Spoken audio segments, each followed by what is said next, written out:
Wei Mingli frowned. I haven't seen her these days. I'll ask my little aunt when she returns. Wei Xiaoqing's face turned cold. Dad, Yuan Jing is about to arrive. Let Mom teach her well, and don't let her go to the northwest so the Xia family won't look down on her. You don't need to worry about that. I'll handle it. Has Fu Zhaoye been busy lately? I haven't seen him these days. It should be because the people who killed his uncle have found some clues. What clues? I heard it's related to the black market. Wei Xiaoqing didn't know much, but shared everything he knew without holding back. But he didn't see any darkening in his father's eyes. Later, the father and son talked about other things until after 8 p.m., when Yun Qingwan came back carrying a small bag. She returned to borrow a seal from Song Lin. Regarding the purchase slips, she had already mixed into the department store and brought back a stack. As long as she signed her name as Song Lin and stamped her personal seal, the cloth she handed to Uncle with glasses tomorrow night would be officially from Song Lin. She just pushed open the yard door, and the cold atmosphere inside hit her. She understood that the bomb she created was probably about to explode all at once. When the two saw her come in, especially her cheerful expression, their anger grew quickly. Wei Xiaoqing asked sternly, Yun Qingwan, if you don't cause trouble, can you just live peacefully? What did I do? Yun Qingwan thought for a moment, certain it was related to that fake diary. Wei Mingli slammed his teacup down heavily. Why did you give that diary to your second sister-in-law? She was harmed by you and had a premature birth. If anything happens to her child, I won't let you go. Yun Qingwan looked innocent as she walked over. I gave her the diary to save Wei Xiaoqian. Do you really want him to lose the entire Wei family for your happiness? After speaking, she took out her glass and poured hot water from the teapot on the table into a cup. At the moment she closed the lid of the teapot, the sedative in her fingers also fell into the hot water. You did something wrong and still have the nerve to justify yourself? Wei Xiaoqing stood up and slapped her across the face. Yun Qingwan looked straight at him. Wei Xiaoqing, don't forget your position. If you dare to hit me, I will go to your military district and cause trouble. Wei Xiaoqing's vital point was anything that could affect his promotion. His hand froze just above her forehead, not daring to strike. Wei Mingli looked at Yun Qingwan with a serious gaze. Boss, you're fine. Go back now. Then he added, your second sister-in-law is at the East District Hospital. You should go take care of her postpartum period and let your younger aunt come back to look after your mother. Yun Qingwan lazily sipped her tea. I have to work, I don't have time. Wei Xiaoqing, about to leave, stared at her as if seeing a ghost. What did you say? Work? Where do you work? What kind of work? Why didn't you tell us? Wei Mingli also looked at her with suspicion. Work outside is hard to find, and she doesn't even have a household registration book. How did she find a job? I work as a nurse at the hospital. As Yun Qingwan spoke, a hint of provocation appeared in her eyes. Wei Mingli squinted his eyes, feeling that her words had a hidden meaning. Which hospital? How did you get in? The doctor who treated me introduced me. The doctor who treated you. Aren't all doctors just doctors? Wei Mingli suspected she was deliberately talking nonsense. You don't have household registration. How did they accept you? Could it be that Song Lin gave her the household registration book? Yun Qingwan smiled softly. The doctor who introduced me said her husband works at the police station. He helped me get a certificate and that's how I got in. Wei Mingli was secretly surprised. Could this girl have met someone important? Wei Mingli asked again. What are the names of the doctor who introduced you and her husband? Which hospital are they from? Such great kindness, we should thank them in person. No need. They told me not to tell others about this, as it might cause trouble for them. Yun Qingwan casually said this, and went to the kitchen to cook egg noodles. The father and son asked in silence, their faces growing darker. Dad, I'm going back. Wei Xiaoqing stood up, glanced at Yun Qingwan in the kitchen, and left quickly. Wei Mingli sat on the sofa, poured a few more cups of tea, waiting for Yun Qingwan to finish cooking the noodles. He smiled and called out, Wanwan, come here. Dad has something to tell you. Yun Qingwan heard him and went to the living room, placing her bowl on the coffee table and starting to eat. Looking at the 3 golden fried eggs in her bowl, Wei Mingli's expression darkened again. Wanwan, your second sister-in-law just gave birth, and Yao Yao isn't feeling well. These eggs were bought by your mother to help them recover. From now on, you shouldn't eat them. She was only thinking of herself, not knowing how to make a bowl for her father. Director Wei, you're so stingy with eggs that you won't even let your own daughter eat them. How can I thank you in the future? Yun Qingwan teasingly asked as she picked up a fried egg. Wei Mingli's face darkened even more. Thinking about the upcoming arrival of Xia Yuanjing, he held back. Wanwan, Dad didn't mean it that way. The family has been busy lately, and I haven't had time to take care of you, so you've been wronged. Actually, Dad is busy with your future marriage. I found a match for you. It's the son of a good friend of mine. In a few days, he will come over, and you can get to know each other. Yun Qingwan paused, her noodles halfway to her mouth. In her past life, Xia Yuanjing came to the Wei family in spring next year. Why is he here now? She still has many things to finish. I'm still young. I don't want a partner. I won't get married. Yun Qingwan pretended to be angry and picked up her bowl to eat at the dining table. Wei Mingli angrily took a big sip of tea. Such a good child, but the Yun family's upbringing has spoiled her. As soon as he finished speaking, he suddenly felt dizzy and, in the next moment, he was lying on the sofa, asleep. Seeing this, Yun Qingwan quickly took out a thermal imaging device. She looked around the room but didn't see Song Lin or Wei Mingxia. Wei's grandmother was lying in a mess of waste, sleeping soundly. She took out a universal key, entered Wei Mingli's bedroom, and retrieved a small hidden camera she had placed earlier. She copied the videos recorded during this time. She erased the contents inside and continued recording. Then she found Song Lin's personal seal, took out AMO, and had it imitate Song Lin's handwriting to write 10 notes. The amounts and dates were left blank, to be filled in when delivering the items.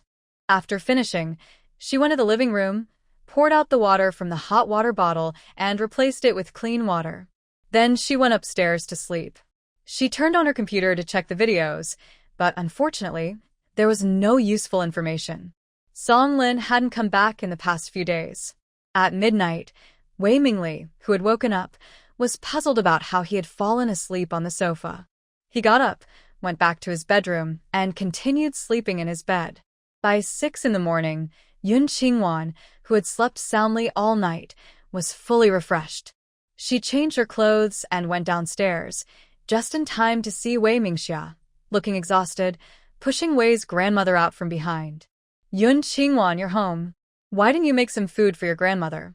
Wei's grandmother, who hadn't eaten all day, looked starved and confused as she looked at Yun Qingwan. Miss Lan, she thought. No, Miss Lan Yan from the Blue family in the provincial capital had died, right? Why is she standing in front of me? Unfortunately, Wei's grandmother couldn't speak.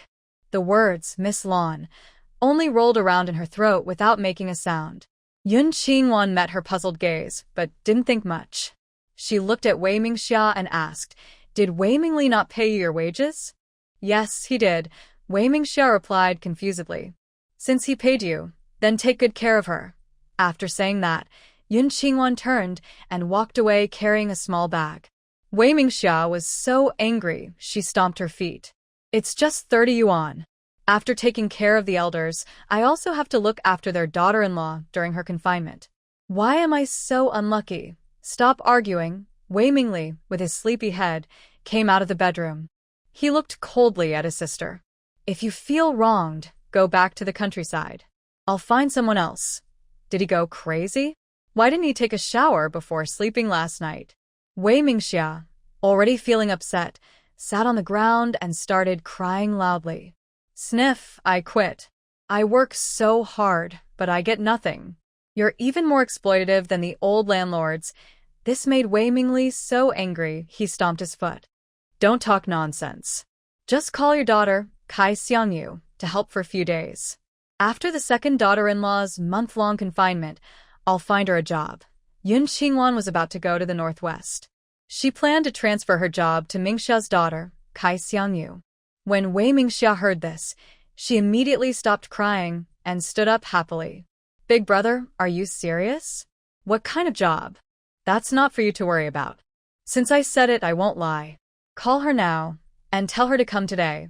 Wei Mingli also knew his sister couldn't handle everything alone. Having one more helper would prevent Song Lin from causing trouble. All right, I'll go now. Wei Mingxia happily ran off. Wei Mingli glanced at his mother, who was pouting, and lost his appetite for dinner. He then strode away. Time passed quickly, and by midnight, Yun Qingwan, with AMO, pushed a cart to the small black market. The glasses-wearing uncle was already there. He also brought 4 men and a cart. They didn't talk much after inspecting the quality of the cloth. The men took out 3 large yellow croaker and 2 small yellow croaker. Yun Qingwan handed him the money and, as promised, gave him 100 sets of summer clothes. The 4 men who came with him each received a set of clothes they could wear. They gratefully accepted the clothes. The glasses uncle pulled Yun Qingwan aside and asked, "Can you deliver the goods to the door? How many more do you need?" Yun Qingwan was more interested in working with Qi Guangjing. He seemed bold enough. But she was waiting for the gold. If the glasses uncle didn't need too much, they could cooperate again. "Can you get 10,000 units? You must guarantee safety.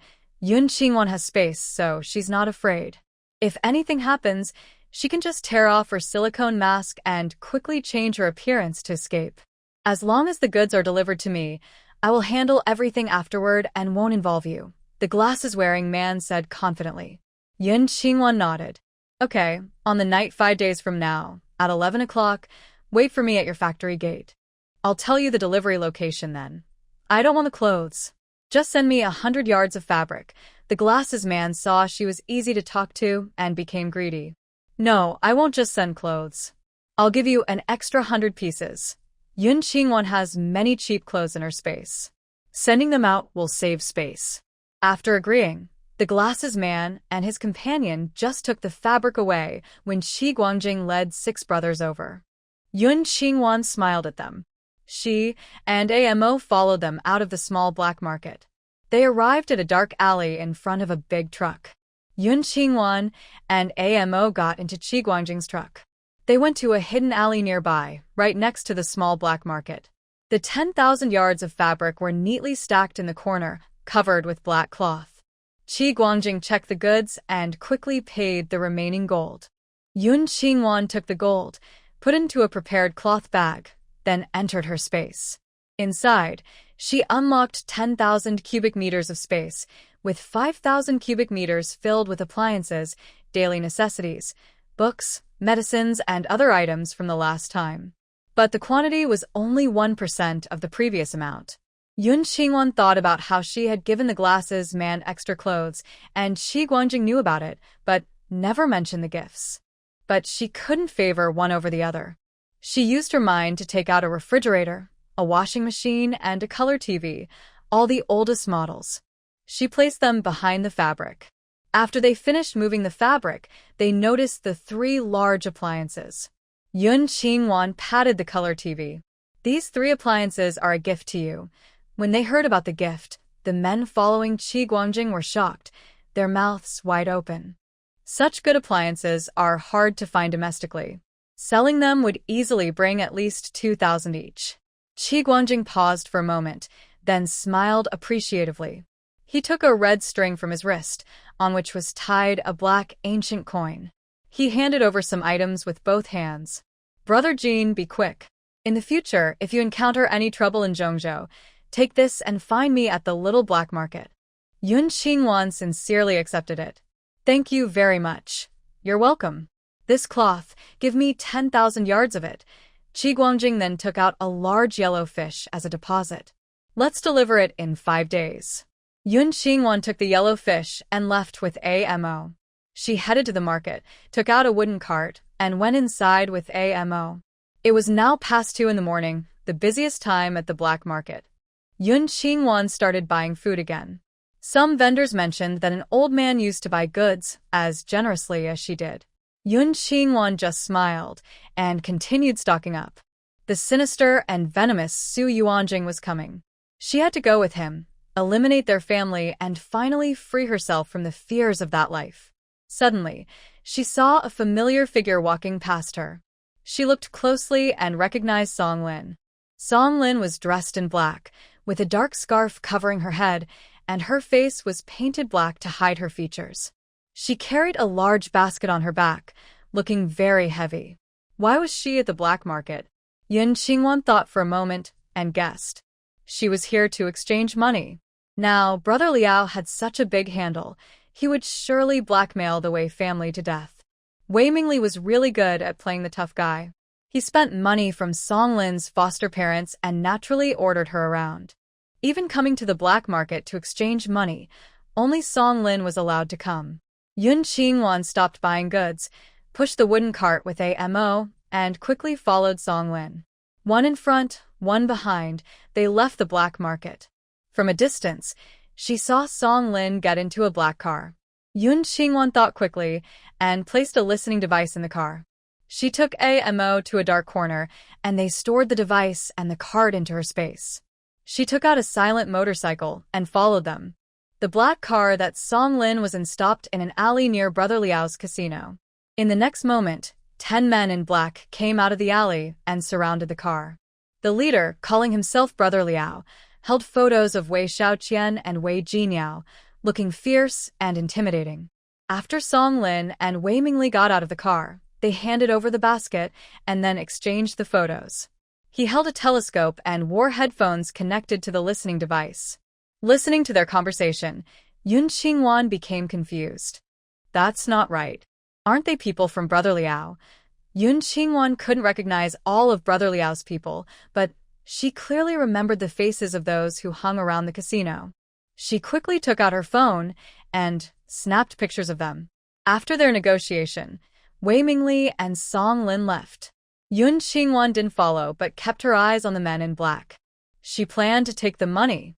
The men in black took the money from their baskets, packed it into 2 identical bags, and left on their backs.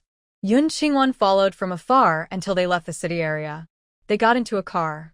Yun Qingwan took out her motorcycle and continued to follow.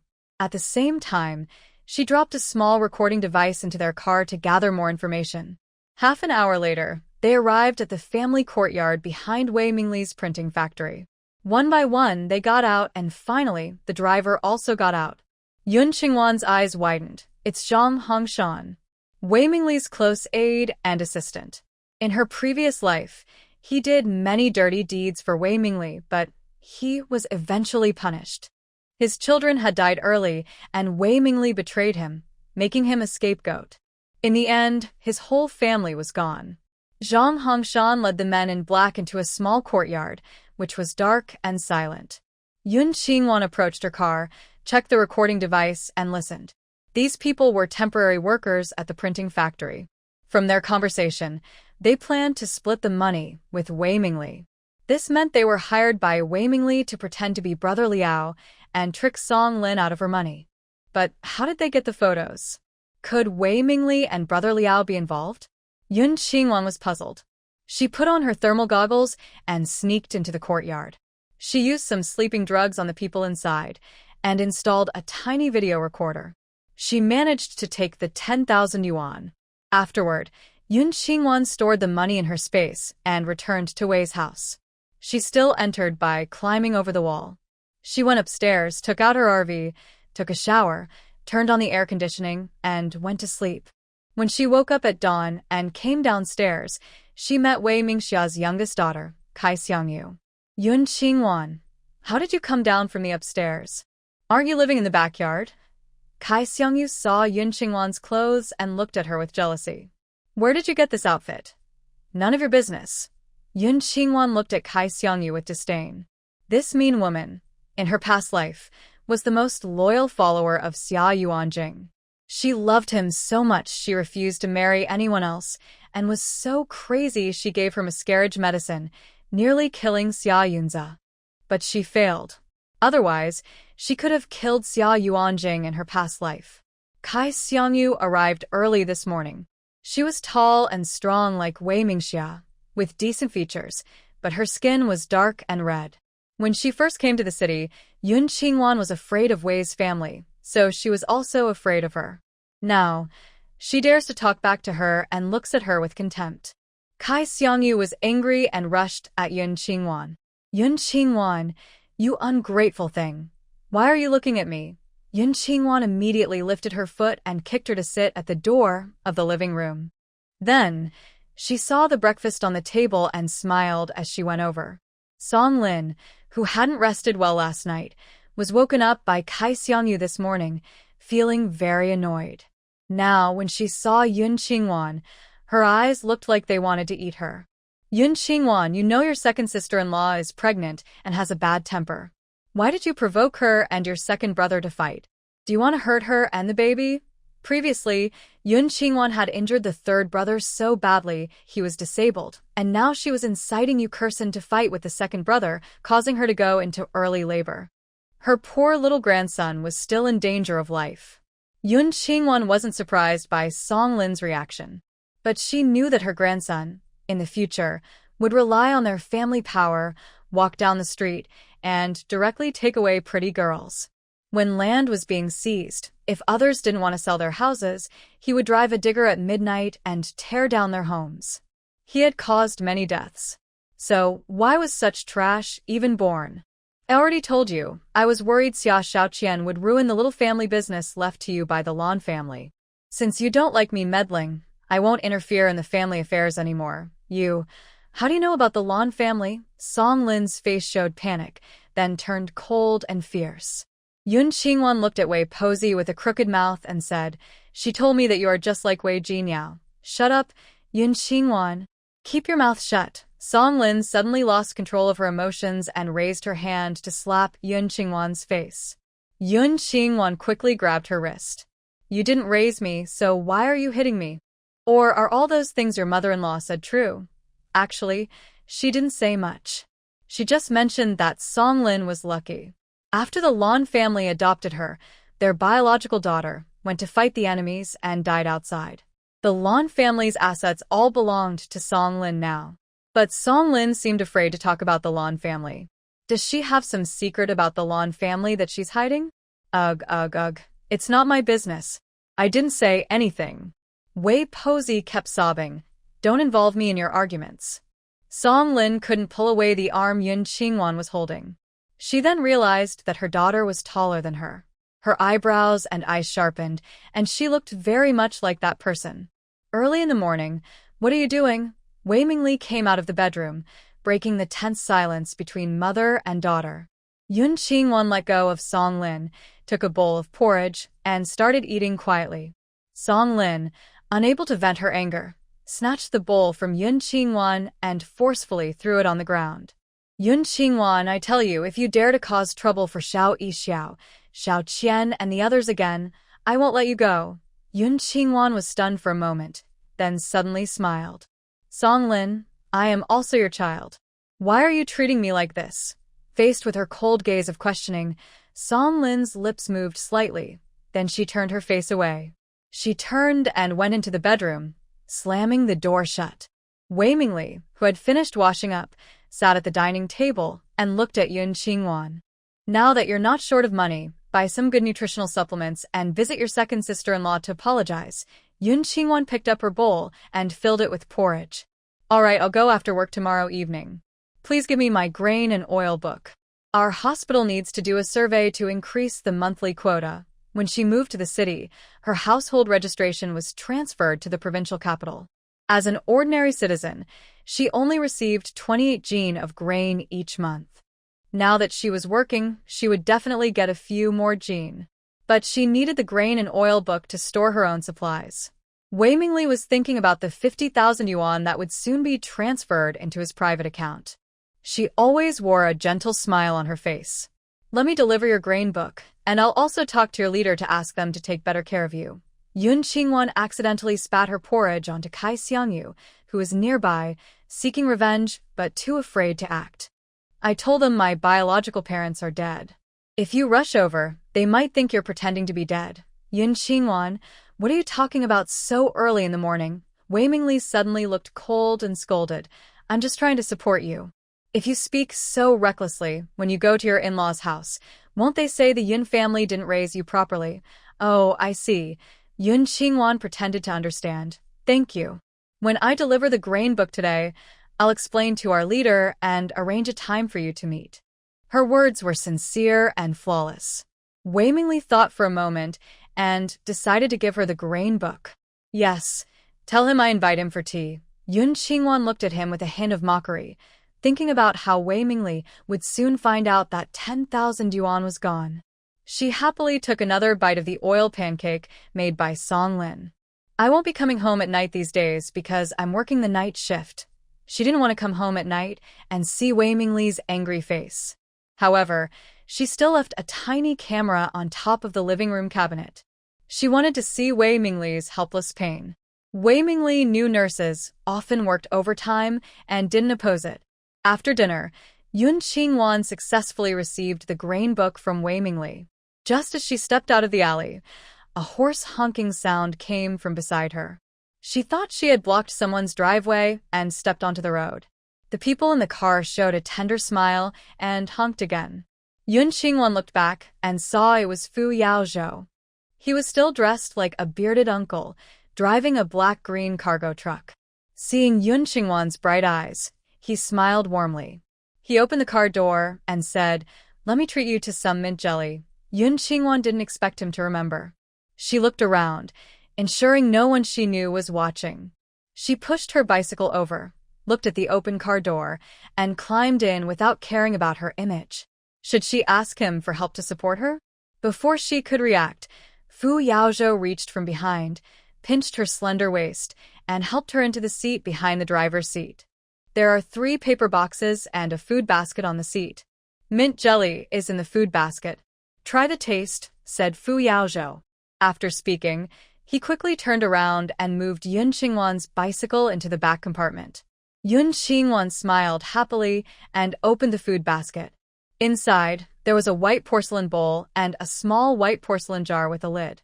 She lifted the lid, revealing square pieces of jelly soaked in light green mint water. They looked clear and shiny, very refreshing. Yun Qingwan picked up a spoon, scooped a bowl of mint jelly, and took a bite. It was sweet but not greasy, cold and refreshing, perfect for summer. When Fu Yaozhou returned to the driver's seat, his eyes met her happy, satisfied smile. His ears turned slightly red. "Is it delicious?" "Yes, very delicious." "Brother Luo, where did you buy this?" "I want to buy some myself tomorrow." Yun Qingwan ate while praising it, planning to find a place to buy more and store it. Fu Yaozhou's neck also turned red. The lychee fruit he sent from the countryside was made by himself. This small porcelain jar was the best one. "I'll buy some and bring it to you tomorrow morning." In the past few days, he had gathered a lot of information from Tan Fong and 5 secret agents. So, busy catching pests, he only had time at night to make this. Now that it's solidified in the morning, he can bring it over just in time for her to enjoy. "No need, I'll buy it myself." "You should focus on your work," Yun Qingwan said. She knew he was busy and didn't want to trouble him.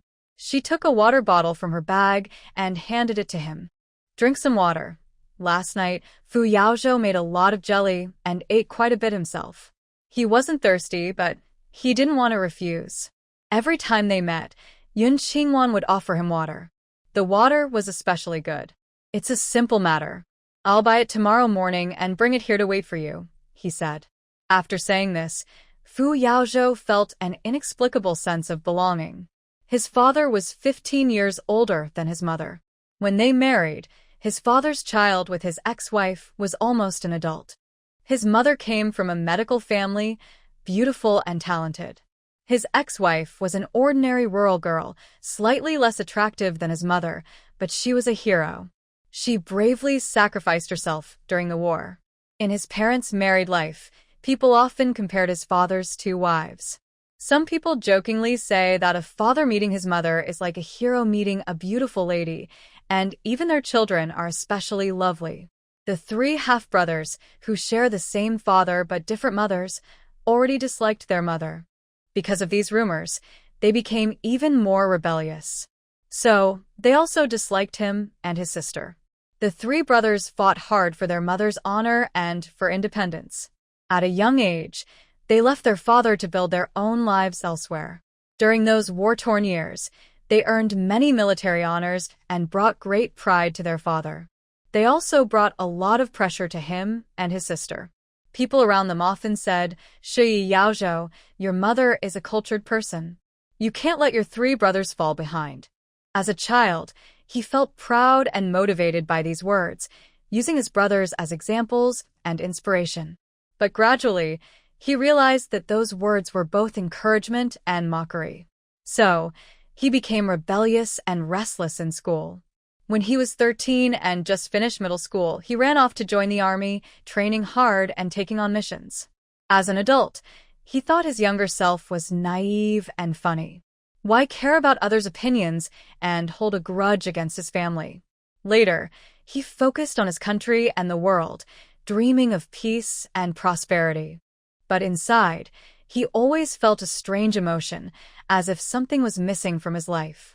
It wasn't until 3 years ago, when Yun Qingwan saved him with her life, that he understood. There are really people in the world who want nothing but to be kind and hope others are well. This made his restless heart settle down completely. He wanted to serve his country and help the people. But at that moment, looking at Yun Qingwan's smiling face, he gained a new motivation to live in the future to repay her kindness.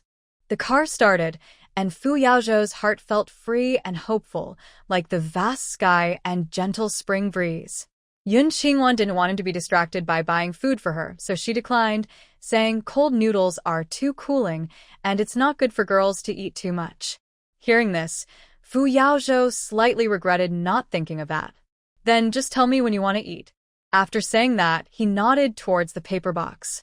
I see you like tea, so I brought you 2 cans of tea leaves. Yun Qingwan was worried that the tea in her space was running out and wondered where to buy good tea. She opened the first box, which contained 2 blue and white porcelain bottles filled with Maojian tea, each weighing half a jin.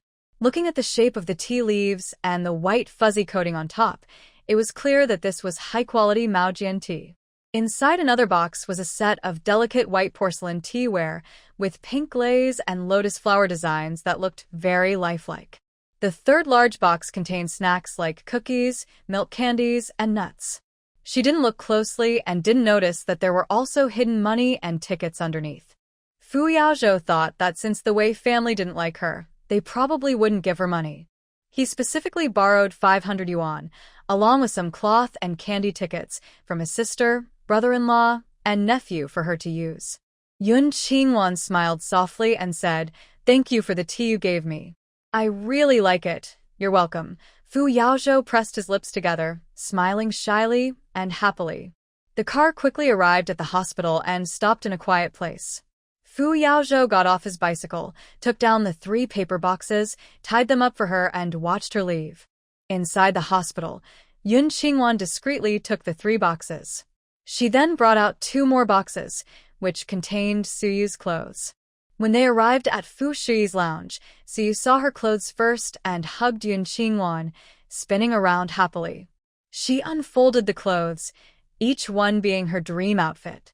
Wang Huilinkyu also looked at a few pieces, praising the skill of the tailor friend. After talking about the clothes, everyone started their day of studying. Over at Wei Mingli's side, just as Zhang Hongshan arrived at the factory gate, he ran over. He lowered his voice and said, "Something's wrong. The money is gone." "What do you mean?" Wei Mingli's gentle face suddenly turned cold. "We don't know what happened. We woke up and the money was gone." Zhang Hongshan, who looked rough and sturdy, was timid in front of Wei Mingli, like a child. Wei Mingli looked at him, thinking maybe he and those people had taken his share of the money. But he knew Zhang Hongshan was loyal to him. If he told him to go die, he would go hit a wall without hesitation. So the money was probably taken by those people. And the others, except Lao Kong, everyone else went to the workshop. "Lao Kong wants to see you. You go to work, I'll go check." Wei Mingli turned and headed to the small courtyard where those people lived. Last night, the man playing Brother Liao, Lao Kong, looked serious and thoughtful. Director Wei is really good at turning against people once he's done using them. As spies, they had training too. Unless someone was very close to him, no one could drug him. Last night, his people were out, and only Wei Mingli's men were in the yard, secretly giving them drugs without anyone noticing. "Are you suspecting me?" Wei Mingli walked over with a cold smile. "Actually, I suspect you all." Lao Kong was busy all night, and hearing this, he angrily threw his cup on the ground. "Director Wei, are you trying to turn the blame on us?" Don't forget your success is thanks to her, and I raised her daughter for over 10 years. If it weren't for me, you wouldn't even know where she is now. Pay back the money within 3 days, or we'll split up. Wei Mingli coldly finished his words and went back to the factory. No matter who had the money, Lao Kong and the others had to return it if they didn't watch over it. Lao Kong was furious too. He kicked the table leg hard a few times, then found a bag from the cabinet and left. Director Fu, 7 children with severe burns just arrived at the outpatient clinic. In the hospital, just before closing time in the afternoon, a loud, urgent shout came from the staircase. Everyone looked up as a nurse hurried over, tears streaming down her face, grabbing Fu Shui. Director Fu, you should go see. Those children are so pitiful. Every day, the military hospital received many serious cases from outside. Most medical staff were used to seeing dying patients. They usually didn't cry in front of critical patients. Seeing the nurse so upset, Fu Shui's heart sank. The children must have been badly burned. She quickly led her 6 apprentices and Yun Qingwan, Wang Hui, and a few others to the emergency outpatient area. When they arrived, they learned it was a school cafeteria that suddenly caught fire. At that time, over 40 children were eating, with only 2 teachers watching over them. Due to slow evacuation, some children were burned. The 7 children with the most severe burns had been transferred here.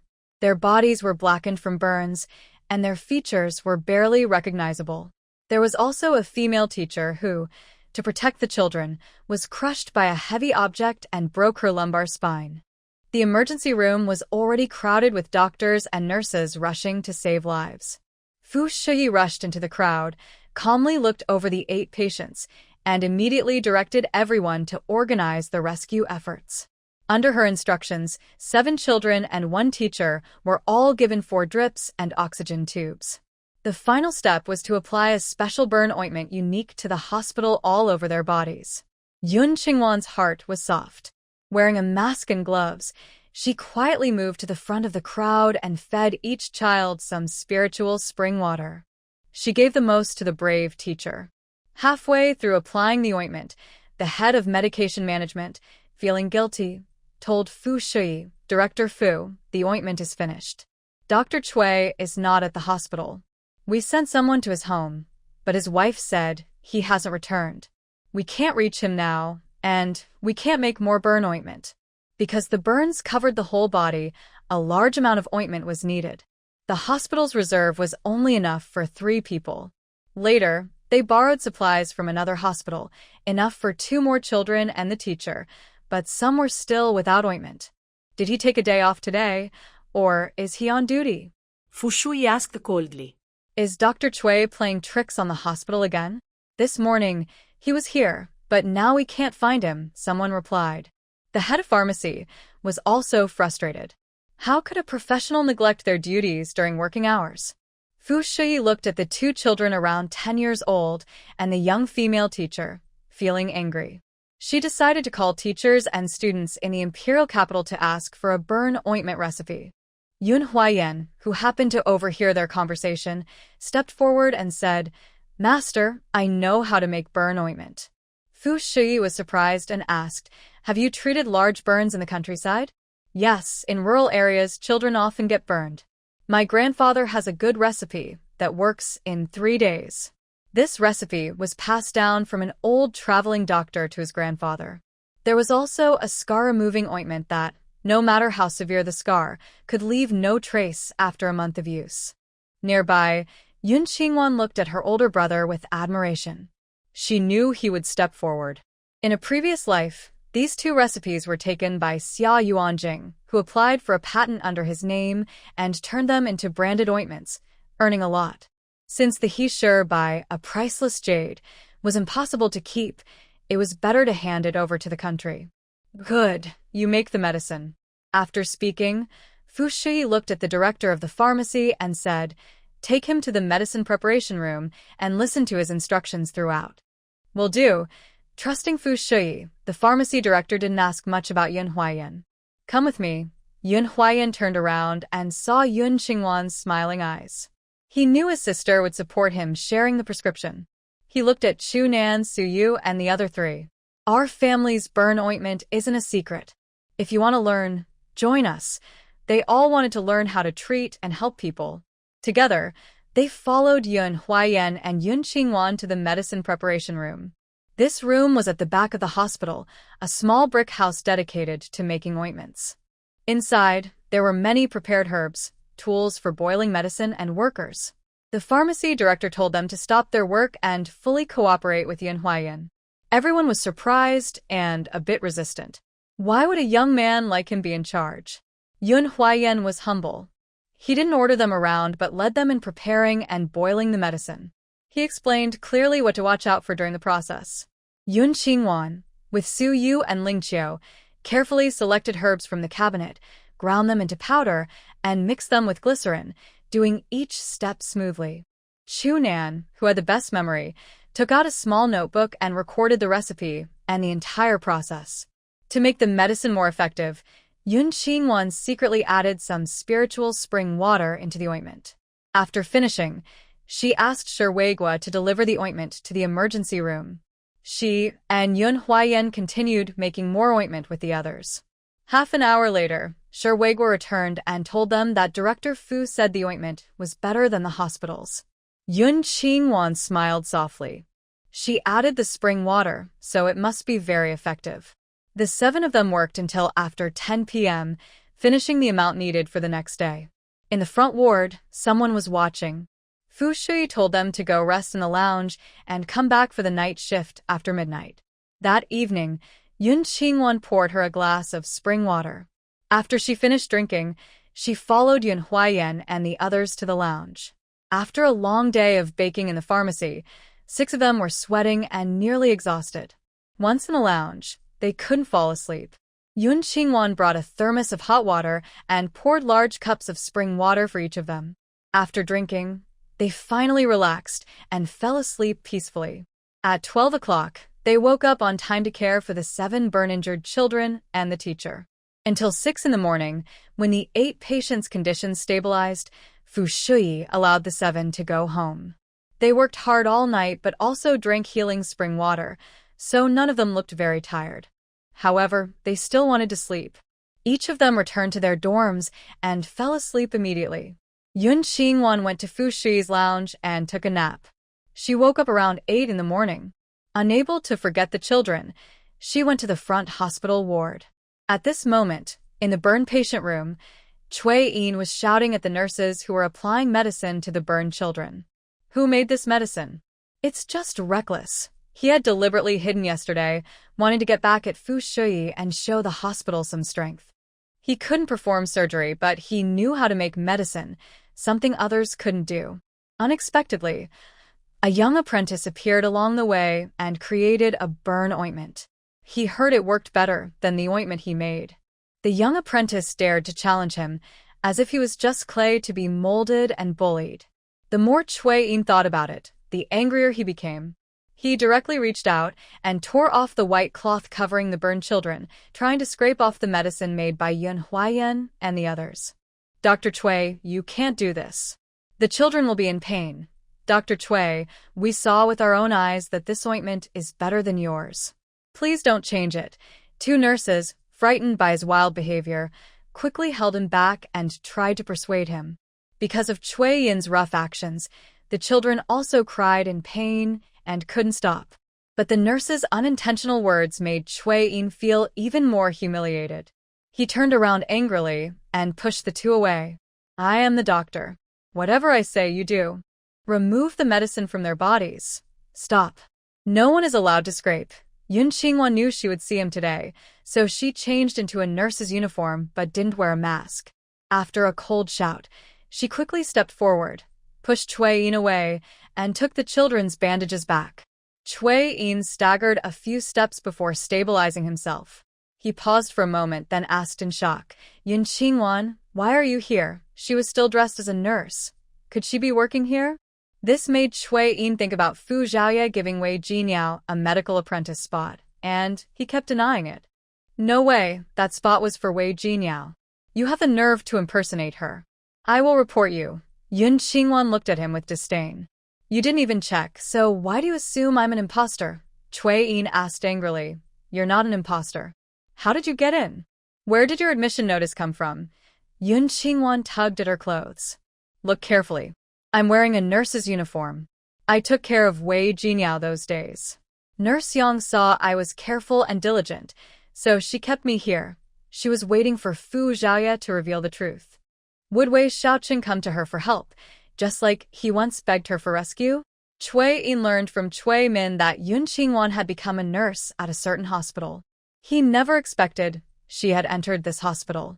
Could it be that the burn ointment was something she provided to the hospital? Did you make the medicine they used? He asked cautiously.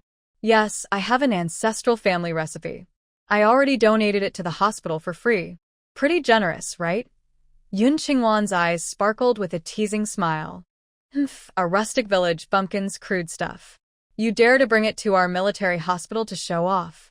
You're overestimating yourself. After mocking her, Cui Yin turned cold. Yun Qingwan, go find the director now and admit that your medicine isn't effective. I'll try to help you by speaking well of you to the hospital for your sister-in-law's sake. Otherwise, if those children get hurt because of your medicine, no one can save you. Yun Qingwan scoffed and stepped forward, locking eyes with him.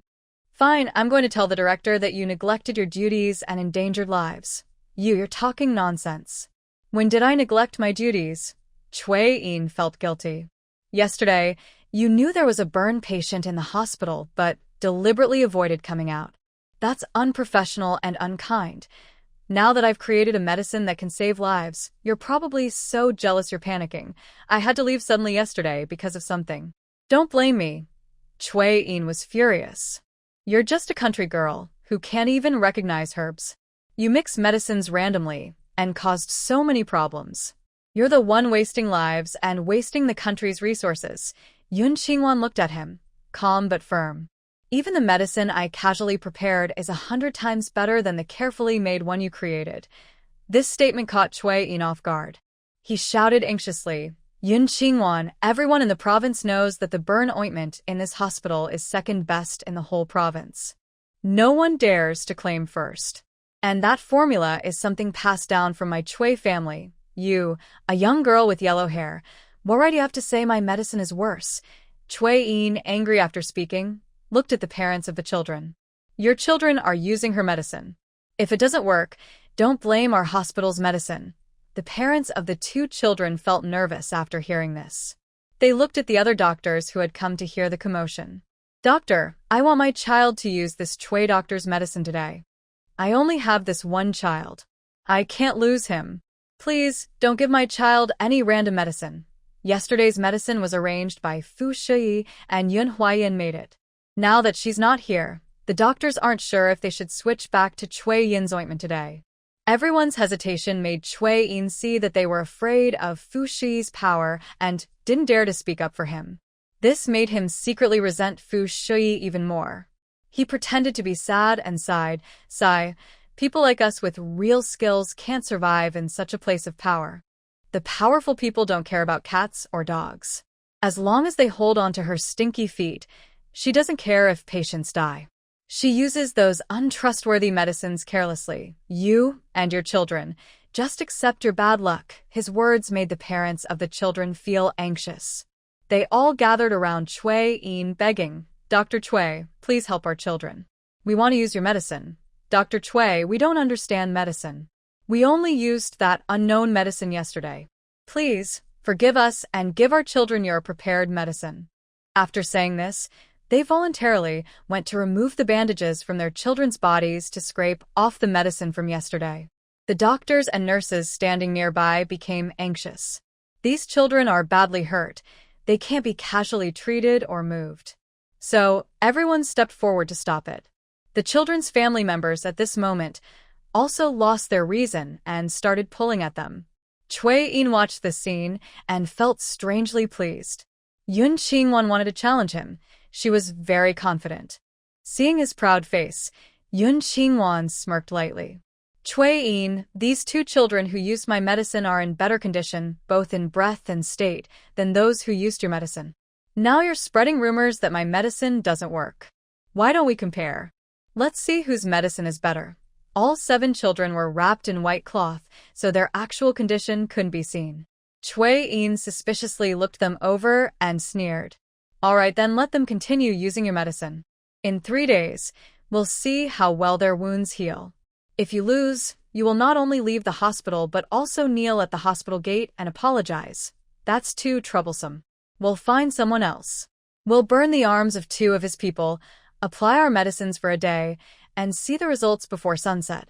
After saying this, Yun Qingwan grabbed Chui Yin's neck, pulled him forcefully behind the wall near the basin stand, took a rope from her pocket, straightened his arms, and tied them to both sides of the basin stand. Then she pushed him against the wall, lifted a hot water bottle from the corner, and poured boiling water onto his arms. It's not that she was cruel, but such a person lacked medical ethics. Only by making him feel the pain of burns could he truly understand. He realized how hateful his behavior of hiding yesterday was. The hot water was from the children's parents, who had just brought in the morning, almost boiling, at about 89 degrees.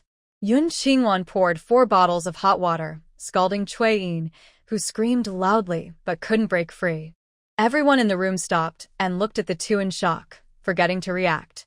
Seeing the large blisters forming on Chui Yin's arms, she finally stopped. She looked at him calmly.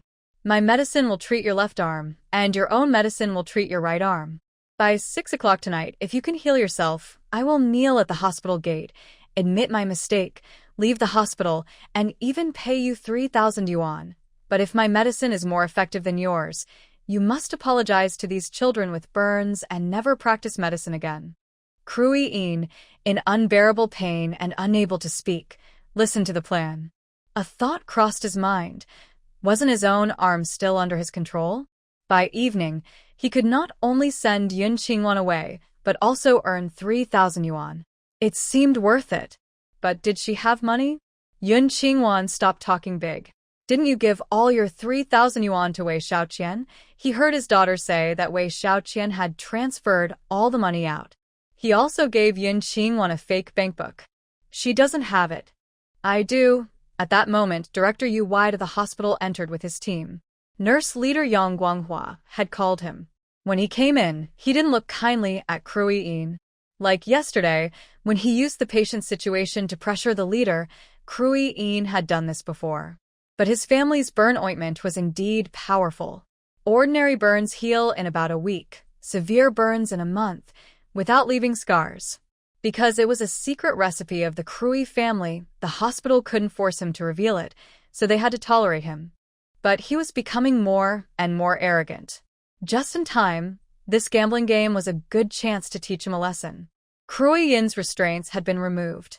Now, with both arms stretched out, he felt frustrated but couldn't say anything. The events of yesterday had made him lose control, leading to the current situation. He was willing to gamble. He didn't believe he would lose to a country girl from the countryside. Yu Wei looked coldly at the parents of the 2 children and said, "The ointment I personally tested yesterday has no risks. I applied it to your children, and so far, there have been no abnormal reactions. You can rest assured." Good. With the director's guarantee, we're not worried. We'll wait for the results tonight before making any decisions. The parents of the children didn't trust Yun Qingwan but believed in the respected Director Yu. He nodded. Once the results are out, I will personally give you an explanation. After speaking, he turned to look at Chui Yin, whose arms were covered in blisters, and instructed Yang Guanghua to bring someone to apply medicine to their arms. Nurse Yang, take care of Dr. Chui. Don't let him run around and worsen his wounds. It was clear what he meant. No need for guesses.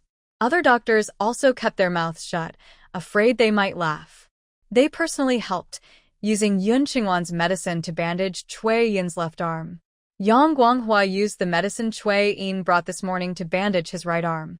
After finishing, she moved a chair to the middle of the room for Chui Yin to sit on. Dr. Chui, there aren't enough beds, so please make do and rest on this chair. Then she looked at the parents of the children. Thank you all for helping to watch over him. If Dr. Chui tries to run around, please call us. Chui Yin was proud, but today, Yu Wei's actions made him feel humiliated and want to hide somewhere. He sat there, too embarrassed to lift his head, and his resentment towards Yun Qingwan grew. Yu Wei didn't stay long. Before leaving, he looked at Yun Qingwan, feeling that she looked familiar. Come out for a moment, Yun Qingwan just happened to meet his gaze. She felt his eyes were strange, but didn't think much and followed him outside. Yu Wei asked, "Are you Director Fu's new apprentice?" "Yes, hello, Director. My name is Yun Qingwan. I come from Jiling Mountain. Who else is in your family?" "Grandparents, parents, 2 uncles and aunts, an aunt, an uncle, and more than 10 brothers and sisters. My grandfather is a barefoot doctor in our Jiling Mountain team.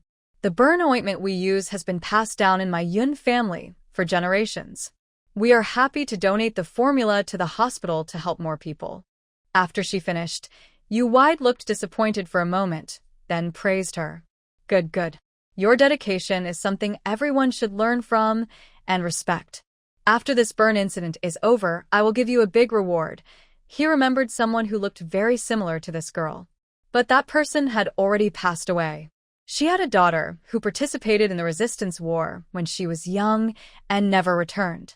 He thought the girl in front of him might have some connection to that old friend. Thank you, Director. Yun Qingwan thanked Yu Wei. After he left, she went to the next room to visit the female teacher who had a broken spine. The spiritual spring water from yesterday had worked well. The female teacher's condition was stable, and she was no longer in life danger. Her husband, with their 3-year-old son, stayed close by, constantly talking to encourage her. Yun Qingwan was moved by their unwavering kindness. She took out 500 milliliters of spiritual spring water and used a soft tube to feed it to the female teacher. Then, she also gave each of the 7 children 200 milliliters of the spring water. After finishing, it was noon. Yun Huayan went to the dining hall for lunch and learned about the bet from Wang Hui. In the afternoon, he decided not to sleep and went to the ward to stay with Yun Qingwan. To keep her safe, Yun Qingwan didn't want the Wei family to find out quickly. She moved away from Fu Shui, who was studying medicine with her. Yun Huayan has a good appearance. Even though he just arrived at the hospital, many young nurses remembered his name. After the brother and sister left, the nurses shyly talked about him. By chance, Cui Yin overheard them. He casually asked, "Who are you talking about? What does he do?" "We were talking about Director Fu's new apprentice, Yun Huayan. He's very handsome, and I heard he's talented in medicine." "Yun Huayan? Same surname as Yun Qingwan? Is it just a coincidence, or is there a connection?" Cui Yin frowned, thinking about asking his daughter to find out more when she comes to work tonight. In the afternoon, Fu Shui arrived. Seeing her, Cui Yin felt humiliated all over again. She only gave him a cold glance. After checking the burn victim and the teacher, she returned to the ICU. Just then, she saw Yun Huayan coming downstairs and called him into the lounge. "Huayan, do you remember what happened to Wanwan when she was little? Her disappearance might not have been simple kidnapping. Her husband, Chu Buxiong's trusted subordinate, had no tasks recently. She planned to secretly investigate Yun Qingwan's disappearance." Yun Huayan paused for a moment. "Master, why do you say that?" "I suspect that Wanwan was not kidnapped, but deliberately abandoned by Song Lin. Since Fu Shui believed Yun Huayan wouldn't harm Wanwan, she was open and straightforward about the unusual circumstances surrounding Yun Qingwan's disappearance. Finally, she said, I plan to send someone to look into what happened back then. If Wanwan's biological mother deliberately abandoned her, she should face the law's punishment." Yun Huayan was stunned and speechless. How could there be a mother in the world who heartlessly abandons a 5-year-old child in the mountains? Their place is not only poor but also dangerous, with wild wolves and boars roaming around. If Wanwan's biological mother really did this, she must have wanted to take Wanwan's life. "Master, Wanwan once told me that the man who kidnapped her had a large black birthmark on his neck." Yun Huayan recalls the little Wanwan he once cared for, remembering these small details. Fu Shui listens and asks, "How did the Wei family confirm that Wanwan was their child?" 2 years after Wanwan came to my home, my grandfather took her to take a photo. They wanted to have proof in case her biological parents came to find her. Half a year ago, when the Wei family came to claim Wanwan, they brought a childhood photo of her. Only then did our family believe what they said. This explanation seems fine, but Fu Shui can't understand why the Wei family abandoned Wanwan. They talk a little more about the past before going to check on the critically ill children. To help the children recover faster, Yun Qingwan has been caring for them in the regular ward. She feeds them spiritual spring water every 2 hours. By around 6 o'clock, 2 children who took the medicine from the Yun family had already woken up. Seeing this, Sue In looks devastated. Sue Min, on night shift, hears that her father was burned by a small nurse and that she was betting on it. She rushes over in anger. Recently, Wei Jinyao has been bedridden and is being tormenting her. She cares for Wei Jinyao during the day and works at night, exhausting herself. Today at noon, she decided to send Wei Jinyao back to the Wei family with a car. But her father-in-law looked at her and Wei Jinyao with a terrifying, hungry look.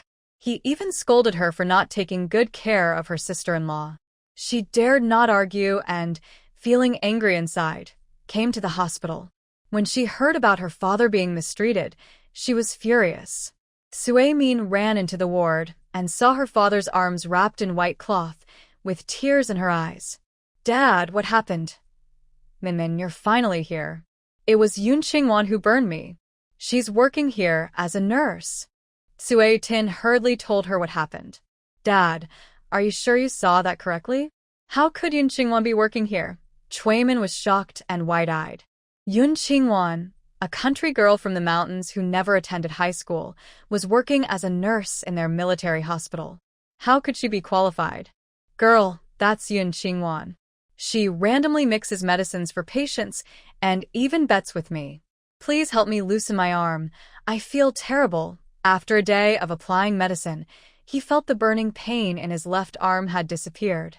He was probably going to lose this bet. Okay, don't worry. I'll help you." Next door, Yun Qingwan heard Chui Min's voice and came over. She looked down and glared at Chui Min. "Chui Min, don't be in such a hurry. When the director arrives, let's see which burn medicine works better." Her words only made Chui Min angrier. She stood up angrily, saw Yun Qingwan's face and nurse uniform, and raised her hand to slap her. "How dare you hit my Chui family? I won't let this go." Yun Qingwan caught her arm and smiled coldly. "Chui family has committed many wrongs. I don't need to do anything. Just wait. Karma will come soon." The aftereffects of Qiu Guiji's actions would soon affect the Chui family. "What wrongs? What karma? What have we done to deserve such a vicious accusation from you?" Chui Min asked, confused and angry. "You knew there was no burn ointment in the hospital, but hid instead of making medicine. This morning, you caused trouble in the ward and slandered others' medicine. Isn't that a serious crime?" Yong Wide, a doctor, and a group of nurses entered the ward and asked loudly. Chui Yin relied on his medical skills and often played tricks. Chui Min knew this. But she didn't expect that this time, her father wouldn't threaten the hospital. She quickly softened her tone. "Director, my father has had stomach pain recently. Yesterday, it probably was a stomach attack, so he left early. He didn't know there was a burn victim here. He didn't abandon his duty. It was unintentional." "Chui Min, you're an experienced staff member. How can you say such unprofessional things?" Yang Guanghua questioned her first. "If Yunwan hadn't provided the prescription yesterday, those 2 critically ill children might not have survived. As a mother, can you bear losing a child?" Chui Min was unhappy and said directly, "Why are you cursing her children?" The families of those children immediately became upset after hearing her words. "What do you mean? Are you saying it's only serious if our children are gone? You're a doctor and nurse at the military hospital, yet you say such things. Are you just wasting the country's money?" Chui Min was speechless from their words. She looked at Director Yu and begged, "Director Yu, my father is an experienced doctor at the hospital. Can you please forgive him this time, considering all he has done for the hospital over the years?" If her father was fired, it would definitely affect Wei Xiaoqing's promotion. And with the Wei family's reputation, they wouldn't give her a good look either. Yao Wide looked cold and said, "Because he is an experienced doctor, he should be treated more strictly. Otherwise, everyone will follow his example, and how can patients dare to come to our hospital for treatment?" Chui Min was left speechless. She knew her father couldn't escape punishment this time. Standing nearby, Yang Guanghua and others removed the ointment from her father's arm. The wound on Chui Yin's right arm, where the ointment had been applied, looked much the same as in the morning, red and bleeding, showing signs of infection. The wound on her left arm, treated with Yunqingwan's ointment, was clearly healing, dry, and looking like it would be fine by tomorrow. The difference was obvious. However, Yao Wei did not punish Chui Yin for losing a bet. Dr. Chui, since your arm is so badly hurt, you should go home and rest. As for your job, I will transfer a doctor from another hospital to replace you. You don't need to worry about it. His words, though not directly punishing, carried a double meaning and was the harshest punishment. He didn't mention early retirement or firing, but he found someone to replace her and told her not to think about returning. This was a way of leaving her hanging, not allowing her to come back. When it was time to get paid, she would find that because she hadn't clocked in, she wouldn't get any salary and she wouldn't be allowed to practice medicine elsewhere either. Chui Yin was full of resentment, but she had already made mistakes and was humiliated by the burn on her arm. All she wanted was to go home quickly and find her cousin to get revenge. Chui Min was also unwilling, but now there were many people around, and it wasn't a good time to plead. She helped her father up and glared angrily at Yun Qingwan. Just wait and see. Yun Qingwan raised an eyebrow and smiled. Dr. Chui, you promised this morning to apologize to these children. Have you forgotten? Yun Qingwan, don't go too far. Chui Min's eyes flashed with a murderous anger. If you won't apologize, then don't. Why are you so angry? Yun Qingwan pretended to be indifferent and went to feed the children spiritual spring water. Chui Yin looked around at the doctors and nurses in the room, but no one spoke up for her. She could only humbly say, sorry. On the way out of the hospital, he mentioned his suspicion. Mimi, that disciple of Fu Shui with the surname Yun, go ask about his relationship with Yun Qingwan. Dad, what do you mean? Do you think he's connected to Yun Qingwan? Chui Min knew that among Fu Shui's 6 disciples, one had the surname Yun, but she never thought about Yun Qingwan. Because Yun's family was poor farmers from the countryside, it was unlikely she would come to study medicine with Fu Shui. As she thought, Chui Min remembered the day Yun Qingwan returned, and she saw her in the dining hall. She was just eating with a young, handsome man. Could it be that Fu Shui's disciple with the surname Yun is actually from the Yun family? Why did he get in here? Chui Yin said sternly, go investigate. Also, have your father send someone to Nine Ridge Mountain to ask around. If he's really from the Yun family, then your plan to marry Yun Qingwan to the northwest will fall apart. No one had humiliated him more than Yun Qingwan. He would definitely not let her go. Chui Min nodded seriously. All right, after we get back, I'll ask around. In the ward, Yu Wide looked at Yun Qingwan again, feeling she resembled an old friend too much. Have you eaten yet? Yun Qingwan smiled softly. It's okay. I'm not hungry. It's past mealtime. How can you not be hungry? Come on, I'll take you to the cafeteria. Yun Qingwan looked at Yang Guanghua in confusion. Is the dean usually so approachable? Yu Wide ignored others' opinions and took Yun Qingwan with him. Downstairs, Yun Huaiyan, who had been waiting for her, saw them and was surprised. Hello, Dean. Hello.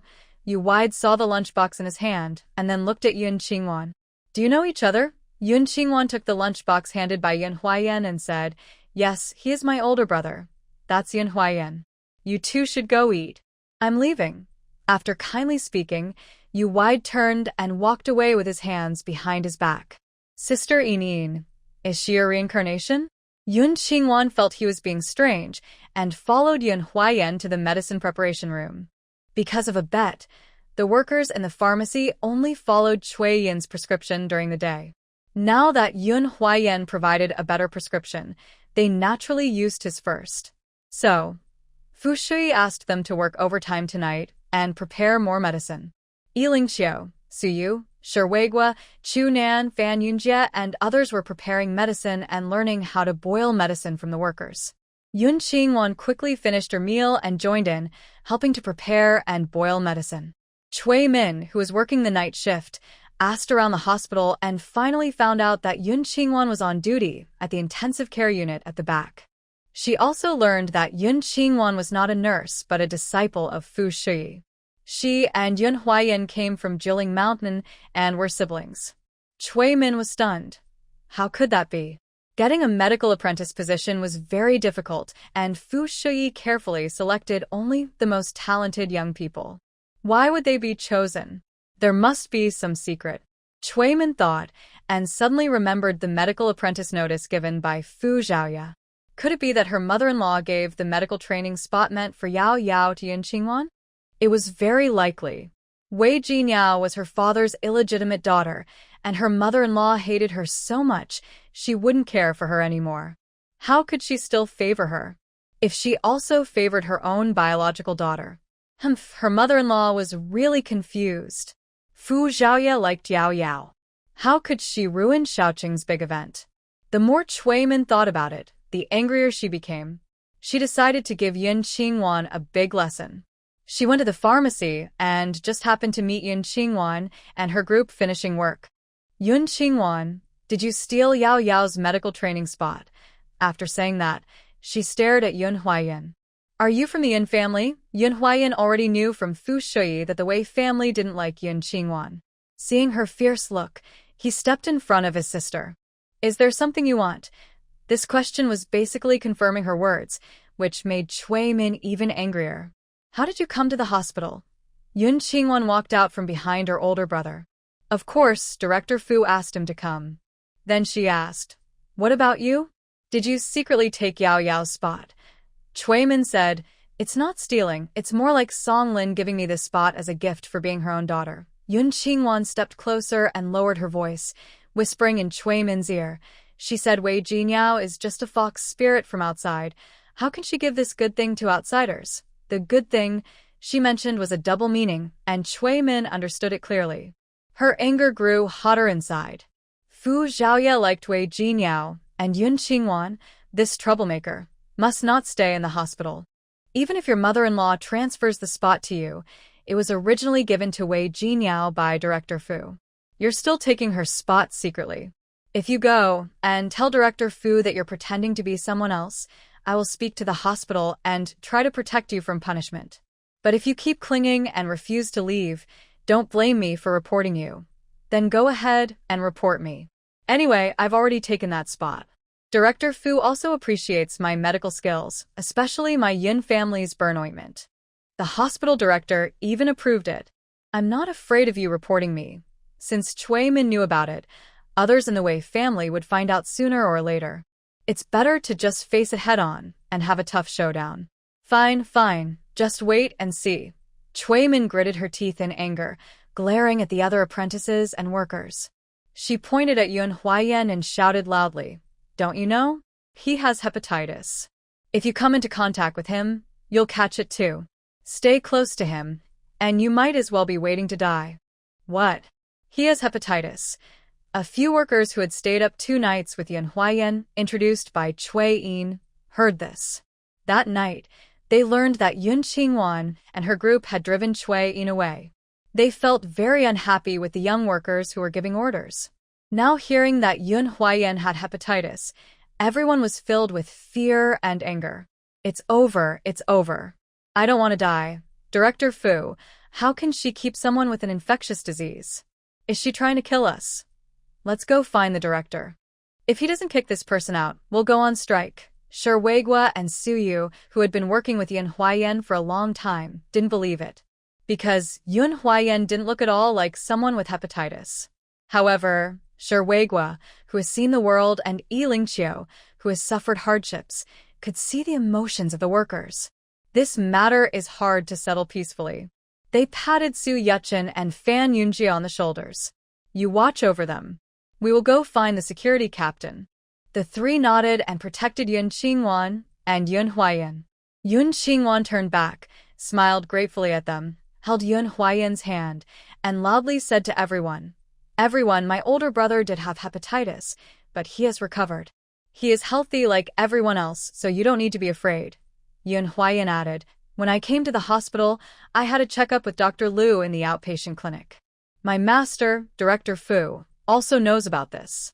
If you're worried, you can ask them to confirm. Right now, I am not sick and cannot infect anyone. Hearing this, the workers' worries gradually eased. Oh, that scared us. It's good that he's fine. Chui Min, you should think carefully before speaking. You scared me to death. Humph, I was trying to scare you. Chui Min snorted coldly. She continued, let me tell you, at the end of June, Yun Qingwan was still asking me to buy medicine for her older brother Yun Huayan. It was only late July when he recovered. Are you kidding me? No, she's lying to you fools. Anyone with common sense knows that hepatitis is hard to cure. It takes at least half a year of medication. Even if it is cured, the person is just a virus carrier. A month is not enough to cure hepatitis. The workers, who already felt that working late tonight was a bit unnecessary, now worried about possibly catching hepatitis. Their anger burned hotter than the summer sun. A few hot-tempered people, holding shovels, sticks, and wooden clubs from the medicine preparation room, suddenly rushed to Yun Qingwan and Yun Huayan. I don't care how you got in. You hurt us. If we don't get an explanation today, this isn't over. Give us an explanation. Give us an explanation. Everyone's emotions were high. They surrounded the 5 young women, shouting loudly enough to hurt their ears. Because of her father's arm, Chui Min had been holding in her anger. She was furious at Yun Qingwan just moments ago. Now, seeing the scene before her, her anger cooled a bit. She looked at Yun Huayan coldly. Yun Huayan, I don't care what methods you use to get in. I know very well about your hepatitis. Don't even try to deny it. Leave the hospital now and go back to Jiling Mountain. Yun Huayan glared at her angrily. Even if he hadn't seen how his sister begged Chui Min to buy medicine, he could imagine it. He also knew how much his sister had suffered at the Wei family because of his illness. He said sharply, Chui Min, you have no right to ask me to leave. Instead, you are the one inciting trouble. Dismissal and investigation are the least of what you deserve. Su Yu, Chu Nan, and Fan Yunjie stepped in front of Yun Qingwan, trying to calm the workers. Calm down. Let the director investigate this matter first. Whether it's true or not, the director should decide. If you hurt someone without reason, you'll go to jail. Chui Min, you incited them to cause trouble. You should also expect to go to jail. Su Yu and the others, being young and smart, tried to soothe and threaten at the same time. Chui Min was sure Yun Huayan had hepatitis, so even if she would be punished, she wanted to use this chance to kick Yun Qingwan and Yun Huayan out of the military hospital. Stop scaring us. What we're doing today is for everyone's safety. Even if the director comes, he can't change the fact that you're using your contagious disease to harm everyone here. She looked at Su Yu and the others and said, you all stay close to Yun Huayan every day. You must have been infected, right? The workers, hearing Chui Min's words, cursed even more loudly. Chui Min is right. These little troublemakers are always around contagious diseases. They must have hepatitis. Let's kick them out too. Yes, yes. We can't let them infect everyone in our hospital. Kick them out. Kick them out. Stop. Are you rebelling? 6 security guards from the hospital's security room, led by Shi Weigua, rushed over. The team leader shouted sharply to stop the chaos. What's going on? It's after work hours. Why are you causing trouble here? Captain Wu, they have contagious diseases. They infected us. Nonsense. Captain Wu from the security room had already heard the details from Shi Weigua. After shouting, he went to Chui Min and said, Chui Min, you're spreading rumors and causing trouble. Come with us. I didn't. I'm just telling the truth. Chui Min held up her chin and pointed at Yun Huayan.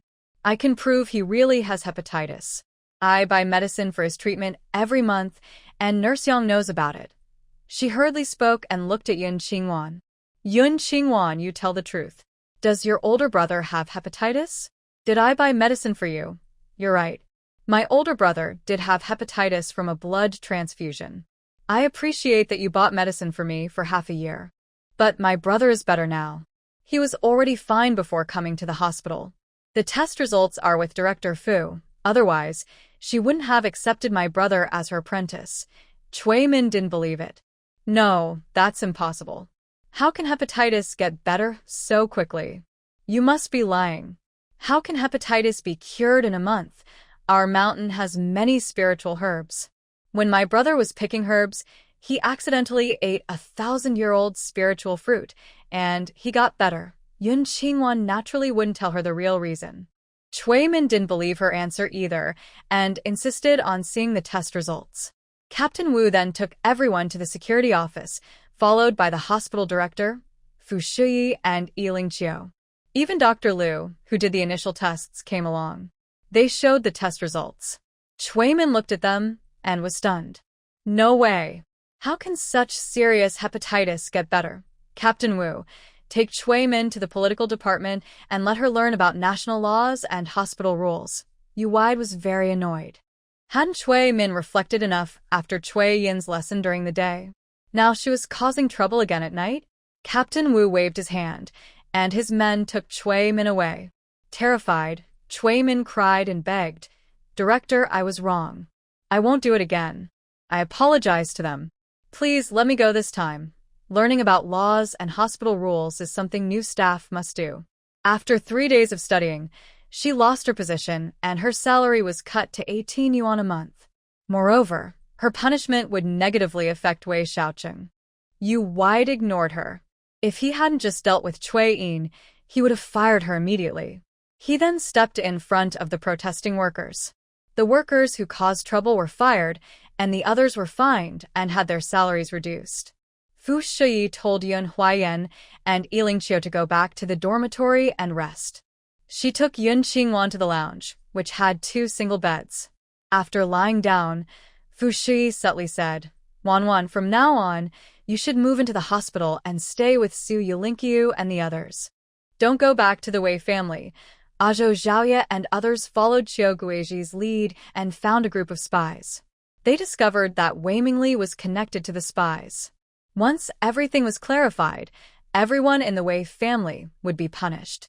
If Wanwan didn't remove herself early, she might also get involved. Yun Qingwan also understood her hidden meaning. "Okay, in 3 days I will move to the dormitory." After handing over the goods to Uncle Glasses and Qi Guangjing, she moved into the hospital. The next day, Yun Qingwan continued to visit the burn ward in front, caring for the children and teachers.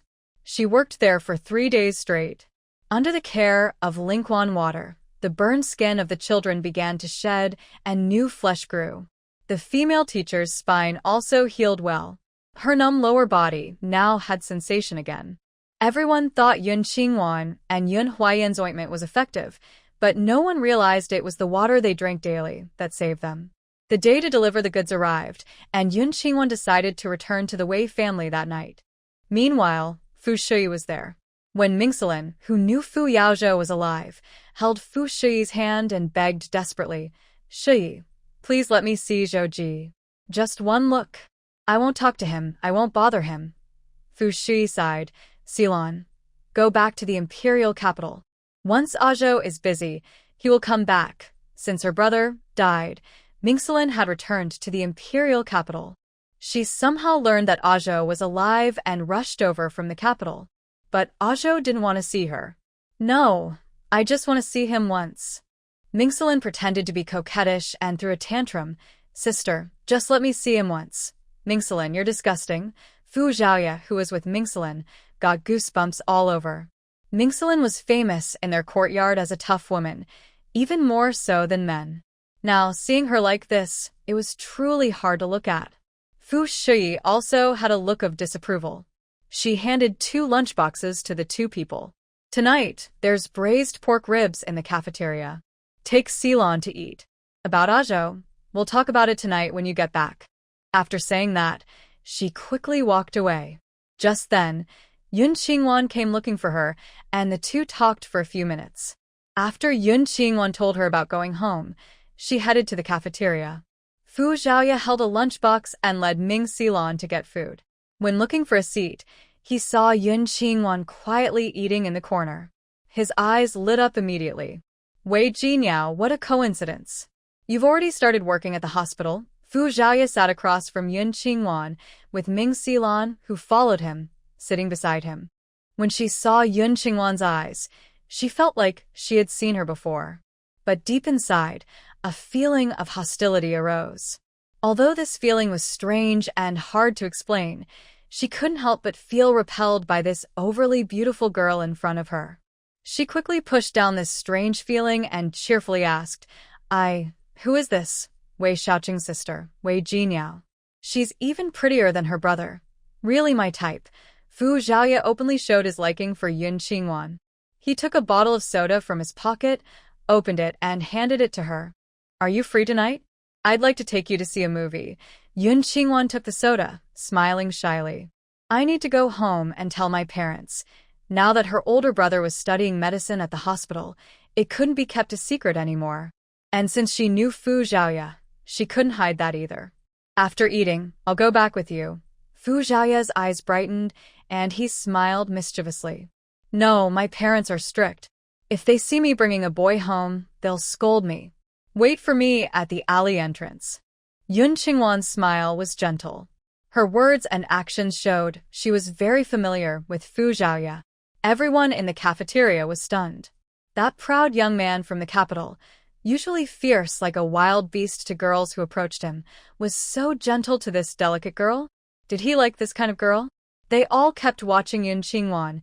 She was truly beautiful, maybe even the most beautiful in the country. Ming Xilan saw Fu Zhaoye constantly flattering Yun Qingwan, and her initial dislike for her turned into disgust. She playfully hooked her arm around Fu Zhaoye's neck. All right, you little guy, you forget your friends for a pretty girl, huh? Why did you only give her a drink and not me, your good buddy? Fu Zhaoye seemed used to Ming Xilan's teasing. He smiled and pushed her away. Ming Xilan, you're a grown man arguing with a girl. Aren't you ashamed? This made Ming Xilan feel a bit upset, but she quickly smiled carefree. Go away. Do you really think I'm a man? Otherwise? If you were a woman, who would dare to play with you? Fu Zhaoye stood up happily, planning to sit next to Yun Qingwan, but Ming Xilan grabbed him and pushed him back into his chair. Fu Zhaoye, when we get back to the capital, I'll tell my brothers that you're so distracted by a little flower that you forget the brothers who grew up together. Yun Qingwan could hear her teasing tone about the little flower. She looked at the two, smiling softly. The capital must be very beautiful, right? The two stopped teasing and looked at her with their affectionate, puppy dog eyes, making her feel like she had done something wrong. It was as if they loved her deeply, but she felt betrayed. Fu Zhaoye sat up straight and pushed Ming Xilan far away. Yeah, the capital is 100 times more beautiful than here. Do you want to go see it? Yun Qingwan nervously shook her head. No, we're not familiar with it. I want my older brother and sister-in-law to go with me. I'm afraid to go alone. Why be afraid? People from our capital are much better than here. Ming Xilan finished speaking and picked up some food from Fu Zhaoye's plate with her chopsticks. Then she scooped some meat from her bowl into his. I don't like eating meat. Yun Qingwan could tell she was deliberately showing her possessiveness. She was curious. Ming Xilan liked Fu Yaozhou, so why did she have feelings for Fu Zhaoye too? She smiled slightly. I'm afraid of walking alone on the street and being pulled into the men's restroom by a woman. In other words, she implied that people in their capital didn't distinguish between men and women, and everything was chaotic.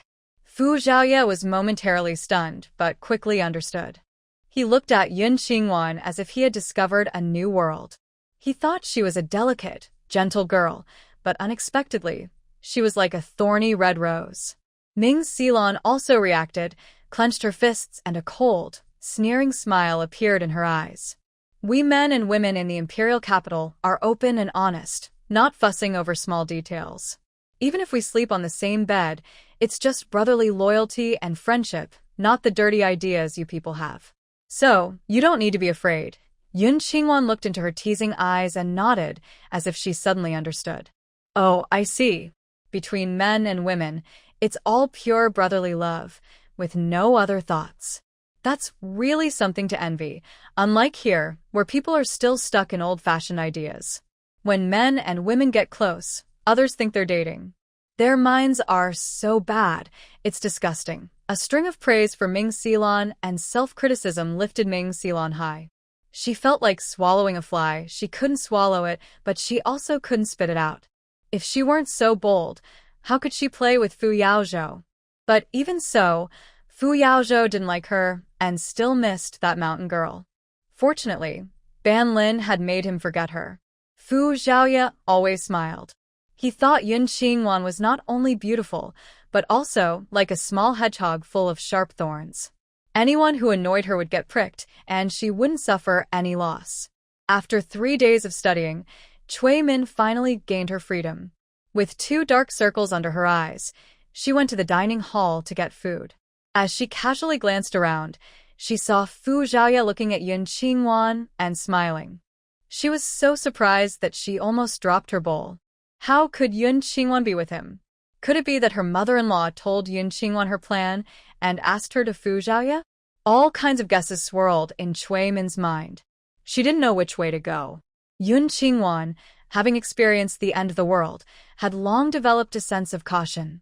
When she saw someone staring at her directly, she lowered her eyes and smiled. Take your time eating. I'll go first. Yun Qingwan stood up, smiled at Fu Xiaoya, and also gave Ming Xilon a generous smile. Don't rush. After I finish eating, I'll walk you. Before she finished, Ming Xilon hugged his neck, with a teasing smile in her eyes. We'll finish eating and go straight back to the army, so we won't see you. It's okay. We're not on the way. Let's talk another day. Yun Qingwan took her bowl and left the dining hall. Cui Min followed her, calling out, Yun Qingwan, stop. Yun Qingwan turned back. Is something the matter? Cui Min tentatively asked. Do you know Fu? That person. If she doesn't recognize him and just happens to meet him, wouldn't revealing this let Yun Qingwan find out Fu Xiaoya's identity and cause trouble? Yun Qingwan raised an eyebrow and sneered. Not recognizing him? So what? Is he some important person? I don't know him either. I was just curious. Cui Min quickly changed the subject. Dad and Mom asked you to go home tonight. Wei Xiaoqing sent a message through a friend, asking her to tell Yun Qingwan to come home tonight. Yun Qingwan had planned to go home tonight to see Wei Mingli's reaction. After she left, Cui Min returned and ran into Fu Xiaoya coming out. Fu Xiaoya saw her and greeted with a smile. Sister-in-law, I'm taking Yao Yao to the movies tonight. You don't mind, right? Cui Min nodded happily. Of course not. I've been hoping for this. But how can Wei Jinyao get out of bed like that? She looked hesitant. Yao Yao is sick. Maybe another day. I'll ask her to invite you then. Fu Xiaoya remembered how Yun Qingwan looked just now. She didn't seem sick at all. All right, I'll be in the army these days. When she's better, just tell me.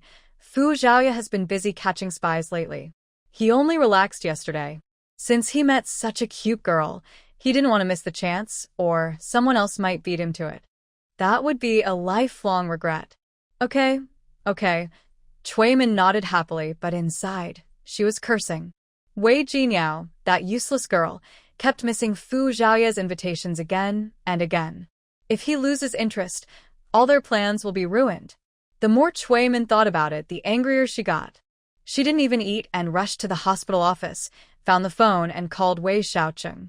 Because there was someone nearby, Cui Min didn't dare to explain why she hadn't gone home for 3 days. She also didn't mention Yun Qingwan and Fu Xiaoya eating together. She only subtly mentioned that Fu Xiaoya wanted to invite Wei Jinyao to the movies.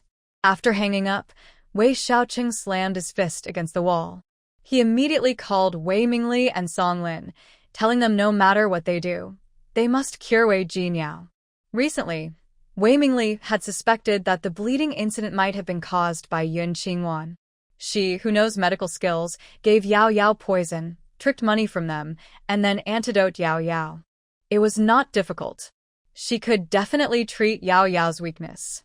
After thinking this through, Wei Mingli once again persuaded Song Lin.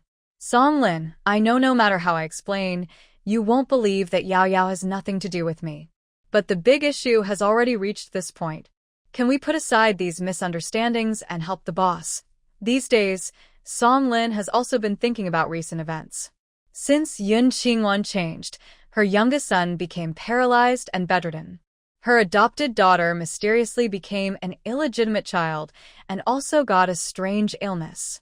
Her second son caused a lot of trouble. Her grandson, who was born prematurely because of Yun Qingwan, might not live long. Deep down, she feels all of this is related to the changed Yun Qingwan. In the past, she was gentle and sensible, took good care of the family, and everything was smooth. Later, after being possessed by a ghost, their family faced many misfortunes. She, however, managed to become a nurse at the military hospital. She guessed right from the start. She is a ghost, here to drain Wei family's luck, seeking revenge. So she plans to use this ghost to deal with Wei Mingli, his outside mistress, and Wei Jinyao. Okay, how do you want me to help the boss? Wei Mingli didn't expect her to agree so easily. I suspect Yao Yao's illness might be related to Yun Qingwan. Tonight, when she comes back, ask her first if she can treat it. Later, I will arrange for Cui Meng to come over.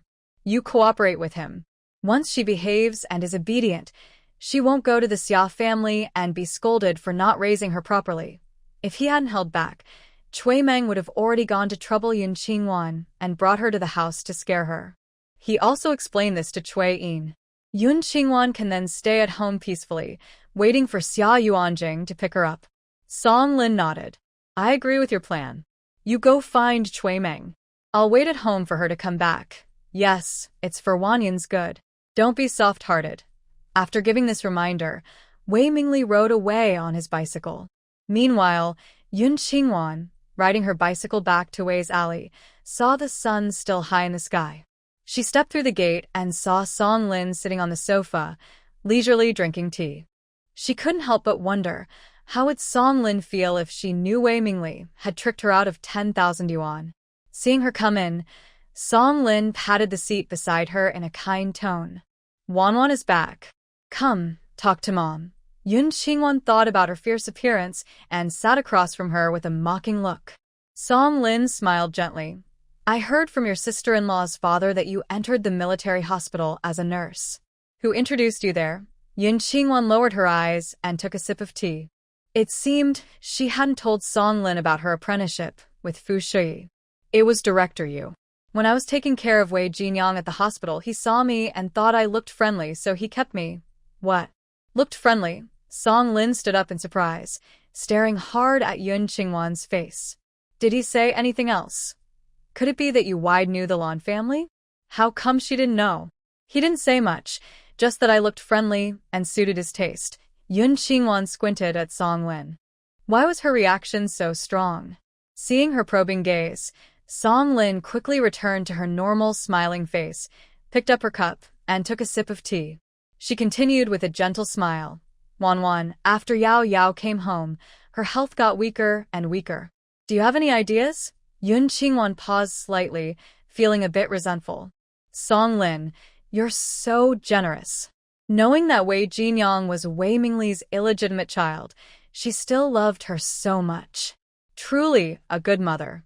Yun Qingwan didn't beat around the bush. She took a cup of tea brewed with spiritual spring water from her bag and took a sip. Old rules. Use Wei Mingli's blood to brew medicine, drink it for 3 days, then do acupuncture 3 times. The consultation fee is 1,000 yuan per session, and 3 sessions will cure her. After hearing this, Song Lin's smiling eyes cooled a bit. Yunwan, I know you resent Mom for losing you, and that's why you torment us. But am I not trying to make it up to you? Let go of the unhappy past, and our family can be happy together. She died so tragically. How could she let go? Yun Qingwan leaned back, raised her chin, and said, Sure, 3,000 yuan to buy health for the little wild one, to buy my happiness. Isn't that harmony? The smile on Song Lin's face disappeared, and she felt angry inside. One after another, they all want to scheme over her little bit of money. Late evening, if you keep threatening Mom and Dad like this, the bond between us will be completely broken. Yun Qingwan calmly sips her tea. I'm not threatening you. I'm just doing business. I sell my skills, you buy them, and in return, you can cure your beloved adopted daughter. That's fair. You're impossible to reason with. Song Lin sharply puts down her cup, staring at Yun Qingwan with a colder expression. Yun Qingwan's face also changes. Her clear eyes seem to freeze over like icy shards. Song Lin, are you really not worried about the Yun family who raised you? She uses the Yun family to threaten her again. Yun Qingwan's expression hardens. Her bright eyes seem to freeze like ice. Songlin, are you really not afraid that I might spread the news that Wei Jinyao is Wei Mingli's illegitimate daughter at the military district gate? In her past life, she was weak. But in this life, she can do anything. If she gets angry enough, just one bottle of poison in her space could make all the Wei family members quietly die. Song Lin feels intimidated by her and quickly sneers. Yun Qingwan, I advise you kindly. If you don't listen, don't come crying later. After making her threat, Song Lin picks up her teacup, drinks the last half, and strides into her bedroom. Since she refuses to listen, she will teach her a lesson. Yun Qingwan watches her back, a sad smile in her eyes. Whether in her past or present life, she probably won't receive any love from Song Lin. It's her, it's Yun Qingwan. At this moment, Kai Seungyu brings in a group of strong men from outside the main door, then locks the door. Yun Qingwan glances sideways, her eyes suddenly filled with killing intent. Behind Kai Seungyu, 7 men in uniform follow, led by a tall, bald man. He is Chui Meng, Chui Min's cousin, a former prison guard from the old society. He once saved a hero fighting the Japanese in prison, and now he is the prison boss. He looks at Yun Qingwan's fair face, a sly smile appearing at the corners of his mouth. He loves this delicate little sister. Inside the house, Song Lin comes out after hearing the noise. After exchanging a look with Chui Meng, she feigns confusion and asks, Director Chui, why are you here? Mother-in-law, this is the little niece you adopted from your family, right? Not bad-looking. Chui Meng stares at Yun Qingwan with a lecherous smile and enters the living room.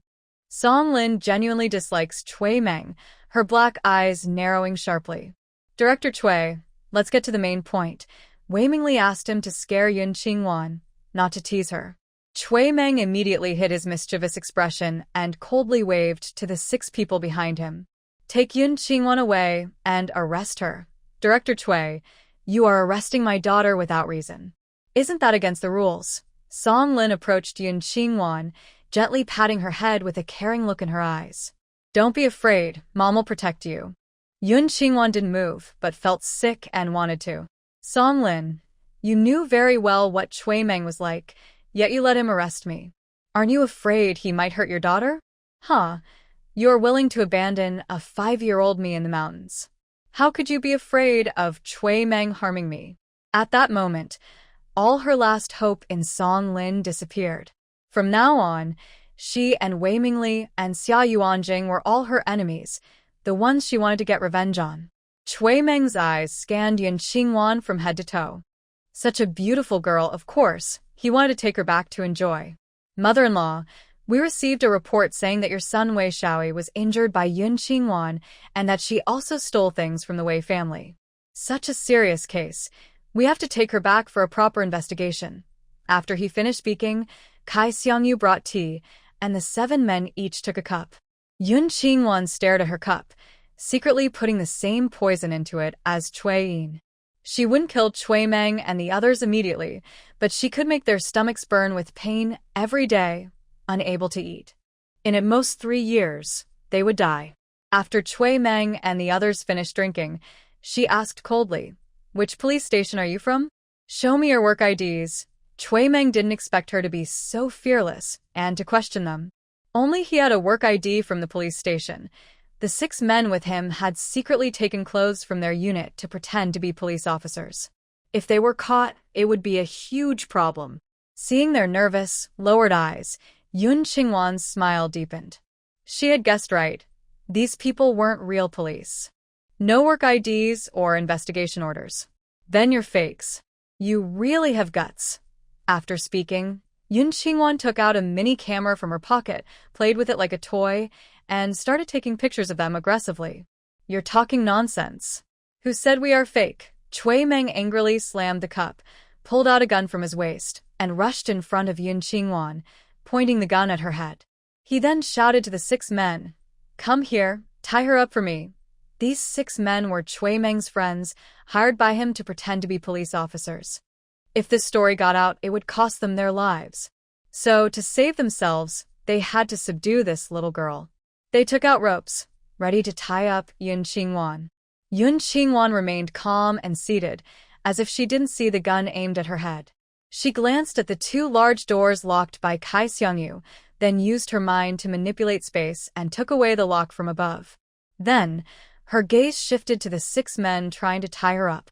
I hope you won't regret pretending to be police when you face real trouble, she thought. Song Lin thought that Chui Meng's arrival would scare her. But she was surprised that, even with a gun pointed at her, she was not afraid. She had to continue pretending to be a good mother. Director Chui, you're here to arrest someone, and I'm sure you have evidence. I won't interfere with your work, but you can't hurt my daughter. Mother-in-law, you are so noble and righteous. We will handle this fairly and professionally. We won't hurt your daughter even a little, Chui Meng said. Then he shouted to the 6 men, hurry up, move. Tie her up. The 6 men looked fierce as they surrounded Yun Qingwan. Be good and surrender, and we won't hurt you. If you resist, don't blame me for being ruthless. However, despite their loud shouts, they hesitated and didn't dare to make a move. They simply couldn't bring themselves to touch Yun Qingwan.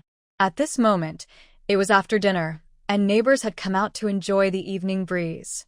Hearing the commotion at the Wei family's house, they gathered curiously at the door.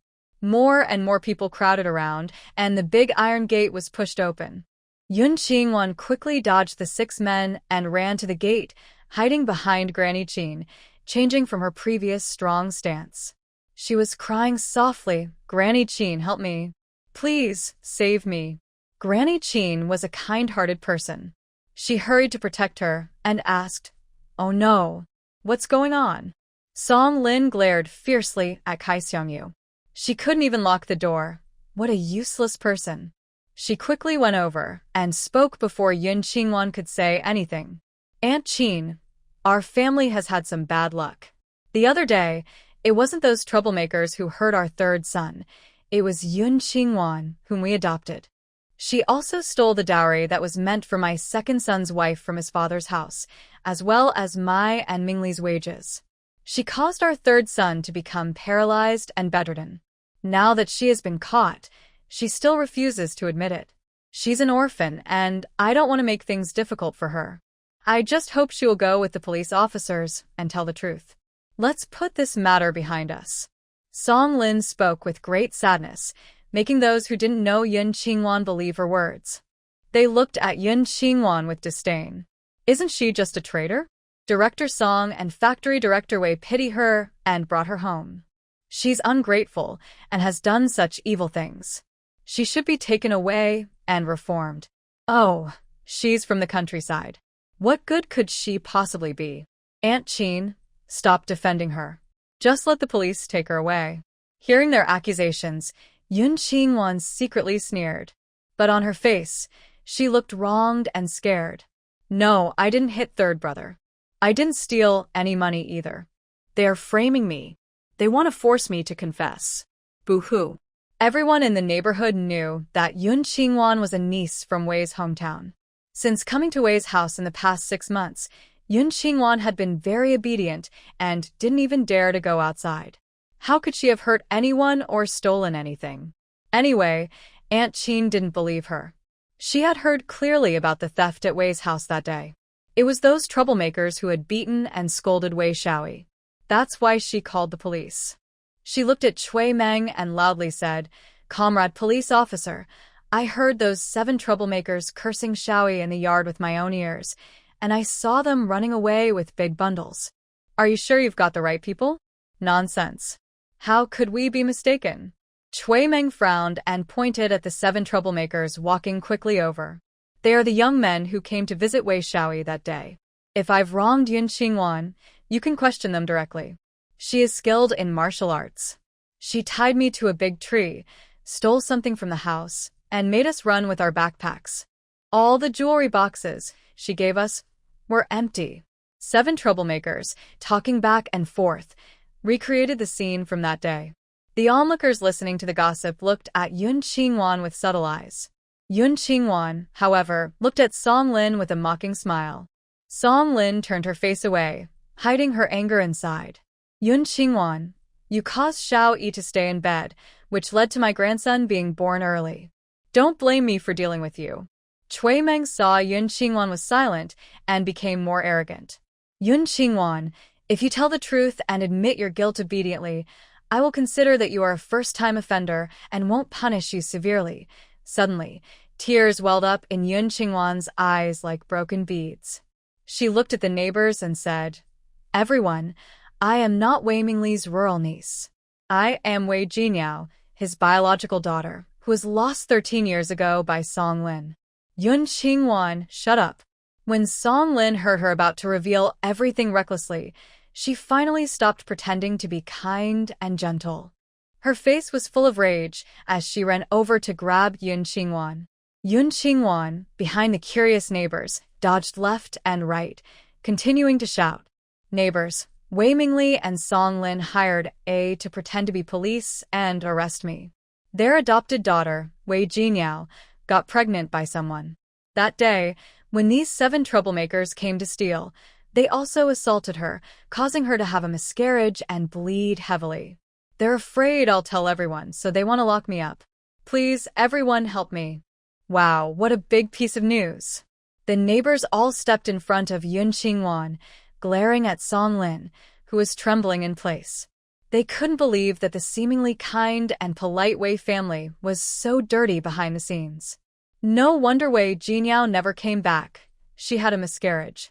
Some friends who played with Wei Mingxia had once vaguely mentioned that Wei Jinyao was not proper. Now, from Yun Qingwan's words, it's certain. They lowered their heads and whispered to each other. "It's true. Wei Mingxia told me." "Oh, did you forget?" That day, Wei Jinyao said she was having her period and couldn't come out of the bathroom. I guess she lost the baby. No wonder Wei Jinyao has been drinking sour plum soup every day recently. It turns out she is someone. The more people talked, the more they believed their guess was correct. The gossiping voices were quite loud, and Song Lin heard everything. A triumphant smile flashed in her eyes, but she quickly looked angry and glared at Chui Meng. "Why are you all just standing there? Hurry up and catch her." Chui Meng, who had realized what was happening, drew his gun and fired 2 shots into the air. Everyone move aside. The neighbors watching the scene were so scared they all backed away. The 7 troublemakers originally wanted to take revenge, but they never expected such a big incident. They were so frightened they didn't dare make a sound and quietly slipped behind the crowd. Yun Qingwan looked at Chui Meng and the others approaching, clenching her fists tightly. She wondered if she could beat them to death and whether Fu Yaozhou would cover for her. Bang, bang, bang. From afar, 3 more gunshots rang out. Everyone looked over to see 2 large green trucks rushing toward them. From the front truck, 20 tall police officers got out. Without saying a word, they raised their guns and surrounded Chui Meng and the others. Pretending to be police officers is a serious crime, the leader told Chui Meng, then took out handcuffs and immediately cuffed all 7 of them. Chui Meng and the others didn't dare say anything and obediently squatted down to surrender. The 7 troublemakers were so scared they were trembling and regretted coming here. They tried to run, but the police spotted them and also cuffed them. Behind them was a small green Jeep with a canopy, driven by a man with a big beard, wearing a wide-brimmed black hat. He quickly got out of the car, pulled Yun Qingwan over, and took her into the vehicle, then drove away. Song Lin watched them suspiciously. Why did that person say nothing and just take Yun Qingwan away? Yun Qingwan, who was taken, was also confused. How did Fu Yaozhou arrive so quickly? Are they trying to force you to marry Xia Yuanjing today? He came not by coincidence, but because his people were investigating Wei Mingli on this side. Recently, while tracking spies, they discovered some suspicious connections between those people and Wei Mingli. The person monitoring Wei Mingli was Su Feng. He had seen Yun Qingwan and noticed that shortly after she returned home, those fake police officers entered. He sensed something was wrong and contacted him, but these people couldn't casually get involved in such matters.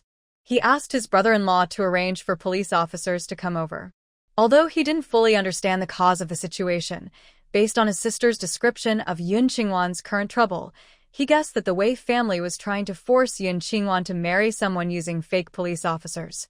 Yun Qingwan wasn't surprised that he knew about her situation. She nodded. Sort of. Xia Yuanjing, like Wei Mingli, is a very malicious person. On the surface, he appears respectable, but inside, he's willing to do anything to achieve his goals. Marrying him would mean a very tragic end for me. Yun Qingwan remembered the moment Xia Yuanjing burned her, and her body couldn't help but tremble. It was so painful at that time. Seeing tears welling in her eyes, Fu Yaozhou gently touched the back of her head, feeling puzzled. Yun Qingwan probably hadn't met Xia Yuanjing before, so why did she say that? Who is Xia Yuanjing? He asked. He's very scheming and cruel. His plans are more numerous than the holes in a sieve. In short, anyone who encounters him either obeys him or dies. As she recalled the past, Yun Qingwan couldn't help but tremble, and her eyes filled with deep hatred. If she ever saw him again, she would use the most toxic poison to kill him. Then she would go to the northwest and poison his entire family. And those who had helped Xia Yuanjing commit evil, she would eliminate them all.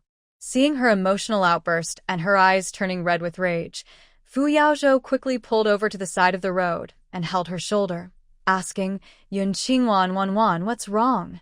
Yun Qingwan lifted her tearful eyes and asked, Zhou, you can save me, right? Looking into her tearful, beautiful eyes, Fu Yaozhou's gaze also grew intense. But he quickly regained his clarity. Azu? She knew he was Fu Yaozhou, but her current state. It seemed like she was possessed, and her words were very strange. Could she have experienced a major psychological trauma? Wan, don't be afraid. I will protect you, he said, holding her close and gently patting her head. Listening to his heartbeat and his soft comfort, Yun Qingwan's emotions gradually stabilized, and she snapped back to herself. She shyly pushed him away. No, it's nothing. I'm fine, Fu Yao. Brother Luo, where are we going? She hurriedly wiped away her tears and turned her head to look in the opposite direction from Fu Yaozhou. Cloud Qingwan, oh Cloud Qingwan, how could you say something so careless? Fu Yaozhou suddenly realized his arms were empty and understood that he had been holding her. His ears turned red as he looked out the car window. Just now, he had only hugged her in a moment of panic. There was no other meaning. It's just that she was so slim, and holding her felt. Now, Fu Yaozhou understood his feelings, and his blood started to boil inexplicably. He controlled himself for a long time before daring to turn his head. When he saw the tears at the corner of her eyes, his heart felt heavy too. He couldn't help but stretch out his arm again and gently touch the back of her head. Cloud Qingwan, if you are willing to trust me, I can be your listener. No matter what happens, I will keep it a secret. From her worries about the safety of everyone in the Yun family, it seemed there was something in her world that frightened her. But her circle of friends and family was not complicated. The Wei family didn't have the power to harm the Yun family. Even the very popular Xia Yuanjing didn't have enough ability to threaten everyone in the Yun family. But from her comments about Xia Yuanjing, it was clear she was afraid of him. This didn't make sense. She had never met him, and the newspapers only praised Xia Yuanjing for being handsome and talented. All his qualities were attractive to girls, so why would Cloud Qingwan be afraid? Confused, Fu Yaozhou decided to send more people to investigate Xia Yuanjing. Cloud Qingwan turned around and gave a bitter smile. It's nothing. I'm fine. Some things she couldn't explain clearly. As some enemies, she wanted them to die, not just face legal punishment. So, if she told Fu Yaozhou, it would only make things difficult for him. She didn't want to say it, and Fu Yaozhou couldn't force her. Seeing her fragile and sad look, he drove the car to a large riverbank outside the city. The riverbank was at the foot of a barren mountain, with a large area of yellowish-white sand that looked like a beige carpet under the newly fallen night.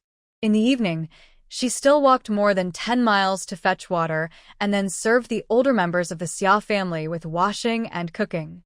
Clearly, it was their rural reform and hardship, but it all fell on her alone.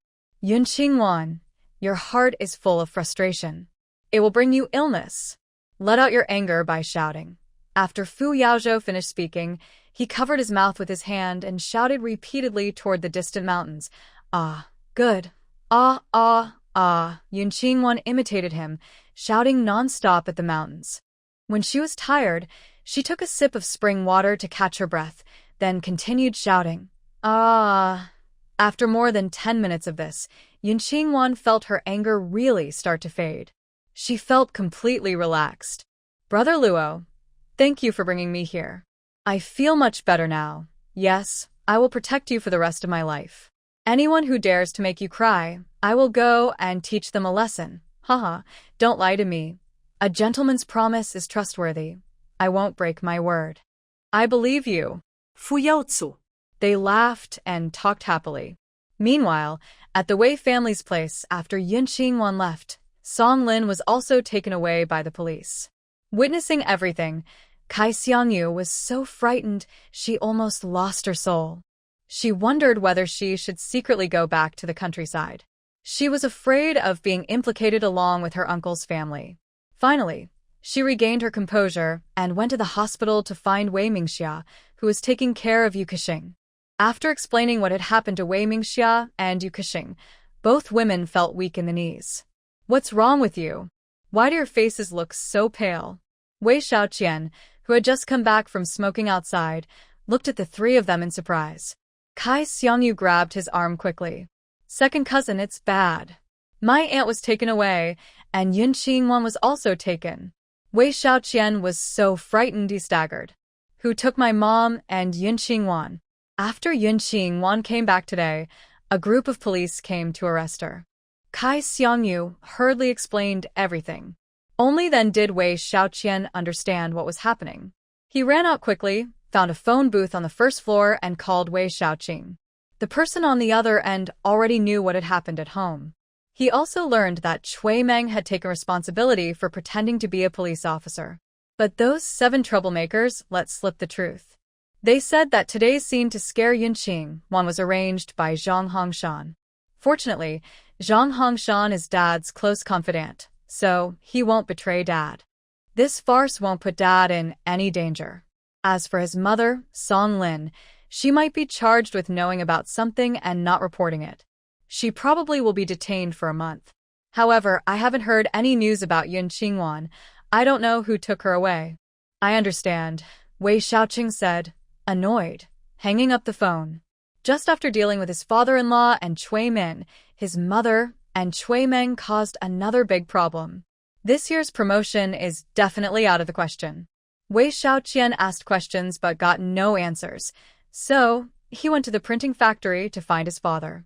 Wei Mingli wasn't there, so he had no choice but to return to the hospital. Since there are still Wei Posey and Wei Jinyao at home to take care of, he asked Kai Xiangyu to go back and watch the house. But Kai Xiangyu didn't dare go back, so she swapped with Wei Mingxia and stayed at the hospital to look after Yu Kexing. Around 10 o'clock, Fu Yaozhou brought Yun Qingwan back. Yun Qingwan asked him to park the car at the alley entrance because she didn't want to be seen. For her safety, Fu Yaozhou didn't plan to appear in her life right now.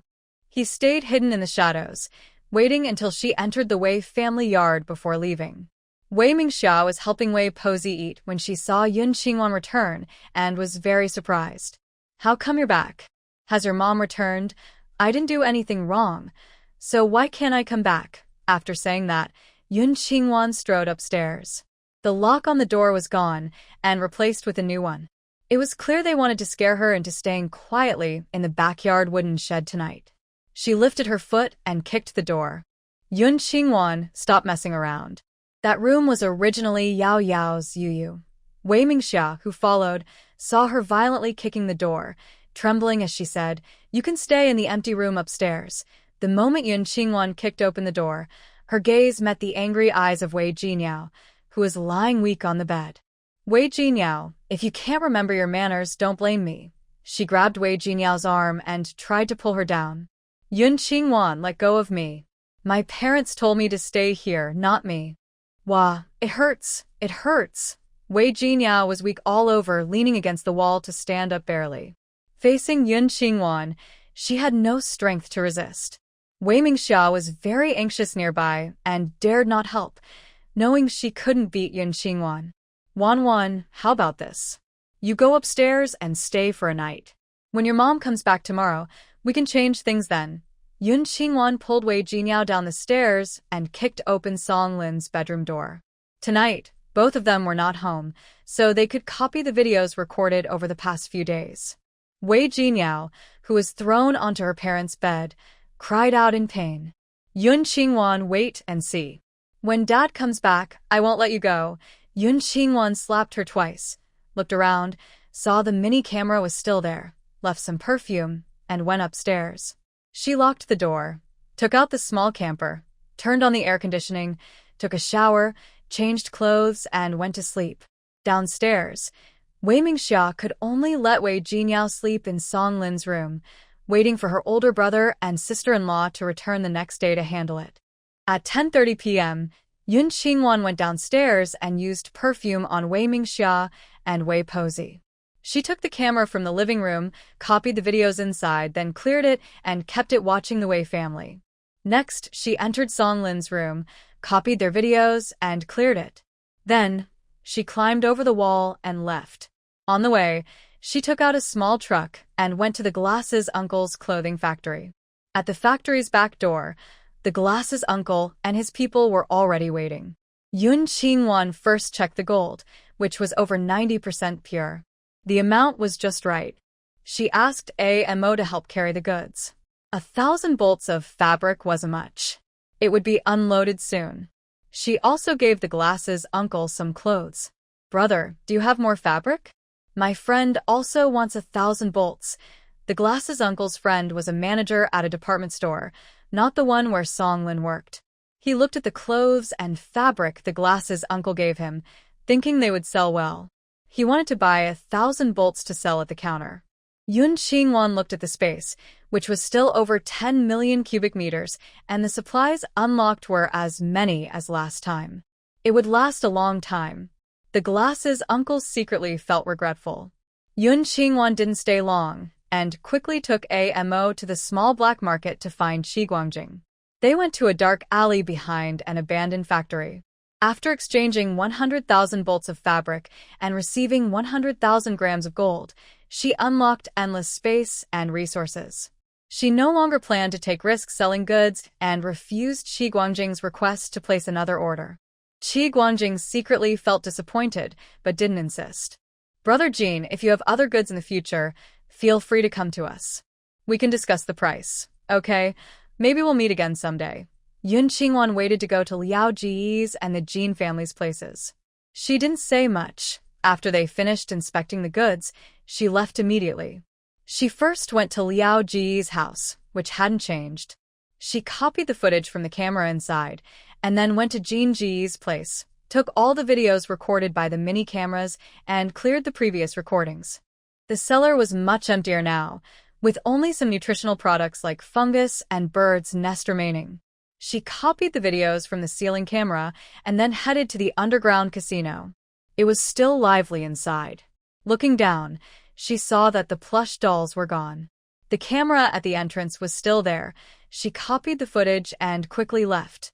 Finally, she went to Wei Mingli's printing factory, where the people were still in the yard. After backing up the videos, she returned to the Wei family home, which was almost 5 o'clock. She went upstairs, took a nap, and woke up around 7. After washing up, she took a bunch of small black clips from her space, gathered her long bangs, and pinned them back. Her smooth, full forehead was now visible, and her overall look shifted from youthful innocence to a cold, noble aura. Today, she wore a white summer casual outfit with black stripes and a pair of white sneakers. Once dressed, she looked vibrant and full of energy. Thanks to the spiritual spring water she drank daily, her skin stayed fair no matter how much she was exposed to the sun. So, skincare creams were useless for her.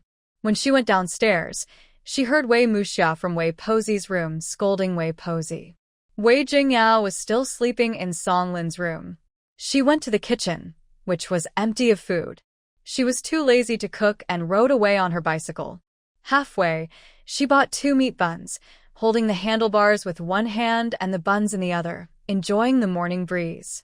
In the distance, Fu Yaozhou in the green van watched her smiling face, a gentle smile on his lips. Unconsciously, he took out his phone and took a few photos. Next to him, Su Feng's eyes twitched with surprise as he asked, "Brother Zhou, is she the girl sister Shui introduced to you as a future wife? Stop talking nonsense." Fu Yaozhou instantly turned cold, glancing at him sharply, but his heart was racing. If he married her, she wouldn't be afraid of the Wei family forcing her to marry Xia Yuanjing. No, he's too old now. How could he be worthy of her? Maybe he should introduce her to Zhao Yi? No, that won't work. That reckless guy, Wuan can't control him at all. What about Zhao Yi? No, Zhao Yi is too young. He wouldn't be able to take good care of her. Fu Yaozhou thought about all the young men around him, but couldn't find a suitable one. Brother Zhou, are you lying to me? She's really not the girl sister Shu Yi introduced to you as a wife, Su Feng asked with bright eyes. Fu Yaozhou frowned. Why are you asking this? I think she's pretty. If you don't like her, let sister Shu Yi introduce her to me. Su Feng is also from a military family in the capital, with parents holding important positions in the army. He has been close to Fu Yaozhou for many years, and is one of his most trusted helpers. He's funny and good-looking. No, you don't deserve her. Fu Yaozhou refused coldly. Su Feng's mother is too strong. If Wuan married into the Su family, she would definitely suffer from her mother-in-law. Unlike their Fu family, where his mother never interferes and can't control him. Why do you say I don't deserve her? Su Feng asked anxiously. He admits he's a little less handsome than Brother Zhou and comes from a slightly less prestigious family, but otherwise he's confident. Brother Zhou, I don't smoke or drink, unlike Zhao Yi who flirts with everyone. I don't spend money recklessly. When she marries me, I will give her all my allowance. I will also be respectful to her parents, giving her all his allowance? Fu Yaozhou smiled slightly. Yes, give her all the allowance, and she can buy whatever she wants. That's his way of thanking her. Stop talking. She doesn't care about your allowance. Don't think about her. Su Feng looked at him protectively, teasing. Do you think I don't deserve her? Maybe you like her and want to marry her, but are afraid to admit it. Su Feng, get out of here. Fu Yaozhou's face darkened. As a man, what is there to be afraid of admitting? She is his benefactor, and he is only trying to repay her kindness by stopping Su Feng's bad plans. If you don't like it, just don't like it. Why get upset? Su Feng begged for mercy. Afterward, he planned to ask Fu Shiyi whether Yun Qingwan had a partner. If she didn't, he would pursue her. Yun Qingwan, after visiting the children at the hospital, went to the back area. This time, she brought the clothes that Sherweigua and Fan Yunjie wanted. Both of them were very happy. Fu Shiyi saw how nice they looked and picked out 2 more sets from a catalog. Yun Qingwan immediately recognized they were Fu Yaozhou's size and decided to take a few more sets for him. Today, in the intensive care unit, 2 more patients were transferred from elsewhere.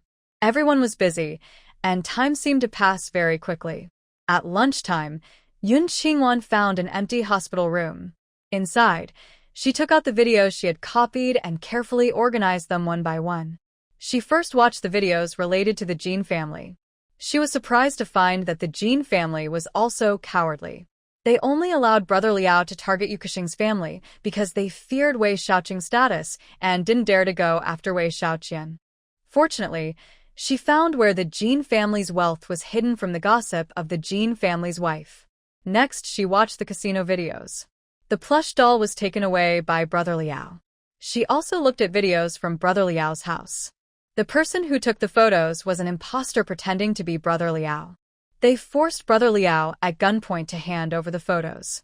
Brother Liao took the photos from inside the plush doll's body on the bed. After seeing this, those people took everything, doll, and all of Brother Liao's savings. The printing factory videos revealed a big secret. Those people were also spies, and their leader was surprisingly Wei Jiniao's biological mother. Unfortunately, they didn't reveal her name, only her code name. Yun Qingwan frowned, wondering if Wei Mingli might also be a spy. But she decided not to worry about it. These matters were too complicated for her to understand or investigate. She would leave it to Fu Yaozhou to handle. However, the plush doll was not with them anymore. Was it lost? Or was it transferred to another spy? Finally, she checked the Wei family's videos and received a big surprise. The Wei family's wealth was hidden in Song Lin's and Wei Mingli's bedroom. In the videos, Wei Mingli and Song Lin took out 3 large gold ingots. There were also jewelry and other valuables. Yun Qingwan began to recall the layout of the Wei family house and guessed where Song Lin's bedroom and treasure room might be. Forget it. I'll go back tonight and ask AMO to investigate. After watching all the videos, Yun Qingwan held her teacup and thought for a long time. In the end, she came up with a plan to lure the enemy like a mantis catching a cicada, with a sparrow watching from behind. Jin Jinfu dared not attack the Wei family, so he decided to tell Wei Mingli about their wealth. With his greed and that of the spies behind him, they would definitely try to take the Jin family's riches for themselves. This would require a lot of effort to verify the authenticity of the treasures and move them. Fu Yaozhou only needed to stay behind the Jin family's wealth and catch all the spies in one net. But before doing all this, she needed to find out exactly how much treasure the Jin family had. Yun Qingwan withdrew her thoughts, edited the videos, and stored them on a new phone. To help Fu Yaozhou identify the spies, she also printed some spy photos. She gave a small tip. Inside the plush dolls, there was a tiny recording ball. If they encountered it, they could check its contents. Finally, she noted down the locations where she placed mini cameras at Zhang Hongshan's spy hideout, the Jin family, and Brother Liao's casino. Once she got the Jin family's gold, she would no longer be involved. These cameras were no longer useful to her. She decided to give them to Fu Yaozhou and his team to catch the spies. She packed her phone, photos, and the tip letter into a stainless steel box. Inside, she also placed 100 smart recording balls and 100 high-tech listening devices. This would help Fu Yaozhou catch the spies sooner, so he could return to the imperial capital and arrange work for the Yun family. She could also go to the northwest to deal with Xia Yuanjing and his family. At 6 p.m., after leaving the hospital, Yun Qingwan headed straight to the Jin family's treasure site, her grandmother's hometown, a small mountain village on the outskirts of the city. By around 7 p.m., she arrived. The videos didn't specify where exactly the treasures were hidden. Yun Qingwan could only use a metal detector to find them. She took out AMO and asked him to search the mountains outside the village, while she disguised herself as a beggar and entered the village. At this time, the villagers who worked early had not yet returned. A group of children saw Yun Qingwan and kept throwing stones to drive her away. Yun Qingwan immediately made a scary face at them, frightening them all away and causing everyone to run back home. She searched around the village, but couldn't find the location of the treasure. Around 8 o'clock, the villagers' adults returned. When they saw her, they angrily chased her away with sticks. She pretended to be scared and left the village to meet AMO. "Master, I found it." AMO was in a half-collapsed ancestral hall on the back mountain and discovered the basement. However, the old hall was home to a family of 3 brothers, with over 20 people living there. They also kept 6 blue-gray dogs. This was no problem for Yun Qingwan. She quickly threw a pack of sleeping powder, and everyone, people and dogs, fell asleep. 1 person and 1 robot entered the hall openly and found the entrance to the basement. Inside, Yun Qingwan exclaimed, "Wow!" The entire basement was over 200 square meters, twice the size of a casino underground. It was divided into 5 small rooms. 4 of the rooms were filled with wooden boxes. Yun Qingwan knew that if she took all these items, she wouldn't be able to settle the family's debts. She opened the boxes and only took the gold, along with rare herbs like ginseng, deer antler, tiger bones, and bear gall. She also took the most valuable jewelry, jade, pearls, agate, antiques, calligraphy, paintings, diamonds, and silver coins, more than 10 boxes of these. After the reform and opening up, she kept some as startup funds for the Yun family. She collected over 300 pounds of gold from the basement. The space expanded infinitely, and all the supplies collected during the apocalypse were unlocked. Only the gold she collected during the apocalypse remained frozen and couldn't be taken out. Yun Qingwan checked around again to make sure she hadn't missed anything, then took out her phone to take pictures of the treasures. She took close-up photos of each box. Once printed, anyone who saw them would feel greedy. Afterward, she restored the entrance to its original state and returned to the city, which was now past 10 o'clock. The black market was open. She put on a muscular man's disguise, transforming into a rough-looking man, and pushed a cart to the black market. She bought half a pig, a ewe, 15 hens, 7 ducks, 2 geese, and a basket of rabbits. After buying the live animals, she continued shopping for grains, fruits, and vegetables. A small vendor in the crowd kept chasing her shadow. Yun Qingwan did not notice that after leaving the black market, she returned to the Wei family. She did not go inside but circled around the Wei house, focusing on the treasure vault beneath Song Lin's bedroom, right below the wooden hut where she once slept. The Wei family was not completely in chaos yet, and it was not the time to take the Blue family's treasures. Yun Qingwan did not linger and went to the morning market to stock up. She finished shopping by 7:30 and returned to the hospital to start a new day. At noon, she took out a memo and wrote 2 letters, one to Wei Mingli and one to Wei Xiaoqian. The letter to Wei Mingli included photos of the Jin family's treasures and a note that simply said, Jin family. The letter to Wei Xiaoqian explained that the person behind Liao Go was Jin Jinfu and detailed the location of the Jin family's hidden treasures and how they had been embezzled. To make it more convincing, she also printed several photos from a video showing Liao Go with Jin Jinfu and included them. In the evening, she left work early, changed into a mail courier's outfit, and went to Wei Mingli's workplace. When Wei Mingli came out, she handed him the letter directly. He held a thick envelope, frowned, but being cautious, he did not open it outside. Instead, he put it into his briefcase and took it home. Song Lin had not returned yet.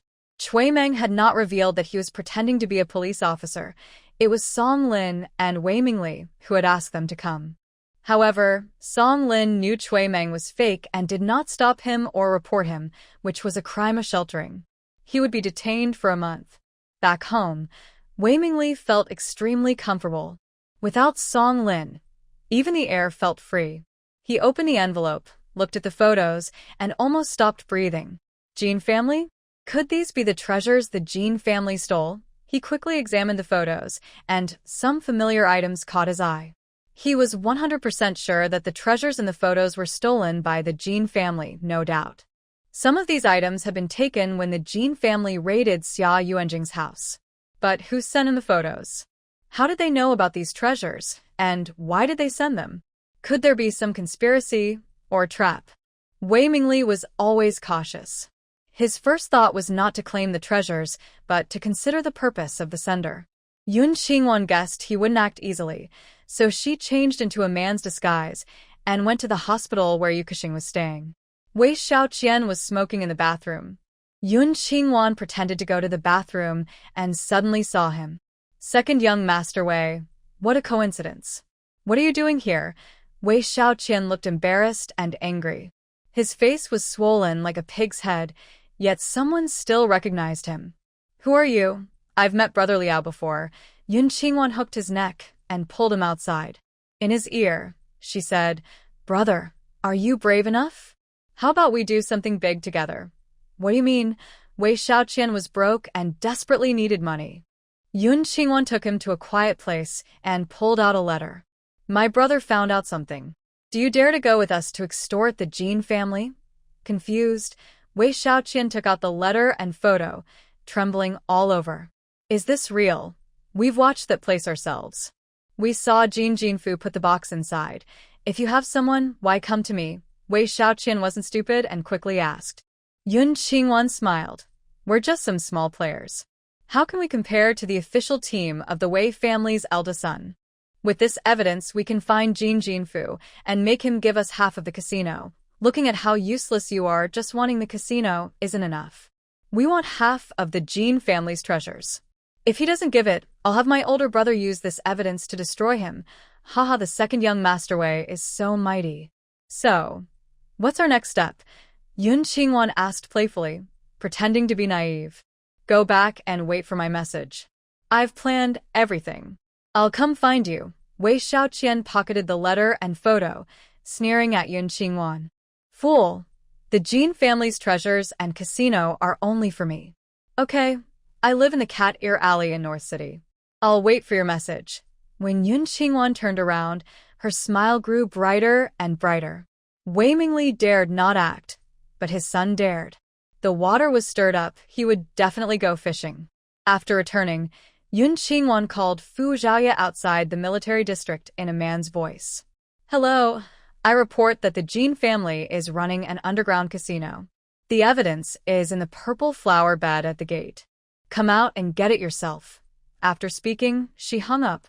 After about 10 minutes, Fu Zhaoye ran out. Yun Qingwan used her space ability to place a square stainless steel box in the flower bed. Fu Zhaoye's sharp black eyes swept around but didn't see her. He carefully opened the box, and the first thing he saw was a phone. He had seen this device before. It was given to his little uncle by a mysterious person. His little uncle said that the photos and glasses on the car back then were also given by that mysterious person. They are looking for her, but unfortunately, the only clue is her traces of buying things at the black market. Fortunately, they have already investigated what she bought. As long as they find where those items appeared, they can trace her. Fu Zhaoye held the box happily and returned to the military district. He was looking forward to the clues and the surprise from the mysterious person this time. Meanwhile, Wei Xiaoqian, after returning to the bathroom, repeatedly looked at the photos and let her more than 10 times. He confirmed he wasn't dreaming before leaving the hospital. He couldn't handle the extortion case against the Jean family alone. He couldn't ask his older brother. Knowing his brother's character, he would definitely turn in the letter and photos, then destroy Brother Liao and the Jean family to make achievements for himself. His father also couldn't be told. If he gave it to him, he would definitely hand it over to his older brother for handling. So, only his father-in-law remained. This time, when the two uncles were injured and their children kidnapped, although they didn't find out who was responsible, they suspected Brother Liao. His father-in-law and uncles kept demanding revenge on Brother Liao. Now, the Jean family had a handle on them. Wei Xiaoqian couldn't help but laugh more as he thought about it. He rode his bike quickly to his father-in-law's house. The Yu family was having dinner. When Wei Xiaoqian arrived, everyone was unhappy. The two uncles thought that the chaos at the casino that day was Wei Xiaoqian's fault. But they were the ones punished. The women of the Yu family also blamed Wei Xiaoqian. If he hadn't taken people to gamble, such things wouldn't have happened. Wei Xiaoqian awkwardly smiled and pulled his father-in-law into the inner room. But he was cautious and only showed 2 photos. Dad, Brother Liao is behind Jean Jinfu. His father looked at the photos for a long time before asking, "What do you want to do?" "Blackmail him," Wei Xiaoqian said excitedly. His father squinted and showed a hint of curiosity. "Do your dad and your older brother agree?" "I wouldn't dare tell them. We can't even tell them about trying to get money from the Jean family. Just ask yourself, do you have the courage?" Father stared at the photo with a thoughtful smile. "I'll think about it. With such a big family like the Jeans, why not hold on tight and try to get something from them?" Is he worried about his own safety? Even Wei Mingli wouldn't dare do such a thing. Wei Xiaoqian couldn't tell what his father-in-law was thinking, but he knew this matter couldn't be rushed. "All right, in 3 days, give me a clear answer. If you're afraid, I'll find someone else." After he left, Father Yu took the photo and went to the Jean family that night. Jean Jinfu looked at the photo and asked with a smile, "What do you want?" "I want to be the director of the chemical factory." Father Yu was the deputy of the chemical branch and had always wanted to move up to become the factory director. If the Jean family could transfer him to the main factory as director, he could forget about his feud with the Jeans and Brother Liao.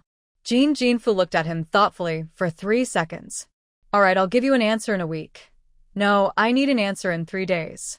Father Yu was worried that Wei Xiaoqian wouldn't wait and might tell Wei Mingli and Wei Xiaoqing about the photo.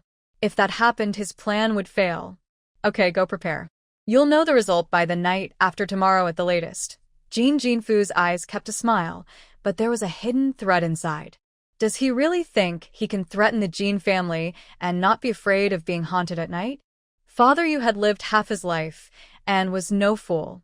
To prevent the Jean family from taking revenge, he left with a smile, saying, "The photo was given to me by someone else. He said he has more photos." Oh, I forgot. I'll ask him when I get back. Haha, then I'll trouble factory director you. Let me see you off. After sending father you away, Jin Jinfu returned to his room and tore the photo into pieces. Then he made a call. Find out where the Yu family's photos came from. After hanging up, he went into his father's study. Dad, are those things safe? Jin Jinfu's father, though old and frail, still had sharp eyes. First, call me Yu family, then move those things into the mountains and bury them. 3 days later, Wei Xiaoqian didn't get any news about his father-in-law's plan, but he heard that he had been promoted. He went to the main chemical factory and became the director. He was not a fool and immediately guessed that his father-in-law was playing him. Fortunately, he still had 3 photos and a letter in his hand. Without anyone to rely on, he had to depend on himself. Moreover, his elder brother was supporting him from behind. Even Jin Jinfu wouldn't dare to harm him. So he went directly to the Jin family, showing the letter and photos. After reading the letter, Jin Jinfu's eyes filled with anger and fear. He understood Wei Xiaoqian's abilities. He was sure that Wei couldn't find out about the Jin family's secrets. Only Wei Mingli, the old fox, and Wei Xiaoqing, who was an officer in the army, could discover what was hidden in his family. After thinking deeply, Jin Jinfu called his father out. His father read the letter and smiled at Wei Xiaoqian. What does my nephew want? The implied meaning was, what does your Wei family want? Wei Xiaoqian smiled proudly. I want half of your treasures and half of the casino's income. Jin Jinfu and his father were stunned. Is it really that simple? They thought that with Wei Mingli's greed, he would want 2/3 of everything plus some influence. The father and son looked at each other, happily chatting with Wei Xiaoqian while having the women in the family prepare food. Half an hour later, the dishes were served, and the wine was poured. In front of the old fox Jin Jinfu, Wei Xiaoqian couldn't hold back. He drunkenly revealed how he got the letter, why Yu Fu came to the Jin family, and other details. Hearing this, Jin Jinfu and his son were delighted, not knowing that Wei Mingli and Wei Xiaoqing were unaware of the matter. They immediately agreed to Wei Xiaoqian's request, letting him go to the casino tonight. All the income for the next half-year would belong to him. As for the treasures, he could come and take them any time. But there was one condition. Wei Mingli and Wei Xiaoqing had to come along. Wei Xiaoqian didn't want his father and elder brother to know yet, so he decided to take over the casino first. After he left, Jin Jinfu hurried back to his maternal grandfather's old house, gathering people to move the treasures from the basement. This also convinced the secret agents monitoring them that the photos Wei Mingli had were real. So, the agents quietly planned to seize all the Jin family's treasures. Meanwhile, Fu Yaozhou saw the video on his phone that Fu Zhaoya had given him and realized Yun Qingwan's plan of the mantis stalks the cicada, unaware of the oriole behind. Through the clues provided by Yun Qingwan, they identified Wei Jinyao's biological mother, a well-known editor named Qi Shiyan. Qi Shiyan used her position as an editor to pass along information collected by her subordinates through newspaper articles to her superiors. However, her superior remains unknown. Fu Yaozhou heard from his brother-in-law that Wei Xiaoqing wanted to introduce his sister to Fu Zhaoya. Taking this opportunity, Zhaoya was sent to the Wei family to counterattack Wei Jinyao and uncover who was behind her biological mother. Su Feng was sent to find Fu Zhaoya. On the way back, he mischievously talked about Yun Qingwan. Hey, your old friend is about to bloom. Your little uncle? Fu Zhaoya smiled, full of curiosity. Who does he like? Su Feng chuckled and said, Shui's little apprentice, very good-looking, with skin as white as snow. Yilingqiu. Among the apprentices around his sister-in-law, Fu Zhaoya only knew Yilingqiu and Fan Yunjia. If we're talking about beauty and fair skin, it can only be Yilingqiu. But her parents are in the countryside, so it's unlikely they will succeed. Unless his little uncle is willing to give up his military achievements and transfer jobs. No, it's a young girl, only 18, fresh and tender like a flower bud. Her name is Yun Qingwan, and she's the sister of Wei Lianzhong under your command. Wei Xiaoqing's sister, Fu Zhaoya, sitting in the front passenger seat, suddenly lost his smile. Yes, She was kidnapped from the mountains as a child and only found again 6 months ago. Your sister-in-law has taken a liking to her. Now she's studying medicine at the military hospital. After Su Feng finished, Fu Zhaoya's heart pounded. Wei Xiaoqing also has a sister named Wei Jinyao. We brought you here to use some charm to get close to her and find out who is behind her biological mother. Su Feng recounted their investigation results over the past few days, explaining Wei family's current situation, Wei Mingli's past with Song Lin, and their connections to the Lan family. Fu Zhaoya felt anxious inside. If the Wei Jinyao he knew was Yun Qingwan, then his first love would be ruined. If the Wei Jinyao he knew was actually Wei Jinyao, he wanted to slap himself for being so easily tempted by the daughter of a secret agent. After arriving at Fu Yaozhou's work base, he persistently asked, "Little uncle, what does Yun Qingwan look like?" "She looks like this." Fu Yaozhou took out his phone from his pocket, showing a photo he took of Yun Qingwan. She was riding her bike, facing the morning breeze, with a sweet and pretty smile. No, it can't be. Her name is Wei Jinyao. Fu Zhaoya heard the pain in his own heart. How could her name be Yun Qingwan? She had personally told him her name was Wei Jinyao. How could she lie to him? Fu Yaozhou's face turned cold. Have you seen her? Yes, twice, no, 3 times. Fu Zhaoya's mood was low. His love story hadn't even started, and it was already falling apart.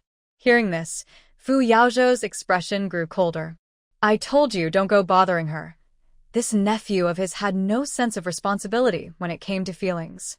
Wang, that obedient and clear girl, was deceived by him and probably still foolishly counting money for him. He would never agree for them to be together. Seeing his little uncle's serious face, Fu Zhaoya felt even more bitter inside. How could he compete with his little uncle for a girl? But what about Ming Xilan? If she found out her little uncle liked someone else, she might cry herself to death. Little uncle, you're joking. I wouldn't go bothering little aunt. Just tell me, what do you want me to do? What little aunt? She and I are. Fu Yaozhou paused, unable to say the words about their relationship. Anyway, don't talk nonsense and don't go bothering her. Fu Zhaoya, being an outgoing person, often had girls clinging to him in the capital. He naturally understood more about feelings than Fu Yaozhou. From the protective look in his little uncle's eyes, he could tell that his little uncle liked Yun Qingwan. That's good. When an iron tree blooms, Grandpa and Grandma should be very happy. But why does his heart feel so painful? Is Ming Xilan's mother a member of the Lan family? Fu Zhaoya was very surprised. He had heard from his younger aunt and her husband about the Lan family. Once, the Lan family was the richest in the 5 central provinces. It was often said they were the wealthiest in the land. Unfortunately, the Lan family declined, especially during the war-torn years, leaving only a daughter, Lan Yin, who struggled to keep the family's legacy. Lan Yin's parents were afraid she would marry and lose the family property to her husband. They found her an orphan named Song Lushing, who had no siblings or relatives, and made him her son-in-law. Unexpectedly, they only had one daughter, named Lan Xueheng. Lan Xueheng grew up during the war, witnessing the hardships of that time. Before she was 16, she became a hero fighting in the resistance. Her mother, Lan Yin, hoped her daughter would return safely and donated all the Lan family's assets. She just wanted the heroes to drive out the enemies, restore peace to the country, and see her daughter come back. Sadly, she never lived to see her daughter return. Shortly after her daughter left, her husband, Song Lushing, suggested adopting Lan Xueheng's close maid, Song Lin, as their foster daughter to help care for them in old age. Lan Yin agreed, but didn't allow Song Lin to use the Lan family name, believing her daughter would come back someday. But even after the country was established, Lan Xueheng never returned. Before she died, Lan Yin donated all the family's assets and property. Only a small Western-style house remained. That was the house where the Wei family now lives. What he never knew was that Ming Xilan's mother, Shinmanru, was actually Lan Xueheng. Fu Yaozhou wasn't surprised he didn't know, because after joining the army, Lan Xueheng changed her name. This was done to protect her family. Later, she was disfigured during a mission.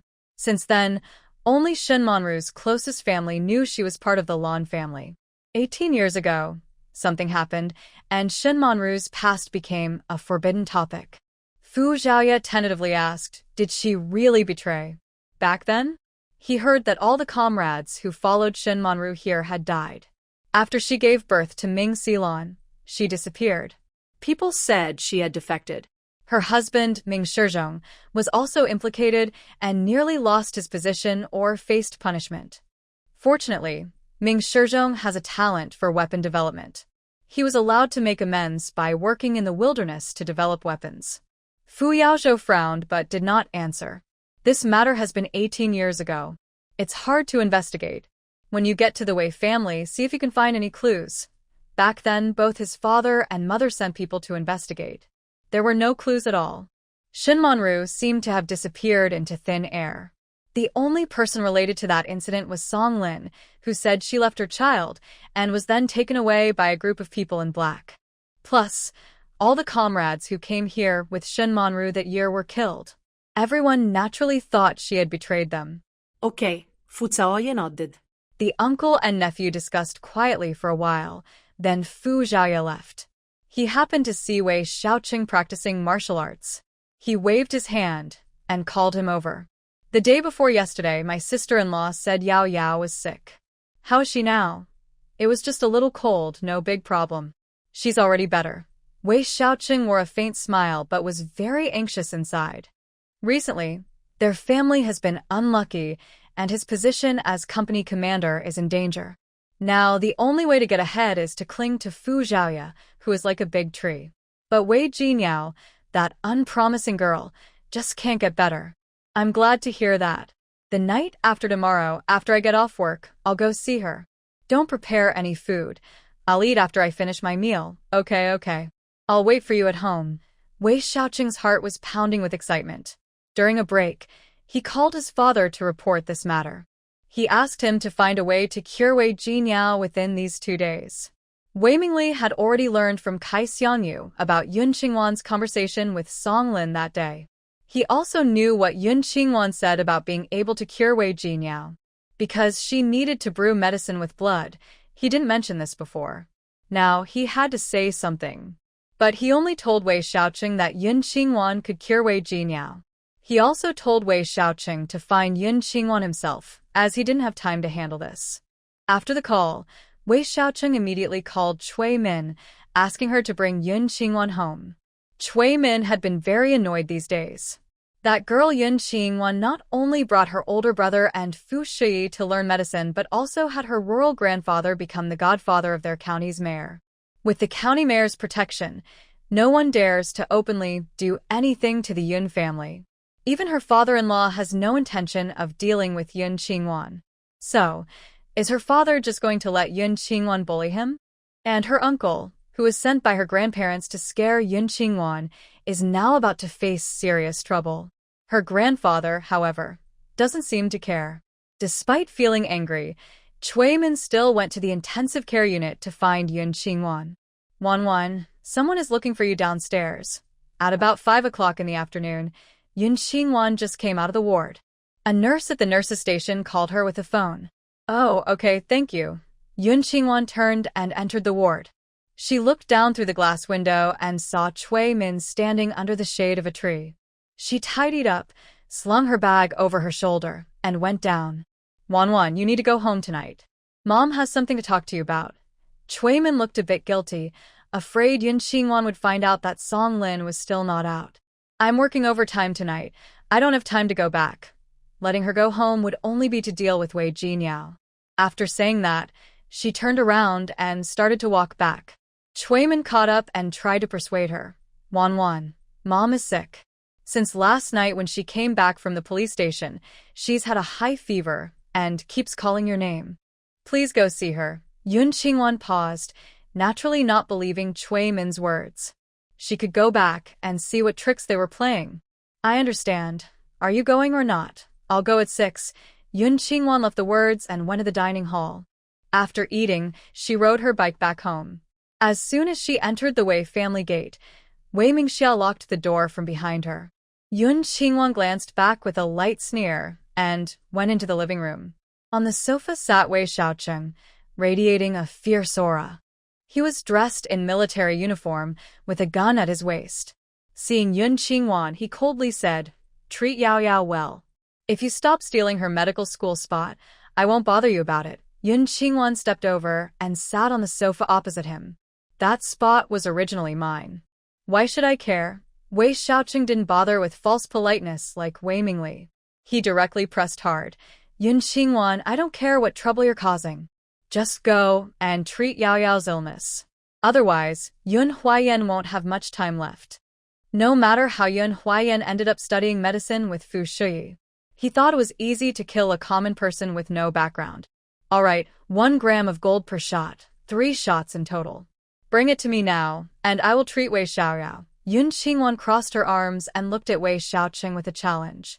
Wei Xiaocheng, he couldn't bear it anymore and pulled out his gun, pointing it at Yun Qingwan's head. "Stop talking nonsense. Go treat her. Do it now." Threatening him was asking for trouble. Yun Qingwan lifted her eyelids to glance at the gun on her forehead and sneered.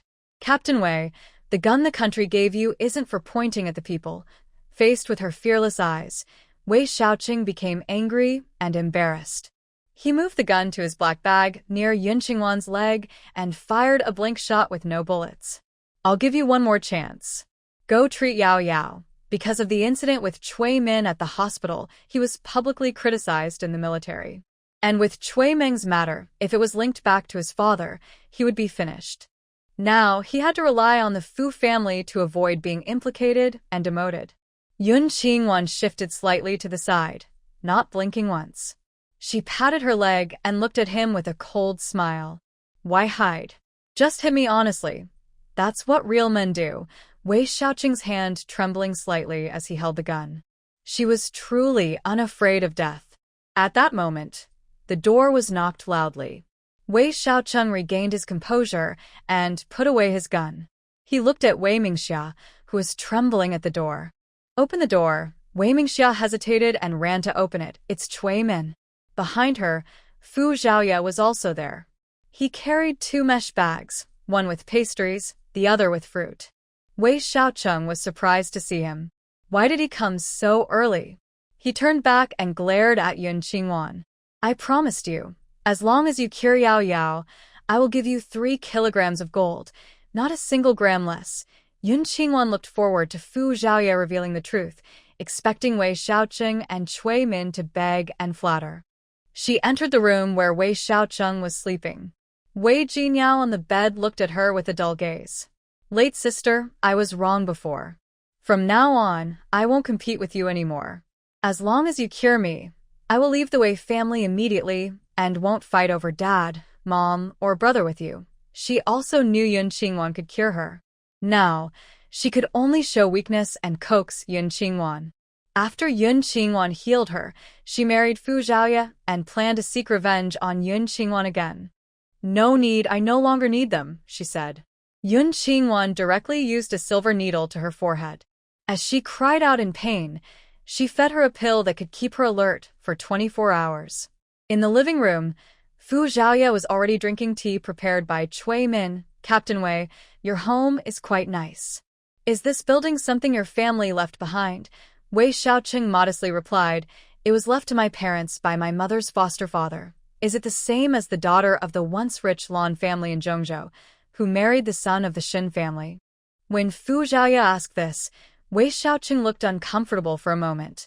Soon he smiled faintly. "My maternal grandfather was from a humble background. He was taken care of by the Lan family. To repay their kindness, he became a son-in-law. Your grandfather sounds like a loyal and kind person," Fu Zhaoye said with a smile, then changed the subject. "I was planning to come the day after tomorrow, but I was worried about Yao Yao, so I came early." "You won't be angry, right?"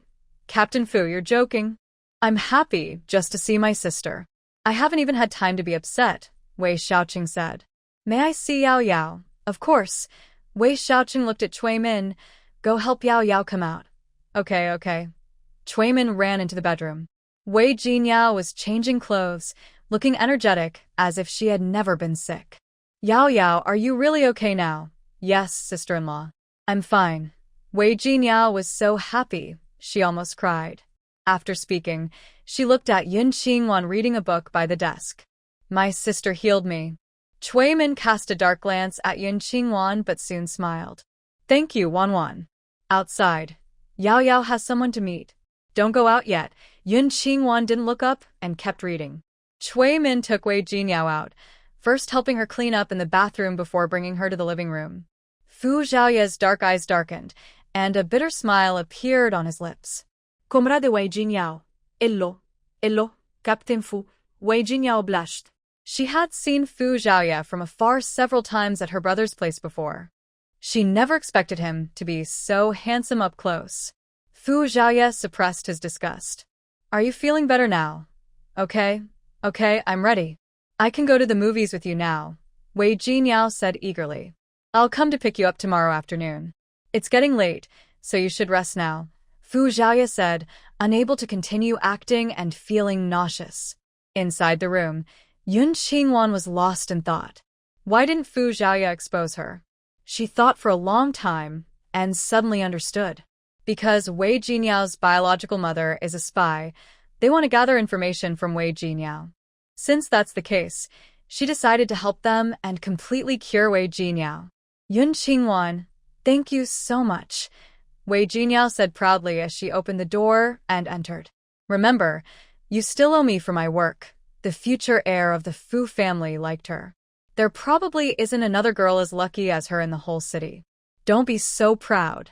To fully recover, you need 2 more injections, Yun Qingwan said, standing up and looking at Cui Min at the door.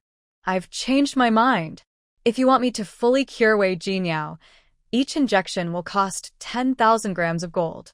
If I don't see 300,000 grams of gold before 7 o'clock tomorrow night, Wei Jinyao won't be able to leave the house the day after tomorrow. Yun Qingwan, are you crazy? Where would we get that much gold? Cui Min exclaimed angrily. The Blue family, the richest in Zhongzhou, surely has plenty of gold. Yun Qingwan pushed her aside and left. Time is running out. As she finished speaking, Wei Xiaochen, who had just sent Fu Zhaoye away, returned. Hearing Yun Qingwan's outrageous demand, he was so angry he almost vomited blood. Yun Qingwan, don't push me, he said. Wei Xiaochen couldn't produce that much gold from his home, and he didn't want to give Yun Qingwan any either. He decided to find someone to kidnap Yun Huaiyan and force Yun Qingwan to comply. Yun Qingwan seemed to see through his plan. Wei Xiaochen, stop using underhanded tricks. My older brother and I are now disciples of Fu Shi. This statement was like a clamp around Wei Xiaochen's throat. He stared at Yun Qingwan, wanting to kill her but afraid to act. By now, Fu Zhaoye had arrived. He was about to join the Fu family's network, and he couldn't afford to lose. Just 300,000 grams of gold. His mother wasn't short of money. Yun Qingwan didn't return to the hospital. She went straight upstairs. Wei Jinyao was furious, but had no choice but to sleep in Wei Xiaochen's room. Cui Min stayed to keep her company, while Wei Xiaochen left. Now, the only way to get the gold is to rescue his mother. During this time, he tried to use all his connections to save her, but everyone refused and said they couldn't help. They told him to be patient. A month would pass quickly. Originally, Wei Xiaochen could wait, but now he couldn't. He called Xia Yuanjing, explained a situation at home, and asked for help. On the other end, he heard a gentle laugh. Go find Ming Xilan. She will help you. Ming Xilan? We don't have any contact. How can I ask her for help? Wei Xiaochen had met Ming Xilan twice. She seemed friendly, but was actually very proud.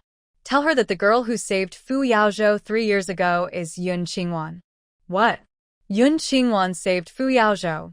Wei Xiaocheng's eyes widened. Why didn't Yun Qingwan mention this? Could it be that Fu Shi took her and Yun Huaiyan as apprentices to repay a favor? On the phone, Xia Yuanjing's voice was cold. This is just between us. Don't tell anyone else. Okay. When will you come over? Not decided yet. Goodbye. After hanging up, Wei Xiaocheng still held the phone tightly, his heart pounding. If he could use Yun Qingwan's favor to ask the Fu family for a position as a battalion commander, it wouldn't be hard, right? He returned to the military and went to find Ming Xilan. He told her that Yun Qingwan was the girl who saved Fu Yaozhou 3 years ago. To make sure she knew who Yun Qingwan was, he also mentioned that Yun Qingwan was studying medicine with Fu Shui. He also mentioned that Cui Min saw Ming Xilan, Fu Zhaoye, and Yun Qingwan eating together. Ming Xilan's face changed instantly. That fool Ban Lin dared to lie to her.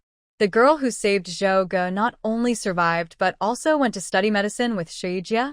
Could it be that Zhou Ge already knew Yun Qingwan was the one who saved him, so he had Shui Jia accept Yan's siblings as apprentices? No, with Fu Yaozhou's personality, he wouldn't just let Yun Qingwan be a medical apprentice. He would definitely want to repay her with more than that. Her beautiful eyes suddenly turned cold and icy, as if frost had entered them. What do you want? Wei Xiaoqian didn't know what Ming Xilan had done. He was just following the instructions from Xia Yuanjing to find her. My mother was falsely accused and is now being held at the police station. Comrade Ming Xilan, could you please help speak on her behalf? Ming Xilan asked proudly. So, what do you plan to do about Yun Qingwan? Did he not intend to deal with Yun Qingwan? Wei Xiaoqing hesitated for a moment and quickly understood. Ming Xilan is Fu Yaozhou's fiancé. Even if Fu Yaozhou has passed away, she wouldn't want her fiancé to have had any past connection with a village girl, right? This woman is really petty and frightening. Yun Qingwan is already engaged. In a month, her fiancé will come to pick her up to get married in the northwest. She won't stay long with Director Fu. Hearing this, Ming Xilan smiled and said, "Tomorrow noon, I will personally go to pick up Aunt Song." This surprised Wei Xiaoqing a little. "Thank you, Comrade Ming. Tomorrow noon, I'll host a meal to thank you. No need. I've been here for a while, and I should visit your mother. Tomorrow noon, I will pick up Aunt Song and have a meal with her." After saying this, Ming Xilan left. Wei Xiaoqing was left standing there, stunned for a long time. Did Ming Xilan and his mother have some past connection? The next day at noon, Wei Xiaoqing felt nervous all morning until a familiar voice from the police station called to tell him that his mother had gone with Ming Xilan. Only then did he relax and smile. He also became more curious about the story between his mother and Ming Xilan. "Aunt Song, thank you for saving my life back then." In the most elegant and quiet private room of the largest state-owned restaurant in the provincial capital, Ming Xilan held a teacup and looked at Song Lin. "No need to thank me." Song Lin, who had been in hiding for many days, looked much thinner, and her once beautiful face was pale and tired. Her skin was yellowish, and her eyes were puffy. But her eyes were full of excitement and relief. "Aunt Song, my father said that if it weren't for your brave rescue back then, I might have died with my mother. I was supposed to come here to thank you in person, but I was worried that suddenly visiting might disturb your life. This time I want to meet you and hear about my mother." Ming Xilan was dressed in military uniform, with a neat short haircut, fair skin, and striking features. However, even as she said she wanted to hear her mother's story, her tone was full of disdain. It was as if the person she was about to talk about was someone very unworthy. Song Lin's eyes reddened as she looked at her, tears uncontrollably falling one after another. "It was my fault back then. I couldn't save your mother. Because of me, you lost her. I'm so sorry, my dear." Her voice trembled as memories from the past came flooding back. "Your mother had been away from home for 10 years with no news. My parents and I thought she was gone. But 18 years ago, she suddenly came to me, holding you just a few days old. She said she was being hunted by traitors and asked me to take care of you for a few days. Then she left in a hurry and was captured by those bad people." Song Lin spent an hour telling the story of that unexpected meeting 18 years ago. Then she spent another 2 hours talking about the time she had shared with Lan Xueheng, Ming Xilan's mother, before she left home. At last, her eyes softened as she held Ming Xilan's hand. "My dear, if your mother hadn't taken me into the Lan family, I would have died in those hard times. Being able to help your family back then was my good fortune." Ming Xilan pulled her hand back with a hint of disdain and raised an eyebrow. "Aunt Song, are you truly grateful for what my mother did for you?" Song Lin nodded firmly. "Of course. Without your mother and your grandparents, I wouldn't be who I am today." Then can you return my grandmother's lawn family property to me? Ming Xilan's eyes suddenly turned sharp. Her father had once said that all of the Lan family's wealth had been handed over to the state. The reason, of course, was human greed. Even though Lan Yin had given everything away without keeping anything, could Song Lushing and his adopted daughter Song Lin really have resisted keeping something for themselves? Of course, she said this only to test Song Lin and prepare for her next move. The smile on Song Lin's face slowly froze. My dear, before my mother passed away, she donated everything from the Lan family. The old house was left to Nanny Li for her retirement. After she passed, it was transferred to us. We never received any of the Lan family's wealth. Seeing her nervous expression, Ming Xilan laughed. Haha, Aunt Song, I was just joking with you. My father said that when he came to take me home, your daughter hadn't been born yet. She's a few months younger than me, right? She was born half a month after you left with your father.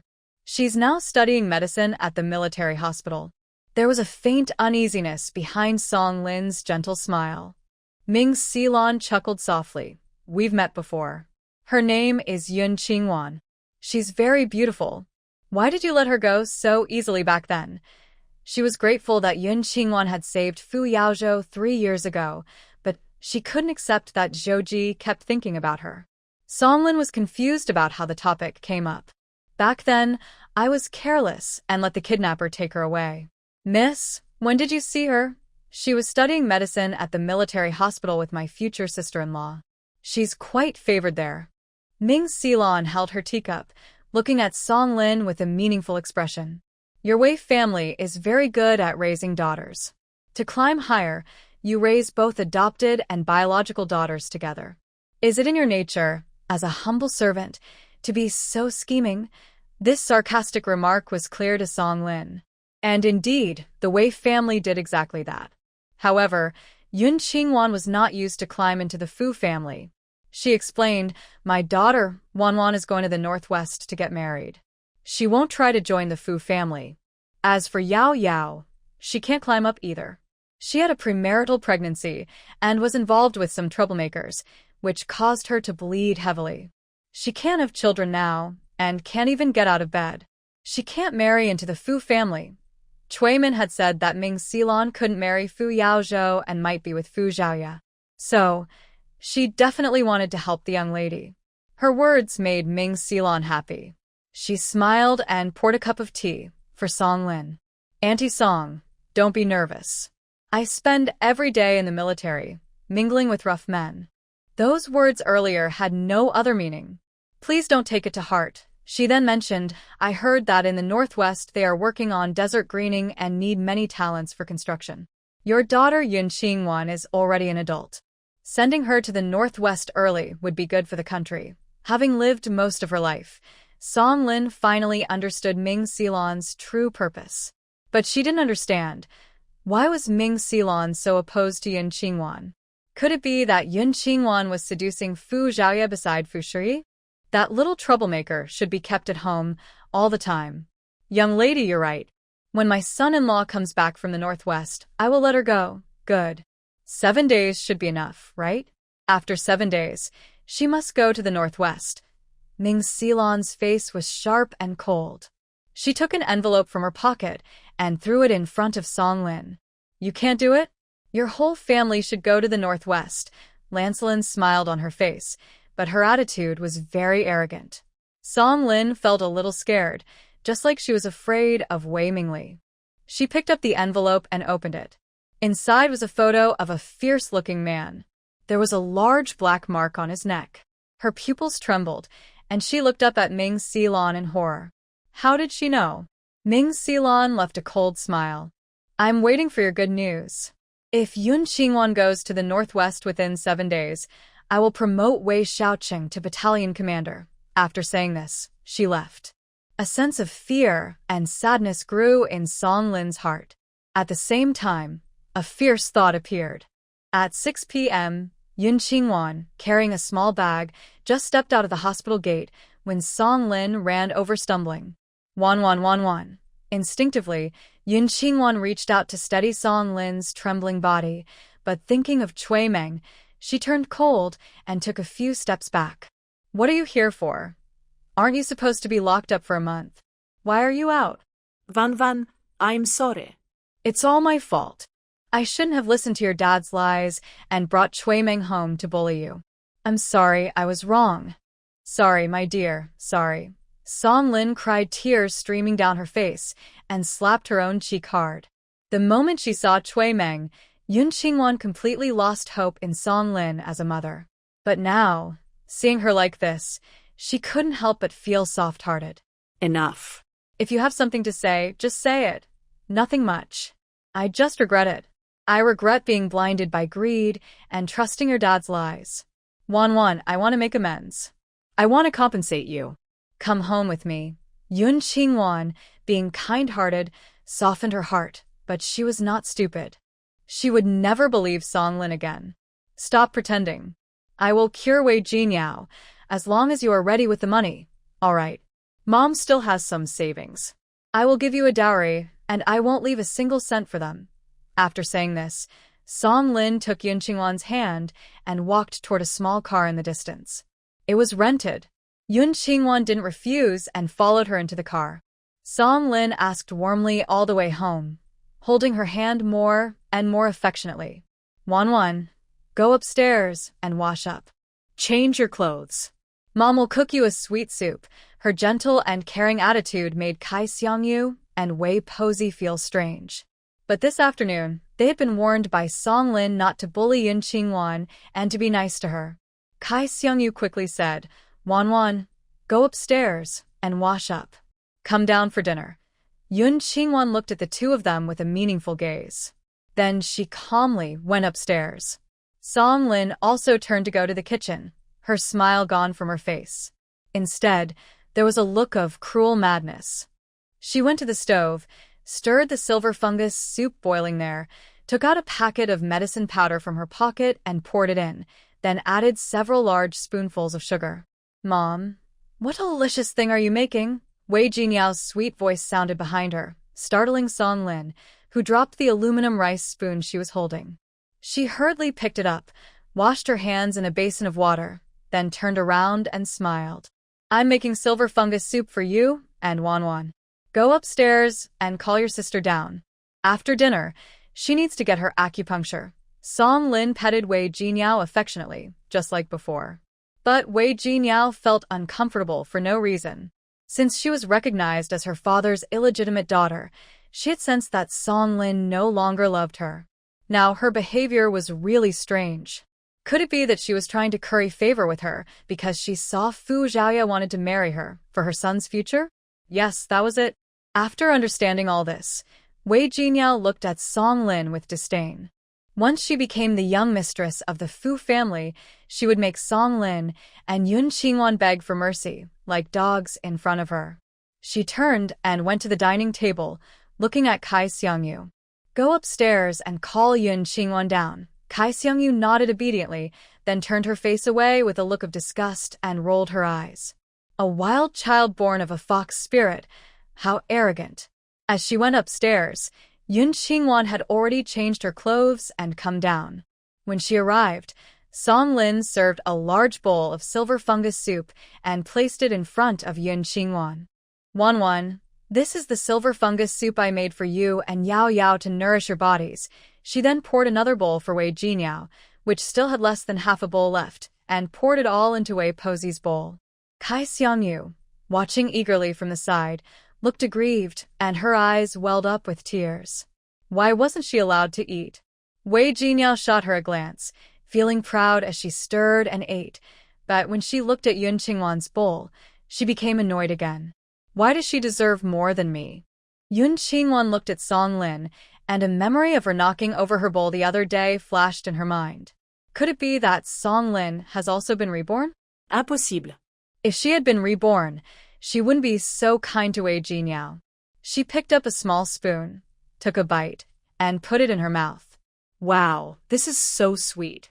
Is she trying to make me sick from sugar? This sugar is too much. I can't get used to it. Yun Qingwan pushed the bowl away and took some rice to eat.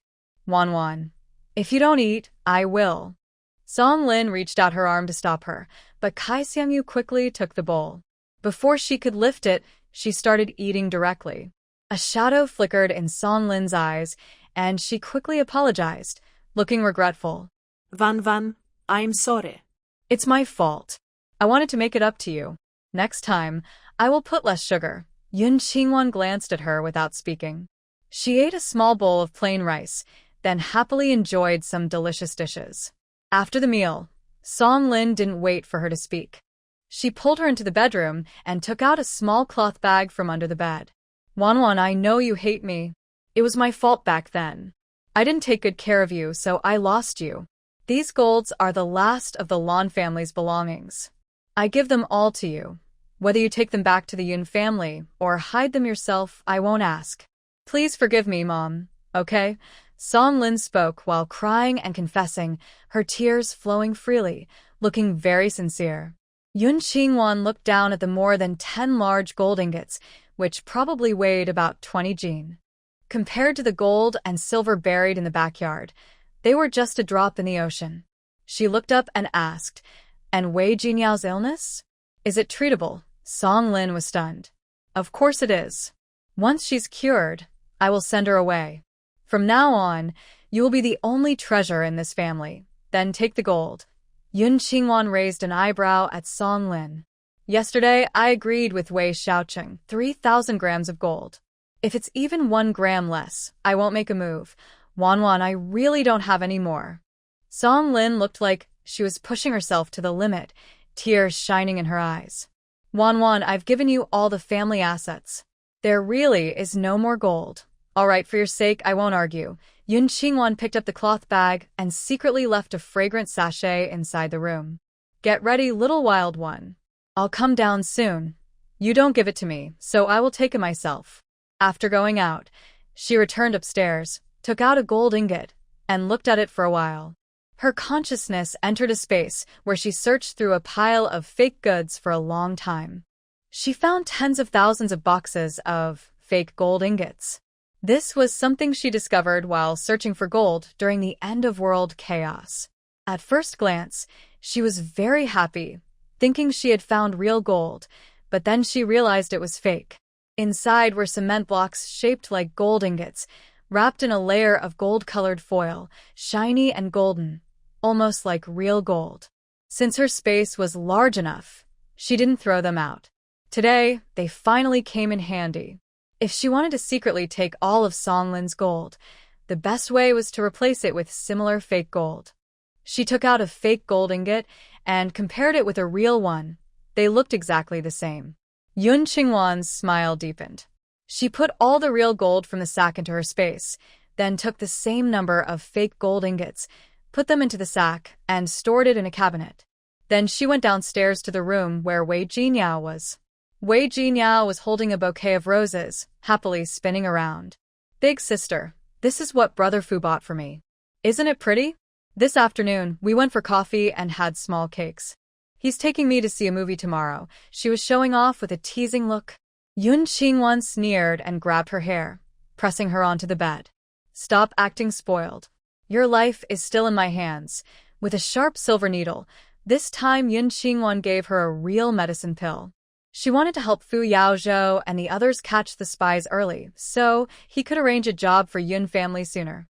Wei Jinyao's eyes filled with tears from the pain, glaring at Yun Qingwan and secretly cursing her. "Yun Qingwan, just wait." Half a minute later, Yun Qingwan pulled out the silver needle, placed a calming incense, and went back upstairs to sleep. At midnight, the downstairs was silent. She quietly entered Song Lin's bedroom. The sleeping drug had taken effect, and Song Lin was sleeping soundly. Yun Qingwan took out AMO from her space. Suddenly, AMO went to the bedside lamp of Song Lin, pointed at a hidden, and made a sneaky listening gesture. Yun Qingwan walked over to look. It was a high-tech listening device she had given to Fu Zhaoye. Fu Zhaoye and his team were really clever. They had already placed the listening device in the Wei family. She used hand signals to instruct AMO to push open the wardrobe. When she saw the wall of the secret room, she opened it, and one person and one machine entered the hidden passage. Inside, there was a stone door that required a password to open. The camera didn't capture this, but AMU was not fooled. It scanned the password keypad with its eyes, and from the indentations, it figured out the password. After few tries, the stone door opened. Yun Qingwan took AMU down to the basement. It was full of storage boxes, and she couldn't help but laugh at the sight. She wasn't interested in money or these items, but since they belonged to Wei Mingli and Song Lin, she was determined to take everything. She thought about it and used her mind to store all the boxes into her space.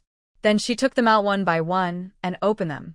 The first large box contained 50 gold ingots, each with over 90% pure gold. After confirming the number, she replaced the real gold with cement-made gold ingots of the same amount from the fake pile. She replaced 7 boxes of gold, gaining nearly 400 pounds of gold. There were 10 large boxes of silver, over 1,000 pounds, which she also replaced with cement-made silver ingots. There were more than 10,000 silver coins and 2 boxes of gold coins, which she replaced with fake gold and silver bills she found in a small market, used for rituals. Jewelry made of gold and silver, various rare jade, emeralds, agate, diamonds, pearls, porcelain, antiques, calligraphy and paintings, rare books, sandalwood beads, ivory carvings, and more, totaling 18 large boxes. Fortunately, her space was filled with many imitation small goods made of glass and plastic, piled up like mountains. Finding matching items inside was easy. Even the same calligraphy and ancient books had counterfeit versions. She also found some rare herbs and supplements: cordyceps, bird's nest, shark fin, tiger bone, natural cow yellow, and donkey hide gelatin. She didn't have these in her space, but Yun Qingwan didn't want to miss out. She took out 2 robots from her space, along with some paint, glue, and flour. After giving the robots instructions, they quickly made a batch of fake goods resembling the herbs and supplements in just half an hour. Yun Qingwan tasted both real and fake donkey hide gelatin. The taste was identical, but experts could tell at a glance that they were fake. She stored the real ones away and packed all the fake goods into boxes. After replacing everything, her space still contained 1 box with money, bank books, household registration, property deeds, contracts, and ledgers. Among these was Yun Qingwan's household registration book. She did not take it herself, only asked AMO to make a copy. Just as she was about to leave, AMO stopped her, pointing at the ground. "Master, there is still gold underneath." Yun Qingwan heard this and smiled brightly. "Quick, find the mechanism. The door of the mechanism is already blocked by dirt. It's easier to enter through the rose garden," AMO suggested. Yun Qingwan propped her chin up. "Let's go first and come back tonight to dig it out." They returned the way they came, restoring everything to its original place. Yun Qingwan took down the mini camera, deleted the videos inside, then put it back, and went to sleep on the 2nd floor. The next morning, around 6 o'clock, just as she woke up, Song Lin called softly at the door. "Wanwan, are you awake? Mom has cooked breakfast." "Got it." Yun Qingwan responded lightly and slept for another half hour before going downstairs. Today, she wore a white shirt with high-waisted wide-leg pants made of black chiffon. Her hair was gathered at the back of her head in a small bun. Downstairs, Song Lin, Wei Jinyao, Kai Xiangyu, and Wei Pozi were already sitting at the table. Breakfast was all made by Song Lin: meat buns, chive fried dumplings, century egg porridge, and 2 bowls of steamed egg custard. "Wanwan, come eat," Song Lin cheerfully called out. "From now on, Mom will cook and do laundry at home for you. I won't go anywhere."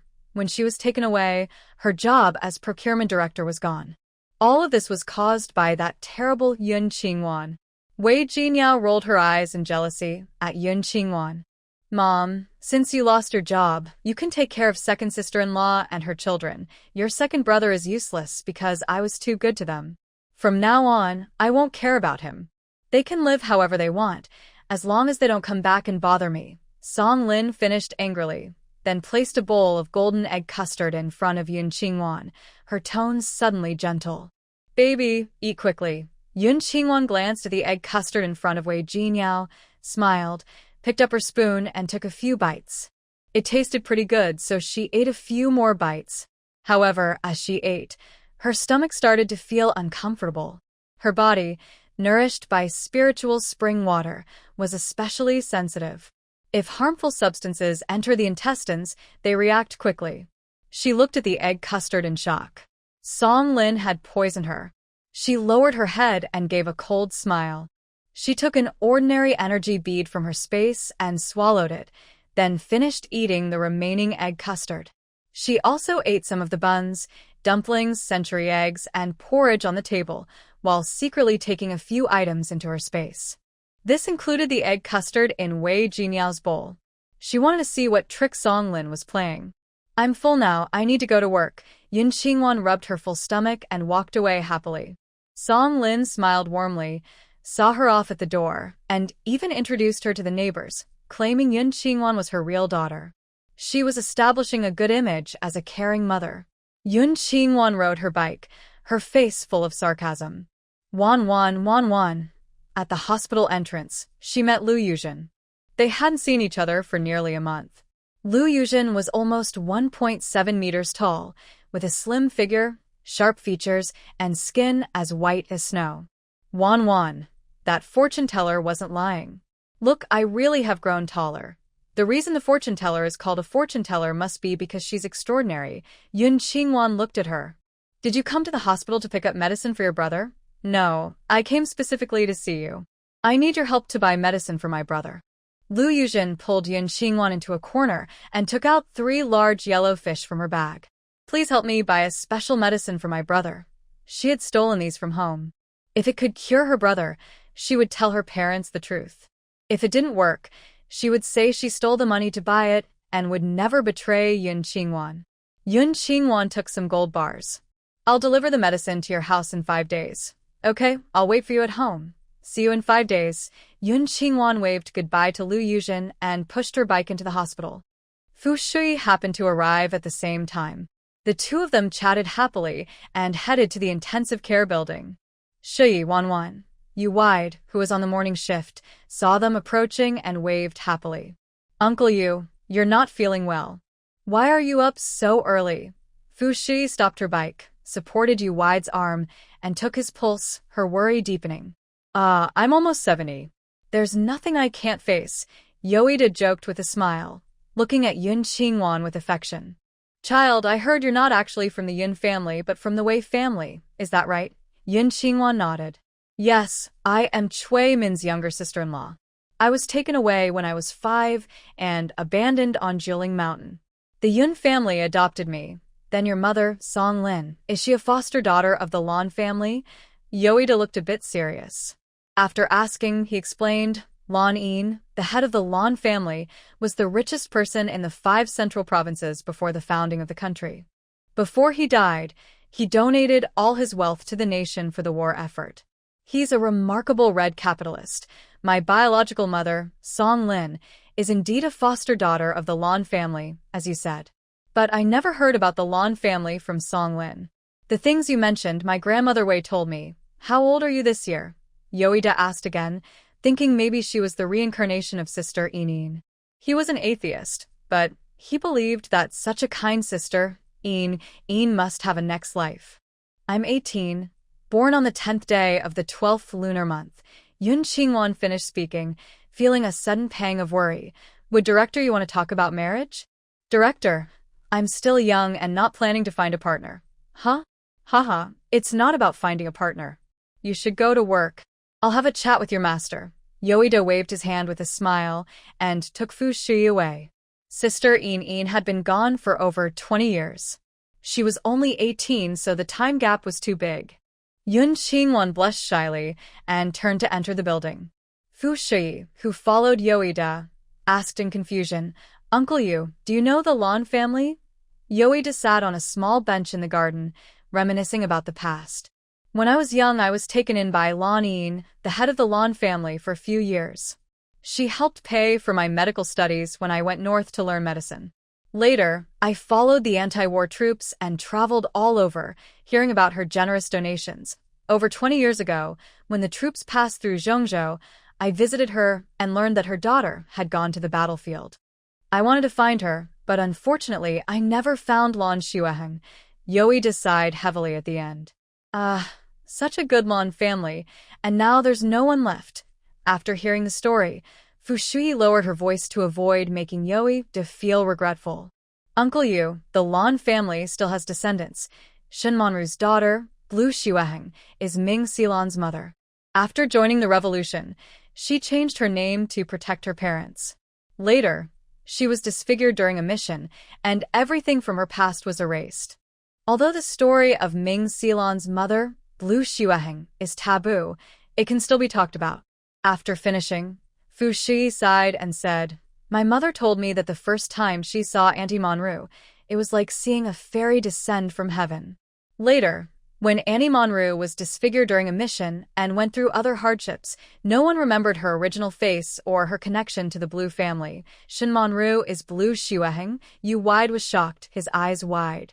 He had seen Shin Manru a few times before, but at that time, her face was covered with burn scars.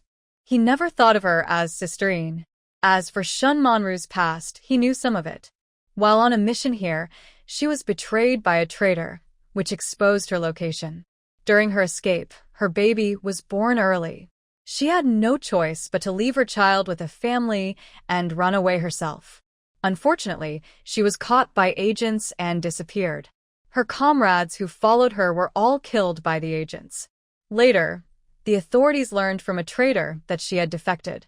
From then on, the once heroic figure was seen as a traitor to be despised. Yes, 18 years ago, after she left her child and went missing, rumors spread about her. We didn't dare to mention her again. Fu Shi felt sad. Auntie Manru dedicated her life to the country and the people, but was ruined by traitors. 18 years ago? Wanan was also born 18 years ago. Yu Wide frowned in thought. From a genetics point of view, Ming Xilon should resemble Sister Yin more. Why does her adopted daughter's child look more like her? Fu Shi waited a long time, but didn't hear more.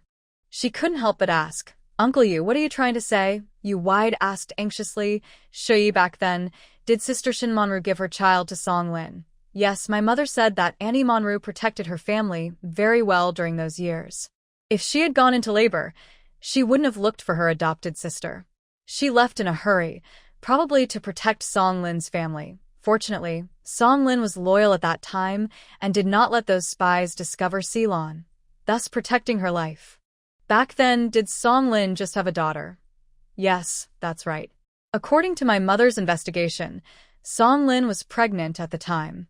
After she handed Xilon over to Uncle Ming, she gave birth to Wanyan. Uncle Yu, are you suspecting something?" After asking this, Fu Shi's pupils contracted.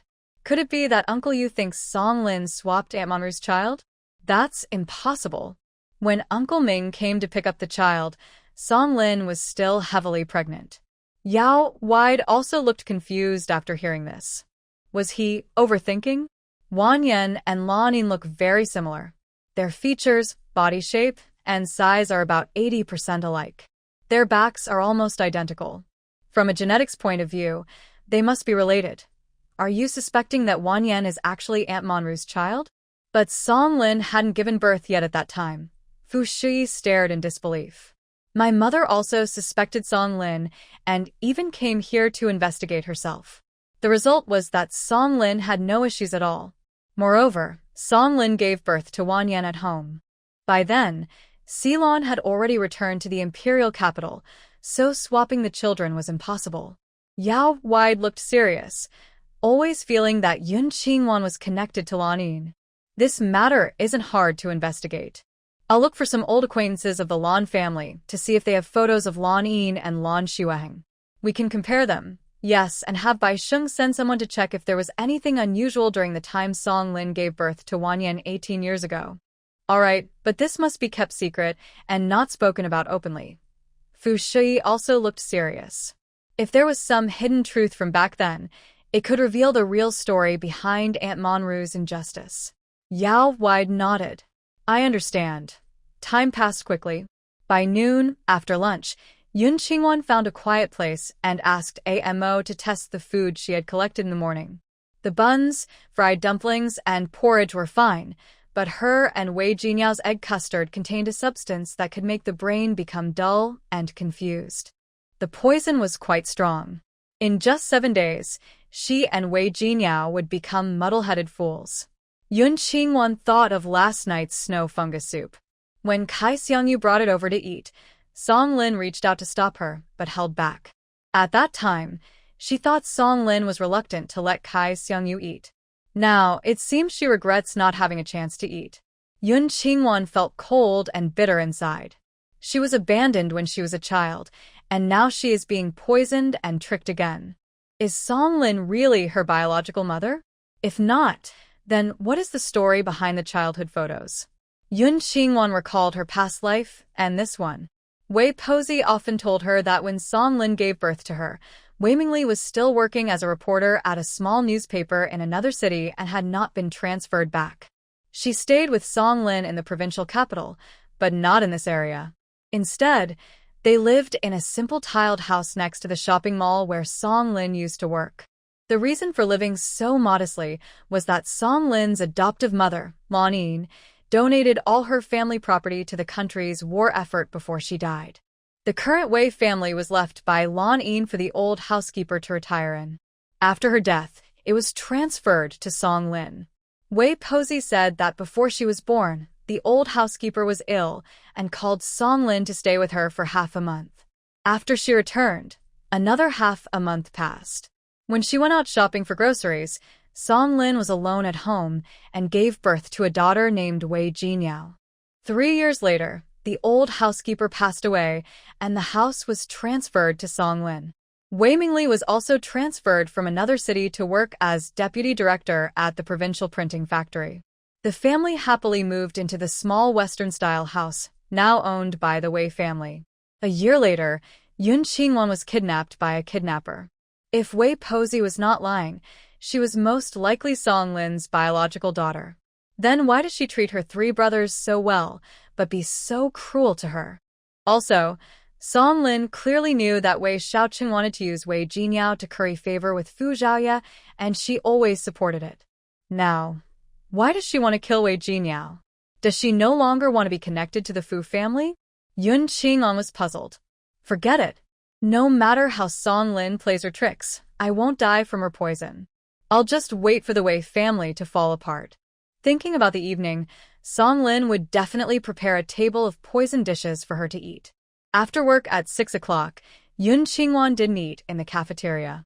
She pushed her bicycle and just left the hospital when a honking sound came from a black car nearby. "Comrade, how do I get to Chunha Road?" The car window rolled down, revealing an old man's face. He wore gold-rimmed glasses, had white hair, but his eyes were bright and lively. Looking at Yun Qingwan, his gaze was gentle enough to melt into a puddle of water. Yun Qingwan pursed her lips and smiled. "Sir, please wait a moment. I'll take you there. Thank you." Fu Yaozhou stared at her fair face, as white as spring pear blossoms, and a picture of cream on a birthday cake appeared in his mind. Soft and fluffy, it should be very sweet. Yun Qingwan had already organized all the books about vaccine development and had been waiting for Fu Yaozhou to find her so she could give him the books. She parked her bicycle beside a big tree near the guardhouse and got into Fu Yaozhou's small black car. From the back seat, Fu Yaozhou took out a beautifully wrapped package of dates and handed it to Yun Qingwan. "Eat this first to fill your stomach." "Thank you." Yun Qingwan held the date, her face gradually flushing. Was it because she once said that girls shouldn't eat too many cold foods? She took a bite of a date, and the soft, sticky flesh carried a faint aroma of juju blossom honey, delicious and not sticky to the teeth. Yun Qingwan couldn't help but eat several more, wanting to ask where she bought them, but she held back. He must be very busy these days. Fu Yaozhou drove the car while watching her. Seeing she liked it, he thought about buying more next time. "Do you have any food restrictions?" Just as he finished speaking, a mischievous kid ran past the car. Fu Yaozhou quickly braked. Cough, cough.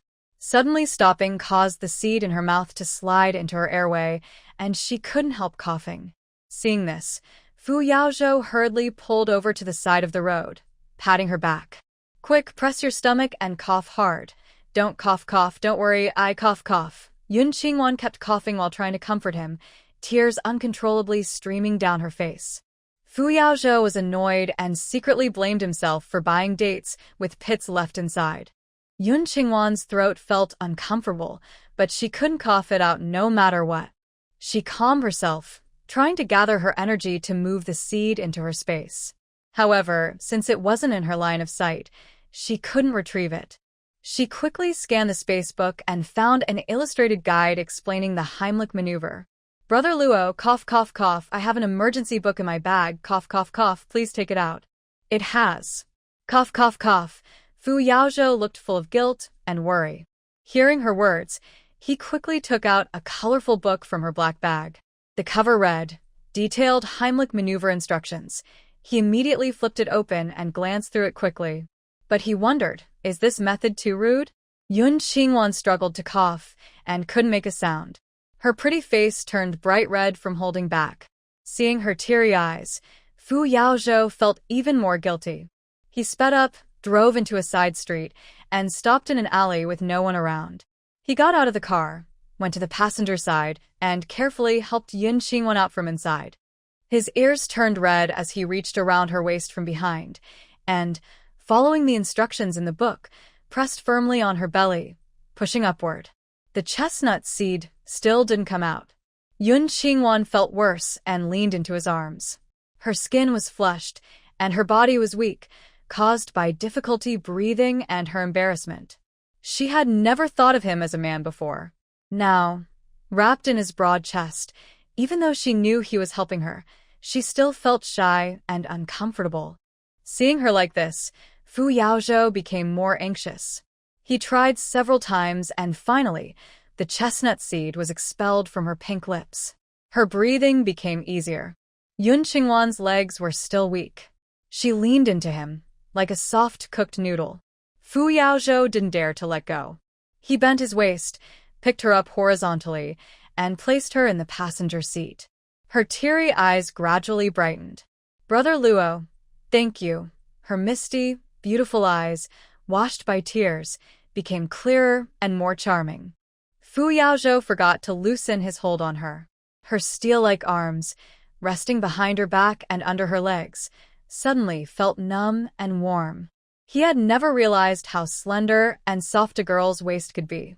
Suddenly, he remembered Su Feng saying she was his little wife, and his heart started to race. If he married her, it would be a way to repay her kindness. Yun Qingwan, held in his arms and breathing his warm breath, felt her heart race. Tears of emotion welled up again in her eyes.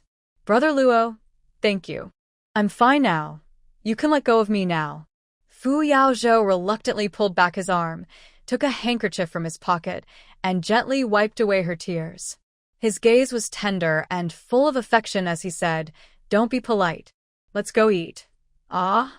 Oh. As they looked into each other's eyes, Yun Qingwan felt a shiver in her heart. His eyes seemed strange. Yes, good girl. Fu Yaozhou patted her head, a shy and happy smile in his eyes. He turned and walked to the driver's seat. The car started again and stopped in front of a small, ordinary state-run restaurant. After getting out, Fu Yaozhou, leaning on his cane, led Yun Qingwan inside. They ordered a private room and 4 dishes. There was sour radish old duck soup, cherry pork, sliced meat with wood ear mushrooms and lotus root, and stir-fried water spinach. The dishes were carefully prepared, with a sweet and tasty flavor. Yun Qingwan liked them very much. She thought to herself that when she had free time, she would buy some to keep in her space. Seeing her enjoy the food, Fu Yaozhou kept a smile on his face. When he saw her lips had some oil, he took out his handkerchief again and wiped her mouth. The yam and black chicken soup at the restaurant in the southern part of the city is pretty good. I'll take you there someday. His sudden affection and change of attitude made Yun Qingwan feel confused. She nervously raised her hand and grabbed his. Thank you, thank you. I can do it myself. Her hand was soft and smooth, almost electric. Fu Yaozhou, caught by her grip, paused and looked at her with intense eyes. His body trembled slightly. Seeing his gaze, Yun Qingwan remembered their hug earlier and felt her face heat up. She hurriedly took his handkerchief, wiped her mouth carelessly, and immediately returned it to him. Brother Luo, you don't need to be so polite. I'll move to the hospital dormitory tomorrow. I won't go out much in the future, so you don't have to come to see me. He was so busy that she didn't want him to be distracted by her, and she didn't want to reveal her feelings. Tomorrow morning, I'll help you move your things from the Wei family. Fu Yaozhou put away the handkerchief and served Yun Qingwan a bowl of duck soup. Ever since that mysterious person gave them the video ball and listening device, their work had become much easier. With some free time, he couldn't help but want to visit her, have a meal with her, chat and talk.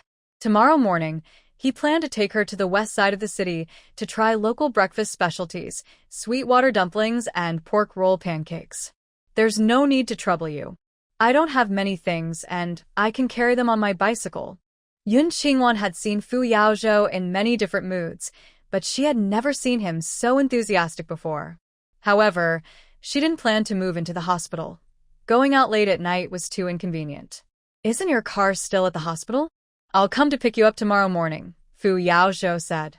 After he finished speaking, he picked up a piece of cherry meat and, just as Yun Qingwan opened her mouth to refuse again, he stuffed it into her mouth. Be good, Yun Qingwan chewed the sweet, crunchy cherry meat and could only nod in agreement. Seeing her cheeks puffed out slightly, Fu Yaozhou felt happy and even more hungry. They finished 2 bowls of rice in no time. After eating, Yun Qingwan went to the bathroom before leaving.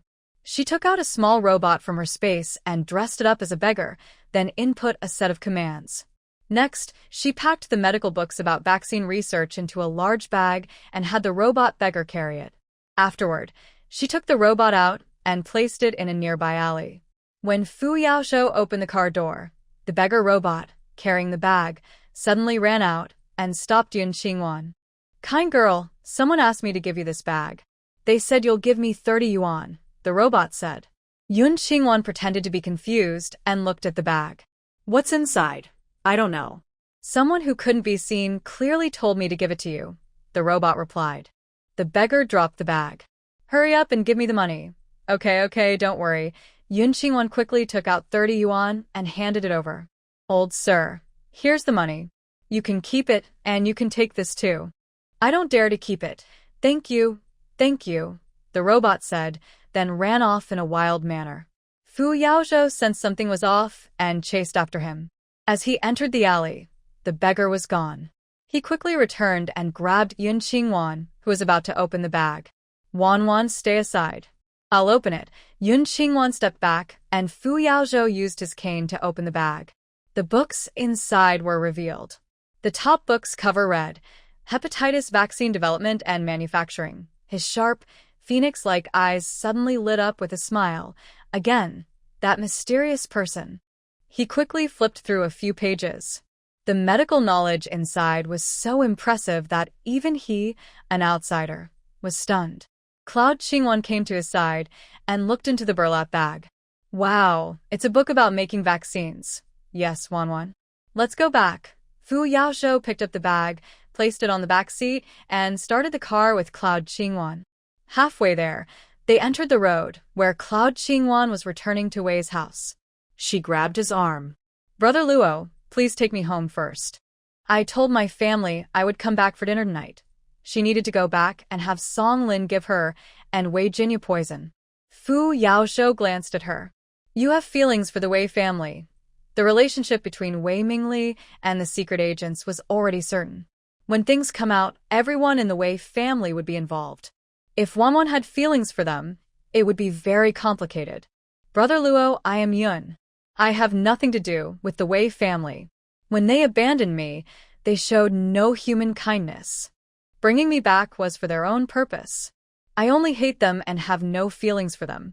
I even wish they would all be caught and punished, to make up for the abuse I suffered in the Wei family over the past 6 months.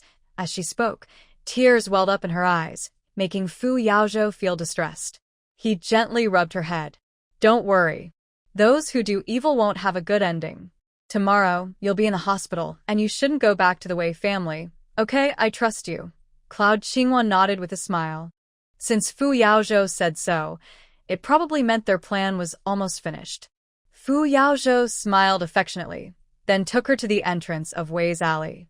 I'll come to pick you up tomorrow morning. Good, I'll wait for you here. After getting out of the car, Cloud Qingwan waved goodbye to him and strode into the alley. Fu Yaozhou waited until she entered Wei's gate before starting the car and returning to their base. He changed his appearance again, took the book, and went to his sister's house. Fu Shi finished reading all the books in the bag. Besides the hepatitis vaccine, there were also vaccines for tetanus, encephalitis, diphtheria, leprosy, and more than 30 other common diseases. She read a few pages of each book. The content was very practical and safe. The books were handwritten in regular script, and the paper looked old. For binding, they used natural-colored thread. The entire book looked like a daily journal. Fu Shi didn't notice anything unusual. She held the book, tears in her eyes, smiling. We are saved. The children of our country can be saved. The old man who gave the book must be a genius. Fu Yaozhou thought to himself, he truly is a talent from beyond the sky.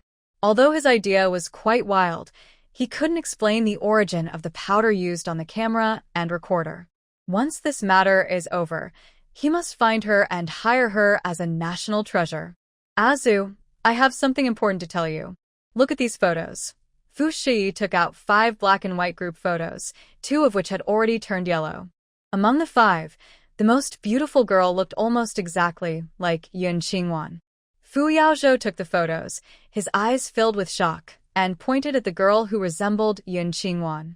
He asked, who is she? 3 of these are of Lan Yin, and the other 2 are childhood photos of Lan Xueheng. Fu Shi laid out the photos and repeated the conversation she had with Yu Wei this morning. We suspect that Wawen might actually be Aunt Monru's child. After parting from the director this morning, she called her husband Chu Busheng. He immediately investigated Lan Yin and Lan Xueheng's classmates. After a day of visiting, he found these 5 photos. Anyone who isn't blind can see that Yun Qingwan has a connection to them. The 3 of them have almost identical eyes, always filled with affection when looking at people.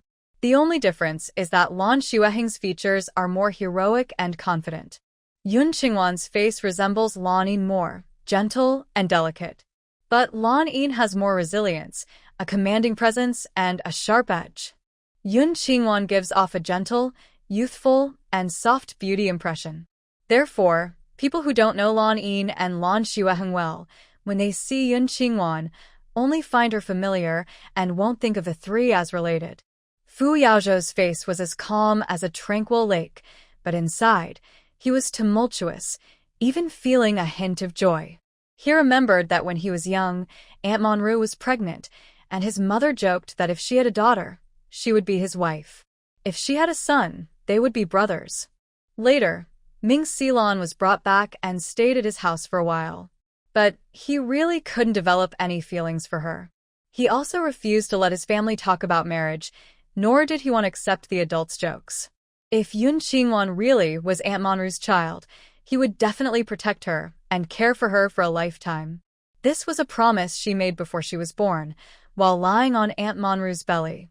Big sister, please don't tell anyone about this yet. Let me find out more first. This matter is not only about Yun Qingwan and Ming Xilan's family background, but also about Aunt Monru's unfair treatment. If they reveal the truth before it's clear, it could be a disaster for Wawen. It might also cause trouble for them. Because Ming Xilan is in the capital city, she has many friends and knows a lot of secrets. I understand. Today, I told Uncle Yu to keep this secret in front of Wawen. Your brother-in-law is also quietly investigating, so it won't be leaked. Okay, I'm leaving now. Fu Yaozhou took the photo and left his sister's house, heading to the Military District Intelligence Center. He wants to reopen the case of Shen Monru from back then. When Yun Qingwan returned home and stepped into the Wei family's living room, she saw Fu Zhaoye sitting lazily on the sofa, looking at her with a cold smile in his eyes. It was like he was questioning, should I call you Yun Qingwan or Wei Jinyao? Yun Qingwan looked over. Besides Fu Zhaoye, Ming Xilan was also in the living room, sitting opposite Wei Xiaocheng and Wei Jinyao. The smell of meat wafted from the kitchen, probably cooked by Song Lin and Kai Xiangyu. It was strange that they didn't order takeout for such a big gathering. Seeing Fu Zhaoye glaring at her with clenched teeth, She smiled nervously at him. She only lied to him because she had no choice, not with bad intentions. Seeing her apology, Fu Zhaoya's anger grew. Growing up, the only person who could deceive me is Yun Qingwan, you're the first. Next to her, Ming Xilon also stared at Yun Qingwan's face for a long time, then sneered with contempt and playfulness. Wow, isn't that the little wildflower I met in the cafeteria that day? Wei Jinyao noticed Fu Zhaoya staring at Yun Qingwan and shot her a quick, cold look, then quickly smiled. Big sister Ming, have you met my sister? She's from the mountains and doesn't know much about city manners and rules. You should be more tolerant. After saying that, she sweetly called out to Yun Qingwan. Sister, you're back. We have guests at home. Come say hello. Yun Qingwan walked over, sat alone, picked a grape from the table, ate one first, then smiled at Fu Zhaoya and Ming Xilon. Welcome to our home. Wei Xiaocheng saw Fu Zhaoya constantly staring at Yun Qingwan and felt secretly proud. No matter which sister Fu Zhaoya looked at, it was all helpful to him. He smiled and explained, This is my younger sister, who got lost when she was young. She was taken in by the Yun family on Jiling Mountain and changed her name to Yun Qingwan. She was just found half a year ago and is now studying medicine with Director Fu. He also believed that Yun Qingwan's great kindness to Fu Yaozhou, whether he was alive or not, was a fact. Yun Qingwan had saved his life. This kindness, he thought, Yao Yao should find a chance to tell Fu Zhaoya about it. It would also help the Fu family repay their kindness. Fu Zhaoya looked away, feeling a mix of bitterness and pain. If someone else liked her, he could fight for her. But that person was his brother-in-law. No matter how much he liked her, he had to let go. Ming Xilon was dressed today in a white shirt and black trousers, with neat short hair slicked back with gel. Her face was fair and beautiful, with a strong and handsome look. She sat holding a teacup, sitting confidently and openly, with her legs apart, just like a man. In the past few days, she had learned everything about Yun Qingwan and knew that Fu Zhaoya came to the Wei family to get close to Wei Jinyao for a mission. But she could tell that Fu Zhaoya liked Yun Qingwan. Today, she came along to keep him focused so he wouldn't be tempted by the shameless Wei family women. Especially Yun Qingwan, who was a flirtatious girl, charming Fu Yaozhou and constantly thinking about him. She wanted to drive her away and even get rid of her. She wondered how long Fu Yaozhou would keep thinking about repaying kindness. Lieutenant Wei, so she's your real sister? We saw her at the hospital, Ming Xilon said, then turned to glance at Yun Qingwan. Lieutenant Wei, I heard Zhaoya say that the medical school spot was originally given to Wei Jinyao, your adopted daughter. Now that you've given it to your biological daughter, isn't that unfair? Wei Jinyao has lived with you for 10 years. Even if she's just a pet dog, she has feelings. How can you take the medical spot away from your adopted sister just for your own biological daughter? Fu Zhaoya, holding his teacup, glanced at Ming Xilon out of the corner of his eye. What was she doing? Why was she saying these things? But for the mission, he couldn't clarify the truth to Yun Qingwan. Wei Jinyao saw that Fu Zhaoya didn't respond to Ming Xilon and shyly smiled at him. Brother Fu, Sister Ming, it's okay. Sister Wanwan is older than me, so let her learn for a few days first. When I get better, she will give the spot back to me. Since she hasn't had the injection yet, Wei Xiaoqing didn't dare to really let Yun Qingwan immediately exchange her spot. He smiled and said, Comrade Ming, you are right. We shouldn't have given Yao Yao's spot to Wanwan. Rest assured, you and Captain Fu, Wanwan will return the spot to Yao Yao. Then he looked at Yun Qingwan and said, Wanwan, go with Yao Yao to pick out a dress, implying, hurry up and give Yao Yao her injection. Yun Qingwan glared at Ming Xilon but said nothing. She walked over, grabbed Wei Jinyao's hair, and said, Come in, I will help you pick out a dress. Big sister, you hurt me. Wei Jinyao's eyes were red, and she looked sad and helpless, as if she was bullied by Yun Qingwan and dared not fight back. Big sister, please let me go. I won't do it again. Girl, once I become Fu Zhaoya's person, I will make you regret it. Ming Xilon clicked her tongue twice. Captain Wei, is your own sister so openly bullying your younger sister at home? Such character is not suitable for studying medicine. It's just harmful. Is Wei Xiaoqing a fool? How can she not understand? She doesn't want Yun Qingwan to go to medical school? Yun Qingwan released Wei Jinyao and looked at her directly. Ming Xilon was clearly targeting her. Comrade Ming, this is my family. My sister and I are just playing around. Outsiders have no right to interfere.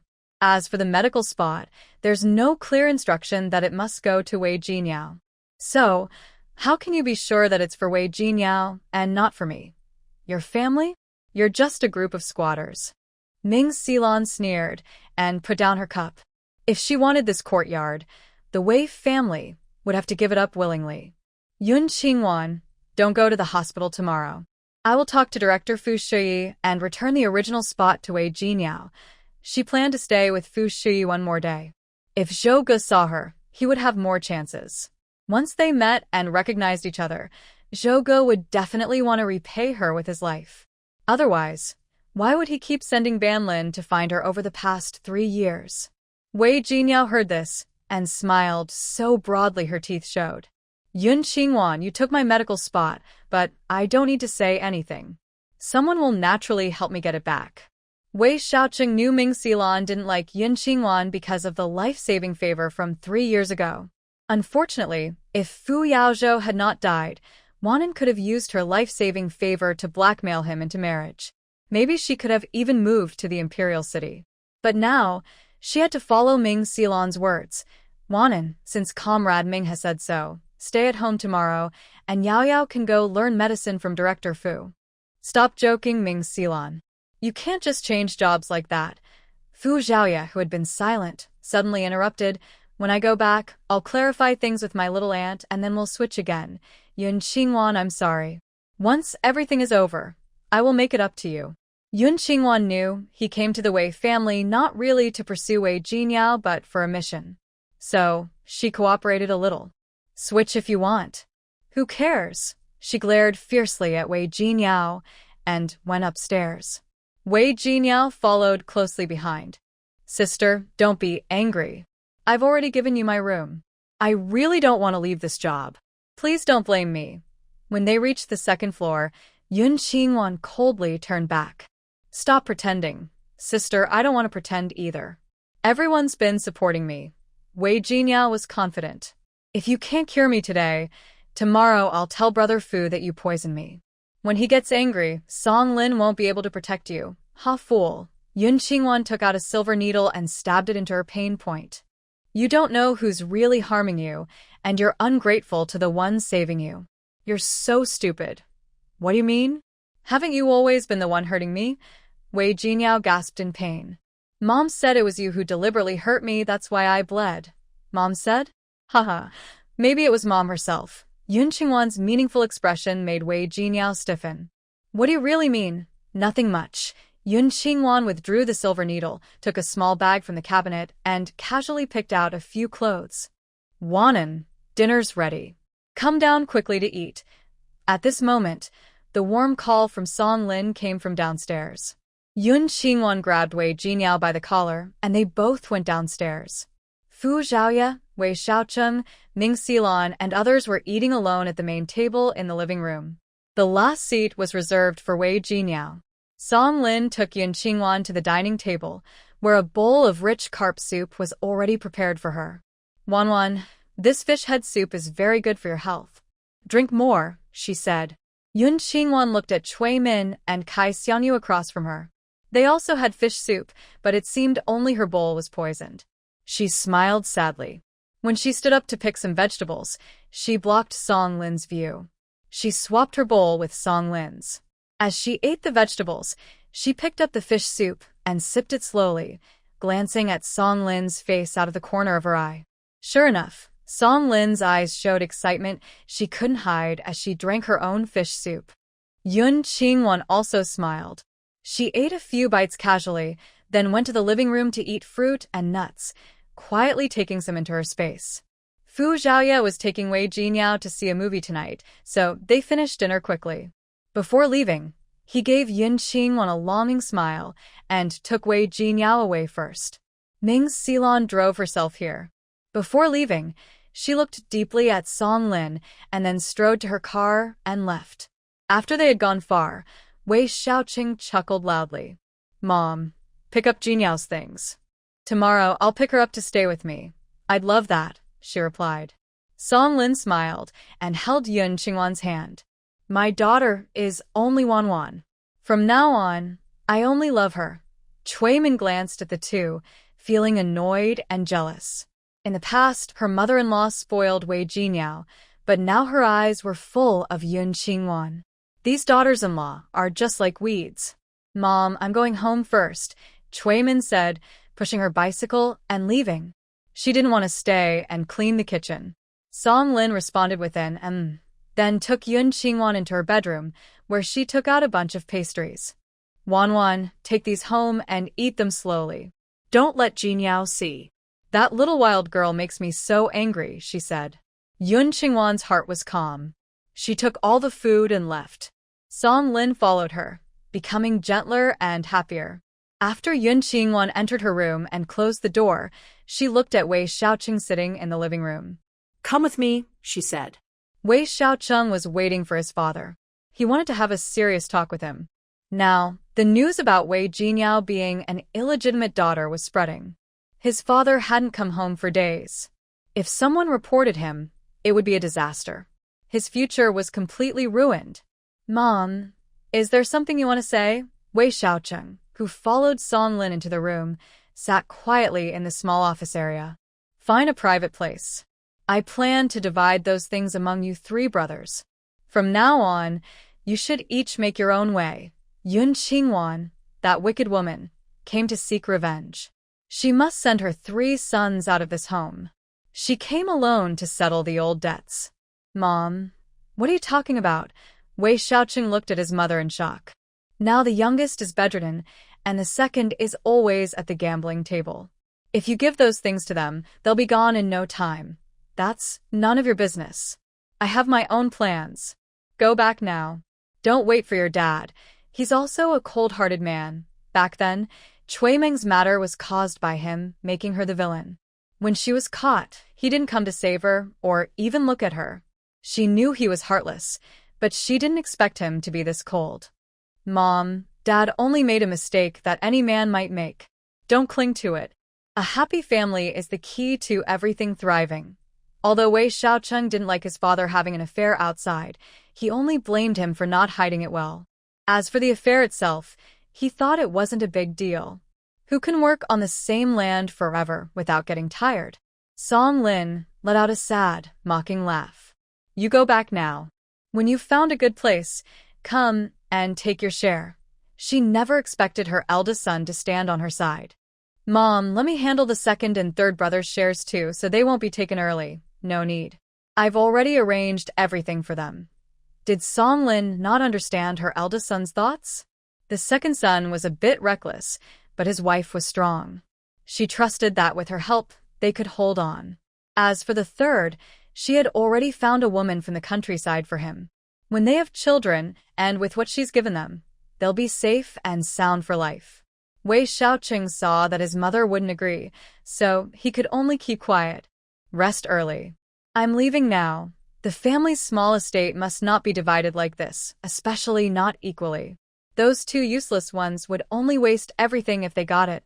Better to let him carry on the Wei family's reputation.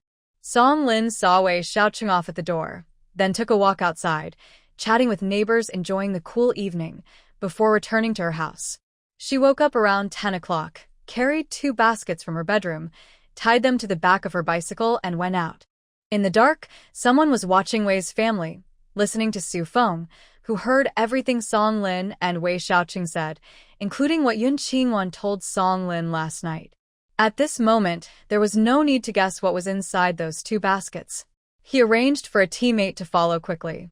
Yun Qingwan was in a camper with air conditioning upstairs, checking the pastries Song Lin had given her. Each piece contained a poison that could cause confusion. She didn't throw them away, but stored them in her space. She slept until noon, then went downstairs to look around. Wei Jinyao hadn't returned. Wei's grandmother and Kai Xiangyu were sleeping soundly. To help with their task, she used some calming incense on them. When she reached Song Lin's room, it was empty. She checked the camera footage and saw Song Lin coming out of a secret room behind the wardrobe, carrying 2 baskets of gold ingots and talking with Wei Xiaoqing. It seemed they wanted to move their wealth. Let them try, it was all fake anyway. Afterward, she took out AMO, went to the kitchen to place a recording and camera ball, then headed to the backyard. The backyard rose garden was about 6 square meters. AMO explored and measured, choosing the northwest corner near the wall, and drew a 1-meter circle. Yun Qingwan took out a laser-cutting robot from her space, input the program, and it moved to the circle she drew. It shot out a laser, cutting along the circle line downward. Yun Qingwan stood nearby, collecting the cut soil into her space. After 3 minutes of work, a 10-meter deep well appeared. She stored the laser robot away, then took out another intelligent robot like AMO to guard the entrance. She put on a gas mask suit, wore a headlamp, and led AMO into the well. Facing east, there was a wall made of blue stones. She used the laser cutter to carve out a human-height stone door in the wall. With 1 person and 1 machine, they easily entered. Inside was a larger underground room, with no boxes, only rows of redwood cabinets. Opening the cabinets, neatly arranged on shelves, were gold and silver ingots. After AMO checked and counted, they found a total of 1,000 jin of gold, 5,000 jin of silver, and 1 ton of high-quality jade raw stones. Fortunately, the gold and silver were uniform in style and size. Yun Qingwan easily replaced the cement ingots wrapped in gold and silver foil. The jade rough stone was replaced with a fake ordinary stone. When she was about to leave, Yun Qingwan saw a pile of rotten old books scattered in the dirt at the staircase entrance. She asked AMO to scan them quickly to see if there was any value. After checking, AMO said, "Blue family genealogy." Blue family genealogy? Yun Qingwan was surprised and walked over. She didn't know much about the Blue family, only that Granny Wei often said they donated all their property to fight the Japanese invaders. The only daughter of the Blue family died during the war. Xia Yuanjing once said that the maternal grandparents of the Blue family left some money for Song Lin, which was eventually taken by Wei Mingli to prevent her from having descendants. This money was probably hidden in the 2 basements with gold and silver. Since Song Lin inherited this money, why did she abandon the Blue family genealogy here? "Master, there are human bones in the dirt." AMO pointed to the corner behind the stairs. Yun Qingwan looked over. Inside, there was a pile of dark, muddy soil. How could there be human bones here? Curious, she used her mind to remove the dirt under the stairs, revealing a leather bag sitting against the wall, with rotten paper stuck on top. AMO, does that paper have symbols or charms on it? Yun Qingwan leaned in to look. The shapes of some of the paper pieces looked like talismans. AMO's high-tech eyes quickly scanned and read the writing on the paper. It's a talisman, used to control spirits. Yun Qingwan's black eyes narrowed. AMO, is it a man or a woman? AMO replied, based on the density and humidity of the air here and the degree of decomposition of the bones, she was poisoned and killed 18 years ago, then placed here. From the width of her pelvis, she had a child before she died. 18 years ago, a woman who had a child? Yun Qingwan desperately tried to recall memories from her previous life, but found no clues about this woman. 18 years ago, the old housekeeper Li Mama was still living here. This woman's death must be related to Li Mama. She hid her here and used a soul control talisman to suppress her. The only possible explanation was, this woman was poisoned and killed by Li Mama. She had no place to hide the body, so she concealed it here. Unfortunately, AMO cannot determine the exact month she died. Otherwise, it would be easier to find out her identity. Yun Qingwan took out a crystal coffin from her space and placed the female corpse inside. AMO, scan her body shape and features. We will make a photo of her. Master, someone is coming, the guard robot at the entrance called out. Yun Qingwan could only put the crystal coffin and AMO back into her space. When she took out the soil, she also took the Blue family genealogy with her. Those who once helped fight the enemies are good people. Even if no one in the Blue family remains, their family record shouldn't be left to decay here. After leaving the stone wall door, she took out a bottle of medicinal liquid for the sticky stone slabs, applied it around the cut stone door, and carefully put the slab back without any visible marks. There are no signs of cutting. After leaving the soil well, Yun Qingwan filled the hole back and restored the rose garden to its original appearance. Song Lin carried a basket, went to the backyard, placed it in the storage shed, and then went to the bathroom. Yun Qingwan quietly sneaked back to the front yard, went upstairs, took out the camper and took a shower, and went to sleep. Inside her space, all the gold she collected in her previous life was suddenly unsealed. This means the gold she gathered during the apocalypse can now be used in this world. She decided to leave it for now, planning to open a gold shop in 10 years. The next day, Yun Qingwan woke up early, thinking Fu Yaozhou was waiting for her.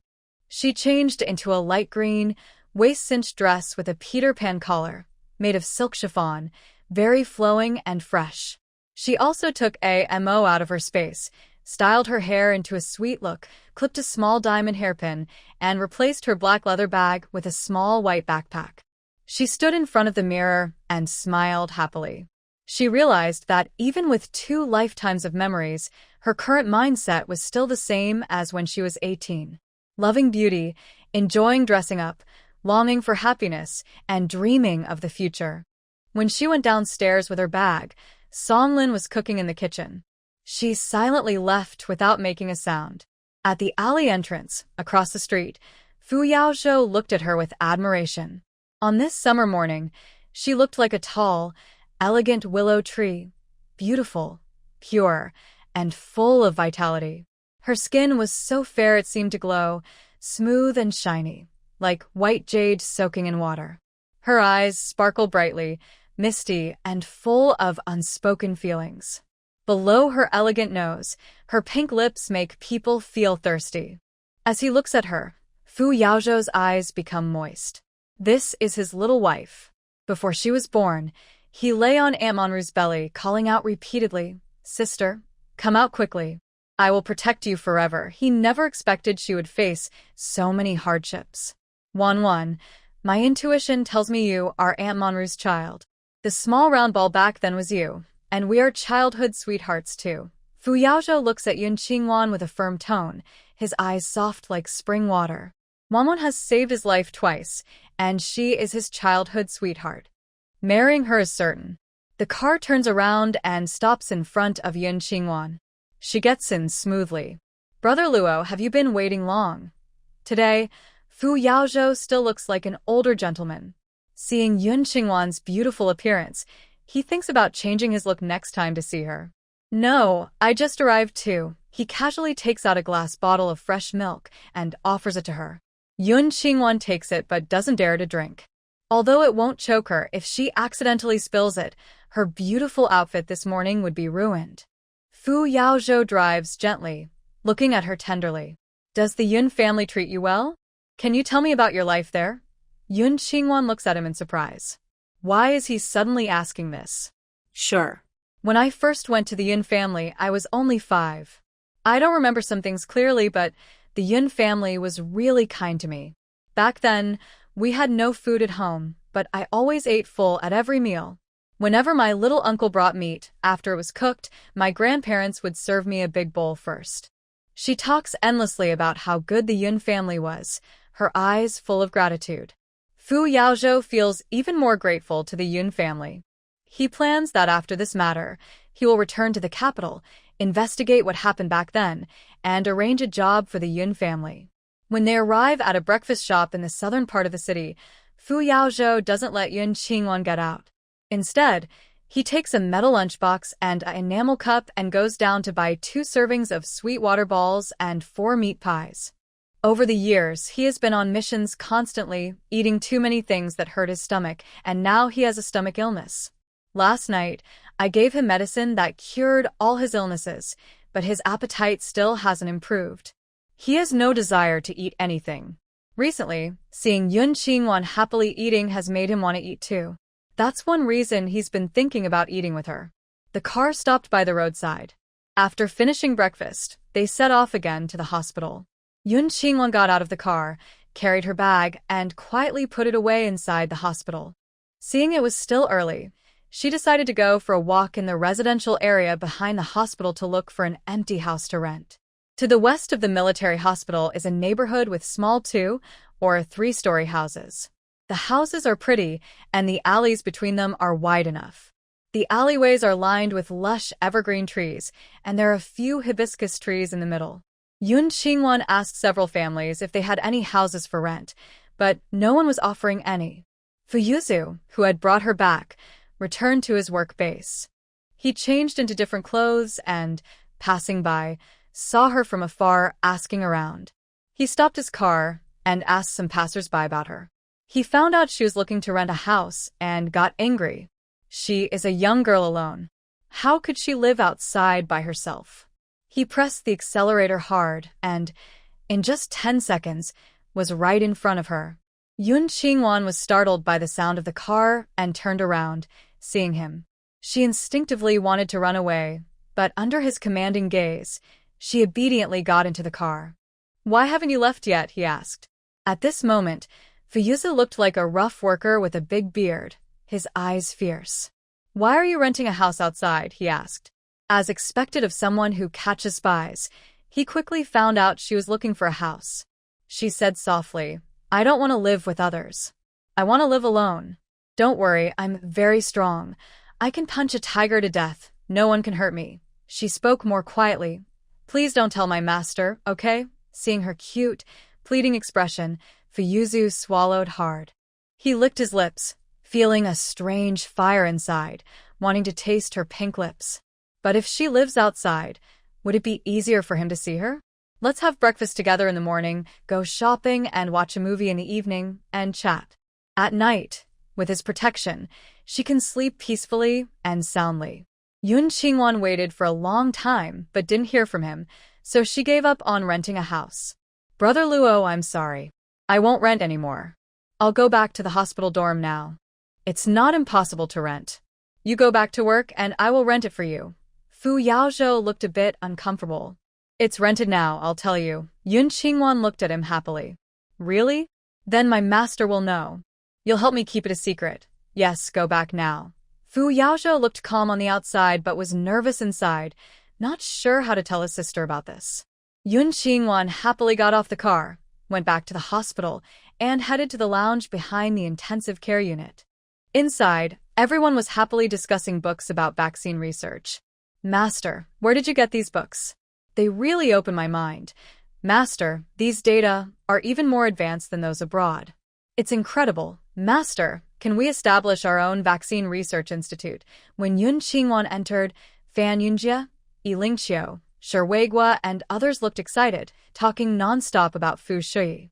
Calm Yun Huayan and Shai Chunan held books, reading carefully. "Wan, come here." Next to her, Siyu pulled her inside. Master found the vaccine information. "Really?" Yun Qingwan pretended to be surprised and looked at Fu Shui. "Master, your wish can come true." Fu Shui didn't speak. He came over and held her hand, examining her carefully. Surprisingly, her eyes looked almost the same as Aunt Monru. She was really blind. How did she not recognize her? But now there were many people, so she couldn't let others see anything.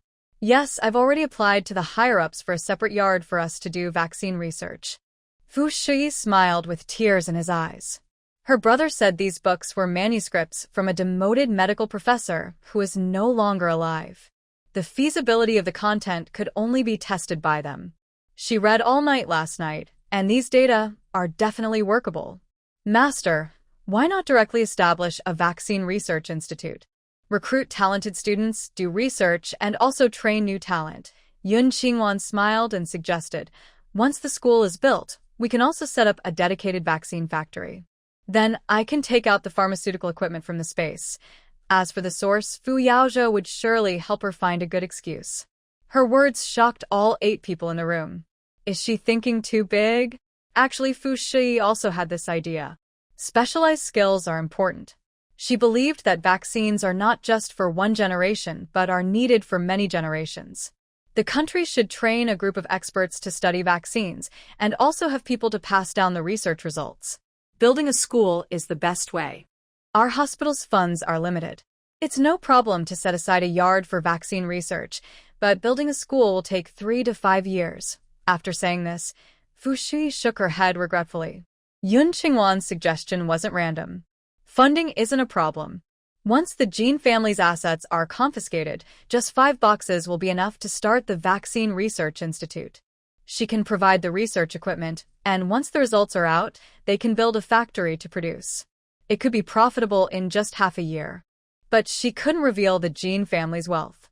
Yun Qingwan smiled lightly and said, "Master, don't worry about money now.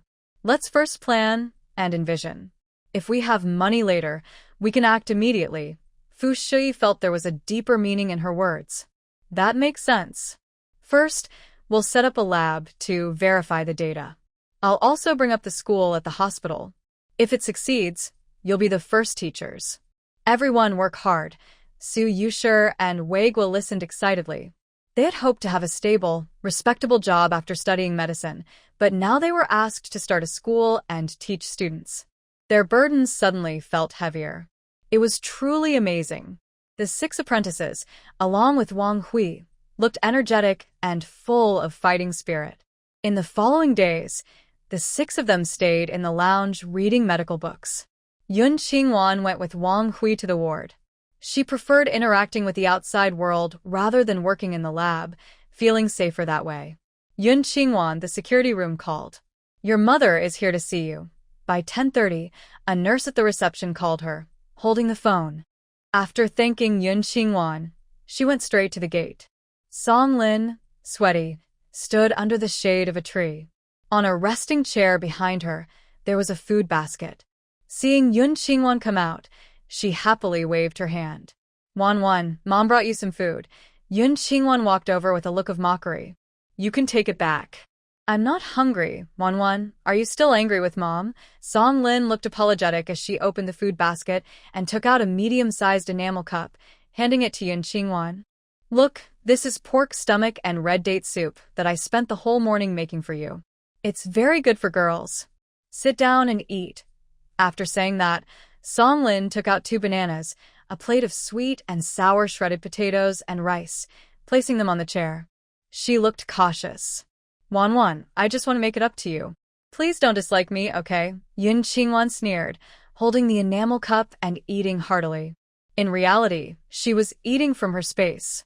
The bananas, rice, and shredded potatoes were also replaced with supplies from her space. After finishing the rice and potatoes, she smiled happily. "This is much better than the food in our cafeteria." "Thank you." Hearing this, Song Lin's eyes filled with tears of emotion. She picked up a banana, peeled it, and handed it over. "Wan likes to eat this. Mom will work harder to cook for you in the future. I'll bring you food every day." "Yes, thank you. Bring more next time." Yun Qingwan naturally took the banana, ate 5 bites, and then picked up another banana to eat herself. A flash of satisfaction crossed Song Lin's eyes, but she quickly hid it. They say tigers don't eat their own children, but Song Lin's heart was even more vicious than a tiger's. "I've eaten enough. You can go back now. When you bring more food, just give it directly to the guard. I'll come to pick it up. The more you bring, the more your son will eat in the future." "It's okay. I'll wait for you. I don't have a job now and nothing to do at home. Taking this chance to bring food, I want to see my precious daughter. I'm very satisfied and happy." Song Lin raised her hand and gently stroked Yun Qingwan's hair. "Come out early tonight. I'll cook snow pear and white fungus soup for you. Okay, I'll wait for you." With these warm words, Yun Qingwan got up and left. Song Lin called out from behind. Wan, I will bring you something at 5:30 p.m. Okay?" Yun Qingwan chuckled as she returned to the hospital and found an empty ward. She took out the bananas, rice, pig stomach soup, and sour and spicy potato strips that Song Lin had brought. After testing, she found all of them had medicine in them. If she ate like this, she would become foolish in 7 days. Who should she give these meals to? Yun Qingwan thought of Cui Min and Wei Xiaoqing. They couldn't have them. Wei Jinyao lived with them, and with Song Lin's cruel heart, she would surely send poisoned food every day. If she sent the same food again, Song Lin would definitely notice. So, She decided to give it to Wei Xiaoqian instead. After figuring this out, Yun Qingwan returned to the intensive care unit and started a busy afternoon. At 5 p.m., Song Lin came again, bringing pear and white fungus soup, along with a pack of mung bean pastry. Yun Qingwan drank the soup and ate the pastry as she wished. Back at the hospital, Wang Hui told her she had a night shift at 10 p.m. and should rest early. She carried her lunchbox, planning to go to the cafeteria, but the nurse station phone rang. A female nurse answered. It was from the security room. Yun Qingwan, someone is looking for you at the door. Okay, thank you. After thanking her, Yun Qingwan's face darkened. Could it be Song Lin again? When she went out, she was surprised to see it was Fu Yaozhou, dressed elegantly like an older gentleman, waiting in a small black car on the roadside. Later that night, Yun Qingwan asked about the house. Is the house rented yet? Fu Yaozhou looked at her sideways. You really don't want to stay in the dorm? That's not it. I just want to live alone. It's more convenient to go to the black market at night. Fu Yaozhou gently patted her head affectionately. It's rented. It still needs some decoration. I'll take you to see it tomorrow night. Let's do it the day after tomorrow morning. I have night shifts these days. Okay, I'll pick you up at 6 a.m. the day after tomorrow. Fu Yaozhou drove to Nancheng and arrived at a restaurant. They ordered yam and black chicken soup, braised ribs, cold kelp strips, stir-fried pork with beans, and marinated pig's trotters. Yun Qingwan was the first to pick up a pig's trotter and gnawed on it enthusiastically. Fu Yaozhou watched happily and ate 3 bowls of rice. After the meal, he took her for a walk around the city. At 9:30, I returned to the hospital and coincidentally saw Yun Huayan coming on night shift. Yun Qingwan quickly brought him a large cup of spiritual spring water. After a busy night, we went to eat breakfast together in the morning. Yun Huayan went back to his dorm, while Yun Qingwan left the hospital and went to the morning market to buy breakfast. After returning, she went straight to the nearby guest house and rented a large room. She took out the fragmented family trees of Amo and the Lawn family and carefully repaired them. As for the woman in the crystal coffin, Yun Qingwan plans to take her out the night after tomorrow to scan her appearance. Because that night, she will switch to day shift and prepare to visit the small black market at night. She will print out the woman's photo and ask Qi Guangjing to investigate her background. Fu Yaozhou is too busy, so she won't bother him. After finishing her work, it was already 6 p.m. Looking out the window at the hospital, she saw Song Lin at the entrance, with Cui Min nearby. Yun Qingwan sneered as she watched them. She would wait 2 more days until Fu Yaozhou catches those spies, then settle her score with Song Lin for poisoning her. She took out dinner from her space, ate it, then took out her thermal imaging device manual to copy and print. At 9:30, she returned to the hospital for her night shift. The next morning at 6 a.m., when she came out, Fu Yaozhou was already waiting for her. They got in the car, which then drove to the east side of the city to buy breakfast, before returning to the hospital and heading to the alley behind. The car stopped in front of a 2-story small building. It was a beautiful duplex with European-style red tiles on the roof and a small yard of about 60 or 70 square meters in front.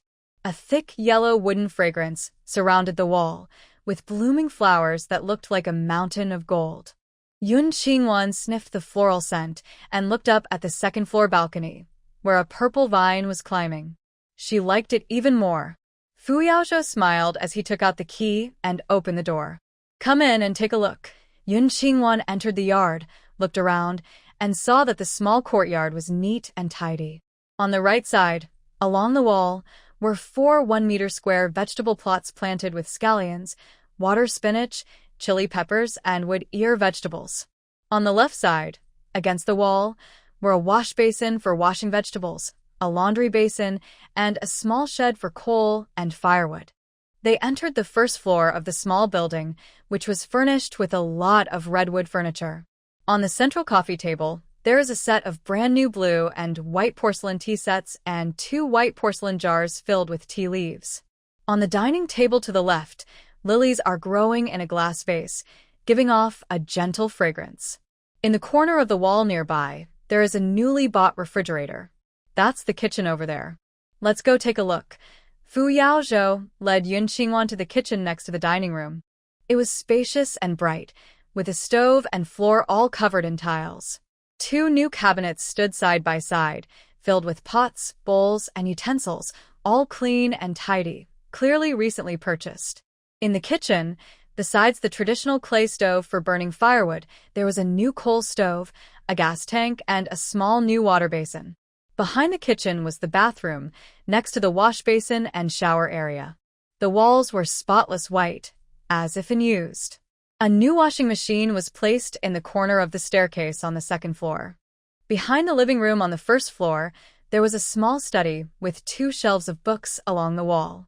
Below the window was a writing desk facing the green alley behind the house. Opposite the desk, there was a single bed. The decor was very elegant. They went upstairs, where there were 3 rooms of different sizes, large, medium, and small, next to the staircase, with a combined toilet and bathroom nearby. The small bedroom had only a bed, the medium one had a wardrobe, and the large bedroom was much more beautiful. Both the front and back had balconies. The big bed and wardrobe inside the room were all brand new. The bed was covered with a light purple cotton blanket, topped with a round mosquito net made of light purple chiffon fabric. In the wardrobe, there were summer clothes made from chiffon fabric that she had sold, along with a few cotton suits, silk shirts, and high-quality garments. There were 12 pairs of summer sandals, autumn small leather shoes, and work shoes, each style with 1 pair. She also bought 10 different styles of girls' handbags. Additionally, there were 6 pairs of sunglasses and 8 summer hats. On the dressing table, there were 2 women's watches from abroad, different brands of face creams, floral water, hair oil, soap, lip balm, eyebrow pencils, and sandalwood combs. The person who bought these things really knew women well. Yes, there were also 2 new large fans in the house. Yun Qingwan finished looking around and turned to look at Fu Yaozhou with a half-smile. Did you buy all these things? Huh? Yes. Fu Yaozhou felt a bit guilty. He didn't really understand what women needed. He had asked Su Feng to buy them.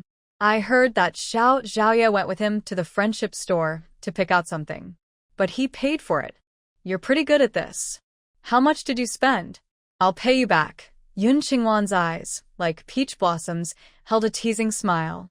She lowered her head, opened her bag, and took out money.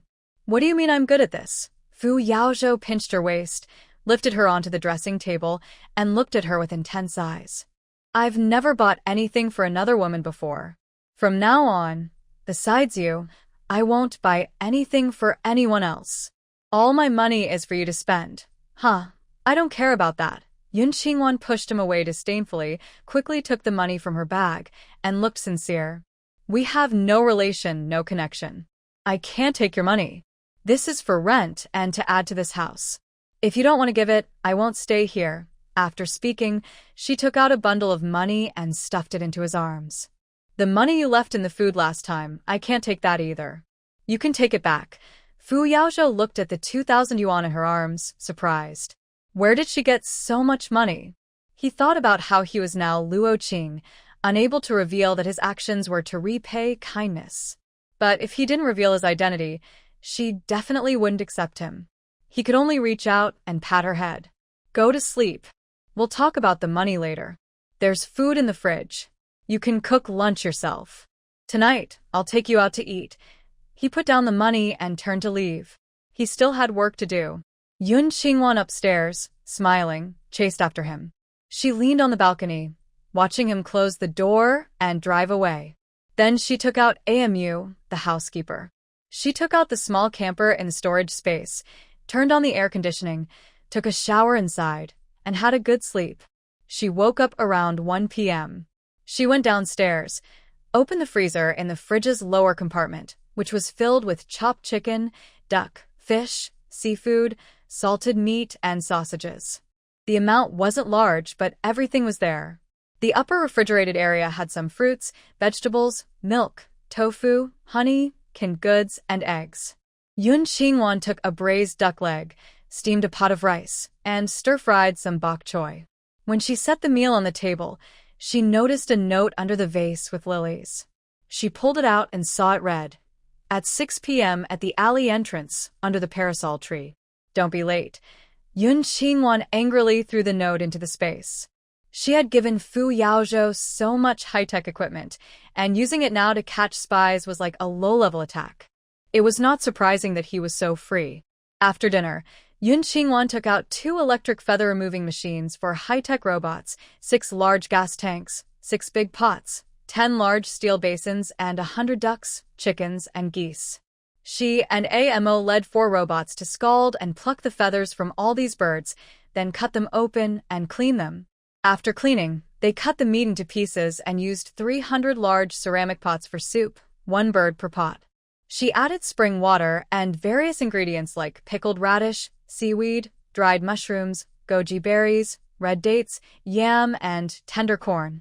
She also took out power supplies, transformers, and multi-hole sockets to connect all 300 pots for cooking at the same time. By around 6 o'clock, all the soups were ready and stored in the space. Thinking that Fu Yaozhou was waiting for her, she quickly went to the bathroom and washed from head to toe with spring water.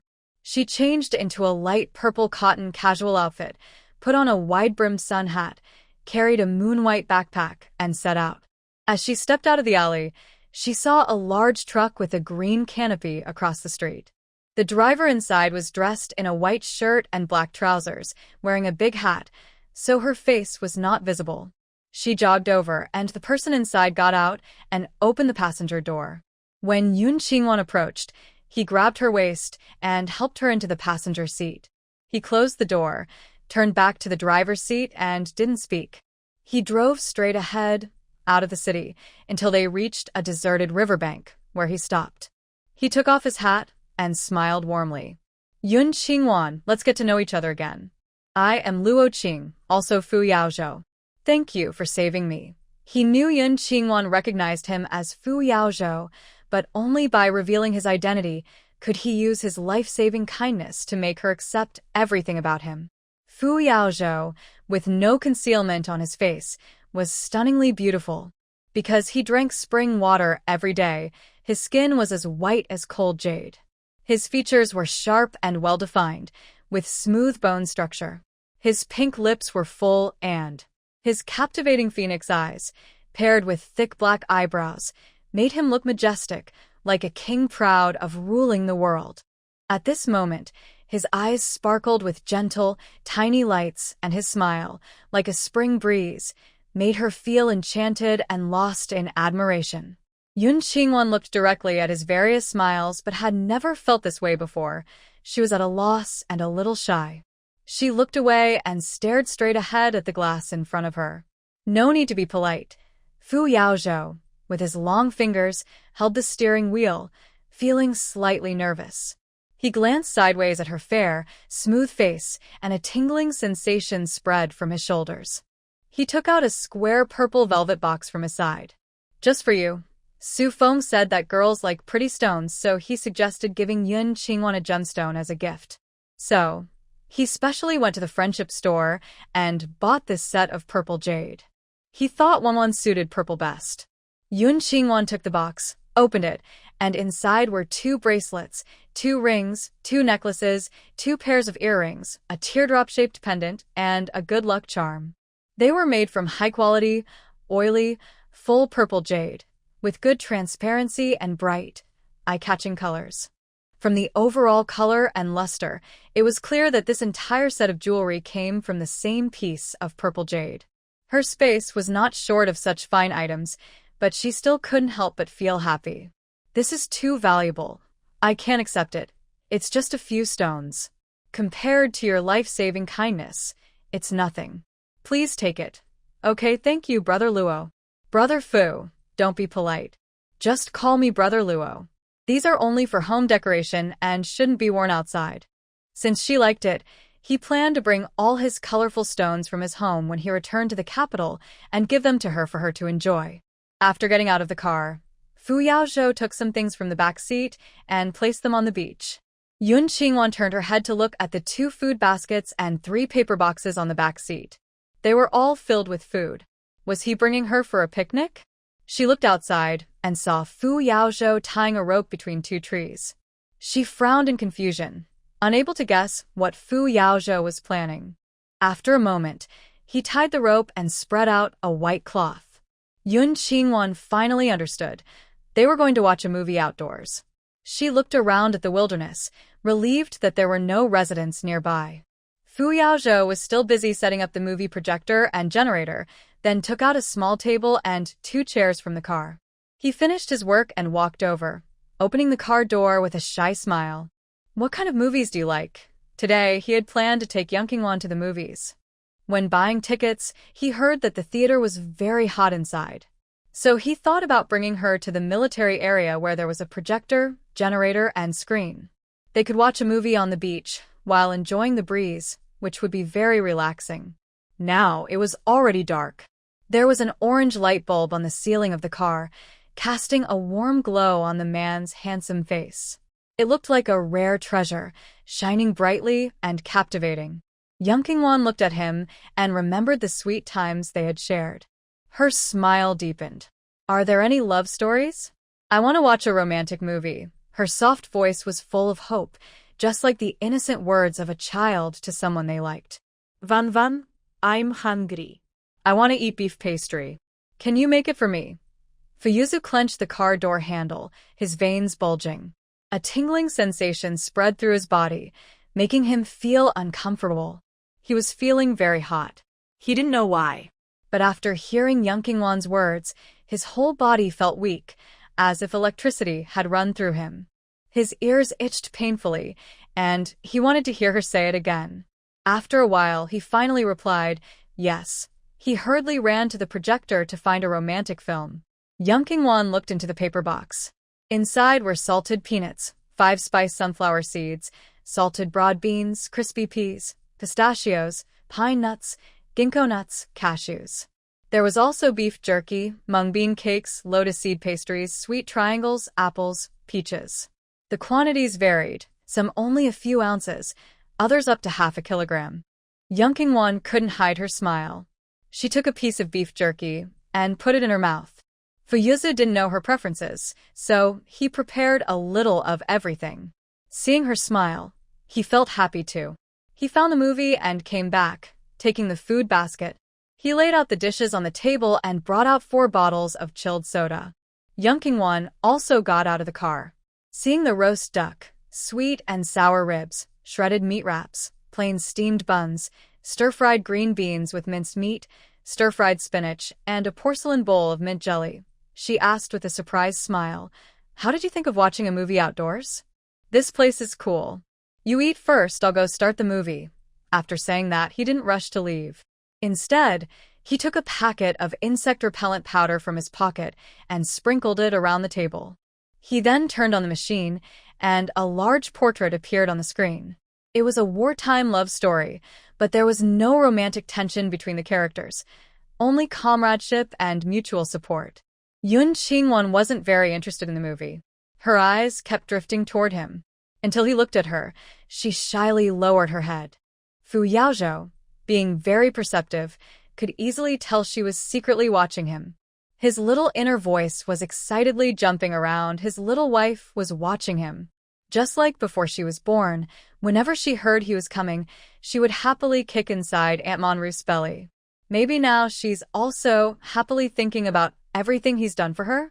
He came to the table. "Why aren't you eating? Waiting for you to eat together." Yun Qingwan didn't notice the redness at the corners of his eyes caused by excitement. Her voice was still sweet and gentle, her eyes shining like stars, bright and warm. She took out the enamel cup and water kettle she used last time for Fu Yaozhou. She poured him a big glass of spring water. "Thank you. Thank me for what?" Fu Yaozhou, worried about disturbing her movie watching, sat on her right side, picked up the spring water, and his gaze unconsciously fell on the water bottle on her left side, reminding him of that time in the car. He wondered how it could hold 6 jars of water. There's a river nearby. He wanted to go try. Yun Qingwan didn't notice his suspicion and smiled, saying, "Thanks for bringing me to watch the movie. You are my lifesaver. As long as it's not something inappropriate, I will do it for you." This sentence cooled the romantic atmosphere to freezing point. Yun Qingwan's smile froze, and she lowered her head silently to eat. Yun Qingwan. Oh, Yun Qingwan, why can't you tell the difference between past and present? In this life, Besides kindness, she and he are strangers. Why does she keep hoping for those close, intimate times from before? The scene grew quiet. The sound from the projector echoed in this wide, empty valley. Fu Yaozhou suddenly asked, "Can I see your water bottle?" No matter how he thought about it, he couldn't figure out how it could hold 6 jars of water. There's a river nearby. He wanted to go try. Yun Qingwan paused for a moment, but quickly reacted, putting the kettle into her bag. "No, I don't want to show you," she said, clearly upset. Even someone dull could tell she was acting strangely. Fu Yaozhou didn't want to think about the kettle anymore. He carefully watched her, puzzled about why she suddenly got angry. Was it because the movie was boring? Or was the food not tasty? Looking at her clean bowl and the mint jelly, she hadn't eaten much. He hurried to the car to get some nuts and snacks, placing them on the table. He even thoughtfully peeled the pistachios, put them in a ceramic cup lid, and set it in front of Yun Qingwan. This quiet, sweet gesture reminded Yun Qingwan of the 10 years they spent together. He used to be so cute and childish when trying to please her. Forget it, Yun Qingwan thought. How could she be upset with him? "Thank you, Brother Luo," she said with a gentle smile. Fu Yaozhou finally relaxed, able to breathe again. "Are you free this weekend? I want to take you to the friendship store." Right now, the friendship store isn't open to ordinary people, but for Fu Yaozhou, shopping there was easy. "No, I don't need anything," she replied. She didn't want him to be distracted by taking care of her or revealing their whereabouts. "As long as you protect the safety of the Yun family, that's the best way to thank me. We won't owe each other anything, and you won't have to carry the burden of saving my life." She couldn't, and didn't want to, be forever grateful to him for saving her. All she wished for was that in this life, he would live happily, safe and sound, growing old with happiness. Fu Yaozhou's expression paused slightly. Was it so hard to comfort a young girl? Sometimes she was sweet as honey, other times cold as frost. Now she was setting boundaries again. Did he say something wrong? Always decisive and aloof, Fu Yaozhou took off his icy armor and lowered himself to the minimum, afraid of scaring her. But in the end, he still received a cold look. He couldn't understand why. He could only nod and say, He decided to ask Su Feng and Zhao later. They understood girls' feelings. Yun Qingwan ate a few nuts but stopped, not eating anything else. Seeing her mood was bad, Fu Yaozhou didn't eat much either. His appetite was gone. A table full of food remained untouched even after the movie finished. Yun Qingwan looked at him, with confusion. She wondered why his appetite was so small today when he had been such a big eater yesterday. She wasn't hungry because she had been making soup all afternoon. After the movie, Fu Yaozhou went to collect the projector and screen. She took the leftover food back into the food basket and carried it to the car. They finished their chores by around 9 o'clock. Yun Qingwan still had to work the night shift. On the way to the hospital, Fu Yaozhou drove faster than usual. They arrived just at 9:40. Yun Qingwan went to work at the hospital, and Fu Yaozhou returned to the small courtyard. He took some nuts and his clothes out of the car. He put the clothes upstairs, in the bedroom next to Yun Qingwan's. Then he went back to the military area to return the projector. He also took the leftover food to Su Feng and the others. The next morning, around 6 o'clock, Yun Qingwan rode her bike back home. Before knocking, the door opened by itself. Fu Yaozhou came out quickly, took her bike, and pushed it into the shed. He gently said, "I've heated water in the bathroom for you. Go take a bath." "Why are you here?" Yun Qingwan was a bit confused. Wasn't this her rented house? Does he also want to live here? How could she go shopping at the night market if he was living here? Living alone isn't safe. "From now on, I'll stay here to protect you." "No, I want to live alone." "Be obedient. If you don't want me to stay with you, I can ask my sister to come and keep you company." Fu Yaozhou grabbed her wrist and led her into the bathroom. Inside, there was a half-human-sized wooden bathtub filled with hot water. Feeling threatened, Yun Qingwan muttered unhappily, "It's so hot outside. I don't need hot water to wash." Recently, she had been bathing and washing her hair in her small camper using spiritual spring water. Her hair was shiny and black, almost too thick to tie up. Girls shouldn't take cold showers. From today, you'll use 40-degree hot water. Never mind, I'll prepare your bath water from now on.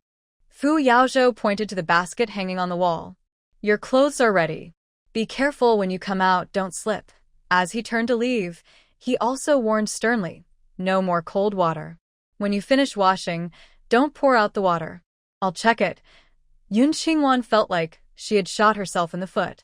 She originally wanted to stay at Fu Yaozhou's place to get a better living arrangement. Instead, he took control of her. Are you busy? Aren't those agents supposed to be watching you? Fu Yaozhou shook his head seriously. Not busy. Most of those agents had been tracked with their special powder marks. His people had installed cameras and listening devices in their homes and activity areas. They were just waiting for Qi Xiuyan to reveal her boss, then they would catch her immediately. Yun Qingwan closed the door feeling wronged. She had given him many listening phones and tiny cameras, hoping they would catch all the agents soon. Now, instead, Fu Yaozhou had time to supervise her. She jumped into the hot water and soaked for a long time before coming out. Her face was red like a steamed shrimp, and her skin had a pink glow. She looked through the clothes in the basket, cotton long-sleeve shirts and pants, but they were too hot and damp for the humid bathroom. Yun Qingwan looked at her bag on the wall, took out a long cartoon-patterned sleepwear from her space, and put it on. When she came out, she made eye contact with a pair of deep, dark eyes. Brother Luo, what are you doing here? Yun Qingwan held a dry towel to her hair, covering her chest, feeling a bit shy and angry. I'm here to get you some water. She couldn't possibly pour that big bucket of water herself. The water valve is under the bath. I already poured some. Yun Qingwan forced a smile, refusing to let him test the water temperature. Fu Yaozhou still had a red neck and ears, staring at her wet hair, his fingers moving slightly. He wanted to say, let me help you dry your hair, but he didn't. Go rest upstairs. I'll go buy breakfast. No need, I already ate at the cafeteria. Oh, I'll get some ice. He hurriedly finished speaking and turned to leave. Yun Qingwan didn't quite understand. She threw the dirty clothes in the bathroom into the washing machine, took the clean sleepwear, and went upstairs. She just turned on the fan when Fu Yaozhou brought in a basin of ice and placed it in front of the fan. Don't let the cold air directly on your body. Yun Qingwan leaned against the cabinet, watching his careful movements, her eyes moist. The greatest unfairness in life is that good people don't meet other good people. And bad people don't marry other bad people. Refusing to match people randomly, causing villains to torment good people for a lifetime. Only adding to the tragedies of the world. When Fu Yaozhou turned to leave, he suddenly saw her tears. What's wrong? Big brother Luo. When will Wei Mingli be caught? As long as the Wei family is gone, half of her worries will disappear. Hearing this, Fu Yaozhou thought she was afraid of marrying Xia Yuanjing again.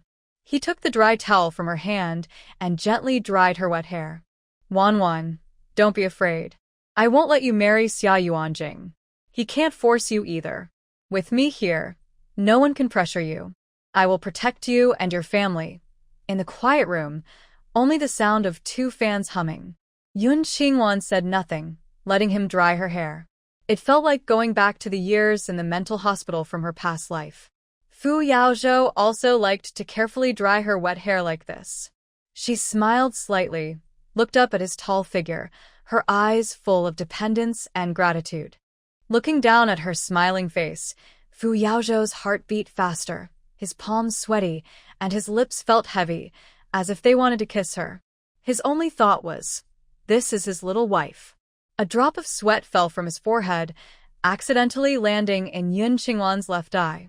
She hissed softly, quickly lowered her head, and lifted her dress to wipe her eye. She forgot she was wearing straight-cut pajamas, revealing her slender legs. Fu Yaozhou also reacted. Just as he was about to look into her eyes, his gaze fell on her straight legs. His breathing grew heavier. His well-defined abs under the white shirt tensed tightly, his whole body blood boiling, roaring toward his abdomen. Go to sleep early. Fu Yaozhou said this and hurriedly left. In his mind, those long, white legs looked like water snakes, tightly wrapping around him, impossible to break free. He ran to the first-floor bathroom, washed with cold water for a long time, then drank 3 bottles of icy soda to calm his restless heat. Upstairs, Yun Qingwan wiped her eyes, lowered her dress, and finally realized why Fu Yaozhou had run away. Her cheeks were flushed, feeling utterly embarrassed. But it was just a habit. She didn't think much of it. So embarrassing, so embarrassing. If she had known, she wouldn't have come out to stay. Yun Qingwan tightly locked her bedroom door in frustration, took out a small camper from the space, and asked a MO to stand guard. She covered her face and fell asleep. In the study downstairs, Fu Yaozhou had been busy all night. He couldn't sleep well. When he finally dozed off, he dreamed of his little wife's long, fair legs wrapped around his waist, shaking repeatedly. At 12:30 p.m., Yun Qingwan woke up. The room was empty. Fu Yaozhou was gone. She looked around upstairs and downstairs, but found no one. When she went downstairs, she saw a bowl of rice, a plate of braised beef, a dish of green beans with mincemeat, and a plate of stir-fried bean sprouts on the table. Next to it was a note. I won't be back tomorrow morning. After work, don't take cold showers. Sleep well and eat well. Zhou. Yun Qingwan touched the still warm food and tears of happiness came to her eyes. After lunch, she went to the hospital. At the gate, she met Cui Min and Wei Jinyao. They searched for Yun Qingwan all morning but couldn't find her, so they waited at the entrance. Wei Jinyao approached with a gentle smile. Sister, I've come to work. Come on in, Yun Qingwan said, pushing her bicycle.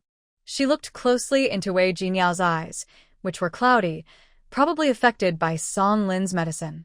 She sneered slightly and kept walking inside, but Cui Min grabbed her bicycle's handle. Yun Qingwan, don't forget. This position belongs to Yao Yao. Now that she's here, you should leave. Ming Xilon had said that as long as Yun Qingwan was driven out, Xiao Cheng could be promoted to deputy battalion commander, and next year, he could become battalion commander. If Yun Qingwan didn't leave, their family would have to go to the northwest. Yun Qingwan sneered and looked at her. It's just a position. If Fu Zhaoye gives her another one, why do I have to leave? She was confident that even if Fu Zhaoye and Wei Jinyao were on a mission, they wouldn't force her out of the hospital. Cui Min coldly said, Yun Qingwan, obediently leave. Your brother Yun Huaiyan can still study medicine safely in the hospital. If you insist on staying, you'll have to face the consequences. Can everyone in the Yun family handle that? Yun Qingwan pretended to be moved and asked, Are you saying that if I leave, my brother can study medicine peacefully here? Yao Yao is going to the countryside in the northwest. Not only can your older brother study medicine here safely, but we also look after the Yun family, making sure no one dares to bully them. After Cui Min finished speaking, Yun Qingwan sneered mockingly.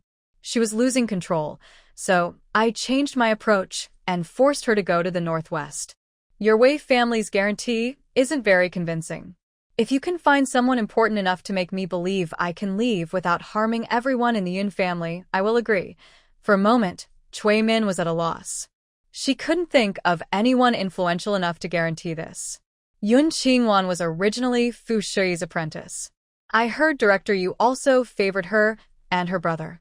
If they found out I was forcing Yun Qingwan to leave, not only would she lose her guarantee, but she might also be expelled. Wei Xiaocheng would also suffer. Fu Zhaoye wouldn't do it either. Otherwise, if he knew Yun Qingwan took Yao Yao's spot, why didn't he tell Fu Shiyi to get rid of Yun Qingwan? Take your time to think. When you find someone suitable, come back and tell me. Yun Qingwan pushed her bike into the hospital. The Vaccine Research Institute's approval had already been granted. When Yun Qingwan arrived, Fu Shiyi was discussing with Yun Huaiyan and Yi Lingqiu about buying equipment. These items aren't available domestically. Buying from abroad would take at least half a year to arrive. Yun Qingwan looked at the instruments in the room, pondering how to take them out. Small items she could simply drop from the sky, but large machines appearing suddenly would be too shocking. It's better to find a reasonable way to get them out. After thinking for a long time, Yun Qingwan remembered Qi Guangjing.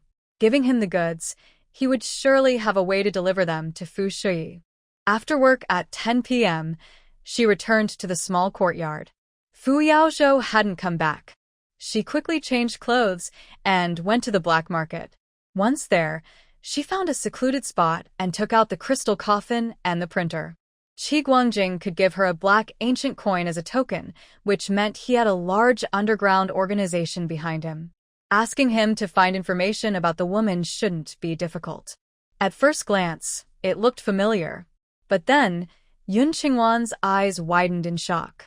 How could this woman look so much like her? Master, there is a blood relation between you two, AMO reminded her. I suggest doing a paternity test. Yun Qingwan's mind was buzzing. Many things she couldn't understand before suddenly became clear. She was not Song Lin's child. She was not Wei Jinyao, the daughter lost by the Wei family. She was born from this poor woman, who was harmed and left in the basement. She was raised by Song Lin until she was 5, then taken to the mountains. So, after the Wei family found her, no matter how much she tried to please them, they all disliked her.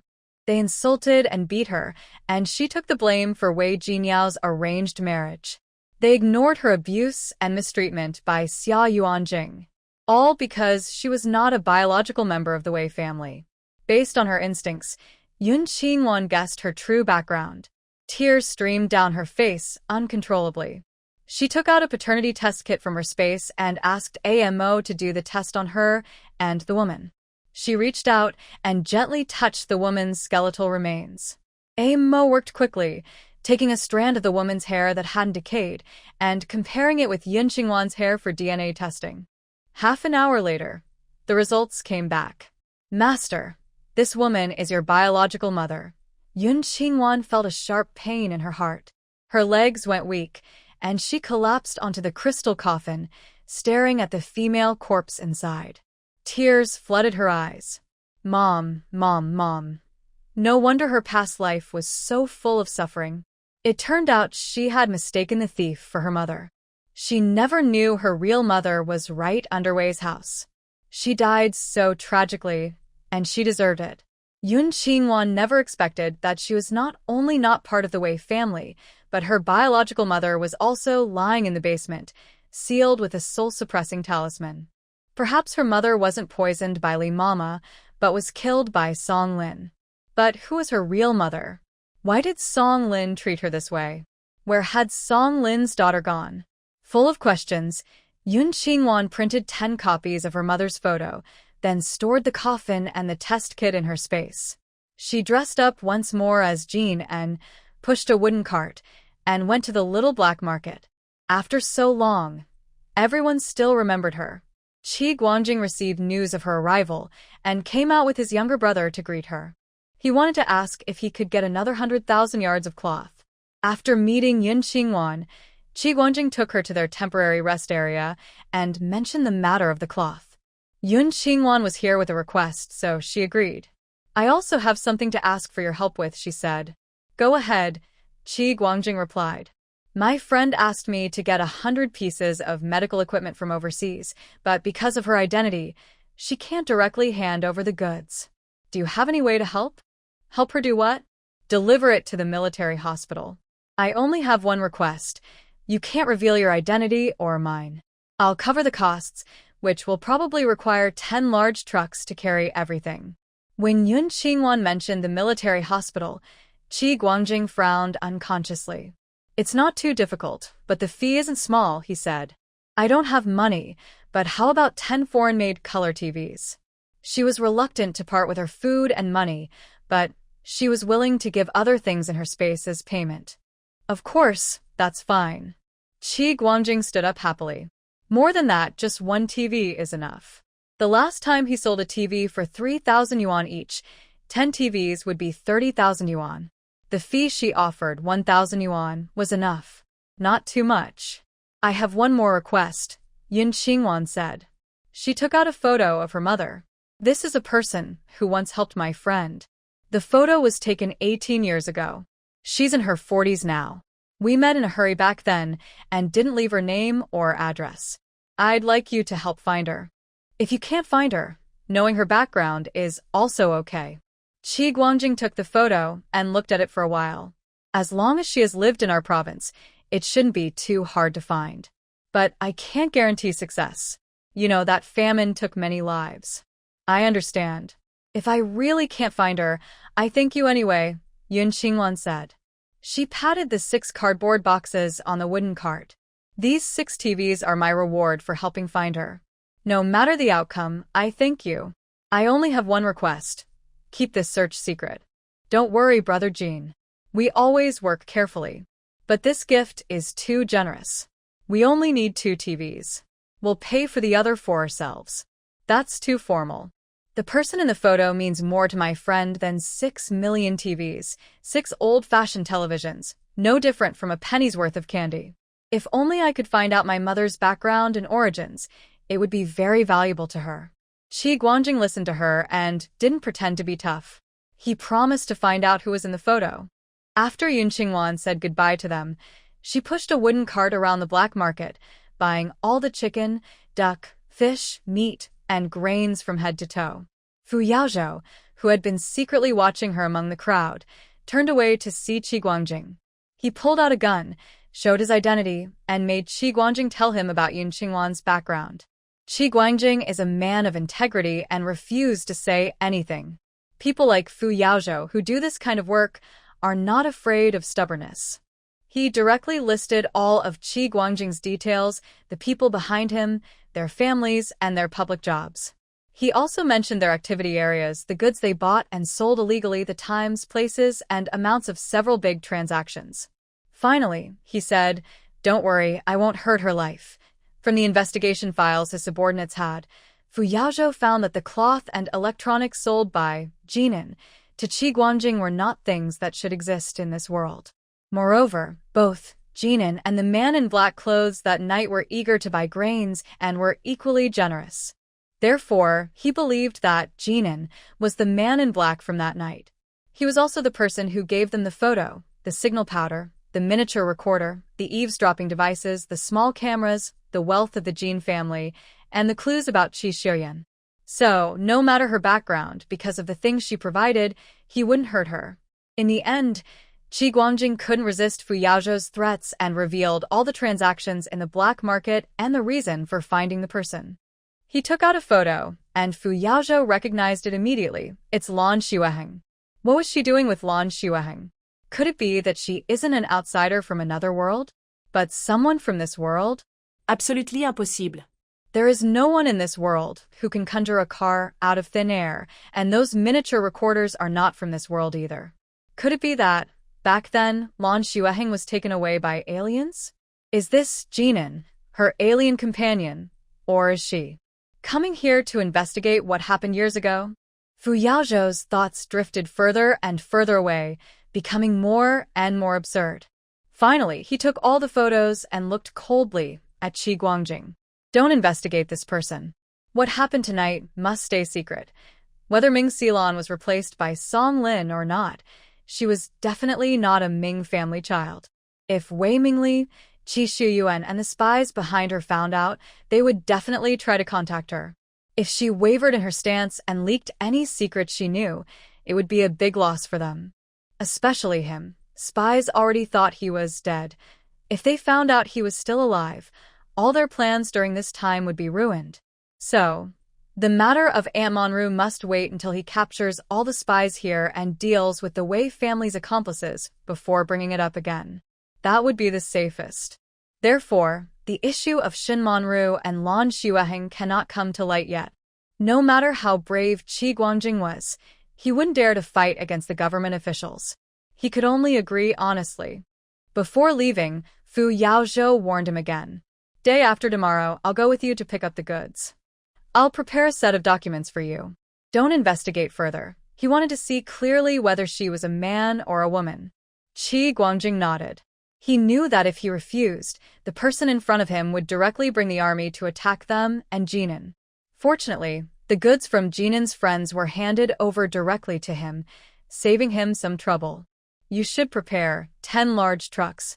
He said there are 100 pieces of medical equipment to be handed over to the military hospital. You can bring people to transport them. Medical equipment. Fu Yaozhou thought of those books and smiled. This alien must have sent him more treasures again. See you in 3 days. Fu Yaozhou returned to their base to plan the meeting with Jinan in 3 days. Yun Qingwan went to the hospital after returning home. She rested in the lounge and had a dream. In the dream, her mother, covered in black flesh, came toward her, sobbing and asking her to avenge her. She woke up covered in sweat, feeling extremely depressed. Her mind was filled with her mother's decayed bones, making it impossible to focus on anything. She had to ask the morning nurse for a day off and go home to calm her mind. Yun Huayan, who finished the night shift, learned she had taken leave and hurriedly chased after her. He saw her at the gate, looking distracted. "Are you feeling unwell?" Yun Qingwan's voice was hoarse and full of sadness. "I'm fine. Not working today.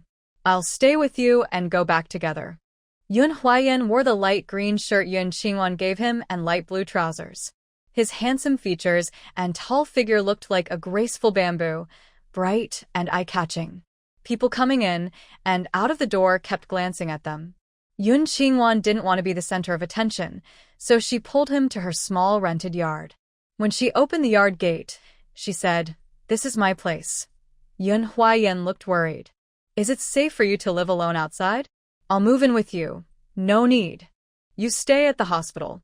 "That makes me feel better." Yun Qingwan poured a big glass of spiritual spring water for her older brother. "You probably haven't had breakfast.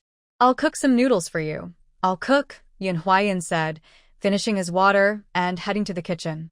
Yun Qingwan followed, taking out eggs, noodles, and vegetables, letting Yun Huayan cook. Watching him busy in the kitchen, her restless heart gradually calmed.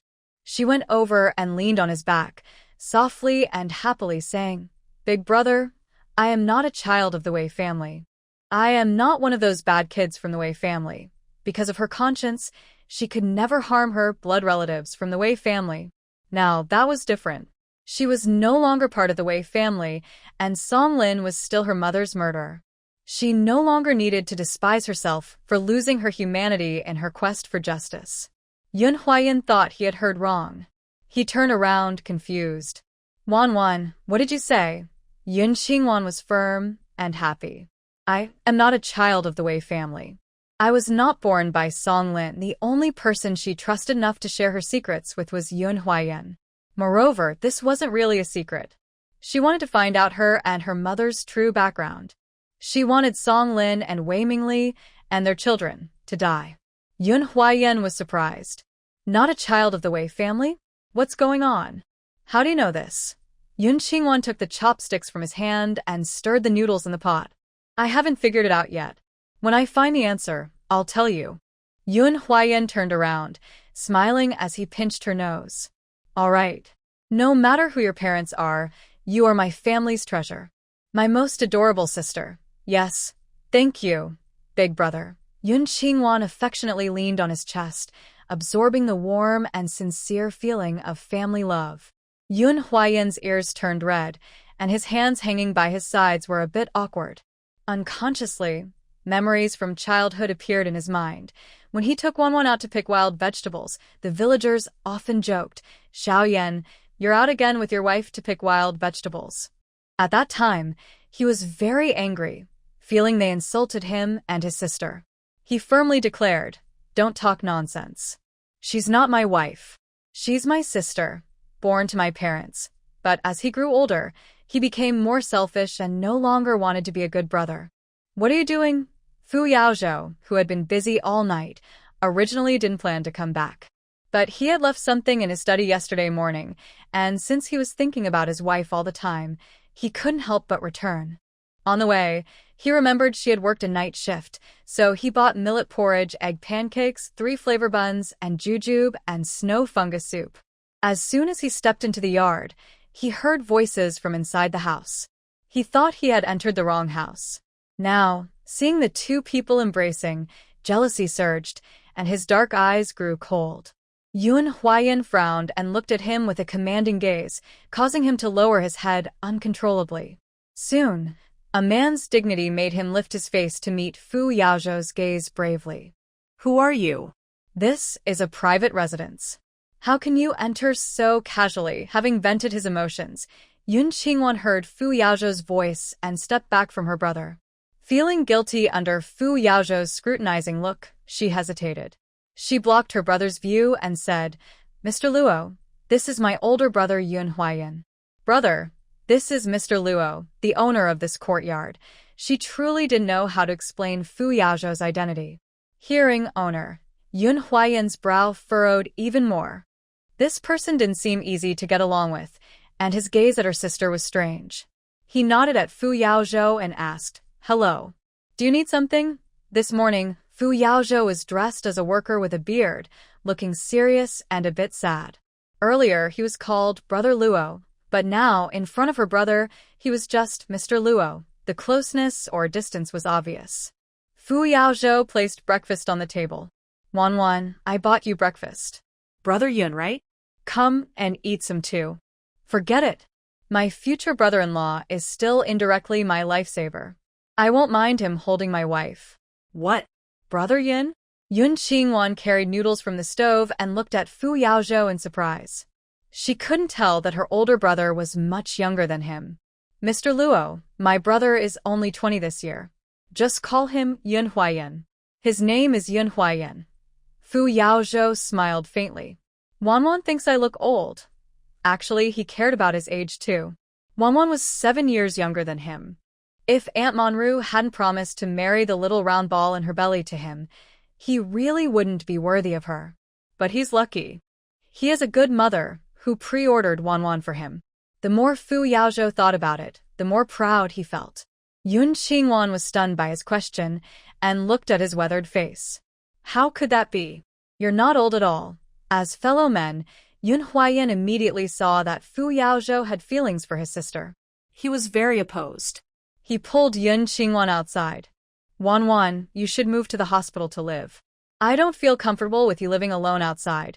Yun Qingwan couldn't move to the hospital now. Not yet. I also live here. I will protect her. Fu Yaozhou stood behind the two and looked at Yun Huayan. Big brother, don't worry. Wanwan and I are living here with the approval of your master. His sister's pressure kept Yun Huayan from being close to Wanwan. Even if he was busy and couldn't stay with Wanwan, Yun Huayan couldn't get close enough to see her first. Yun Qingwan also advised him, Big brother, Mr. Luo is a good person. It's safe for me to stay here. Don't worry. When Yun Huayan heard Fu Yaozhou call her Big brother, he understood his intentions immediately. His face darkened instantly. He served 2 bowls of noodles. I'll stay here with you. Before Yun Qingwan could react, he took the noodles and went to the living room.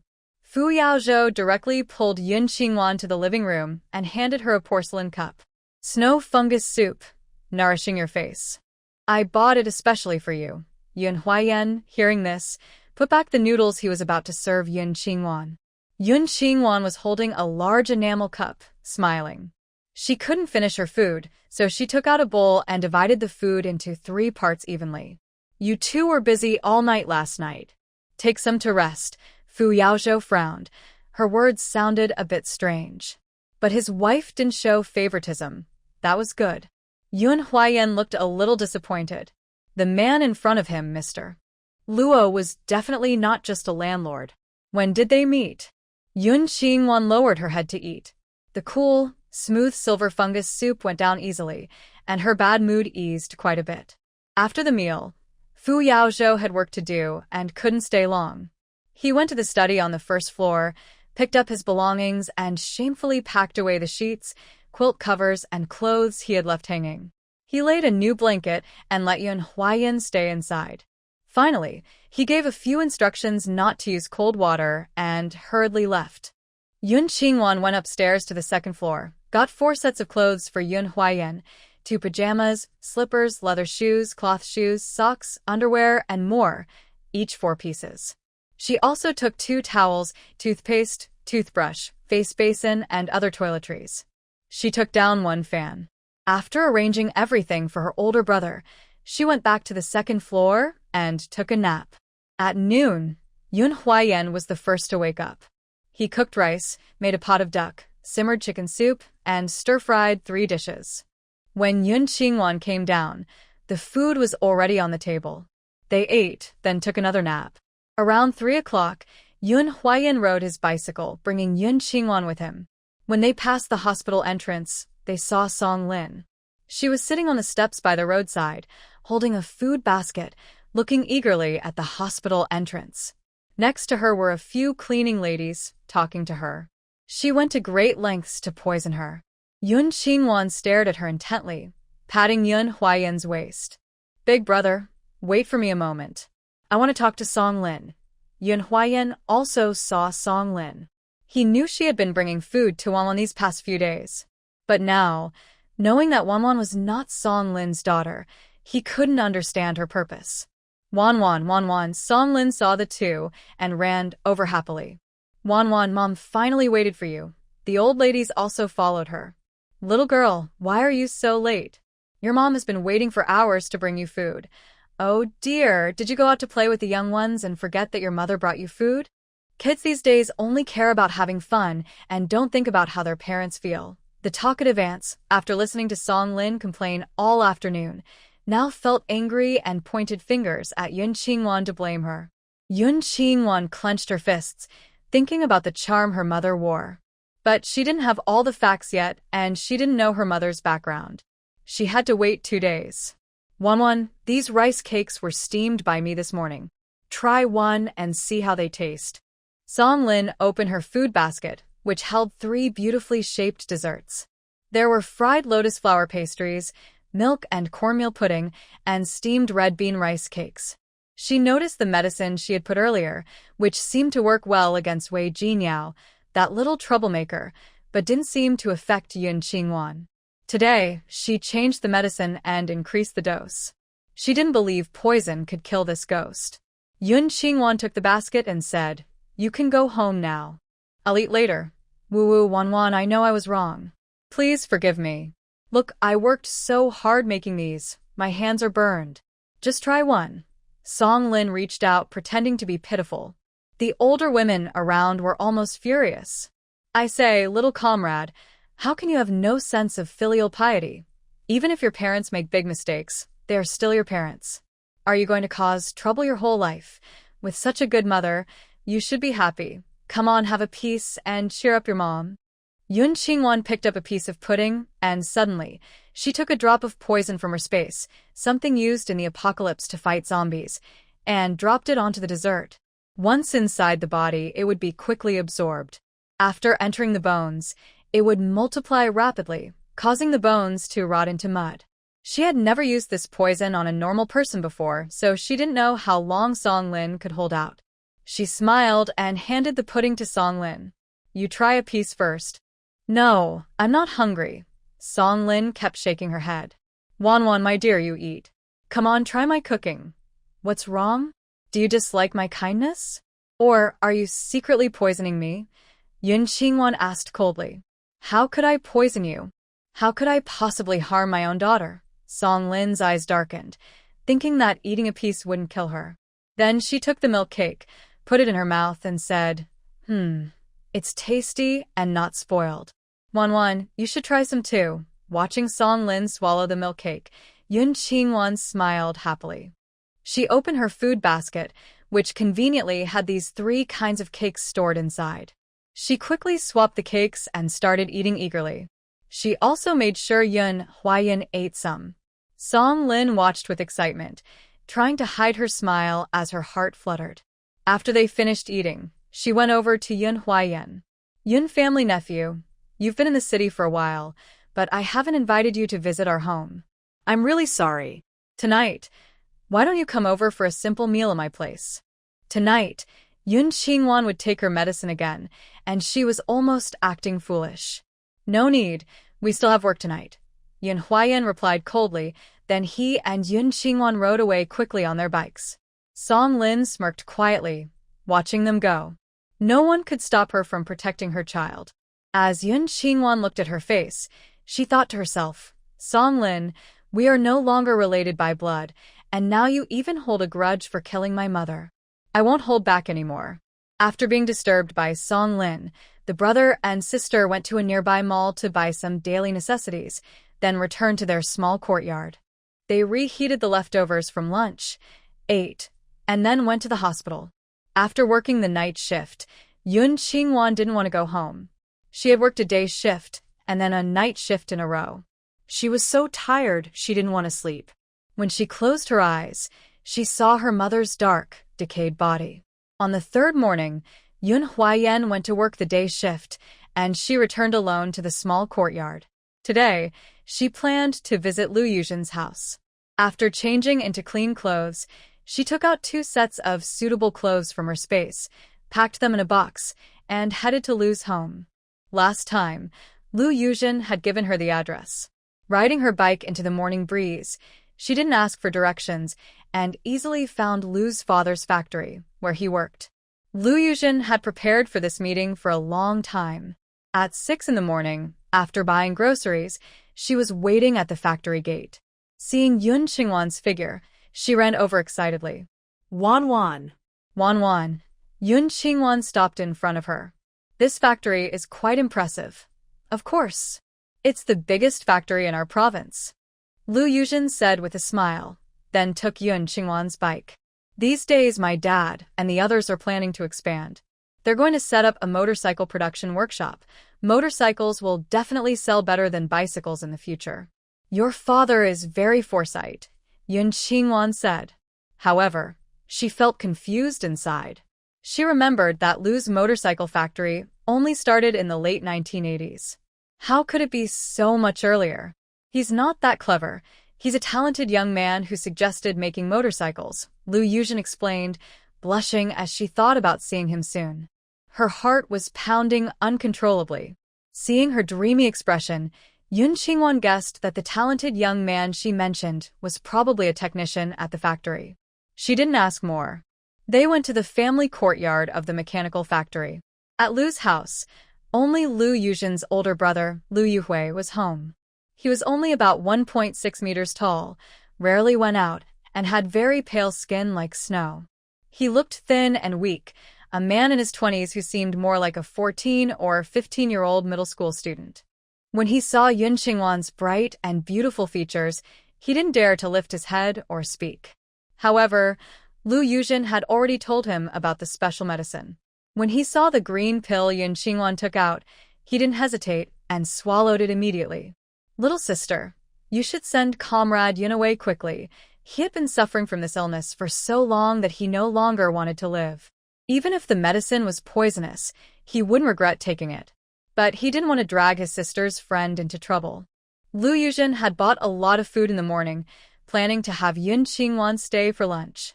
Hearing her brother's words, she paused for a moment, then understood his feelings. He was worried that if he died, Yunwan would also suffer. Okay, I understand, she said. Lu Yuzhen took Yun Qingwan's hand and headed outside. Wan Wan, I'll take you back. No matter the outcome, it was their own choice, and Yunwan couldn't blame them. Don't worry, everyone. We'll wait for an hour. A miracle will happen, Yun Qingwan said confidently. She took a stethoscope from her bag. You can use this to listen to Brother Lu's heartbeat and feel the power of the medicine. Lu Yuzhen was actually very nervous. After hearing this, she took the stethoscope and placed it on her brother's chest, waiting patiently. The green energy bead inside her stomach melted in her stomach, carrying overwhelming life force that traveled through Lu Yuhui's limbs, repairing his illness. His damaged heart, under the influence of life force, quickly repaired itself and grew to resemble that of a healthy adult's heart. Lu Yuzhen held his breath and focused, listening to its heartbeat. At first, the heartbeat was weak and irregular, but after about half an hour, it became steady and strong. Lu Yuhui's pale face turned red again. He suddenly stood up, walking briskly around the room. Sister, I'm fine now. I feel good. Big brother, don't get too excited. Sit down first. Let me listen again. Lu Yuzhen's eyes filled with tears, feeling as if all this was just a dream. Lu Yuhui had never felt so good before. He became a little too excited and started to lose control, ignoring his sister's words. He kept walking around the room quickly and even jumped happily a few times. Yun Qingwan took out a calming pill and gently put it into his mouth. Soon after, Lu Yuhui calmed down. He looked at Yun Qingwan and knelt before her. Comrade Yun, I will never forget your life-saving kindness. My descendants will repay you. As the only son in the family, looking at his aging parents and innocent sister, he wanted to help but felt powerless. He had to take medicine every day, waiting for death. It was truly hopeless. Yun Qingwan quickly pulled him up. "Brother Lu, don't be like that. I've already taken the payment for the medicine. I don't want thanks. Just one thing. Regarding today's matter and that divine medicine, even if the sky falls, don't tell others. That fortune teller can't make a second one. Don't worry. Even if others threaten my family's lives, I won't betray the fortune teller or you." Lu Yuhui raised his hand, making a vow. Lu Yuzhen also swore. "I swear I will tell no one about Wan and the fortune teller. If I do, let thunder strike me dead. No, strike my whole family. All right, that's enough. No need to exaggerate." Yun Qingwan held her hand. "Brother Lu, the matter of your recovery is your own business. Think of a way to keep it secret.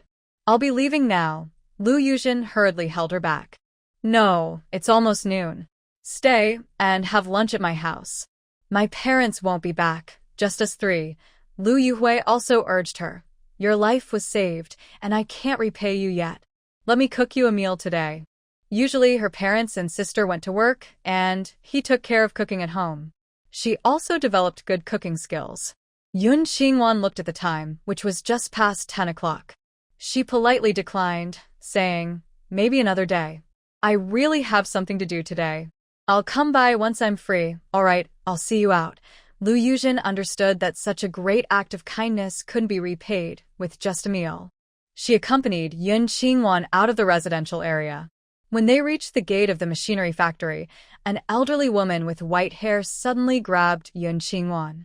The old woman had cloudy eyes and a naive expression. She pulled Yun Qingwan with a big smile on her face. "Lanin, why are you here? Are you here to play with me?" "Oh, Grandma Mo, you're confused again. This is my friend, not your classmate Lanin." Lu Yuzhen smiled and helped the old woman, apologizing to Yun Qingwan. "Grandma Mo is getting forgetful because she's old. She says she's only 18 and can't remember her current family, only her younger days." Yun Qingwan knew about her condition, but she mentioned Lan Ing. Could it be that she knew someone familiar from Grandma Mo's past? Yun Qingwan immediately thought of her mother's photo. Maybe this old woman knew her? Yun Qingwan excitedly held Grandma Mo's arm and took out her mother's photo. "Grandma, do you recognize her?" The old woman stared at the photo for a long time, then shook her head. "Does she look like Lanin?" "But she's not Lanin." "Who is she?" "Yunwan, who is the person in this photo?" "She looks a lot like you." Lu Yuzhen looked at the photo with curiosity. Yun Qingwan was a bit anxious. "Yuzhen, who is Grandma talking about? Laning, she was a former classmate of Grandma's and also your mother, Director Song's foster mother." Lu Yuzhen thought Yun Qingwan didn't know about the Lan family. She leaned on Yun Qingwan's shoulder and lowered her voice to explain. She was the head of the Lan family, once the richest family in our province. Before she died, she donated all her wealth to the country. Her only daughter died on the battlefield. By the end, Lu Yuzhen's eyes showed respect and sadness. It's such a good family, yet they had no descendants. It's really a pity. Yun Qingwan tightly held the photo, took a few steps back, and her head was buzzing. She looked like her mother, and she looked like Lanin too. So, is she from the Lan family? All the questions seemed to have answers at this moment. Her mother is Lan Xueheng. The person in the photo is Lan Yinfeng's only daughter, Lan Xueheng. She did not die outside. The treasures in the 2 basements were left for her mother by her grandmother, Lan Yinfeng. When her mother came to take or inherit the treasures, she was killed by Song Lin and the maid Li, who was watching over the treasures. It must be like that. The truth must be like that. Lan Yinfeng, why are you crying? Wan, what's wrong? Grandma Mo and Lu Yuzhen, who noticed her strange mood, both grabbed her arms and looked at her tearful face with concern. I'm fine. Yun Qingwan hurriedly wiped away her tears, bit her tongue hard to calm herself quickly. She held back her tears, smiled at Lu Yuzhen, and said, I'm fine. I'm leaving now. She rode her bike quickly away. Wan, be careful. Lu Yuzhen chased after her but couldn't catch up. looking annoyed at Grandma Mo. Grandma Mo, please don't wander around or say anything unnecessary. Look, you've made my friends cry. Lanin Feng, I'm sorry. I didn't mean to scare you. I just wanted to play with you. Grandma Mo looked at Yun Qingwan in the distance, feeling wronged and close to tears. Lanin Feng was clearly her classmate, so why didn't she want to play with her anymore? Song Lin had been unable to find Yun Qingwan these days, so she gave up on poisoning her for now. She divided the items in her cellar into 4 parts. All were moved outside and hidden in the houses prepared for her 3 sons. As for the 4th part, it was for Ming Xilan. Those items originally belonged to the Lan family and should have been hers. After hiding the 4th part at a familiar person's house, she called Ming Xilan over. When they met, Ming Xilan immediately questioned why Yun Qingwan hadn't left. Song Lin, do you think I can be fooled easily? No, young lady. Don't worry. I gave Yun Qingwan medicine. She will soon become as foolish as Wei Jinyao. She can't block your way. Song Lin's eyes were full of sinister smiles. She has been working night shifts these days, and I couldn't find her. She hasn't taken the medicine, so she hasn't acted up. Don't worry. When her grandmother passes away, she will definitely come back to mourn. I'll put more medicine then. She won't escape. Ming Xilan felt a chill run down her spine after hearing this. Song Lin's heart was as cold as a snake's. Poisoning her adopted daughter was bad enough, but how could she bring harm to her own biological daughter? However, Fu Zhaoye and the others wanted to extract information about her real mother from Wei Jinyao, and because of Song Lin's act of poisoning, their plan was ruined. Now Wei Jinyao was dazed, lying on the bed like a dead pig, only eating. When Fu Zhaoye came to see her, she only smiled foolishly. She couldn't ask anything clearly. The task assigned to Brother Zhou and the others was delayed, and returning to the capital seemed unlikely. Ming Xilan grew angrier the more she thought about it. I'll give you 7 more days. If Yun Qingwan doesn't leave the hospital, your family can prepare for the worst. The Wei family was so foolish to raise a child for a spy. Even if she did nothing, Yun Qingwan would still be doomed with the Wei family. But she wanted to kill Yun Qingwan before Brother Zhou found her. Otherwise, when Brother Zhou caught her and recognized her, he would surely save her. Song Lin's eyes turned fierce. No need for 7 days. In 3 days, she'll become a fool and never leave the house again. Her mother-in-law wouldn't live until tomorrow morning. Yun Qingwan would hide again, but she would return early to mourn. At that time, she would give her a heavy dose, making her completely foolish so she couldn't harm her child anymore. Since you're so dedicated, I will take responsibility for Wei Xiaoqing's promotion this time. Ming Xilan leaned on the car door, sneering. Why did you bring me here? Miss, I lied to you last time. Actually, the Lan family left some inheritance. I didn't want to tell you, but I feel guilty, so I decided to return everything to you. It's all in that old courtyard. Song Lin pointed to a dilapidated house with a gray-tiled yard. Ming Xilan paused, realizing the Lan family had indeed left an inheritance. Then, she glared coldly at Song Lin. If you haven't had a conscience awakening, are you planning not to give it to me? Sorry, miss. It was my mistake. Song Lin pretended to be pitiful and begged. I never dared to spend a penny, just waiting for you to grow up and take it. Ming Xilan looked at her with contempt. Forget it, I won't argue with you. Let's go see it. The two got out of the car and walked to the old house. Inside lived a man in his 60s. When he saw Song Lin, his eyes lit up with joy. Ailin, you're here. Song Lin smiled charmingly. Brother Fushen, this is Xueheng's younger sister's daughter. She's here to officially meet the family today. In the future, she will take her belongings away. Please help cover for her. Got it, I understand. Li Fushen looked at Ming Xilan with a humble and friendly expression, hiding a sense of kindness and happiness. Miss, please come inside the main room and sit. Ming Xilan looked around the yard with some disdain. Where are the belongings? Here, in the room I sleep in. Li Fushen happily led the two of them to his room. He lifted the bed and revealed 8 large boxes underneath. Song Lin took out a key and opened 2 boxes of gold ingots, 2 boxes of silver ingots, 2 boxes of antiques and paintings, and 2 boxes of jewelry. Although Ming Xilon grew up in the imperial capital, she had a difficult life because she had no mother and her father was not around. She was not very well off. When she saw so many valuable items suddenly, her eyes lit up. She thought to herself that once the Wei family was caught, she would leave with these things. Keep everything safe. If even one thing is missing, you won't be safe. Ming Xilon coldly left these words behind, not even taking Song Lin with her, and left first. When she returned to the military district, a guard at the gate waved to her from afar, holding an envelope. "Comrade Ming, your letter." Ming Xilon frowned. Her friends had all called her. Who could have sent her a letter? Could it be her father and older brother? How would they know she was here, in this remote place? She took the letter, parked her car in the military district, and then opened the envelope. Inside was only a drawing of a house. The house was drawn very realistically, but it was strange. It had 3 floors above ground and 2 below, filled with gold and silver ingots, and there was a corpse inside. On the back of the drawing, there was a string of numbers and a message. Received the letter. "Call me." Who is this? Ming Xilon looked at the house drawing, feeling it looked familiar. She thought she had seen it before. She went to a phone booth and dialed that number. On the other end, someone answered happily. "How are you doing over there?" Ming Xilon was surprised. "What are you up to? Whose house is this?" "That's not your concern. Take the drawing to Fu Yaozhou and tell him that the woman he's looking for is under this house."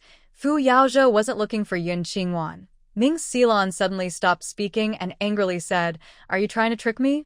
"Haha, don't be angry. I'm standing up for you. Those things in the picture should be yours. The woman in the picture is also closely related to you. Aren't you always ashamed of your mother? Finding her will reveal the truth. Of course, if you don't want to find her or want those things anymore, give the picture to Fu Yaozhou. Take the gold and silver that Song Lin gave you and go back to the capital immediately. Otherwise, you might never return. One last thing, don't tell anyone I said this." After saying that, the other person hung up. Ming Xilon felt a cold chill down her spine and regretted revealing too much. She quickly dialed again, but no one answered. She could only silently pray that Xia Yuanjing wouldn't reveal that Fu Yaozhou was still alive. Otherwise, she would be in big trouble. She met Xia Yuanjing in the capital. He was a very powerful man. He had eyes that seemed to see everything. His intelligence was almost like that of a cunning demon, as if he knew everything. The last photo was also given by him. He said showing it to Song Lin might make her do something for her. And how did he know just now that Song Lin had given her something? What did "can't go back" mean? And why is the woman in the basement connected to her? Was it something that belonged to her? Ming Xilon stared at the house shape in the picture and suddenly understood. This is the Wei family. There are 2 underground floors under the Wei house, hiding the gold and silver treasures left for her by the Blue family. What Song Lin gave her wasn't the entire family wealth. She only gave a little. She kept most of it for herself. And the woman in the second basement is related to her. Could it be her mother? Did she not run away 18 years ago, but die in that basement? Why did she die there? After thinking for a while, Ming Xilon's eyes widened with rage. It was Song Lin, the Wei family, and their greed for the gold and silver left by her grandmother that killed her mother and hid her in the basement. Her mother was never a traitor. Song Lin and Wei Mingli, you are to blame. You caused me to be looked down upon and bullied in the imperial city. I must find my mother and seek revenge for her. Ming Xilon grew angrier as she thought more. She took the house map and left the military district. She drove straight to the Wei family's gate. Comparing the house map, she confirmed it was Wei's house. She immediately turned the car around and headed back. She planned to go find Fu Zhaoya, contact Fu Yaozhou, and capture everyone in the Wei family, including Yun Qingwan. Ming Xilon suddenly stopped her car. She couldn't let Fu Yaozhou find out. If he came to arrest people, he would see Yun Qingwan. Based on the life-saving kindness from 3 years ago, Fu Yaozhou would surely let her go. She decided to wait until Song Lin gave Yun Qingwan some foolish medicine, then she would bring people to arrest everyone. She also wanted to beat Fu Yaozhou to it, capturing all the Wei family members, so he wouldn't see Yun Qingwan. As for the gold and silver in the basement, she couldn't take them. She would just turn them over to the state. But Ming Xilan still felt a bit unwilling. She turned back to Li Fuxin's place. After the people inside left, she sneaked in and took 2 boxes of gold. Meanwhile, Yun Qingwan returned to her rented small courtyard. Holding her mother's photo, she pondered where to start her investigation. Her mother had joined the resistance at a very young age. She must have been a remarkable hero who saved the country and the people. Yun Qingwan couldn't let her mother be killed by Song Lin for nothing. She wanted to find Song Lin and avenge her mother. She also wanted her mother to rest peacefully in the martyrs' cemetery. With a clear goal in mind, Yun Qingwan took out food from her space and ate until she was full. In the afternoon, she changed into a middle-aged woman's outfit, wore black-rimmed glasses, and dressed up as a newspaper reporter. Carrying a black leather bag and a thick notebook, she went to the place where the Blue family once lived. She visited each household to investigate Blue Yin's deeds. To make things go smoothly, she took out a black, gray, and blue thread bundle from her space, used for mending clothes. Anyone over 50 willing to be interviewed could receive 2 bundles of thread. This item was quite tempting for people of this era, especially since the thread bundle Yun Qingwan brought out was bigger than a grown man's fist and very fine. A family could use it for 20 or 30 years. The Blue family, once a prominent capitalist family, was no longer around. People didn't mind talking about Blue Yin. Hearing Yun Qingwan say she came to learn about Lan Yan's good deeds for the people, the reporters eagerly wanted to speak. Little comrade, talking about the Lan family could take 3 days and nights. Landa is a brave and clever woman. Back then, the Japanese soldiers pointed guns at her head and forced her to obey. She didn't blink an eye, took out her hairpin, and stabbed it into the soldier's neck.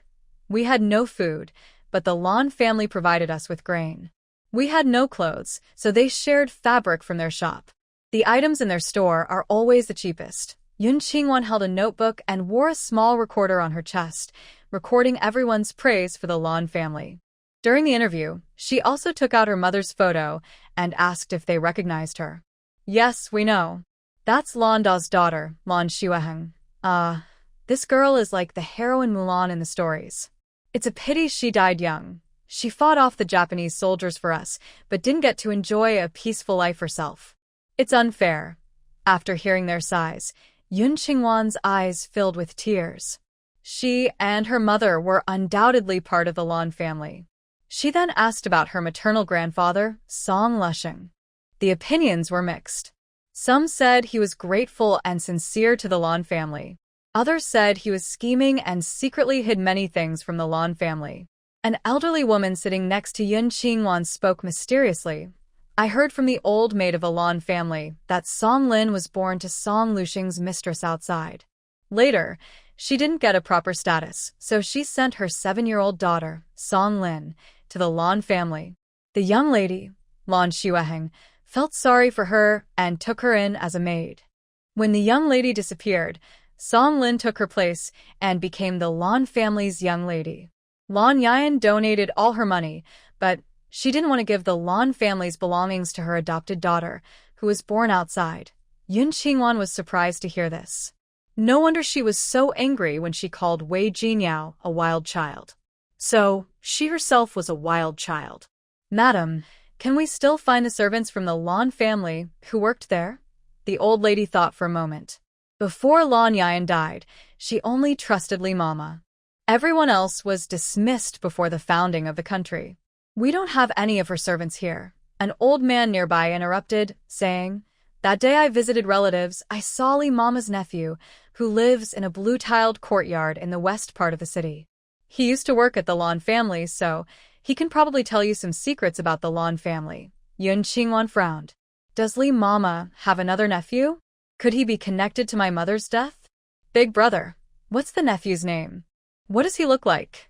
His name is Li Fuxin. He's of average height, bald in the middle, with no flesh on his cheeks, and his chin is pulled back. If you go to Shingli Road in the west part of the city, just ask around and you'll find him. Okay, thank you. Yun Qingwan was very grateful for this lead. She took 5 more bundles of thread from her bag. Other elders saw this and started to share more details. Time quickly passed, and it was over 7 o'clock in the evening. Yun Qingwan listened to over 50 people's stories. Among them, 28 saw the photo of her mother she showed and immediately called out the name Lan Xueheng, expressing regret that she had died young and was a remarkable heroine. At the same time, she learned about the graves of Lan Yin and Song Lusheng. Since they had no children and died after the founding of the new country, they couldn't be buried in the Lan family ancestral tomb. Instead, they were buried casually on a remote mountain outside the city. Yun Qingwan sighed quietly. There was nothing she could do now, only wait 10 years to give them proper graves.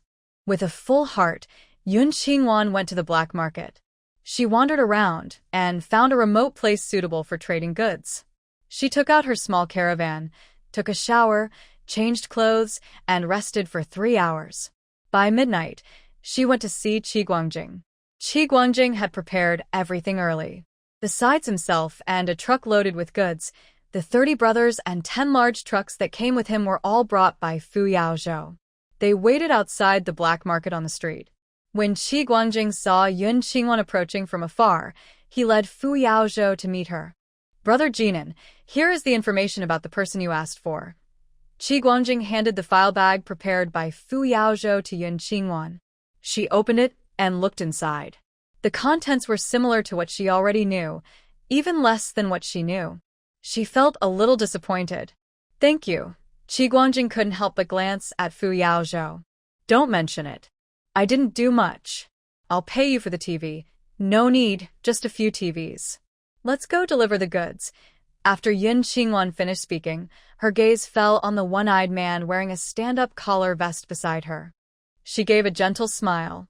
Fu Yaozhou is so clever, he figured her out so quickly. That's good. She can leave the vaccine research equipment to him. She feels more at ease. Qi Guangjing led the way, taking Yun Qingwan to his truck. Fu Yaozhou walked to the driver's seat, his hands gripping the steering wheel a bit tightly. He felt that the person called Jin En in front of him resembled Wanwan. Their breath and eyes were very similar. But his body was that of a pure man, and this Jin En was not the same as the man in black. They are different in height and gender. However, they must be working together. Could it be that there are visitors from outside the sky, and they are not alone? Then why are they looking for Lan Xueheng? Yun Qingwan sat in the second row, occasionally glancing at him. She used her space to retrieve 1 million bottles of hepatitis vaccines and 10,000 bottles of other vaccines. There were over 160 large boxes in total. Ultrasound machines, X-ray scanners, paternity testing devices, common medical instruments. She took out 10 of each. Anyway, she had already taken out so many unreasonable items, so she didn't mind taking a few more. As for the identity of Jin En, she wouldn't use that anymore. Thinking this, Yun Qingwan took out more vaccines from her space. These items, stored in her space, were of little use now. Giving them out to save people was also a kind of virtue. When they reached the place she had planned for early in the morning, she first released AMO, dressed in black, into an alley to check if it was clear and if there were any living beings. AMO looked around and confirmed the alley was suitable for unloading. He then sent a signal to Yun Qingwan. Seeing this, Yun Qingwan immediately took out all the goods and piled them in the long, dark alley. After Fu Yaozhou's men got out of the car, they entered the alley and stared at the endless piles of goods, all stunned. Fu Yaozhou was not panicked. He guessed that Jin En was like the man in black from that night, capable of conjuring things out of thin air. But where had that black figure just disappeared to? Yun Qingwan, along with Qi Guangjing, pointed to the 10,000 meters of cloth and 10 TVs that were set apart. Brother, these are yours, and those are the transferred goods. Thank you. Let's meet again if fate allows. Qi Guangjing shyly handed over a bag of gold. Brother Jin, I'm sorry. As he finished speaking, Fu Yaozhou and his men surrounded Yun Qingwan. Fu Yaozhou stepped forward sincerely. Mr. Jin, welcome to our world. Can we be friends? Yun Qingwan paused and looked at him with a raised eyebrow. Mr. Luo, how about we make a deal? I give you what you need, and you give me my freedom. How does that sound? Fu Yaozhou looked into her eyes and increasingly felt she was his little wife, Yun Qingwan. But he was bold enough to ask for a lot. Could he really give her everything she wanted? Then, can you promise not to harm any living creatures in this world? This was another reason he wanted to hold on to her. He was afraid that their great power might hurt his country and its people. Yun Qingwan smiled softly. You'll have your answer after you see those goods. Fu Yaozhou looked at Yun Qingwan for a long time. He could create things out of thin air. Maybe he could also take things away just as easily. He was so powerful that if they forcibly kept him, it might be very difficult. Finally, he said, okay, and glanced at Kid Guangjing. Anything I need in the future, I'll find him. No, that's not possible.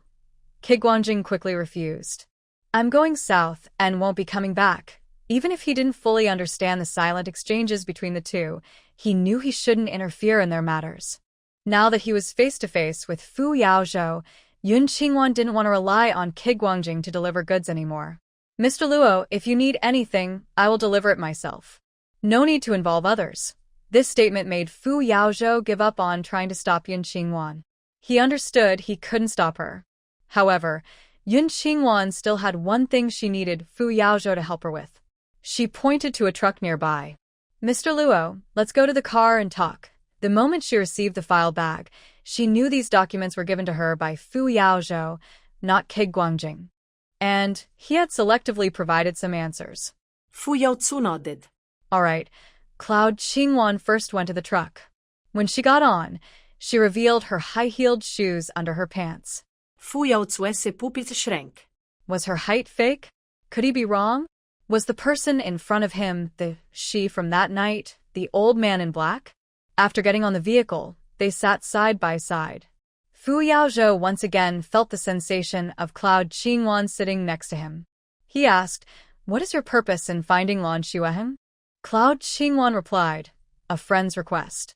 The Lan family once helped her, and she wants to find them to thank them. This statement overturned Fu Yaozhou's previous idea that the person in front of him, Jinan, was an alien visitor.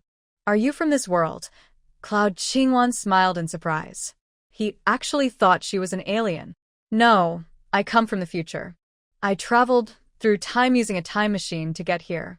My friend is also from the future. Her ancestor has some connection with the Lan family.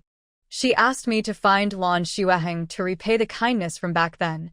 She gave Fu Yaozhou an answer to prevent him from obsessively investigating her in the future.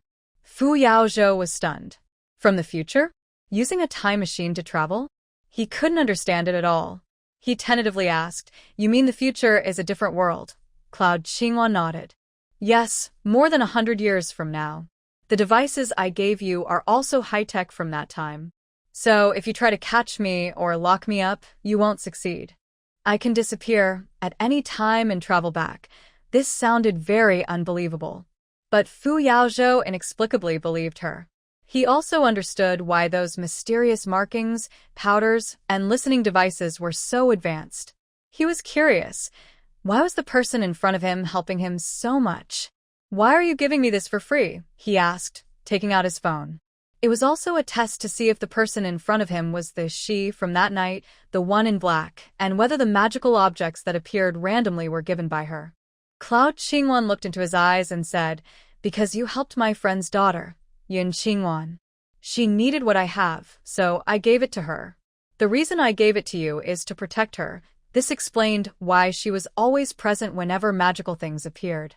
She also wanted to test whether Fu Yaozhou knew she was Lan Xueheng's daughter. Fu Yaozhou nodded knowingly, understanding her subtle test. Regarding Lan Xueheng, don't investigate her for now. In half a month, I will announce her story to the world. Thank you, Yunwan, and you. This admits that he already knows Yun Qingwan is related to the Lan family. Yun Qingwan asks, when did you find out that Yun Qingwan is Lan Xueheng's daughter? That was the night you dressed as a beggar to deliver the vaccine research book. Fu Yaozhou unexpectedly becomes open with the person in front of him. Please don't tell Wanwan about this. I will tell her myself. and ask her to marry me. Aunt Shuaheng promised her to me before Wanwan was born. Once her story is out, I will marry her. By then, I hope you can come to celebrate the wedding. What? What? Her mother promised her to Fu Yaozhou? Yun Qingwan is stunned and numb. How can there be such a strange story? Aren't you engaged to Ming Xilon? Fu Yaozhou's eyes flicker. She knows quite a lot.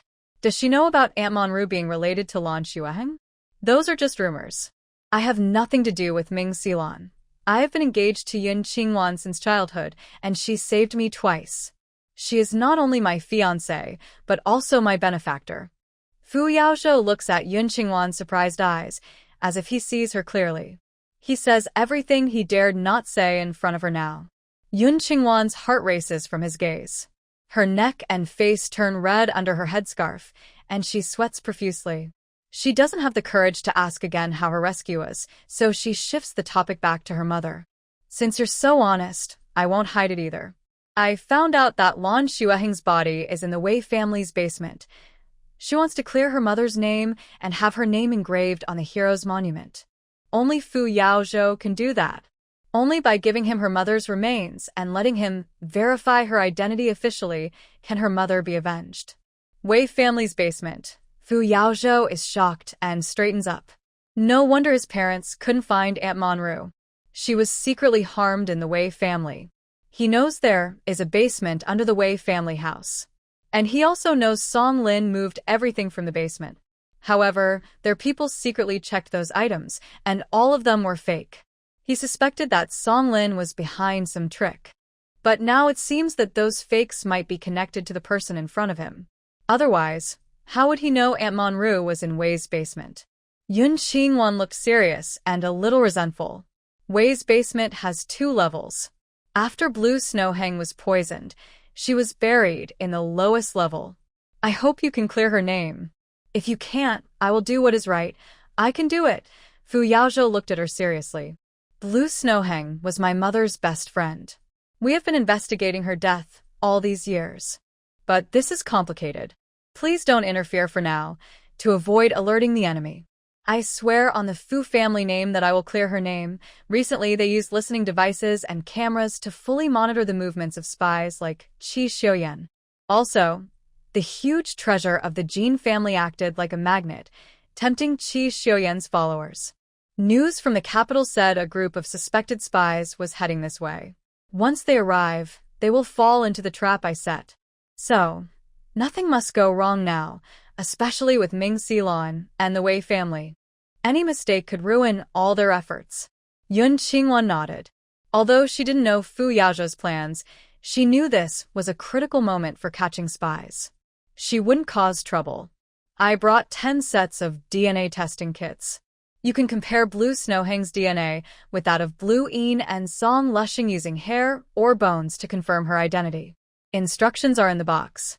I await your good news. Having seen so many high-tech tools she provided, Fu Yaozhou trusted her words completely. Thank you.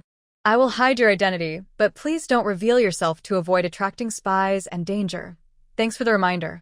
Goodbye. After speaking, Yun Qingwan gracefully jumped out of the passenger seat and quickly left the black market.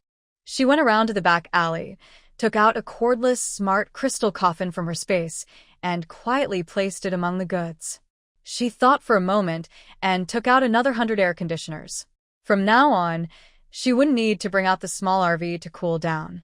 She also took 1,000 units of high-tech kitchen appliances like rice cookers, ovens, microwaves, and juice machines.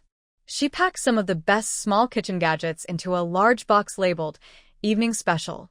She believed Fu Yaozhou would understand the label.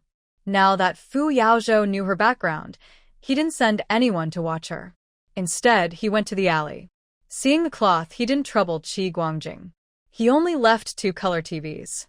He opened a wooden-framed box. Inside was a color ultrasound machine. Just by its shape, it was clear it was a high-end model not available abroad. He used a flashlight to look behind and saw a paternity test device, which made him very happy. Finally, Mingru Auntie's unfair treatment could be cleared. When he saw the vaccine boxes with big, clear words, "Please send to the cold storage as quickly as possible," he waved to his comrades. Hurry, move it. Everyone worked together to load the boxes onto the truck and took them to the military hospital. At last, he found the crystal coffin. He knew it was prepared by Jinan for Auntie Mingru. Seeing the air conditioners, he smiled happily. He had always wanted to install an air conditioner for his little wife to beat the heat, but he couldn't find one. There were only 2 companies making air conditioners, and their quotas were booked until next year. Finally, when he saw the label, Evening Special, he smiled knowingly. He truly felt lucky to have his wife. After loading the goods with his comrades, he came back for the second trip, bringing 20 more trucks to finish moving everything. On the way back, Yun Qingwan removed her disguise, took out a black motorcycle, and sped to the Wei family. She wanted to place her mother's body back in the basement of the Wei house, so she could be properly taken out and her wrongful death avenged. She arrived at the Wei house around 2 a.m. The Wei family was in chaos. Mother, how did you die? Wei Mingxia cried as she spoke. In the living room, Wei Mingxia sobbed, if my sister-in-law hadn't called me back last night, I wouldn't have seen you one last time. Boo-hoo. During this time, she had been staying in the hospital, caring for Yu Kexing and her premature baby, as well as looking after Wei Shaoyi. She hadn't had time to come back. Last night, Song Lin told her to go home and rest for the night. She was happy, thinking her sister-in-law was finally showing some kindness. But around midnight, she heard her mother crying out loudly. She ran over and saw that her mother was not doing well. She quickly woke up her sister-in-law to take her mother to the hospital. However, her sister-in-law went out to find a car and call for help and didn't come back. Feeling helpless, she woke up her daughter to help carry her mother outside. Just as they reached the living room, her mother passed away. Wei Mingxia cried loudly, feeling very sad, but deep inside, she felt relieved. Although caring for her mother earned her only 30 yuan a month, her mother's health was getting worse, and she was often covered in waste. Washing and changing her was very tiring. Moreover, her older brother's family was difficult to care for. She was tired of living in this house. Wei Jinyao, you silly girl, that's just a table egg. You can't eat it. In the dining room, Kai Xiangyu looked down at Wei Jinyao, who was sitting on the floor, holding and biting the table egg, with disdain in her eyes. After scolding her, she was still not satisfied. Frustrated and annoyed, she grabbed Wei Jinyao and shook her. Seeing she didn't respond, she kicked her on the back. You're proud of marrying into the Fu family, aren't you? Now you've become silly? Wei Jinyao, who used to dress beautifully, now had messy hair. She held the table leg and chewed on it like a chicken leg, smiling foolishly as she ate. Yun Qingwan sneaked into the backyard from the back door and heard Wei Mingxia crying. She looked from the shadows without being surprised by her mother-in-law's death. Song Lin was so ruthless that keeping Wei's mother alive until now was considered merciful. She took out Mo to guard her and went to the rose garden. She took out a laser robot and dug a deep hole at the spot where she had cut earlier. She entered the basement on the second floor again. She wrapped her mother's body in a layer of transparent preservative and placed her back into the soil behind the stairs. Then she quickly left the Wei family. In an empty alley, she took out a car and went to Brother Liao's underground casino, just in time for it to close. Looking down through a hole, she saw Wei Shaoqian sitting confidently in Liao's old seat, smoking the best cigars and counting the money he earned that night. Liao and his men surrounded him, complimenting him non-stop. Cloud Qingwan quickly ran out of the freezer, changed into the man's disguise she saw at the hospital that day, and waited at the factory gate. About 10 minutes later, Wei Shaoqian came out carrying money. She strode forward and punched Wei Shaoqian in the face. Second young Master Wei, you're so unkind. How dare you hit me?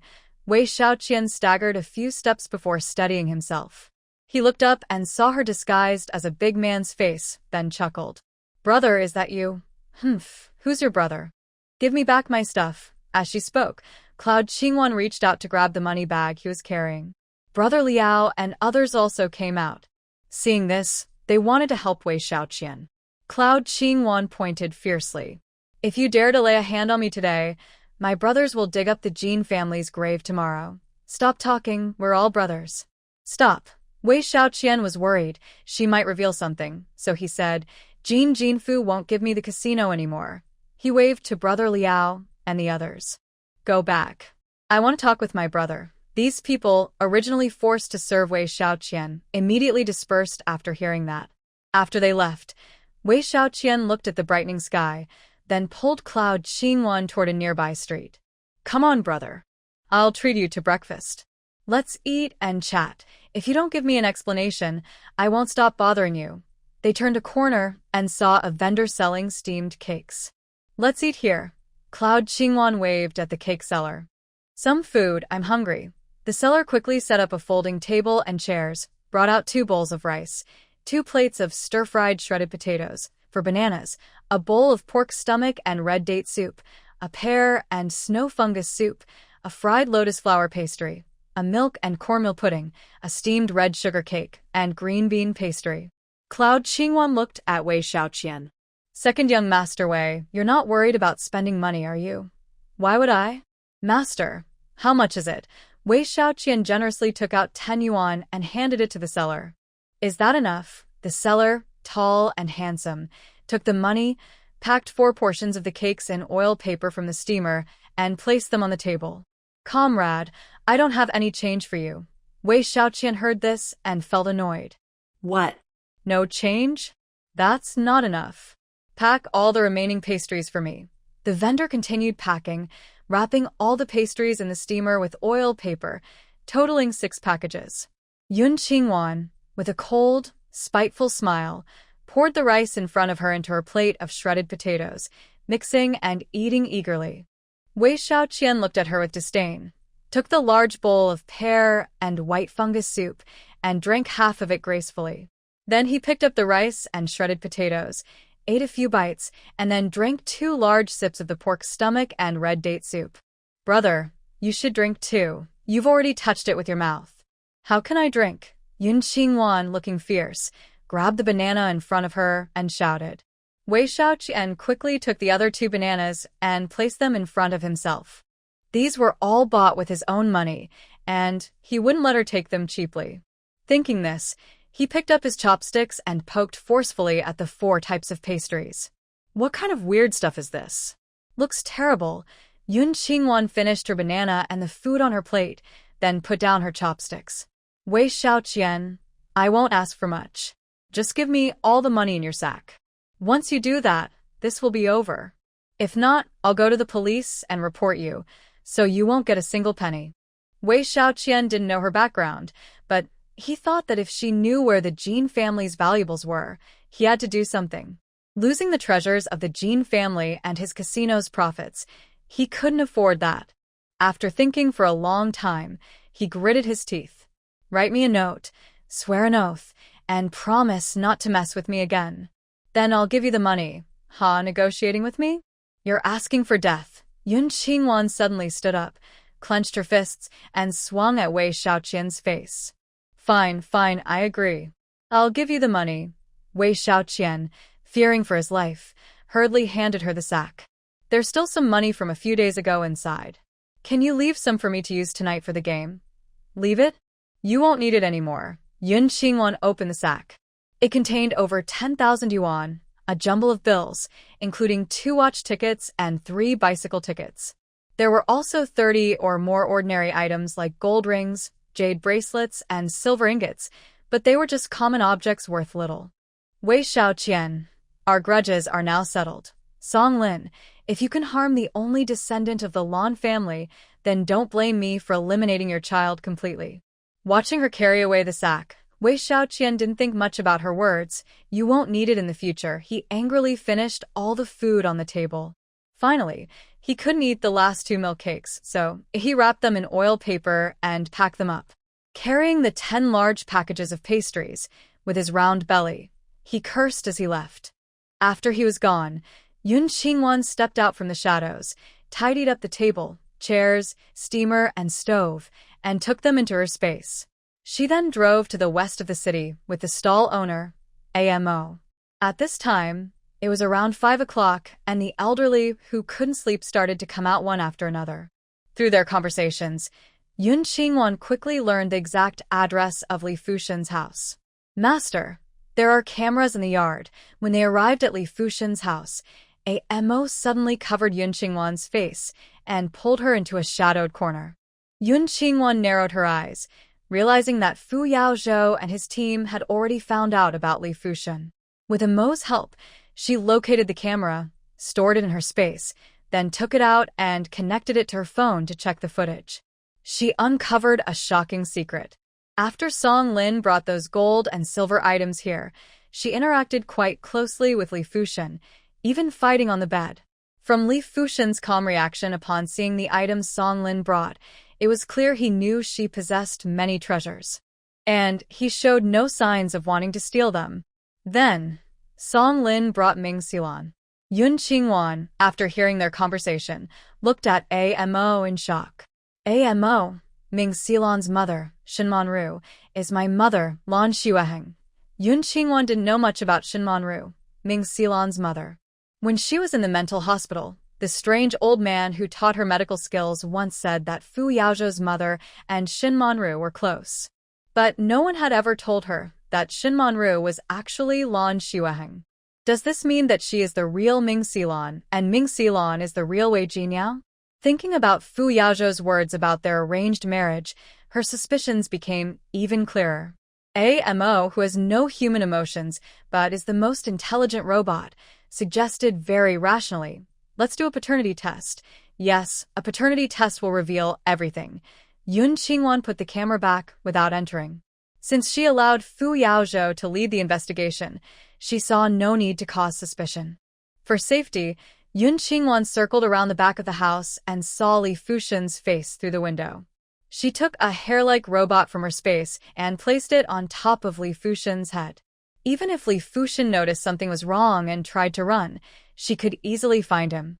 If someone silenced him, the robot could record the entire crime. Back at the hospital, it was exactly 7:30. At the gate, Cui Min, dressed in black, looked around anxiously. When she saw Yun Qingwan, she ran over angrily. "Yun Qingwan, Grandma has passed away. Mom wants you to go home." Yun Qingwan seemed not to hear her.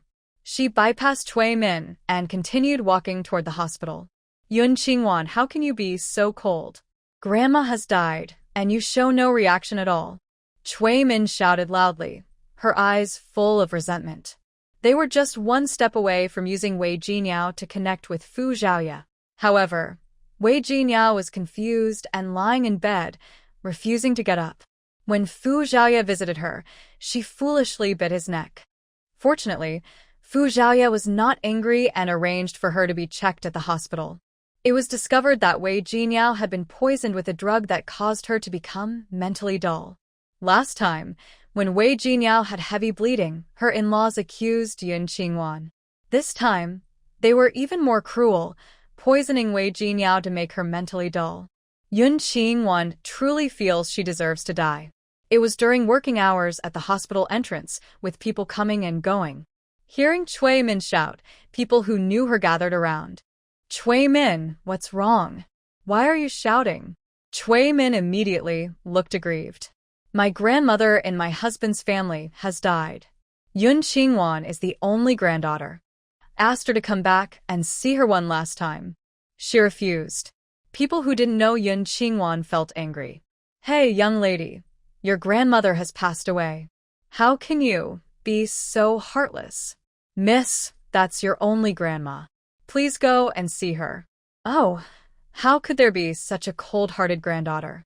All that love was wasted. Yun Qingwan went into the security room and called the intensive care unit, taking a day off for mourning. After leaving, she sneered at Cui Min, who said, "I wouldn't go back? I definitely need to go see the last journey of the Wei family." "What last journey of the Wei family?" "It's your grandmother's final journey. Let's go." Cui Min thought about the whole family at home waiting for Yun Qingwan and couldn't wait to bring her back. Yun Qingwan rode her bike and left first. By 8:30, she arrived at the Wei family house.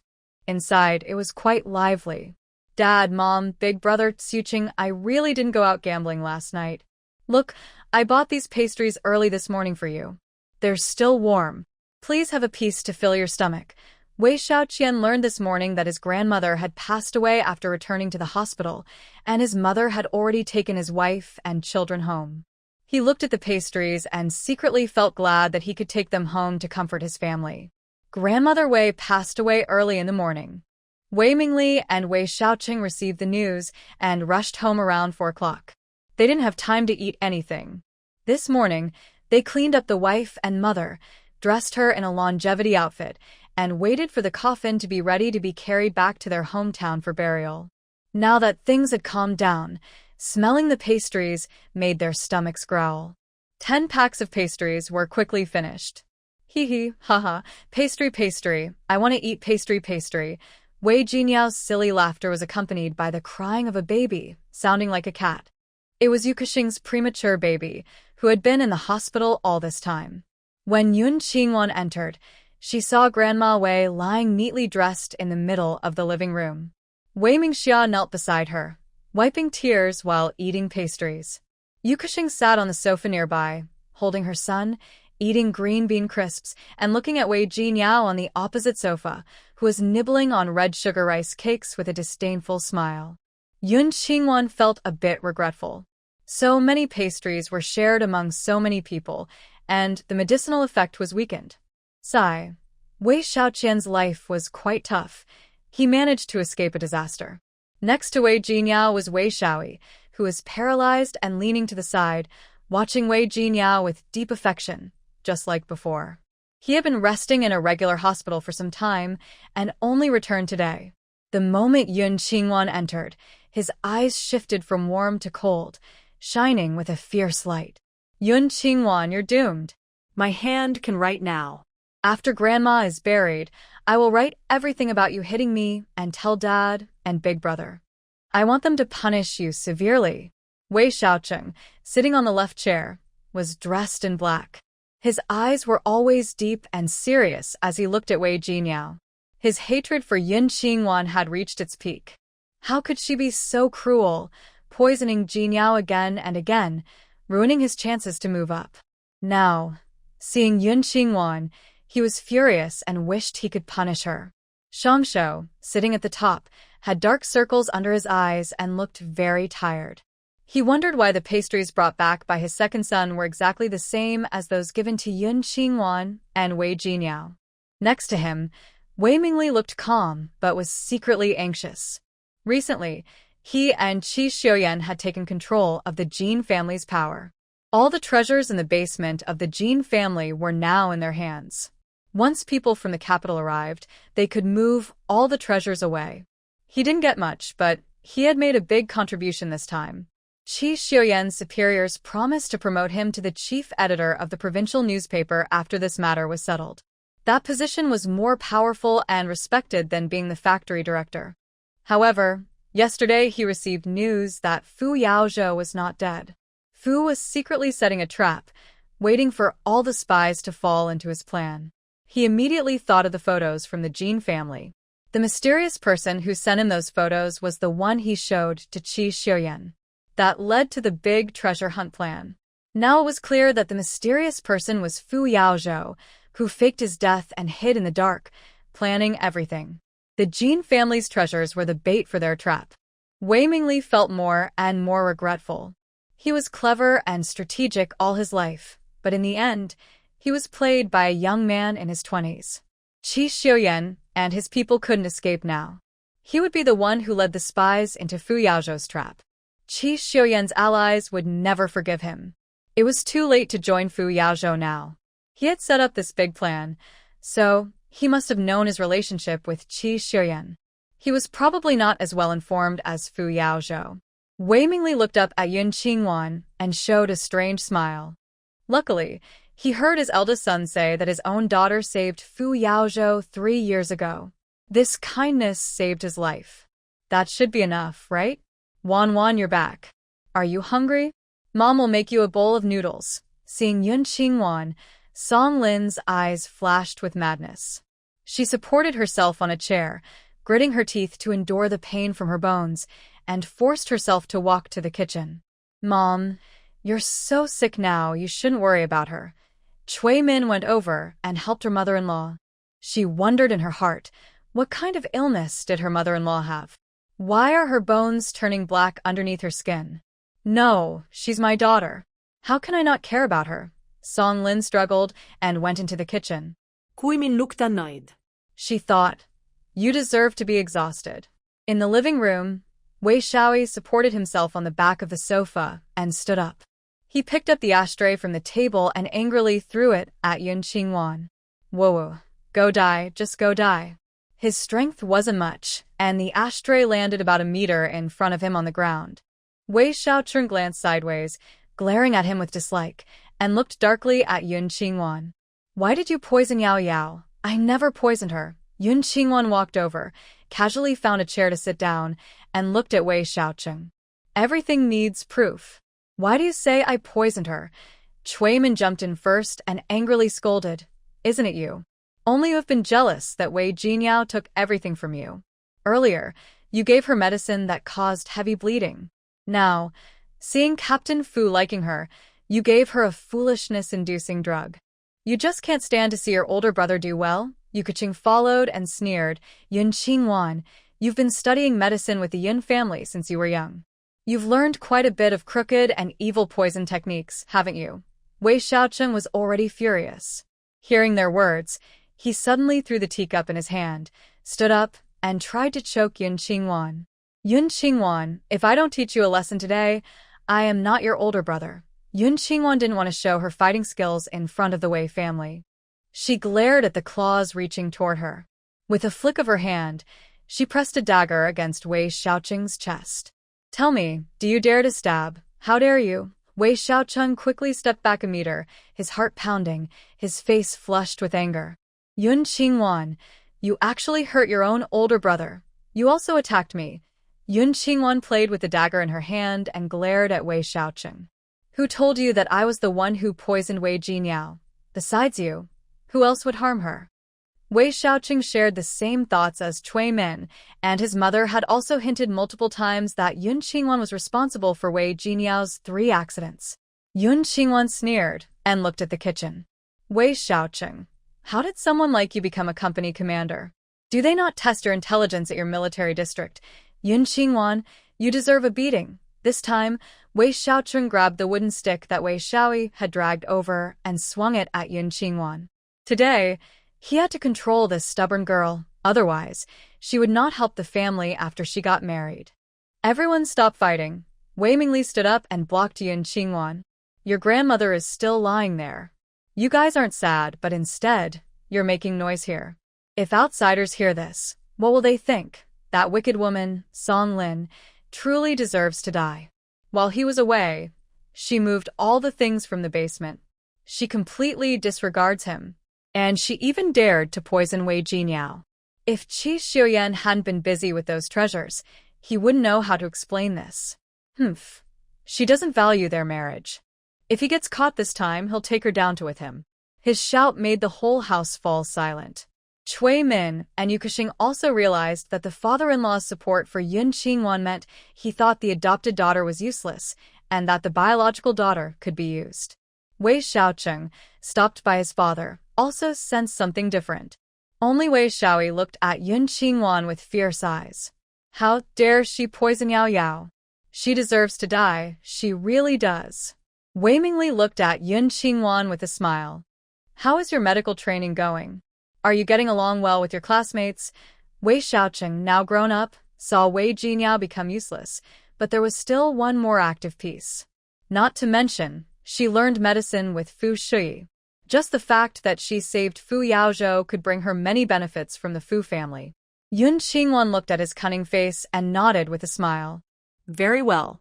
My master said I'll be graduating in half a year. After that, they plan to introduce me to the military as a doctor. After saying that, she tilted her head to look at Wei Xiaocheng. Lieutenant Wei, from now on, I want to follow your team. Please take good care of me. Follow our team? Wei Xiaocheng's anger slowly faded, and his mind raced with many thoughts. Their team leader is Fu Zhaoye.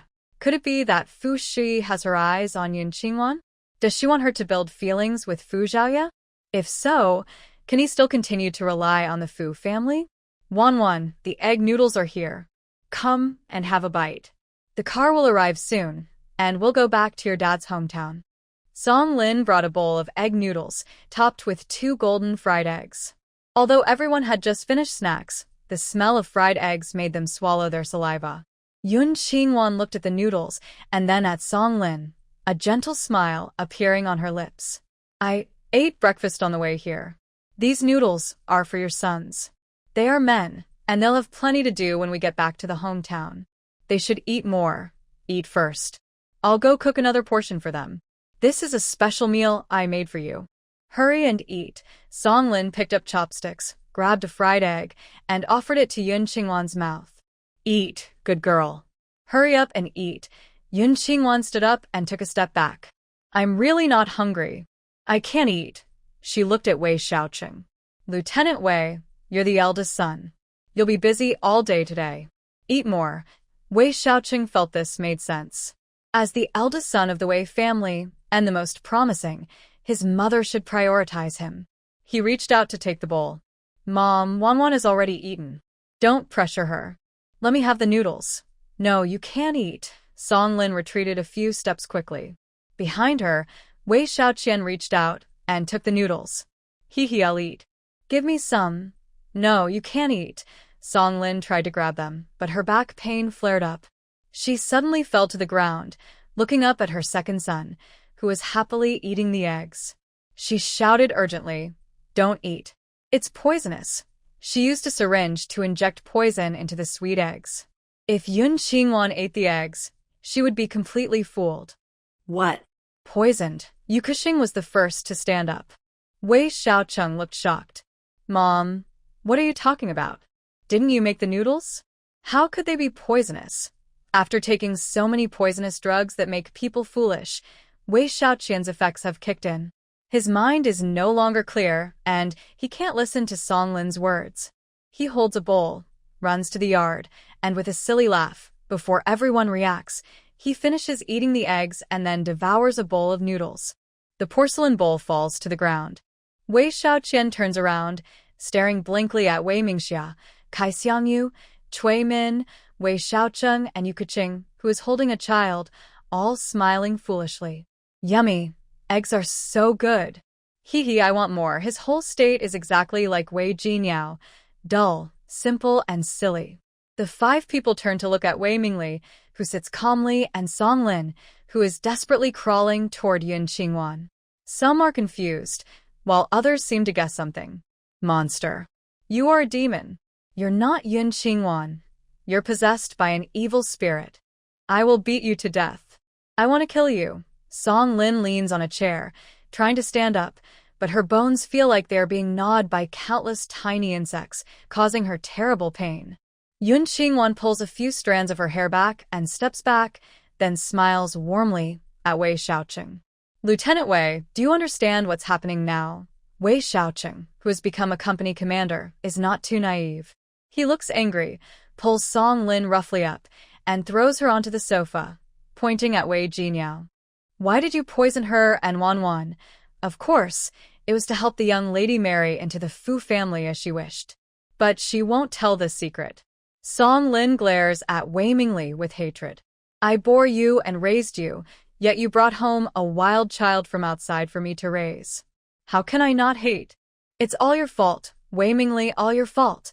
Wei Mingli has always wondered why Song Lin doesn't like Yun Qingwan. He asks, what about Wanwan? She's your biological daughter. Why did you poison her? She's not my daughter.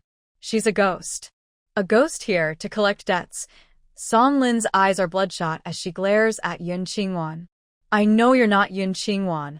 You're a ghost, an evil spirit that has taken over Yun Qingwan's body. You're here to seek revenge on me. I'm not afraid of your revenge. I'm not afraid of you. Yun Qingwan scoffs softly, but doesn't ask what revenge she is seeking. Instead, she shifts the focus of the conflict. So, you poison me and Wei Jinyao, ruining your eldest son's future, right? This statement ignited the anger of Wei Xiaoqing and Cui Min. They had worked so hard to get close to Fu Zhaoya, and it was almost successful. But unexpectedly, Everything fell apart because of Song Lin. She claimed that Yun Qingwan caused Wei Jinyao to bleed heavily and become too weak to stand, but that was false. Right now, the person she hated most was Yukiching. Her mother-in-law's poisonous egg noodles had turned her husband into a fool, making it impossible for her and her child to live normally. Everyone in their hearts harbored various complaints, but no one believed Song Lin's crazy story that Yun Qingwan was possessed by an evil spirit. No, I didn't ruin my son. I just wanted to kill you, you ghost. Kill Wei Jinyao, that wild child. All of you deserve to die. I will poison you. Song Lin became more and more frantic, laughing foolishly. Yun Qingwan, I will poison you, you ghost. Haha. She disregarded everything and revealed the truth, causing Wei Shaoyi to lose control. He grabbed his mother's arm tightly and shook her hard, crying out, Mom, why did you hurt Yao Yao? Yao Yao, my lovely Yao Yao. How could you do this? He didn't have much strength, so Song Lin pushed him away and slapped him fiercely, with a fierce look in her eyes. Wei Shaoyi, I know you like Wei Jinyao. The baby in her belly is yours. Do you know she's your half-sister? You're engaging in your siblings having an affair. Wei Shaoyi liked Wei Jinyao, and she had already noticed. At that time, they weren't blood-related, and she chose to ignore it. Wei Jinyao was not only Wei Shaoyi's illegitimate sister, but also became mentally disabled. She couldn't let Wei Shaoyi use the gold and silver he gave her to support her for a lifetime. Even if it meant exposing their family's shame, she wanted to separate them. Woo-woo. Wei Shaoyi quickly shook his head. No, I didn't. I like Yao Yao, but it's beyond sibling love. I've never done anything inappropriate with her. But he couldn't finish his words. Wei Jinyao was stunned and couldn't defend herself. In the room, Cui Min, Yukiching, Wei Mingxia, Kai Xiangyu, and others all stared with wide eyes. How could siblings engage in? Yun Qingwan's beautiful lips curled into a mocking smile. For her son, Song Lin was capable of anything. At that moment, the doorbell rang. Kai Xiangyu ran to open the door. It was the funeral carriage arriving. Wei Mingli finally felt a sense of relief after being tense for so long. Although he could rely on Yun Qingwan's life-saving help to stay alive, he knew that life is unpredictable. So, he prepared a second plan for himself. He asked Zhang Hongshan to take his savings to his hometown and wait for him there. He wanted to use the opportunity of helping his mother with her funeral to hide out in his hometown for a few days. If things looked bad, he planned to escape into the mountains with the money and Zhang Hongshan immediately. 6 people came to deliver the coffin using 2 covered trucks. They wore sleeveless rough cloth vests, black lantern pants, and had muscular, wild-looking bodies. Yun Qingwan's eyes focused on their waists. They were not ordinary workers, but 6 soldiers. They were probably sent by Fu Yaozhou. Last night, he said they would have to wait half a month for results. Why are they here secretly capturing Wei's family today? The 6 were well disguised and did not arouse suspicion from Wei Shaoqing and Wei Mingli. After placing Wei's grandmother in the coffin, they started hammering nails loudly. Wei Mingxia cried out, Mother, my poor mother. Stop. We received a tip that Wei's family is hiding a lot of gold. At this moment outside the door, a group of people arrived, more than 10 comrades from the Brotherhood. Wei Shaoqing walked forward suspiciously. Who reported this? Are you mistaken? At the same time, he secretly felt relieved that the gold and jewelry in the family had already been moved by him and his mother. The leader glared at him and walked straight to Wei Mingli. Director Wei, we received a report saying your family is hiding a large amount of gold. Please cooperate with the inspection. Wei Mingli, feeling guilty, wiped his sweat and forced a calm smile. You must be mistaken. Our ancestors were poor farmers. My father-in-law's family, the Song family, also donated all their assets. Where would we have gold?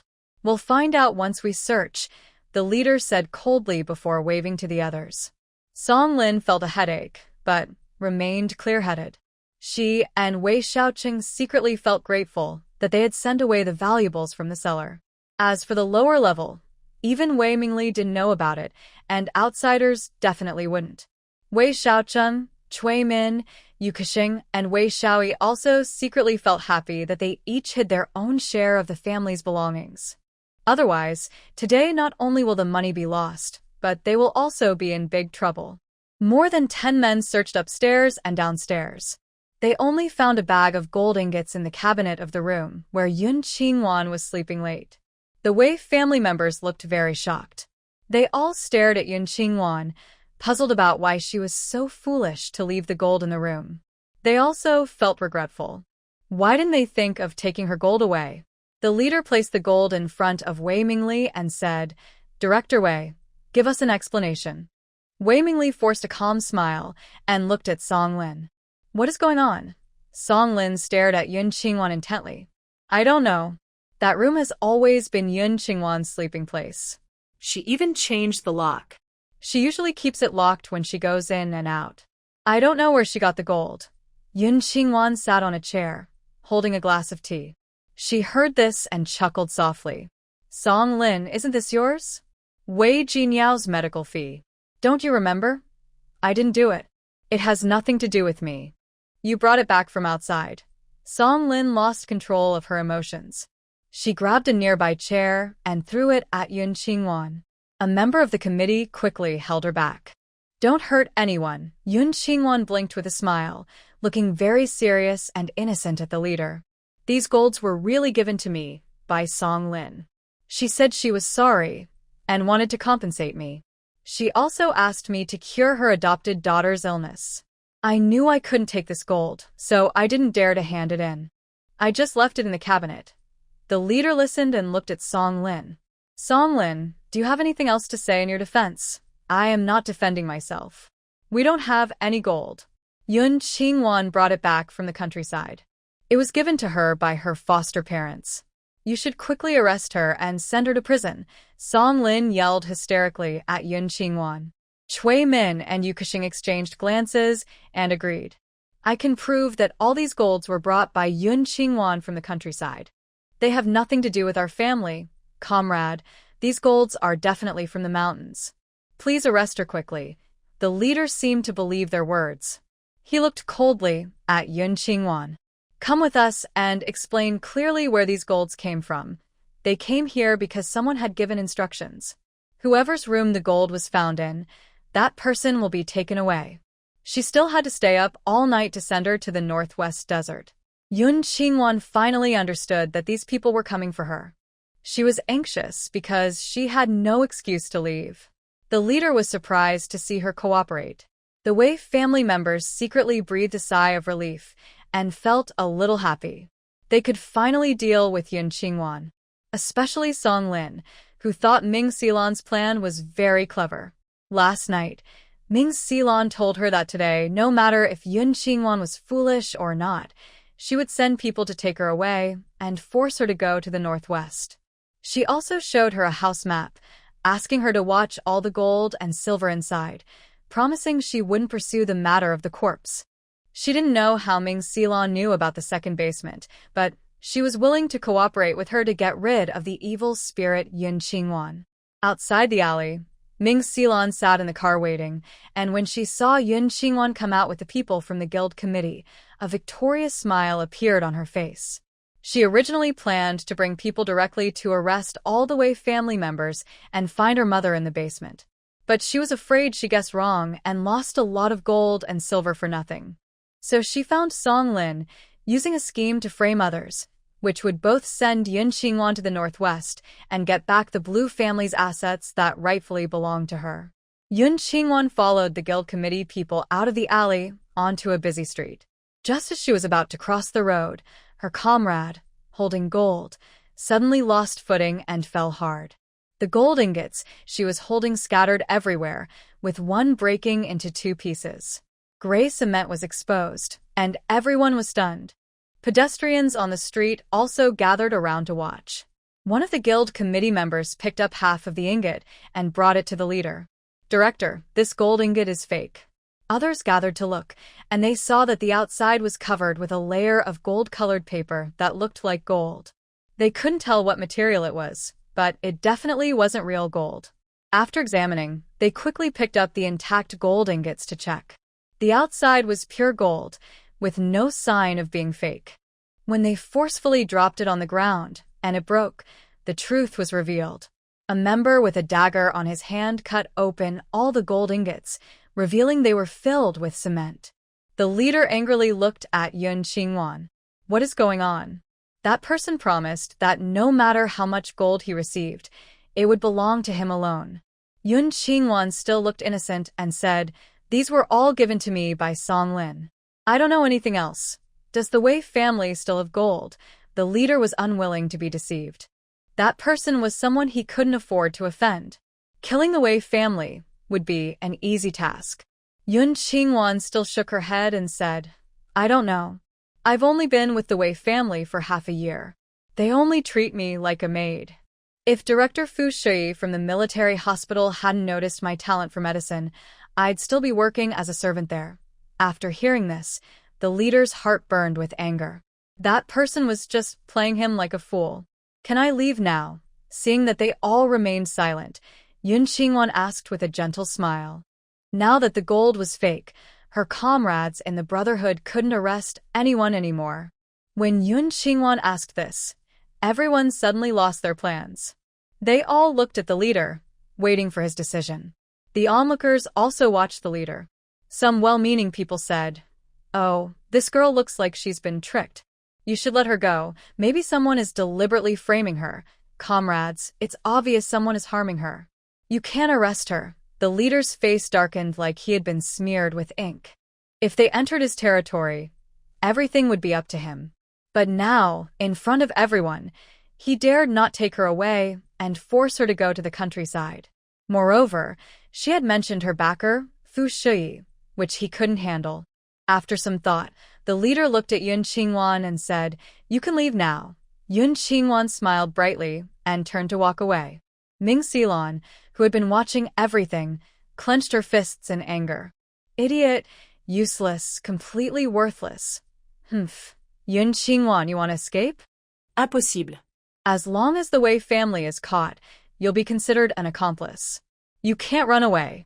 After cursing, she suddenly looked at the 2 boxes of gold in the trunk.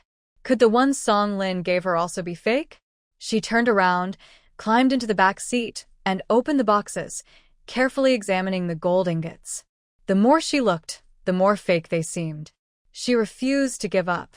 She took out a hidden dagger from the car, sliced open the foil wrapping the gold ingots, revealing cement blocks inside. She was furious and shouted, "Song Lin, how dare you deceive me? I want your whole family to pay for my mother." After yelling, she opened a gap in all the gold ingots. Inside, it was all cement. Ming Silon was so angry her face looked fierce. She went to the driver's seat, turned the car around, and headed to the police station. Yun Qingwan quickly turned into an empty alley. She took out a thermal imaging glasses and looked around to make sure no one was nearby. Then she took out a small camper and a person named Mo, quickly changing into a strong middle-aged man in plain blue worker clothes. Afterward, she returned to the Wei family. Just as she was about to enter the alley, 6 green trucks arrived. As soon as the truck stopped, a group of police officers jumped out quickly, guns in hand. They split into 2 groups, ran into the alley, and headed toward the Wei family. Yun Qingwan stepped forward to follow, but from a nearby car, a person got out, Ming Silon, dressed plainly. She slowed down a bit and followed Ming Silon quietly, secretly cutting a lock of her hair and storing it in her space. The 2 of them, one behind the other, went to the Wei family's door.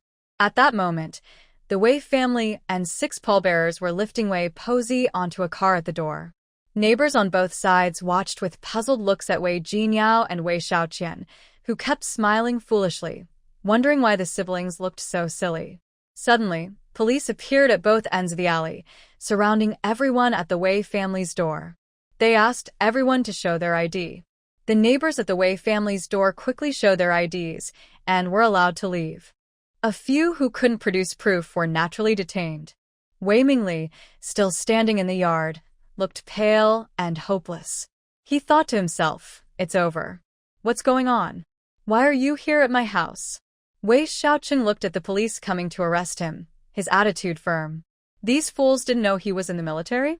We received a report that the Wei family committed murder and hid the body in the basement. The lead police officer, cold and stern, shouted, then waved his hand. Half of his team rushed into the Wei house, while the others detained everyone there. The 6 pallbearers put down the coffin and looked at each other in confusion.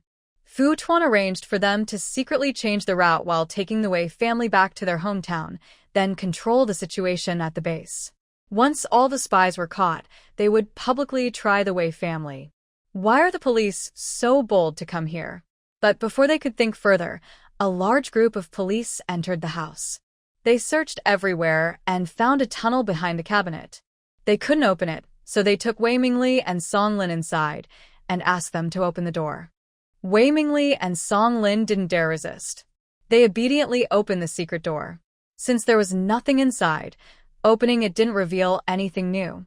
The lead police officer didn't rush inside but told his team to bring shovels, pickaxes, and rakes before entering the basement. Captain Wei, do you know if there are any hidden bodies at home? Suddenly, 4 reporters appeared from the crowd, holding cameras and notebooks, and asked Wei Xiaoqing, who looked very pale. After hearing their questions, Wei Xiaoqing's face darkened like water could drip from it. Whether or not they find a body today, if this gets into the newspapers, his future will be ruined. Yun Qingwan stood outside the crowd, her brows tightly furrowed. Last night, Fu Yaozhou said that today, the police wouldn't be allowed to dig up her mother's remains. Her gaze fell on 6 people, noticing that one of them secretly revealed their identity to the police. But the police were very firm, demanding they produce proof of identity and evidence, or they wouldn't let them leave. The 6 had no choice but to look around, hoping someone in the shadows could notice what was happening and report it to their team at the base. Yun Qingwan looked at Ming Xilan, who was now wearing a wide-brimmed straw hat, hiding in a corner, coldly watching the Wei family. Could it be that she called the police? Forget it. No matter who called the police, her mother's remains must not be handed over to anyone else. Thinking this, Yun Qingwan quietly left the alley, ran to a phone booth across the street, and called Fu Shui. Using a man's voice, she said, "Director Fu, please tell Fu Yaozhou that Ming Xilan with the police has dug out Lan Xiueheng from the basement of the Wei house. Please send someone immediately." On the other side, Fu Shui was studying the instructions for the high-tech devices Yun Qingwan had given her, especially the paternity test. She was worried about how to prove to others that Wanwan was Aunt Monru's child. Now, with this paternity test, she wouldn't have to worry about doubts from outsiders. At this moment, after hearing Yun Qingwan's words, she stood up in anger. Did the police go to the Wei family? She also heard from her brother this morning that Aunt Monru's remains were in the basement of the Wei house. But her brother said they would go to retrieve Aunt Monru's remains after finishing their task. He also mentioned that he bought a crystal coffin for Aunt Monru from abroad, and later, he and Wanwan would go together to pick up Aunt Monru. But how did Ming Xilan know that Aunt Monru was in the basement of the Wei house? And she knew that Zhaoye and Azhou were planning to catch spies and Wei family members, yet she didn't discuss it with them and impulsively took the police to the Wei house? Yun Qingwan on the other side calmly said, "Yes, please come quickly." "Okay, I'll go right now." Fu Shi steadied her mind, hung up the phone, and immediately called her husband, Chu Bushing, quickly explaining the situation at the Wei house. No wonder, the people we sent to catch someone at the Wei house haven't come back. It turns out the police are involved. Chu Bushing's brows furrowed tightly. This morning, her brother-in-law brought back goods and mentioned that in about a week, they could set up a net to catch those spies. But half an hour ago, news came from the capital that all suspected spies heading this way had canceled their plans and returned to their normal lives. Moreover, it was also spread that Azhou was not dead. Here, a big trap using the Jin family's wealth as bait had also gone wrong. The targeted spies showed signs of escaping. Without a doubt, their recent arrest operation was leaked. They had to close the net early. They could catch what they could. "Shui, don't worry. I'll take people there now." Because the Wei family was involved with spies, they couldn't hand it over to the police. Fu Shui listened to her husband's words, feeling confused, but she knew she couldn't delay digging into the Wei family's affairs. "I'll go too. See you later." After hanging up, She thought about Aunt Monru being Wanwan's mother and decided she should go to pick her up together. When she went out, she asked Wang Hui, who was leading the electrician, to install the air conditioner, and only then learned that Yun Qingwan had taken a leave today. She slapped her forehead, suddenly remembering that Wanwan had called her this morning to ask for leave, saying she was returning to the Wei house for a funeral. So, she should be at the Wei house now. Wang Hui, please arrange all my work for today. I need to go out for a while. Yes, director. I'll take care of it right away. Wang Hui is Fu Shiyi's personal assistant. Seeing Fu Shiyi's serious expression, she quickly ran upstairs. Fu Shiyi hurried to the security room, called Captain Wu, took the crystal coffin, and drove a large vehicle to the Wei family. At the Wei residence, police officers entered the basement, found the entrance to the second floor, pried open the stone slab, removed the dirt, and discovered the staircase to the second level. Song Lin was shocked and terrified. How did these people find out? Did Ming Xilon tell them? Wei Mingli was also stunned. How could there be a second level in the basement? That woman, Song Lin, had been hiding it from him. The police worked quickly. After digging through the dirt, they reached the second basement level, where they saw shelves full of gold, silver, and jade, which was also shocking. The Blue family was truly wealthy. They donated so much money and still kept so much gold and silver hidden. Wei Mingli was furious with Song Lin. That woman had kept so many secrets from him. Captain, there are human bones here. One of the police digging in the dirt pulled out a bag of bones. Everyone gathered around. Seeing the talisman on the bag and then looking at Wei Mingli and Song Lin, they became even angrier. The leader frowned and called someone, saying that the Wei family had embezzled gold and silver that the Blue family had intended to donate to the country and had murdered and buried someone. He glared at Wei Mingli and Song Lin. Who is this person? I don't know. I've never known there was a basement below this building, let alone bones. Wei Mingli explained first. Song Lin quickly added, I don't know either. This person looks like they've been dead for over 20 years. We only moved here 10 years ago. This has nothing to do with us. The police officer in charge, in his 50s and stern, snorted coldly. Wei Mingli, Song Lin, we found this place with solid evidence that proves you stole the Blue family's property and harmed people. No matter how much you deny it, it won't help. After speaking, he looked at two police officers. Take them back to the police station for a proper investigation. The two officers took Wei Mingli and Song Lin away. The leader and others moved the corpse of Lan Shuaheng out of the basement, along with all the gold, silver, jade, and gemstones. At this moment, Chu Boxing and Fu Shiyi arrived with their people. Outside the crowd, Ming Xilon watched, surprised that Chu Bushing and Fu Shiyi had come. She quietly slipped away and pretended to have just arrived from outside the crowd. Shiyi Jia, brother-in-law, I just passed by here. It looks lively. What happened? Since Fu Shiyi learned that Aunt Monru was not Ming Xilon's biological mother, her feelings of affection for her had faded. She coldly said, We found out that Aunt Monru was not harmed by spies 18 years ago, but was actually killed by Song Lin and hidden in the Wei family's basement. We came here to take her home. A guilty look flashed in Ming Xilon's eyes. She had asked the police to get involved because she didn't want Fu Yaozhou to let Yun Qingwan go free. She didn't expect they already knew. Her face showed disbelief and deep sadness. Shi Jia, you mean my mother was killed by Song Lin? Oh no. How could this happen? Isn't Song Lin my mother's savior? How did she become the one who caused my mother's death? Fu Shiyi looked at her with complicated feelings, her gaze falling on her hair at the back. All right, don't cry. Let's go see what's happening. When she put her arm around Ming Xilon's shoulders, she also casually took her hair.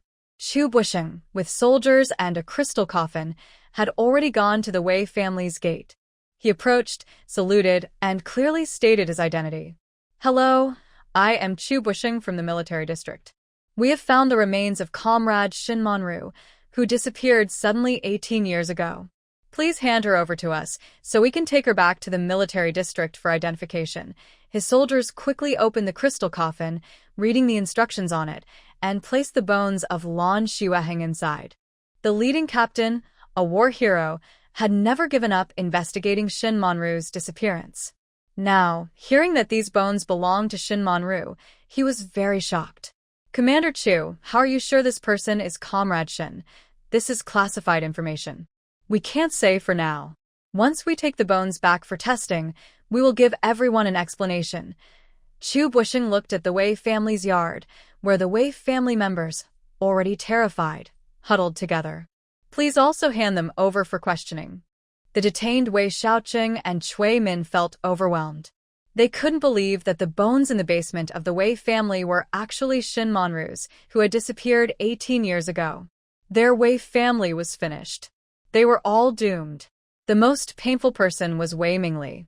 He glared angrily at Song Lin, feeling so unlucky to have married such a wicked woman. Yun Qingwan's life-saving grace probably wouldn't help him now. The other members of the Wei family didn't think much about the consequences. They were just afraid of the bones in the basement. They had lived in Wei's house for so long, it was like living on a grave.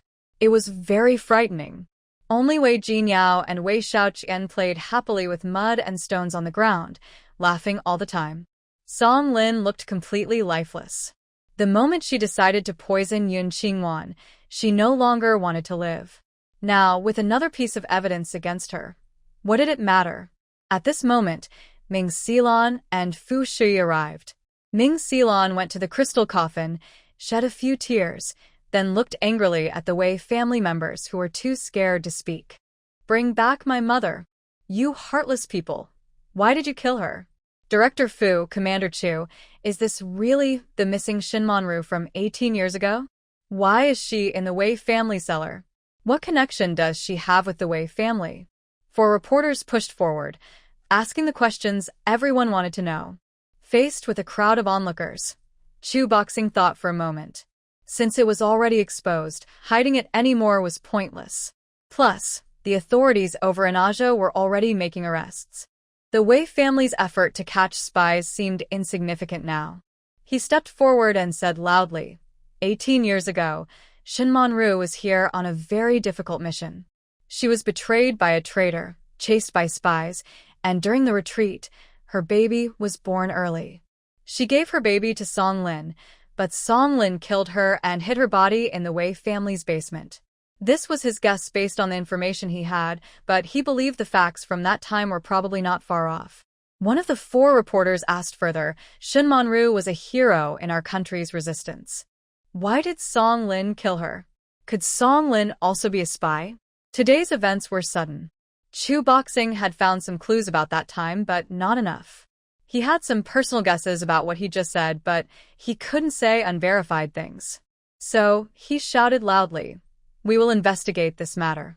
Before he finished, Ming Xilan stepped forward and shouted loudly, "My mother, Shin Monru, is the only daughter of the Lan family, Lan Xiueheng. Song Lin is my mother's foster sister. She saved my mother long ago and hid her in the courtyard where Madame Li lived. There, my mother discovered the wealth left by the Lan family and reported it to the authorities. Song Lin became greedy and refused to give up the wealth. She teamed up with Madame Li to kill my mother, and the family took all of the Lan family's assets. Please help me seek justice. Punish everyone in the Wei family and clear my mother's name for the 18 years of injustice she suffered." The onlookers in the alley heard Ming Xilan's words and shouted passionately, "Oh my, I never thought Song Lin was like this. She's so unkind. Kill the Wei family members and avenge our war heroes. Punish the heartless Wei family and avenge the heroes." The police officers and soldiers were also furious. They grabbed the Wei family members' arms and made them kneel before Lan Xiueheng's crystal coffin to apologize. "No, this has nothing to do with us. It's not our problem. It was all the Wei family's doing. We don't know anything about it." Cui Min and Yukiching kept struggling and felt very wronged. Wei Mingxia and Kai Xiangyu also cried and said it wasn't their fault. Only Wei Xiaocheng looked defeated, like a broken puppet. His life was completely ruined. Outside the crowd, Yun Qingwan looked at the lifeless Song Lin and repeatedly bowed to the crystal coffin. She sneered coldly. "Song Lin, you probably never expected your own daughter to call my mother innocent, right? But for Ming Silon, none of this was the most important thing. What she wanted was for Yun Qingwan and the Wei family to be completely ruined. She went to Chu Bushing and said loudly, "Commander Chu, I know there's another biological daughter of the Wei family who isn't here. Please send someone to the hospital immediately to find her. Her biological mother, Song Lin, caused my mother's death. We must not let her go." Chu Bushing didn't speak. He looked at Ming Silon with a serious expression. "If you knew you were Song Lin's daughter, would you still be so firm? Yun Qingwan didn't grow up in the Wei family. When we return, we will investigate. If she's involved with the Wei family, we will punish her severely. If she's not involved, we shouldn't wrongly accuse good people. Commander Chu, debts of the father are paid by the son. Song Lin is responsible for my mother's death and has also stolen a large amount of wealth from the Lan family without returning it. Her children are not at fault and should be sent to the northwest to plant trees and fight desertification. You cannot favor Yun Qingwan just because she is Sister Shui's disciple. I trust Aunt Luo and will not allow you to bend the law for personal reasons." When Ming Silon said this, her tone was very firm. After speaking, she looked at the others and asked, "Do you think Song Lin's biological daughter should be punished?" "Of course she should. Her mother caused the death of our hero, and she is not a good person. We should all be punished. If you don't punish Song Lin's daughter, we won't agree either." The crowd cheered loudly. The 4 reporters also shouted passionately, "If the children of villains are forgiven, it would be unfair to the heroes who shed their blood on the battlefield. Please punish everyone in the Wei family strictly." Song Lin used her stolen gold and silver on her children. Her children are criminals for embezzling state property and must be sentenced. Arrest everyone in the Wei family and punish them severely. Hearing their shouts, Chu Boxing frowned deeply. At this moment, such a scene made it impossible to simply let Yun Qingwan go. Next to him, Fu Shui looked at Ming Silon with a sneer and said to her husband, "Take the Wei family members away first. As for Yun Qingwan, I will personally send her to the military district." "Shui, you are righteous. I am waiting to see a fair and transparent result for my mother." After speaking, Ming Silon pulled 2 reporters aside. "Let them witness the entire investigation process and report it to everyone who wants to know the outcome." She knew that doing this would embarrass Fu Shui, but her mother had been wrongfully killed. She had to seek justice for her. She believed Aunt Luo and Uncle Fu would stand on her side. Brother Zhou would surely understand her too. Fu Shui's cold, clear eyes met hers. "As for Comrade Lan Xueheng, I will absolutely not bend the law. They do not have the authority to supervise us. Rest assured, Ming Silon, anyone who harms Comrade Lan Xueheng will not escape, including their children." Ming Silon's heart suddenly fluttered with unease. She felt there was something in Fu Shui's words. Suddenly, she remembered what Xia Yuanjing had told her and felt an urge to escape back to the capital. Fu Shui and Chu Boxing ignored her and signaled to take all the Wei family members away. Gold, silver, jade, and precious stones were all loaded onto the vehicle and taken away. The police officers sealed Wei's house with official seals. As for Wei's grandmother, they arranged for the cremation workers to come and take her away to be cremated. In the distance, Yun Qingwan felt a wave of relief wash over her, easing half of her worries. Next, she needed to go northwest to find Xia Yuanjing. Ming Silon arrived driving her own car. On the way to the military hospital, she stopped again. Her intuition told her that Song Lin wouldn't betray her and their deal, but Li Fushen, who had seen her face, might reveal her involvement with gold and silver. If Fu Yaozhou, who is so clever, found out about Li Fushen, he would surely know she took the fake gold. That would make him think less of her. No, Li Fushen must be eliminated. Ming Silon made up her mind and turned toward the West City. Yun Qingwan, who had followed her, quietly took out a large truck and followed behind. She also took hair samples from Song Lin and Ming Silon and asked AMO to do a paternity test inside the truck's cargo hold. Half an hour later, Ming Silon arrived in the West City and the test results were ready. Ming Silon was not Song Lin's daughter, nor was she the daughter of Lan Xueheng. Yun Qingwan looked at the results AMO gave her, her eyes filled with shock. Could she have been mistaken? Was Shun Manru not Lan Shuaheng? Or did Song Lin use someone else's daughter and swap her with Ming's family? Impossible. Song Lin loved children very much. She brought gold, silver, and jewelry to Li Fuxin and then transferred them to Ming Xilan. It must be because Ming Xilan was her biological daughter. Otherwise, she wouldn't have been so generous with her wealth. And Ming Xilan was also very strange. From everything that happened today, it seemed that the people from the Brother Committee came to arrest her. The police came to arrest Wei's family and they found her mother's remains. All of this was likely orchestrated by Ming Xilan. But how did she know about the second basement of Wei's house? If she had known from the start, why would she willingly accept the gold and silver Song Lin gave her? Could it be that someone else also knew about her mother's murder 18 years ago? Yun Qingwan, puzzled beyond words, watched as Ming Xilan parked her car and quickly disguised herself before getting out. They followed Ming Xilan closely to Li Fuxin's courtyard. From afar, they saw a crowd gathered at Li Fuxin's door. Ming Xilan pushed through the crowd and looked into the courtyard. Li Fuxin was lying on the ground, foaming at the mouth. 2 doctors in white coats were giving him soapy water to drink. 3 soldiers were busy moving his family's boxes outside. Nearby onlookers talked about what had happened.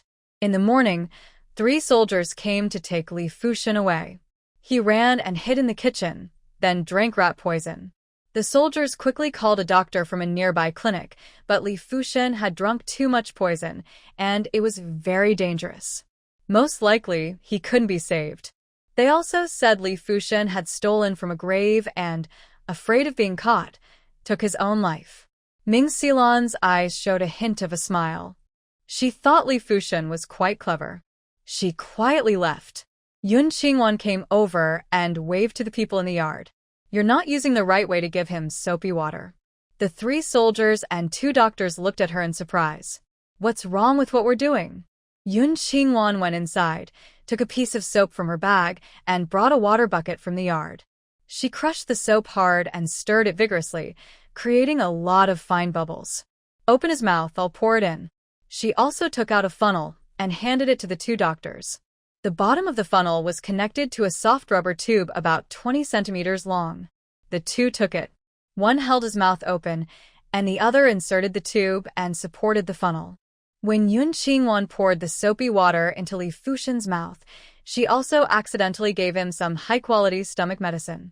Not long after, Li Fuxin started vomiting violently. After he finished vomiting, Yun Qingwan quietly fed him a strong antidote pill. Soon, Li Fuxin slowly regained consciousness. The doctors, soldiers, and onlookers all praised Yun Qingwan for her skill. Yun Qingwan smiled quietly and secretly took the hair robot from Li Fuxin's head. She returned to the car and checked the footage. Unfortunately, there was no useful information. Meanwhile, Ming Xilan, after returning to the military district, started asking about the Wei family. But no one would tell her anything. She guessed that Chu Bushing was guarding against her. Anger burned inside her. Her mother had died, and she had no right to know the investigation details. In her fury, she decided to go first to the military hospital where Fu Shui was. She had to force Fu Shui to arrest Yun Qingwan. When she arrived at the military district gate, she accidentally bumped into the car returning with Li Fuxin. She also saw Li Fuxin alive inside the car, and suddenly, her body was covered with goosebumps. If Li Fuxin were to betray her, she would be doomed. Ming Xilan was so nervous that she couldn't even hold the steering wheel steady. Thoughts of Xia Yuanjing's words flashed through her mind again. Maybe she should rush back to the capital, or she might never return. Does he have a special way of knowing things? How does he always say such accurate things? Should she go back or stay? No, she can't leave. She needs to see Yun Qingwan being taken away for re-education, then she will feel at peace. Ming Xilan's eyes were firm and full of deep hatred. As she drove to the military hospital, she met Wang Hui. Wang Hui was carrying 2 guards, pulling 3 cardboard boxes and 1 large wooden box on a wooden cart. One of the boxes had big words on it. Air conditioner, She rolled down the window and asked, Wang Hui, where did these air conditioners come from? Hello, Comrade Ming. I heard from the director that these were donated by overseas Chinese friends. This morning, she helped install dozens of air conditioners in the hospital wards. When turned on, the cool breeze was very comfortable. Air conditioners were not unfamiliar to Ming Xilan. Her family in the capital had one. Since coming here, she had wanted to buy one but found it very difficult. Now hearing that they were donated by foreigners, she became more interested. Who are these for? She asked. After asking, she thought to herself, it must be Sister Shui who left one for her. Wang Hui, as the most trusted assistant and confidant of Fu Shui, looked a little awkward after hearing her question, then calmly replied, they are for retired old comrades. The director said that since they are older, installing an air conditioner will help them sleep better. Ming Xilan felt a little disappointed. Never mind, she would ask Sister Shui later and get one from her. When she reached the inpatient department, she heard nurses excitedly talking about the air conditioners from afar. These foreign air conditioners are amazing. The room is as cool as winter. From now on, our work will be much more comfortable. We should thank our old director. He installed 100 air conditioners in the wards. Director Fu wanted to put one in his own room, but he refused, saying he was too old to handle cold air. Hearing this last part, Ming Xilan's face darkened. Was Wang Hui lying to her? The hospital director can't use the air conditioning, but do the retired elders get to enjoy it? She immediately turned around and ran out of the hospital. She wanted to see who Wang Hui had given the air conditioning to. Driving her car, she saw Wang Hui and the others turn into an alley next to the hospital as she was leaving. The gate was knocked, and soon two people came out, Yun Qingwan and Fu Shui. The two warmly welcomed Wang Hui and the others inside, and soon the door was shut again. Ming Xilan thought Fu Shui would favor Yun Qingwan, but she didn't expect her to be so biased. Not only did she not arrest her, but she also eagerly sent her the air conditioning donated from abroad. When Ming Xilan was in the capital, she grew up with boys and learned some skills. She looked around and saw a big, lush tree in the neighbor's yard next to Yun Qingwan's house. She quietly sneaked over. In Yun Qingwan's small courtyard living room, everyone's attention was on the air conditioning, and no one noticed her. Yun Qingwan used spiritual spring water to brew a large cup of tea for Fu Shui, Wang Hui, and two guards. They happily finished drinking, then opened 3 cardboard boxes containing a TV and the indoor and outdoor units of the air conditioner. That morning, the 2 guards, following the electricians, installed more than 10 air conditioners. Now, they skillfully installed the air conditioners on the back balcony of Yun Qingwan's room. The TV was placed in the first-floor living room. They also helped open the large wooden boxes, but Yun Qingwan stopped them. Wait until my older brother comes back and we can open it ourselves. Inside was her own sanitary napkins, which she didn't want outsiders to see. All right, we'll go back first, Wang Hui said, leading the 2 guards away. Fu Shui had some other matters to attend to, so she stayed a little longer. Yun Qingwan looked at the TV, feeling a bit amused and helpless. It was a gift for Qi Guangjing. Master, I don't like watching TV. You can take this back. I don't need it. Zhou bought 2, and this one was especially for you. You can't let his kindness go to waste. Fu Shui already knew that her younger brother had told Yun Qingwan his true identity and that he rented this courtyard for her. She also understood her brother's feelings for Yun Qingwan and was happy to see it. Even if Wanwan is not Aunt Monru's child, as long as she is willing to marry her older brother, I would support her wholeheartedly. However, I feel a bit guilty. Her brother faces life-threatening dangers on every mission and is often away from home. If Wanwan marries him, she might have to spend a long time alone at home. But for the sake of having a successor for her brother, as a sister, she can only ignore her conscience and help them get together. Sigh, in the future, our Fu family should compensate Wanwan more. Thank you, Master. Yun Qingwan can't really say much because she rarely watches TV. In her free time, she mostly cooks or browses the computer. Wanwan, don't be polite with me. From now on, just call me sister like Zhou. Fu Shui came to comfort Yun Qingwan because of the Wei family matter. She patted Yun Qingwan's head and took a strand of hair from her shoulder. Wanwan, the Wei family has gotten into trouble. For now, don't go to the hospital or go out. Once the investigation is complete, I will come to pick you up myself. After a pause, Fu Shi added, and don't go back to the Yun family either, to prevent anyone with bad intentions from using your relationship with Yun Wei to cause trouble for the Yun family. Yun Qingwan naturally understood the risks involved. If she returns to the Yun family now, it would give malicious people a reason to say that the Yun family is colluding with the Wei family. That could harm her parents, grandparents, and everyone else. Fu Shi nodded with satisfaction. Stay here. If you need anything, I will ask Huai Yan to bring it to you. There's nothing missing here. You can go ahead and do your work without worry. Alright, I'll go back first. I'll come to see you again in a few days when I have free time. After finishing her tea, Fu Shi stood up and left. Yun Qingwan smiled and saw her off at the door. Once she was out of sight, she closed the door and went upstairs to sleep. In the neighboring yard, Ming Xilon looked at Fu Shi walking away alone from the tree and felt a cold wave of hatred and resentment. It seemed Fu Shi already knew that Yun Qingwan was the person who saved Fu Yaozhou 3 years ago. Yes, if they didn't know, how could they have arranged for Yun Qingwan and her brother to study medicine at the hospital?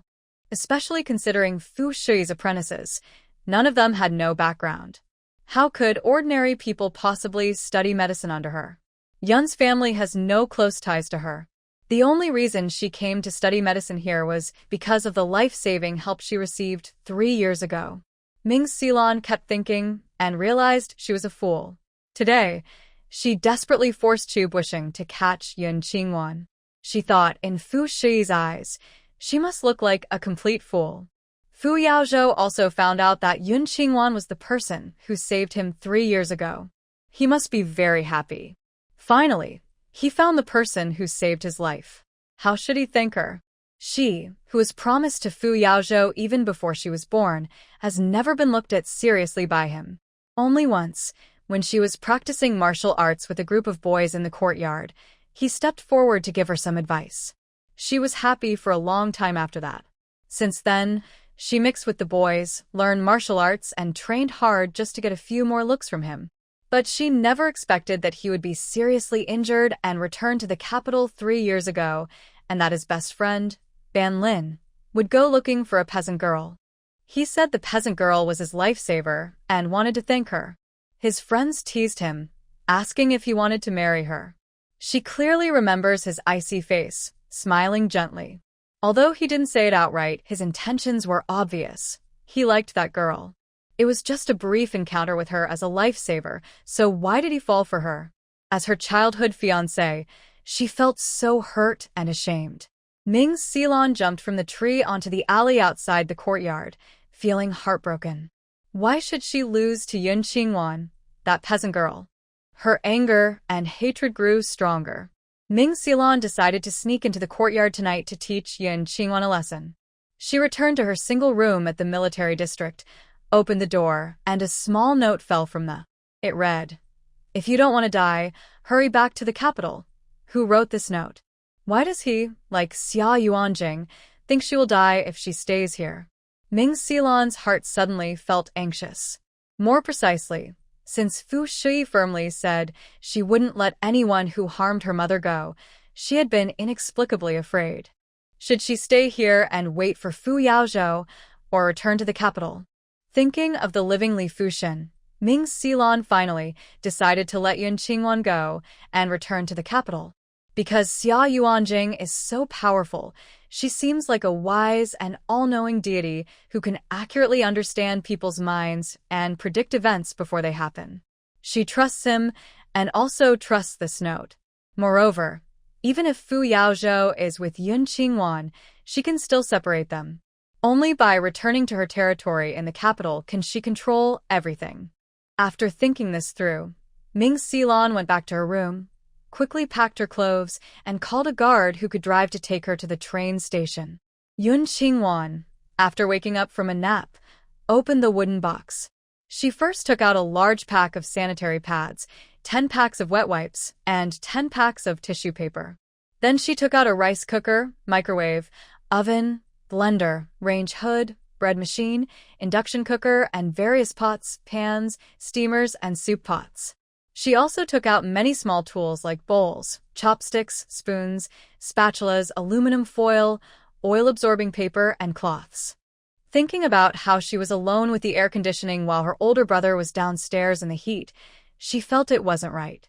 She quickly took out 2 more air conditioners from the space and had AMO install them in the study on the first floor. She also installed one in the room next to Fu Yaozhou's bedroom. If anyone asked, she would say they were taken out of this wooden box. For other daily necessities, she looked around and took some from the space that the family needed. Anyway, no one knew what was inside the wooden box, so even if she took out something unusual, she had an excuse. At noon, she finished preparing lunch when Yun Huayan arrived. Now, the Wei family matter was widely known. Yun Huayan also learned that the Wei family killed the war hero Lan Shuaheng for the sake of the Lan family's wealth. Many people in the hospital also knew that his sister was the daughter the Wei family had recently found. At this time, Wanwan returning to work at the hospital would surely cause anger. So, he understood that the master told Wanwan to rest at home to protect her. But Wanwan is not a Wei family member and shouldn't be involved in this bad reputation. Wanwan, have you heard that the Wei family has been arrested? Yun Qingwan nodded. Yes, I know. The master told me. They killed the only daughter of a Lan family and took over the huge fortune left by the Lan family. Since you're not a Wei family member, should you tell the master about this? She already knows. Big brother, don't worry. We don't need to get involved. It won't be long before there are results. Since the Wei family is involved with secret agents, she cannot tell her older brother. Not working lately has been quite nice. She is at home, preparing cooked meat dishes from the raw ingredients stored in her space. After Fu Yaozhou clears her mother's name, she plans to visit her family in Yun and then go to the northwest to confront Xia Yuanjing without any worries. Yun Huayan smiles as he serves her a plate of food, saying, "All right, I'll come back tonight to keep you company. Then I'll cook something nice tonight, so we can celebrate." Yun Qingwan is genuinely happy. Now, even if the Wei family members are not dead, those still alive cannot escape 20 years of forced labor. The grudges from past and present are finally understood. It's hot, so I'll cook when I get back. Yun Huayan is also very happy because the Wei family can no longer compete with him for Wuan. After lunch, he goes back to work. Yun Qingwan locks the door tightly, takes out AMO, and begins processing the ingredients stored in her space. Around 6 in the evening, Yun Huayan returns. She has cooked 2 meat dishes, 2 vegetable dishes, and brought out 2 bottles of beer. Yun Huayan doesn't drink much. He hasn't finished 1 bottle and, feeling flushed and dizzy, with his bowl still unwashed, he goes to bed and falls asleep. Yun Qingwan finishes the remaining wine, tidies up the living room and kitchen, and sleeps until after 11. Then, she disguises herself and goes to the black market to buy supplies. Now that autumn is coming, the black market has many vendors selling grains, fruits, and wild animals. She has saved a lot of money in her space. With AMO disguised as a middle-aged man, she once again shops from start to finish. During the day at home, she and AMO, along with other robots, salt the meat and then dry it in the oven to make cured meat, which they plan to bring back to Yun family for the Mid-Autumn Festival. The grains in her space are cooked into rice or porridge. Flour is used to make steamed buns, instant noodles, pancakes, and bread. All the fruits and vegetables are washed thoroughly and stored in portions. Nuts and beans are shelled, roasted, ground into powder, and a spoonful is taken to drink, providing nutrition and convenience. She bought a large amount of soybeans, ground them into soy milk, and made tofu pudding and tofu. She didn't want to waste the leftover soy pulp, so she added flour, fragrant green onions, carrots, eggs, and diced ham, mixed everything together and fried them into small balls. She stored them in a container and ate them slowly. She also boiled the fresh donkey hide to make glue, added red dates, goji berries, walnuts, black sesame seeds, and other nuts, and made a small snack called donkey hide gelatin, packed in 26 small glass jars. Throughout the process, she used spring water, which worked better than the medicine store's products. She asked her older brother to give a jar to Fu Shuyi, Wang Hui, Su Yi, Ling Qiu, Chu Nand, Sherweigua, Fan Yunjie, Yang Guanghua, and others. The rest she stored in the space to bring back to the Yun family. 5 days passed quickly. The work to catch spies near Fu Yaozhou was almost finished. They caught all the spies they had identified early on and many others suspected. During the interrogation stage, there was no need to run around anymore. When she had free time, she missed her little wife very much. She arranged her work with Su Feng and returned to the military hospital. Now that her survival was confirmed and the news spread, she had nothing to hide. She returned in her green military uniform, looking stern and commanding, and went straight to Fu Shuyi. During these 5 days, Fu Shuyi and others used DNA testing to confirm that the bones brought from the Wei family were indeed mother and daughter, Yun Qingwan and the bones. But the tests also showed that Ming Xilan was not Song Lin's child, nor related to Lan Xueheng. Furthermore, during these days, Chu Buxiong interrogated everyone in the Wei family, including investigating Song Lin's pregnancy period, but found no evidence linking Ming Xilan to Song Lin or the Wei family. Song Lin insisted that Yun Qingwan was her biological daughter and that she poisoned her because Yun Qingwan's personality had changed and she was possessed. There was also Li Fushun, who had taken medicine and was rescued, but in custody, he was desperate to die and refused to reveal any information. Fu Shuyi could only dig up the graves of Lan Yin and Song Lusheng to confirm whether the bones in the basement belonged to Lan Xueheng. Fortunately, the test results showed that the bones in the basement were definitely mother and daughter, and also confirmed that Song Lusheng was the father of Ming Xilan. She was indeed the missing Lan Xueheng. Song Lin was also confirmed to be Song Lusheng's daughter, and Chu Buxiong found that Song Lin's biological mother had also given birth to a younger brother for her. She didn't leave because she couldn't get her rightful status. Instead, Song Lusheng secretly arranged for someone to send her and her child away. He was afraid that Lan Yin would find out and refuse to accept them. Song Lin, who couldn't be taken away, clung to Lan Xueheng in the form of a small beggar. She was eventually taken into the Lan family as a maid. Ultimately, it was an old family feud. Now that the older generation was gone, there was no way to investigate further. However, to restore Yun Qingwan's identity, Ming Shizhong needed to do a paternity test with Yun Qingwan to prove her relationship, so Ming Xilan could regain her true identity.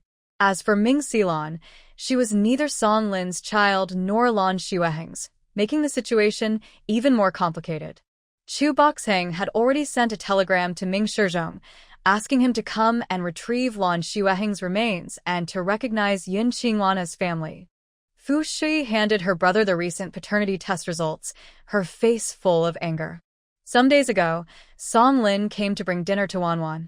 We thought she was acting kindly, but it turns out she was poisoning Wanwan. Her adopted daughter was poisoned into being mentally confused. She's utterly heartless. These details were learned by Chu Boxheng during an interrogation of the Wei family from Wei Shaoqing. When she saw the results, she was nearly furious. She hurried to check on Wanwan and discovered that Wanwan had already seen through Song Lin's tricks. Wanwan hadn't eaten any of those things. Fu Yaozhou came to the hospital to see his wife. Hearing his sister's words, his stern face suddenly darkened, filled with a cold, murderous aura. I will see Wanwan first, then personally investigate. In the past few days, he had been chasing and capturing spies. He hadn't yet had time to look into the interrogation details or organize the footage from the cameras. Song Lin and Li Fushun might be stubborn now, but they couldn't hold out forever. Wanwan's identity hasn't been made public yet. I'm worried that people outside, unaware of the situation, might cause trouble for her because of the Wei family issues. That's why I told her to rest at home. Fu Shui looked at the folder in her brother's hand. Manhwa Auntie and Wanwan's relationship. You should talk to Wanwan about it. When you have time, take her to visit Mr. Lan Yin's tomb. As for her relationship with the Ming family, when do you think we can make it public? Fu Yaozhou frowned. News from the capital indicated that Ming Xilan hadn't returned. Now that there was no definite news about her, she was like a ticking bomb, ready to cause big trouble at any moment. It is not appropriate to reveal Wanwan as Ming Xilan now. There's no rush. We will announce Wanwan's background after we find out Ming Xilon's whereabouts. Talking about Ming Xilon, who ran away, Fu Shi felt very guilty. She blamed herself for being careless and forgetting to watch her. Now, the agents here have been caught, but hidden agents outside are still waiting for a chance to act. If they find out Ming Xilon is not really from the Ming family, they will definitely use her to find secrets. Your brother-in-law has already sent Aunt Monru's investigation materials to the capital. Once approved, Aunt Monru can clear her name. Yes, I will go back and see Wanwan. Fu Yaozhou took the file bag and returned to the small rented house. When Fu Yaozhou opened the door to the yard, Yun Qingwan was watering the vegetables. Hearing the sound, she looked up and smiled happily. Big brother Luo. Fu Yaozhou was so happy to see her smile that he quickly ran over and couldn't help but hug her. Wanwan, I'm back. Yun Qingwan thought about what he said about her being a match made by fate, and her face turned red. She shyly pinched the soft flesh on his waist. Why? The door is still open. Okay, let's go close it. Fu Yaozhou picked her up and went to the door. With his long legs, he closed the gate. Then he spun around in the yard and said, Wanwan, I have good news for you. Put me down first. Yun Qingwan's face was already very red. She guessed what he was going to say, probably about her background. Fu Yaozhou put her down but still held her in his arms, reluctant to let go. Even though they had planned everything from the start, when his secret was leaked, the agents went crazy to escape, fighting fiercely with them. Fortunately, he returned safe and sound without any injuries to see his little wife. He held her and secretly kissed her on the top of her head. Wanwan, from now on, I will protect you. Anyone who dares to hurt you, I will cut them. Yes, I believe you. Yun Qingwan struggled to break free from Fu Yaozhou's embrace. Go take a shower and brush your teeth quickly. You smell terrible. Fu Yaozhou awkwardly stepped back by a meter, shyly scratched his head, looking like a young man who had been rejected by the girl he loved. Sorry, I'll go wash now. Go ahead. Yun Qingwan pursed her lips and smiled. After he went into the bathroom, she went to the kitchen. She took out a ceramic pot of seaweed duck soup, marinated pig ears, spicy fried salted pork, a basket of white steamed buns, and stir-fried wood ear vegetables. Thinking of Fu Yaozhou's exhaustion, she took out a cup of spiritual spring water from her space and added a light-colored energy crystal ball. Fu Yaozhou came out of the bathroom dressed in home clothes that Yun Qingwan had prepared for him. A plain white round-neck t-shirt paired with medium-length pants. This outfit softened the natural cold aura on Fu Yaozhou and added a touch of elegance and youthful charm. He sat down at the dining table and looked at the carefully prepared dishes, surprised at how quickly she cooked. Seeing the doubt in his eyes, Yun Qingwan quickly handed him the spiritual spring water. Drink some water to soothe your throat. Fu Yaozhou smiled gently and took the cup. After drinking slowly, his dull skin gradually became smooth and shiny, glowing with a pearl-like luster. His crimson eyes also slowly lost their bloodshot appearance, filling with starry light. He realized that his body, which hadn't slept for 5 days and nights, seemed to be nourished by jade-like dew, suddenly bursting with new vitality. He thought of the secret, Jean, and could it be that he gave Wanwan something good? Did she eat it? This silly girl. How should he repay her? Yun Qingwan served him a large bowl of duck soup and playfully said, Don't be polite. Just eat. This was originally prepared for Big Brother. You're lucky to get some. Fu Yaozhou wasn't angry. He had just returned suddenly, and he knew that his wife and Yun Huaiyan would never be together. In the past, he had a dry, waxy mouth when eating, but now, looking at his little wife, he felt happy and found the food especially delicious. After finishing the meal, he took out a file folder and led Yun Qingwan to sit on the sofa in the living room.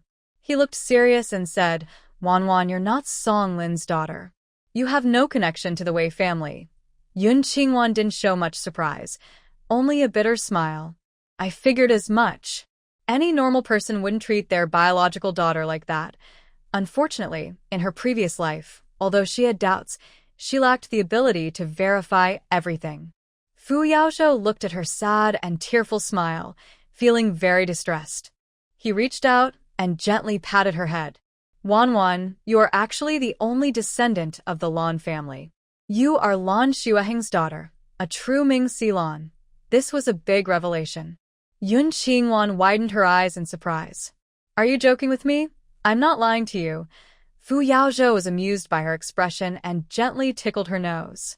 He took out some documents from a folder and explained what a paternity test was, page by page. Then, he told her stories about several generations of the Lan family, how Lan Shuaheng met Ming Shizhong, and the series of events that led to Yun Qingwan's birth. Through these stories, Yun Qingwan finally understood her grandmother Lan Yin's contributions to the country and the people, and her mother Lan Shuaheng's brave resistance during the war. She admired and felt proud of them. After sharing the adult stories, Fu Yaozhou reached out again and gently stroked his little wife's hair. Wanwan, we met 18 years ago. You were very lively in Aunt Monru's belly. Every day after school, you would dance and cheer to welcome me. Actually, he wanted to say, Wanwan, Aunt Monru has promised you to me as my wife. Let's get married. But when the words reached his mouth, he couldn't say them. Yun Qingwan thought of what he said about an arranged marriage and pushed his hand away irritably. These documents don't prove that Aunt Monru is my mother, Lan Shuaheng. Maybe there's some misunderstanding. We might not have known each other before. Fu Yaozhou's eyes softened with affection. Even if you're not Aunt Monru's child, you saved me twice. I am loyal to you for life. Twice? I didn't know that. Yun Qingwan had also been thinking about this matter these days. She suspected that the person she saved 3 years ago at the cliff might be the person in front of her. 3 years ago, the person I saved at the cliff was me. Fu Yaozhou's hand itched, and he reached out again to touch Yun Qingwan's smooth hair, as soft as black satin. After you led the wolf away, I was rescued by my teammates. I've been looking for you all these years. Yun Qingwan, feeling disgusted, took a step back but forgot there was nothing behind her to block her, and she fell backward. Fu Yaozhou was quick to react. He grabbed her arm and pulled her into his arms, sitting down. Yun Qingwan, instinctively, wrapped her arms around his neck. He hugged her waist. They looked into each other's eyes, their breaths tangled, and the quiet scene gradually grew warmer. Looking closely at her, her skin was as white as snow, and her lips were as bright as peach blossoms. Fu Yaozhou's breathing became rapid, his heart pounding like a drum, and sweat appeared on his forehead. Wanwan, Aunt Monru once promised you to me as my wife. Are you willing to marry me? Fu Yaozhou lowered his head and pressed his forehead against Yun Qingwan's, his arms tightly holding her waist and back like iron clamps. His voice trembled with nervousness as he asked. Sitting in his arms, soft and unable to move, Yun Qingwan was startled by this sudden straightforward question and was at a loss. She immediately struggled, pushed him away, and stood up with a blushing face. Brother Luo, stop joking with me. When you have time, take me to visit my grandmother's grave. I want to pay my respects. Okay, I'll take you. Fu Yaozhou also stood up. Wanwan, Brother Luo, what will the Wei family decide? Fu Yaozhou wanted to express his feelings again, but Yun Qingwan quickly interrupted him. Can we make Wei Mingli and Song Lin die? They kill my mother, and I want them to die. Fu Yaozhou looked disappointed. He could tell that Wanwan wasn't talking about the Wei family, but was rejecting him. Does she dislike that he is old? He forced a smile. I'll go see them later and tell you tonight. Yes, okay. Yun Qingwan nodded repeatedly. Song Lin, who caused her mother's death and poisoned her, she really wanted to see her end herself. But she also knew that her identity was not public and she was still connected to the Wei family on the surface. She couldn't go see the spectacle. See you tonight. Fu Yaozhou gently touched her soft hair, feeling upset as he returned to the base. His subordinate handed him the results of the 5 days of interrogation of Chu Bushing. After reading it, he frowned. Song Lin insisted that Yun Qingwan was her biological daughter and said she was possessed by a ghost. The records also showed that Yun Qingwan had changed completely since July 11th. He didn't believe in ghosts. Maybe Jean and had secretly changed Yun Qingwan's personality, making her stronger and no longer bullied by the Wei family. Su Feng and others were busy organizing the recordings from the listening devices and miniature cameras. Seeing him arrive, Su Feng looked serious and handed over a phone. Brother Zhou, take a look at this. Fu Yaozhou took it and saw a video from Li Fushin's yard. The camera was placed in a tricky spot, just right to see Li Fushin's bed. Since they installed the camera, Song Lin had come 7 times and slept with Li Fushin twice. The last time, she brought Ming Xilon along. They talked about gold, silver, and jewelry. After Song Lin and Li Fushin left, Ming Xilon secretly moved away 2 boxes. Later, when Chu Bushing's people went to catch Li Fushin, Ming Xilon was also in the crowd, looking upset. But the man who saved Li Fushin looked very familiar. Fu Yaozhou zoomed in on the screen and realized it was Jinan in disguise. He was really impressive, knowing everything and capable of anything. Su Feng said angrily, "We grew up with Ming Xilon, and I never thought she could be like this behind our backs. Look at this, and you won't be surprised." Fu Yaozhou showed Su Feng the DNA tests of Ming Xilon with Yin Qingwan and Lan Xueheng. After looking at them, Su Feng's eyes widened in shock. Isn't Ming Xilon a child of the Ming family? What's going on? Find out after questioning Li Fushin. Fu Yaozhou replayed the video from the beginning and said, "Go find my sister and get a DNA test for Wei Xiaoqian and Li Fushin." Su Feng was stunned for a moment, but quickly understood. "Are you planning to make Wei Mingli look bad? Stop talking nonsense and go now." Okay, I'm going." Just as Su Feng was about to ask Sister Shui about Ming Xilon, Yun Qingwan truly wondered if what she said was true. After he left, Fu Yaozhou paused the video on a young, handsome face. His big hand covered his face, which looked like Wan. But unfortunately, the 2 in the video flashed by too quickly to see clearly. Then others brought him all the organized videos to review. He examined each one carefully. He also took notes on the information the agents revealed. When people are busy, they forget the time.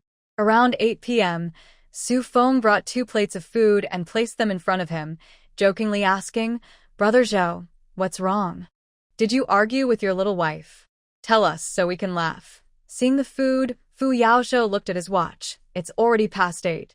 He immediately stood up and said, "Why didn't you tell me earlier? When you're working, who dares to bother you?" Su Feng, holding a porcelain cup, ate and spoke at the same time.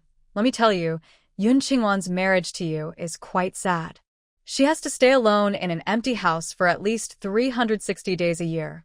In winter, other wives cuddle with their husbands to keep warm, but she can only hug a pillow." Just as Fu Yaozhou was about to leave, he stopped and looked back at Su Feng. "So, she doesn't want to accept me because of this." "What? She doesn't accept you?" Su Feng's eyes lit up. "Brother Zhou, tell me more carefully what's really going on." Fu Yaozhou gave him a disdainful look. He wouldn't share details about his relationship with his little wife with outsiders. "After you finish eating, go find Fu Zhaoya and ask him to go to the friendship store tomorrow to buy some pretty stones for me. Last time, Wan saw those purple stones and liked them very much. I want to buy some to cheer her up. As for this job that keeps him away from home, it's not a problem. When the country is peaceful and safe, he can step back from the front lines." When Su Feng heard about stones, he chuckled unkindly. "What's the point of buying? They seized so many from the Jin family last time. Just pick a few from there." Fu Yaozhou returned to the small courtyard, where the cheerful voices of Yun Huaiyan and Yun Qingwan could be heard. They were talking about childhood stories and laughing happily. He stood at the door, listening for a long time, and his heart grew more eager to marry the little wife. If he could bring her home, every day when he returned, seeing her smile and eating her cooking, he would be the happiest man in the world. But would she be happy? Would he be willing to keep her locked in his cold house for a lifetime for his own happiness? Fu Yaozhou felt a bitter pain in his heart. How should he choose? Feeling troubled, he didn't open the door. Instead, he turned around and went back to the base, continuing to watch those videos. One night passed. After watching all the videos, he gathered a lot of intelligence about the agents. At the same time, the paternity test between Wei Xiaoqian and Li Fushin was completed. Of course, it was fake. He took all the paternity test results to the place where they were detained. Inside, besides the Wei family members, there were Cui Min's relatives, Yukaxing's relatives, the Jin family, and other involved personnel. Wei Mingli's situation was special, so he was not kept with them. After Fu Yaozhou entered, he sent someone to take Song Lin and Li Fushan separately to the interrogation room. At this moment, Song Lin's eyes were dark around the edges, her bones beneath her skin were clearly visible, and she looked very weak and somewhat wild. Whenever she saw the person questioning her, she would scream fiercely. I tell you, Yun Qingwan is a ghost now. She's possessed by a spirit. She's a cursed evil spirit. Quickly catch her and burn her. Fu Yaozhou looked at her coldly. Song Lin, when you swapped Yun Qingwan and Ming Xilan, you probably never thought your daughter would be replaced again, right? The current Ming Xilan is not your daughter. The person you insist on protecting, the one you refuse to admit, has no blood relation to you. Song Lin was still somewhat clear-headed. Hearing this, she suddenly lifted her head and sneered. Humph, haha, you want to trick me? No way. Yun Qingwan is my daughter. She crawled out of my belly. Now she's possessed by a spirit. If you don't catch her, you'll all die too. This is the paternity test between Ming Xilan and you. Take a look yourself. Fu Yaozhou put down the paternity test results for Ming Xilan and Song Lin, and he didn't plan to interrogate her further. He wasn't after her confession, but wanted to uncover the truth from 18 years ago. He wanted to know what really happened back then. Song Lin didn't understand what a paternity test was, but she could read the words. It said, Ming Xilan and Song Lin have no blood relation. In other words, her daughter was gone. The beautiful girl raised by the Ming family, Ming Yan, had nothing to do with her. Haha, I won't be fooled. This must be that evil spirit Yun Qingwan deliberately sending you to say this. I don't believe it. I don't believe you. I am the one who gave birth to Yun Qingwan. She's the one who crawled out of my belly. That evil spirit, I won't let her go, even if I become a ghost. However, her words were too wild and crazy, so no one believed her. Did his Ailin also give birth to a son for him? You need not doubt. Over the years, from Wei Mingli's attitude toward Wei Xiaoqian, you can see he never considered Wei Xiaoqian his son. During his words, Fu Yaozhou placed the paternity test results of Wei Xiaoqian and Li Fushan in front of Li Fushan. He also used a homemade simple projector to display videos taken at Li Fushan's home onto the wall. Things from 18 years ago need to be cleared up. I can let Wei Xiaoqian go, and I will return the gold and silver that Song Lin gave him. Li Fushan, hearing this, lowered his head and slowly shook it. All these things he said are false. He is trying to trick me into revealing what happened 18 years ago. No, I will never say it. I want to protect our daughter, that precious girl who is now a high-ranking official's daughter. Even if I die, I won't tell. Seeing that he wouldn't speak, Fu Yaozhou snorted coldly. You're probably still dreaming. Ming Xilan is your and Song Lin's daughter, right? He placed the paternity tests of Ming Xilan with Song Lin, Ming Xilan with Wei Mingli, and Ming Xilan with Li Fushan in front of him. The results showed that Ming Xilan had no blood relation to any of the three. Li Fushan, do you really think the leader's daughter is something you can swap at will? Back then, Ming Shizhong took the child from Song Lin and checked her identity in the capital. When he found out she wasn't his daughter, he simply abandoned the baby. In that cold weather, a premature baby couldn't even cry from the cold. I don't know if she was frozen to death or taken by someone. Well, maybe a wild dog took her away and ate her. Fu Yaozhou's expression and tone were full of cold indifference and contempt. It was just like the arrogant attitude of high officials toward common people in the past. This made Li Fushan, who had been at the bottom all his life, start to feel restless.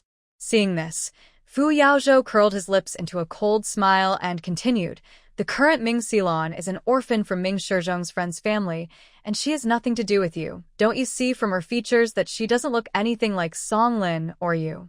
Li Fushan angrily slammed the table. That was his child with Ailin.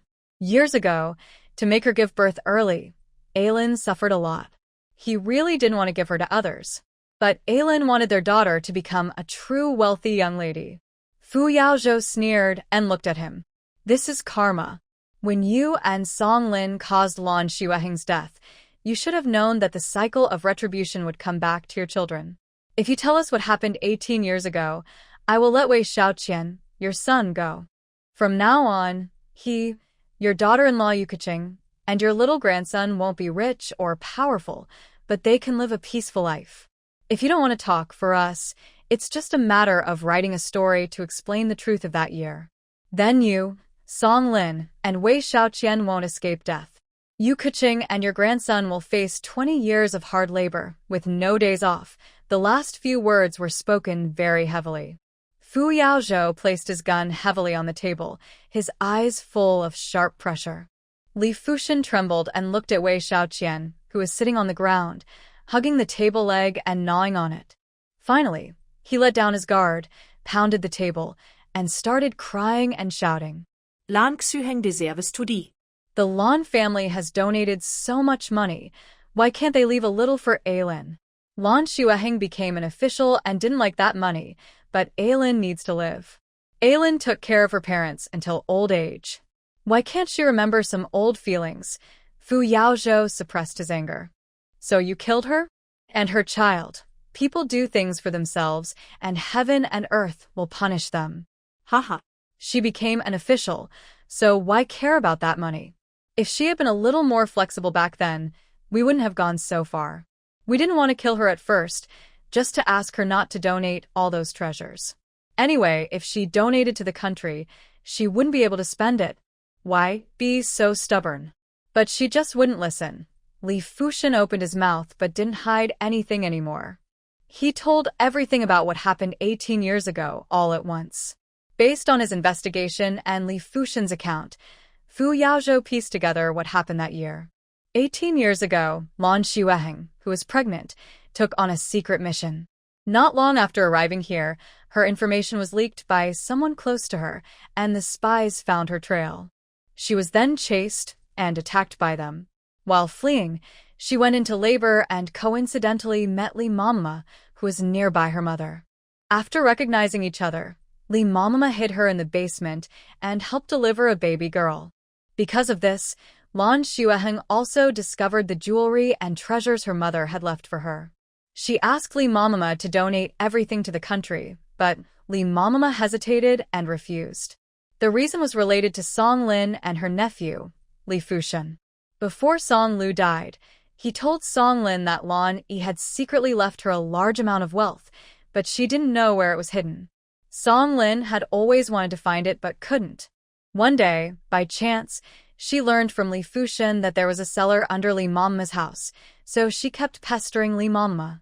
Li Mamma was very firm and refused to admit there was a cellar or treasure. But Song Lin believed her father wouldn't lie to her. She decided to target Li Fushan and had an affair with him to control him. This was also the reason why Li Fushan never married. For Song Lin, Li Fushan learned where the treasure was from his aunt, Li Mamma. When Song Lin found out, she repeatedly asked for some of the treasure, but Li Mamma refused.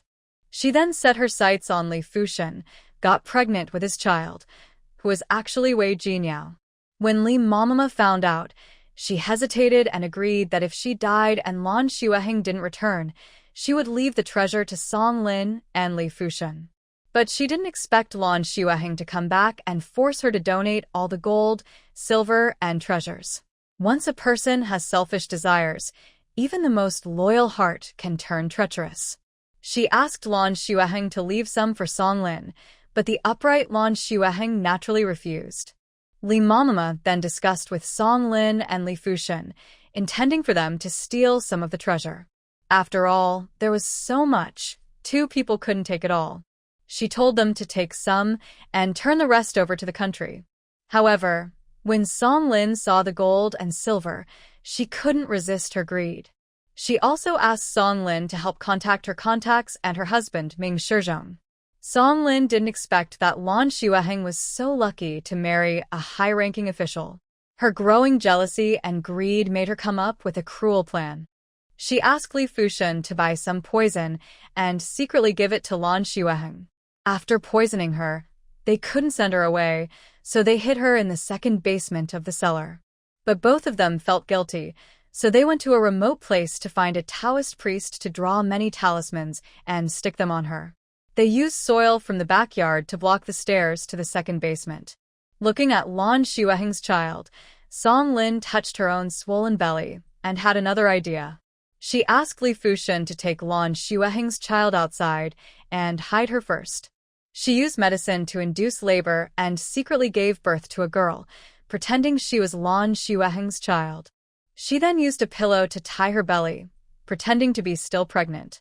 After doing all this, Song Lin contacted Ming Shizhong directly using the phone number Lan Xueheng gave her and handed over her daughter to him. As for how Lan Xueheng's comrades died, Li Fushen didn't know. The birth date of Yun Qingwan was not the 10th day of the lunar month, but the 20th of the winter month. Fu Yaozhou secretly noted this date, promising to be with her on every birthday until he leaves.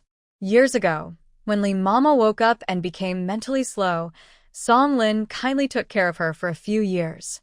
Until she could accept the corpse of Lan Xueheng underground, she finally sent Li Mama away and successfully inherited the house and the treasures in the basement. Abandoning Yun Qingwan was because she was growing to look more and more like Lan Xueheng as a child. Every time she looked at her face, Song Lin had nightmares at night. She had originally planned to have someone abandon Yun Qingwan in the mountains, hoping she would die there.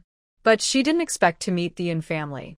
After finishing Li Fushen's confession, Fu Yaozhou ordered people to take Li Fushen and Wei Xiaoqian to the detention place for men. He also went there himself. Hiding in a corner, Wei Xiaoqian looked despondent, filled with despair and grief. How could life turn out like this? He couldn't even think about getting promoted now, let alone keep his life. He blamed his parents. If they hadn't left traces in their work, he would surely have become a battalion commander. He heard someone approaching, looked up, and his pupils shrank. Was that Fu Yaozhou? He hadn't died? Haha, there is always a way out for everyone. He ran wildly to the door and said, Captain Fu, I don't know about the way families matters. Please, for the sake of Wanan saving your life, forgive me this time. The 2 acts of saving him were secret. How did Wei Xiaoqing find out? Fu Yaozhou's face turned cold. He waved to the accompanying guards to bring Wei Xiaoqing out and took him to the nearby interrogation room. Wei Xiaoqing was very happy. Captain Fu, 3 years ago, my sister Yunqingwan saved you. Please, for Wanan's sake, give me a chance to explain. Fu Yaozhou looked at him coldly. Wei Xiaoqing, how do you know Yunqingwan saved me? Wei Xiaoqing hesitated but spoke for his life. It was Xia Yuanjing. After my mother was taken by the police last time, I wanted to rescue her, but had no way. I called Xia Yuanjing, who told me to tell Ming Xilan about Yunqingwan saving you 3 years ago. She would help rescue my mother. Hearing this, Fu Yaozhou's whole body felt cold and tense. Xia Yuanjing was really not simple. He was far away in the imperial capital but could still control things here. How did he know about what happened 3 years ago? Did Ban Lin tell him? When did they get involved?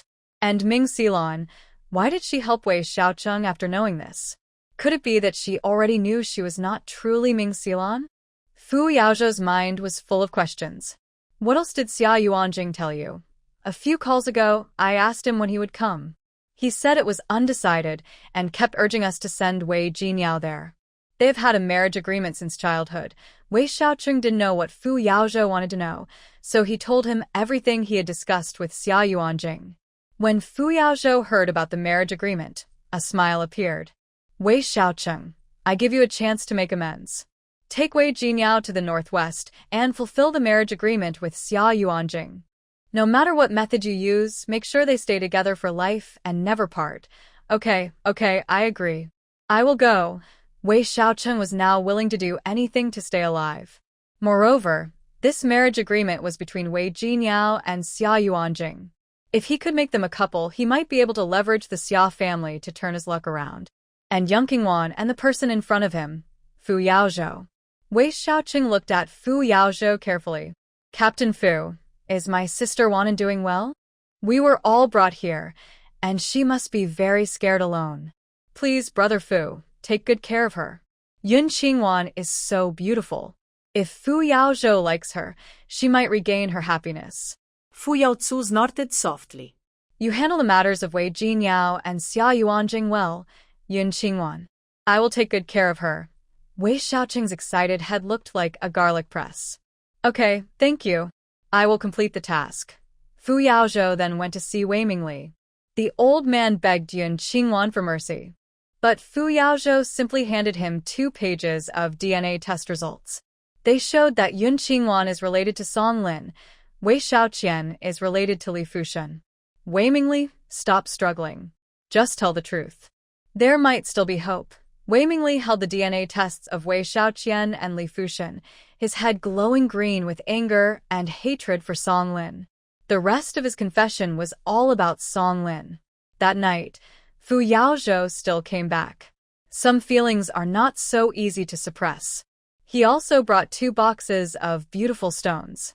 Yun Qingwan immediately saw they were confiscated from the Jin family. They were jewelry made of the most valuable emeralds, diamonds, rubies, jade, bloodstone, and other precious stones.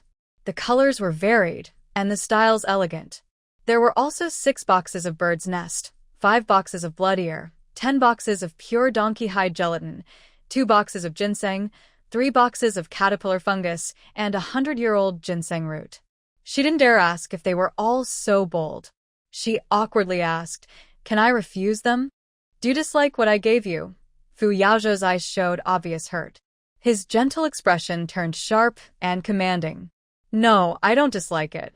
I'll accept it. If I need to take it back in the future, just tell me." Yun Qingwan carefully closed the box. She wondered if this was even legal. Fu Yaozhou noticed that Yun Qingwan was afraid of his cold face, but her eyes held a smile. After bringing the 2 boxes of beautiful stones and nourishing products upstairs and placing them by her bed, he casually glanced inside her closet and saw a row of full bras hanging inside. His mind drifted back to that night's dream. After reminiscing, his eyes became firm. Wang Jian, she can only be his wife in this life. He could change his work. Yun Qingwan did not come upstairs. She went to the kitchen. Tonight, she cooked millet porridge, stir-fried amaranth, and cold cucumber salad. Fu Yaozhou has returned, so there isn't enough food. She took out a plate from the space. Peanut snacks she made the day before yesterday, 10 salted duck eggs, and 10 large steamed buns filled with pink noodles. Soon, Yun Huayan came back, bringing 2 boxes of braised pork ribs and stir-fried lotus root with sliced meat from the cafeteria. He saw a large basket of steamed buns on the table and asked, surprised, "Why did you make so many buns tonight?" "Brother Luo is back." Yun Qingwan took out 2 plates, packed the dishes her brother brought, and set them on the table. Yun Huayan felt a bit sad but could only hold it in. He could only be the older brother, so his sister's happiness was his happiness. "I'm on night shift tonight. Be careful at home." "Don't worry, I'm fine." Yun Qingwan also took out 2 bottles of chilled wine from the fridge. Her older brother can't drink, but Fu Yaozhou probably can. At this moment, Fu Yaozhou, dressed in pajamas with wet hair, came downstairs from upstairs. Seeing Yun Huayan, he smiled cheerfully. "Big brother, let's officially meet. I am Fu Yaozhou, your master's younger brother. Thank you for saving me and Wanwan 3 years ago. Now even Xia Yuanjing knows about the life-saving grace from 3 years ago, so there's no need to hide it anymore. It's a good opportunity to use this life-saving favor to help Yun's family find a job." As for Ban Lin, he would settle accounts with him when he returned. Yun Huayan was stunned in place. His master's younger brother hadn't died? Could it be that the person Wanwan saved 3 years ago was you? Yes. I was on a mission when I was attacked by spies and fell off a cliff. Luckily, you saved me. Thank you. Fu Yaozhou sincerely expressed his gratitude. Yun Huayan smiled shyly. No need to be polite. Come, sit down and eat. His appearance was so outstanding, and his family background was even more impressive. If he truly liked Wanwan, he would be a good match. Hearing this, Fu Yaozhou's competitive spirit immediately rose. He stood behind Yun Qingwan and politely said, "Although this is my and Wanwan's home, it's also Big Brother's house. Don't be polite." Yun Huayan, perceptive and calm, looked at him speechlessly and sat down at the host's seat. "Call me Big Brother, then I'll show you what a big brother is." With a smile, Fu Yaozhou sat right beside Yun Qingwan. The rectangular table was very spacious, but Yun Qingwan couldn't understand why they were squeezing together on such a hot day. Forget it.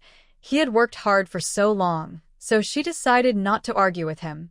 She naturally opened a bottle of wine and handed one to Fu Yaozhou, who was surprised to see it. He rarely drank alcohol unless necessary.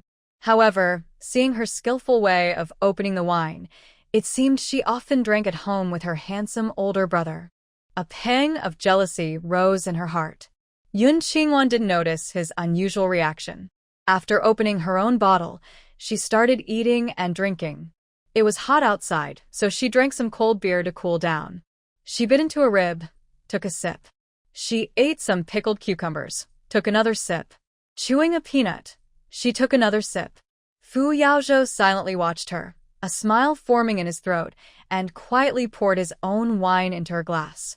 Tonight, he wouldn't go out. If she got drunk, it didn't matter. Yun Huayan was working tonight and didn't approve of his sister drinking too much, so he took her glass.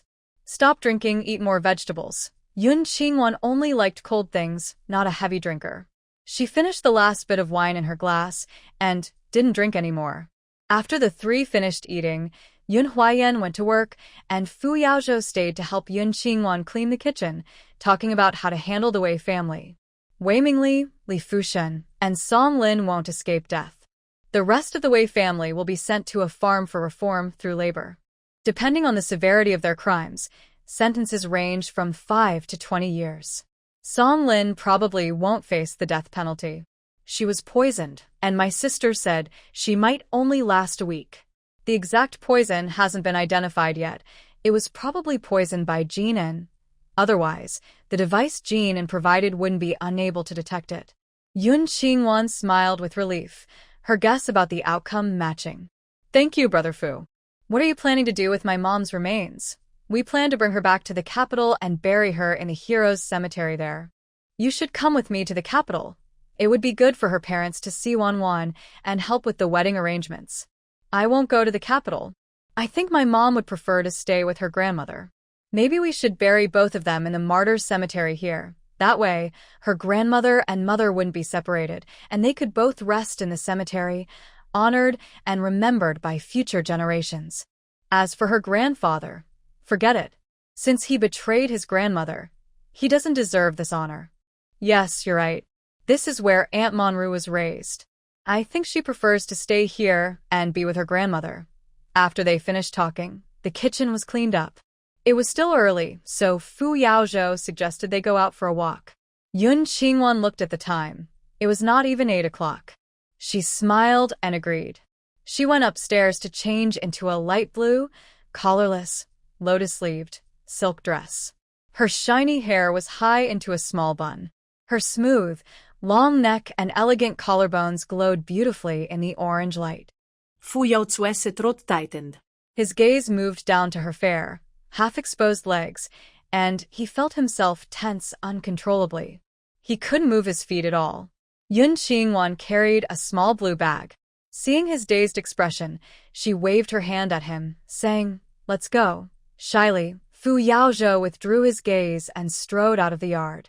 Yun Qingwan followed behind and locked the door.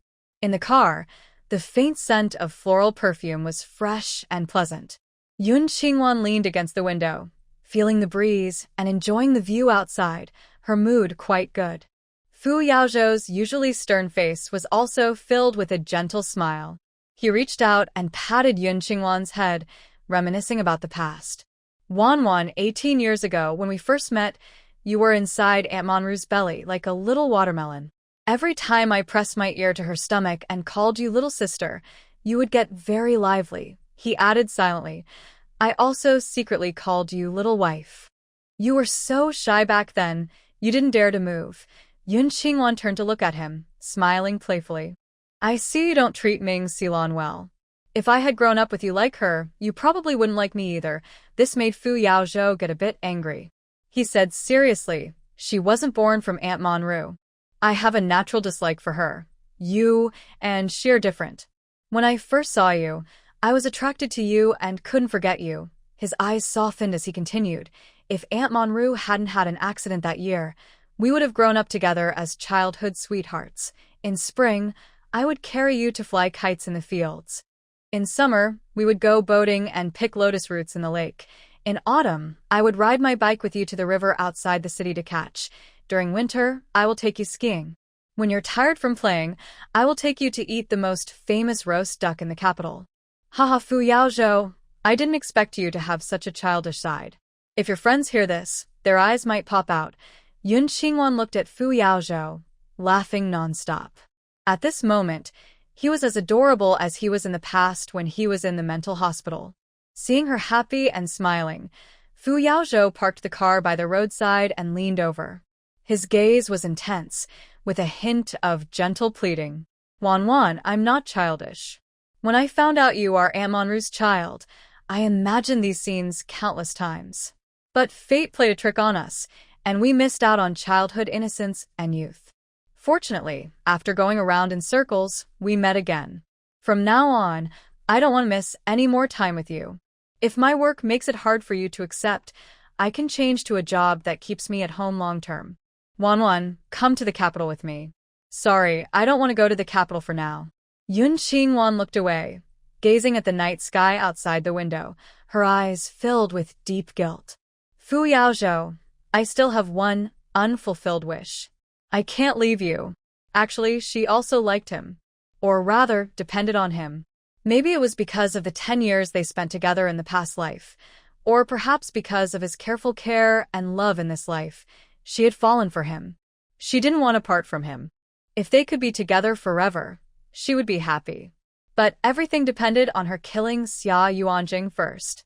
Without killing him, she couldn't be reborn. What wish? I will help you fulfill it. No, I want to do it myself. Yun Qingwan's eyes suddenly turned cold. Only by personally killing Xia Yuanjing could her inner demon disappear. Fu Yaozhou looked at her for a long time, feeling that Yun Qingwan was shrouded in a dark fog. He couldn't see her true self. Forget it. When he returned to the capital and settled Yun's family, he would take her there. Thinking about the upcoming separation, Fu Yaozhou drove from East City to West City, then to North City. Yun Qingwan suddenly remembered there was a camera left in Tanfeng's yard. She planned to go and retrieve it when she had time. The two played outside until 10 o'clock, then returned to the small courtyard and went to sleep in their own rooms. The next morning at 6 o'clock, Yun Huayan finished work and came back home. The two of them just got up. After breakfast, the three of them went to the outskirts of the mountain to pay respects to Lan Yin. Once a powerful figure in Fengyan Zhongzhou, Lan De was now lying alone on a small hill. Not far away was Song Luxing's grave, which looked much better. It was surrounded by pine and cypress trees, with a stone platform in front. However, a few days ago, Fu Shi brought people to dig up their bones, disturbed the grave, and then repaired it, making it look as if it had just been buried. Yun Qingwan looked at the green cypress trees with a mocking gaze. She thought this was probably done by Song Lin, but she didn't care anymore. In the future, her mother and grandmother would live together, and she would have nothing to do with the ungrateful people of the Song family. Throughout the journey, Yun Huayan was shocked to learn that his sister was actually an orphan from the Lan family. He remembered what his grandparents had told him about the Lan family. They were people of great integrity. They had once praised the Lan family for their patriotism and selflessness, with no secrets or hidden motives. It was a pity they had no descendants. He never expected that the orphan from the Lan family would be living in their house. If his grandparents knew about this, they would be very happy. After paying respects, the three of them returned. Fu Yaozhou had other matters to attend to, so Yun Qingwan and Yun Huayan went back to the small courtyard. Since someone was home during the day, Yun Qingwan didn't cook any more delicious food. Instead, she stayed inside, taking out medical books and copying and reproducing them repeatedly. Before she left, she handed everything over to her master and older brother. The next day and the following 2 days, Fu Yaozhou returned home very late and didn't eat at home. Yun Qingwan also didn't go to work at the hospital. Instead, she took out the medical books from her space and made copies. When no one was around at home, she continued making delicious food. All the grains in her space had been cooked into ready-to-eat meals. She also took out 10 large freezers from her space and made over 10,000 spiritual spring water popsicles. She secretly bought a lot of beer and soda, storing them in her space without limit. Time passed peacefully for another week. The verdict for the Wei family was published in the newspaper. Wei Mingli, Song Lin, and Li Fushun were sentenced to death. In reality, Song Lin had already died from poisoning. Before she died, she finally revealed some information. Mama Li had called Ming Shizhong's family on the first night she met Lan Xiuheng. However, the people on the other end said she had dialed the wrong number and claimed she didn't know Lan Xiuheng or Shin Manru. Later, Mama Li called several more times, but no one answered. Song Lin originally called Ming Shizhong using the military district number provided by Lan Xiuheng. When Fu Yaozhou heard these statements, his dark eyes were deep, and he suspected there was more to the story from back then. The other members of the Wei family, who were not involved in Wei Mingli and Song Lin's matters, were all sent to the farm in the northwest where the Xia family stayed. Fu Yaozhou suspected that the fake gold, silver, and jewelry in the Wei family's basement had been replaced by Jinan. But he didn't say anything. Instead, he blamed Wei Mingli and Qi Xiuyan for the switch. The Jin family members, who embezzled so much money, faced severe punishment. Men received the death penalty and women were sent to the Northwest labor camp. The Cui and Yu families also faced various punishments. Everyone connected to these families was not spared from punishment. Especially Cui Min's uncle, Cui Meng, who impersonated a police officer and was sentenced to death. Wei Xiaoqian's former bank classmate and his powerful relatives were also sentenced to death. Anyone who tampered with bank accounts was sure to be punished severely. Liao Ge and his group also received heavy penalties. Tan Fong and others involved with spies, like Qiu Guizhi, had to face death. Fu Yaozhou almost completely cleaned out the trash in the entire provincial city. The citizens who read the newspapers cheered happily. Fu Shi repeatedly contacted Ming Shizhong by telegram, asking him to come and do a paternity test with Yun Qingwan to reveal her true identity. They also wanted him to attend Lan Xiuheng's funeral. In his reply, Ming Shizhong said he was very busy and had no time to come. He also said there was no need for the paternity test. He was happy to have another daughter. As for Ming Xilan, even if she wasn't his biological child, she grew up in the Ming family and was considered part of the family. He wouldn't abandon a child he had raised for many years. Even if her parents were cruel, the child was innocent. If Yun Qingwan was willing, he could arrange for Ming's eldest brother to come and take her back to be raised with the Ming family. But he had only one request, not to announce it publicly, to avoid hurting Ming Xilan's pride. Fu Yaozhou had already learned that after leaving here, Ming Xilan went to the military research base in the northwest where Ming Shizhong was. He also provided a few pictures of advanced weapons, which gained recognition from the base researchers. The moment Yun Qingwan learned Ming Shizhong wouldn't come to recognize her, she lost all hope for the Ming family. Anyway, she had the Yun family. Fu Yaozhou didn't want her to suffer. Since the Ming family didn't want this honor, he decided to give it all to Wanwan. He directly announced his decision in the newspaper to clear Blue Xiuheng's name. He listed all her contributions to the country and the people, making sure everyone knew. He did not mention that she was also called Shin Manru.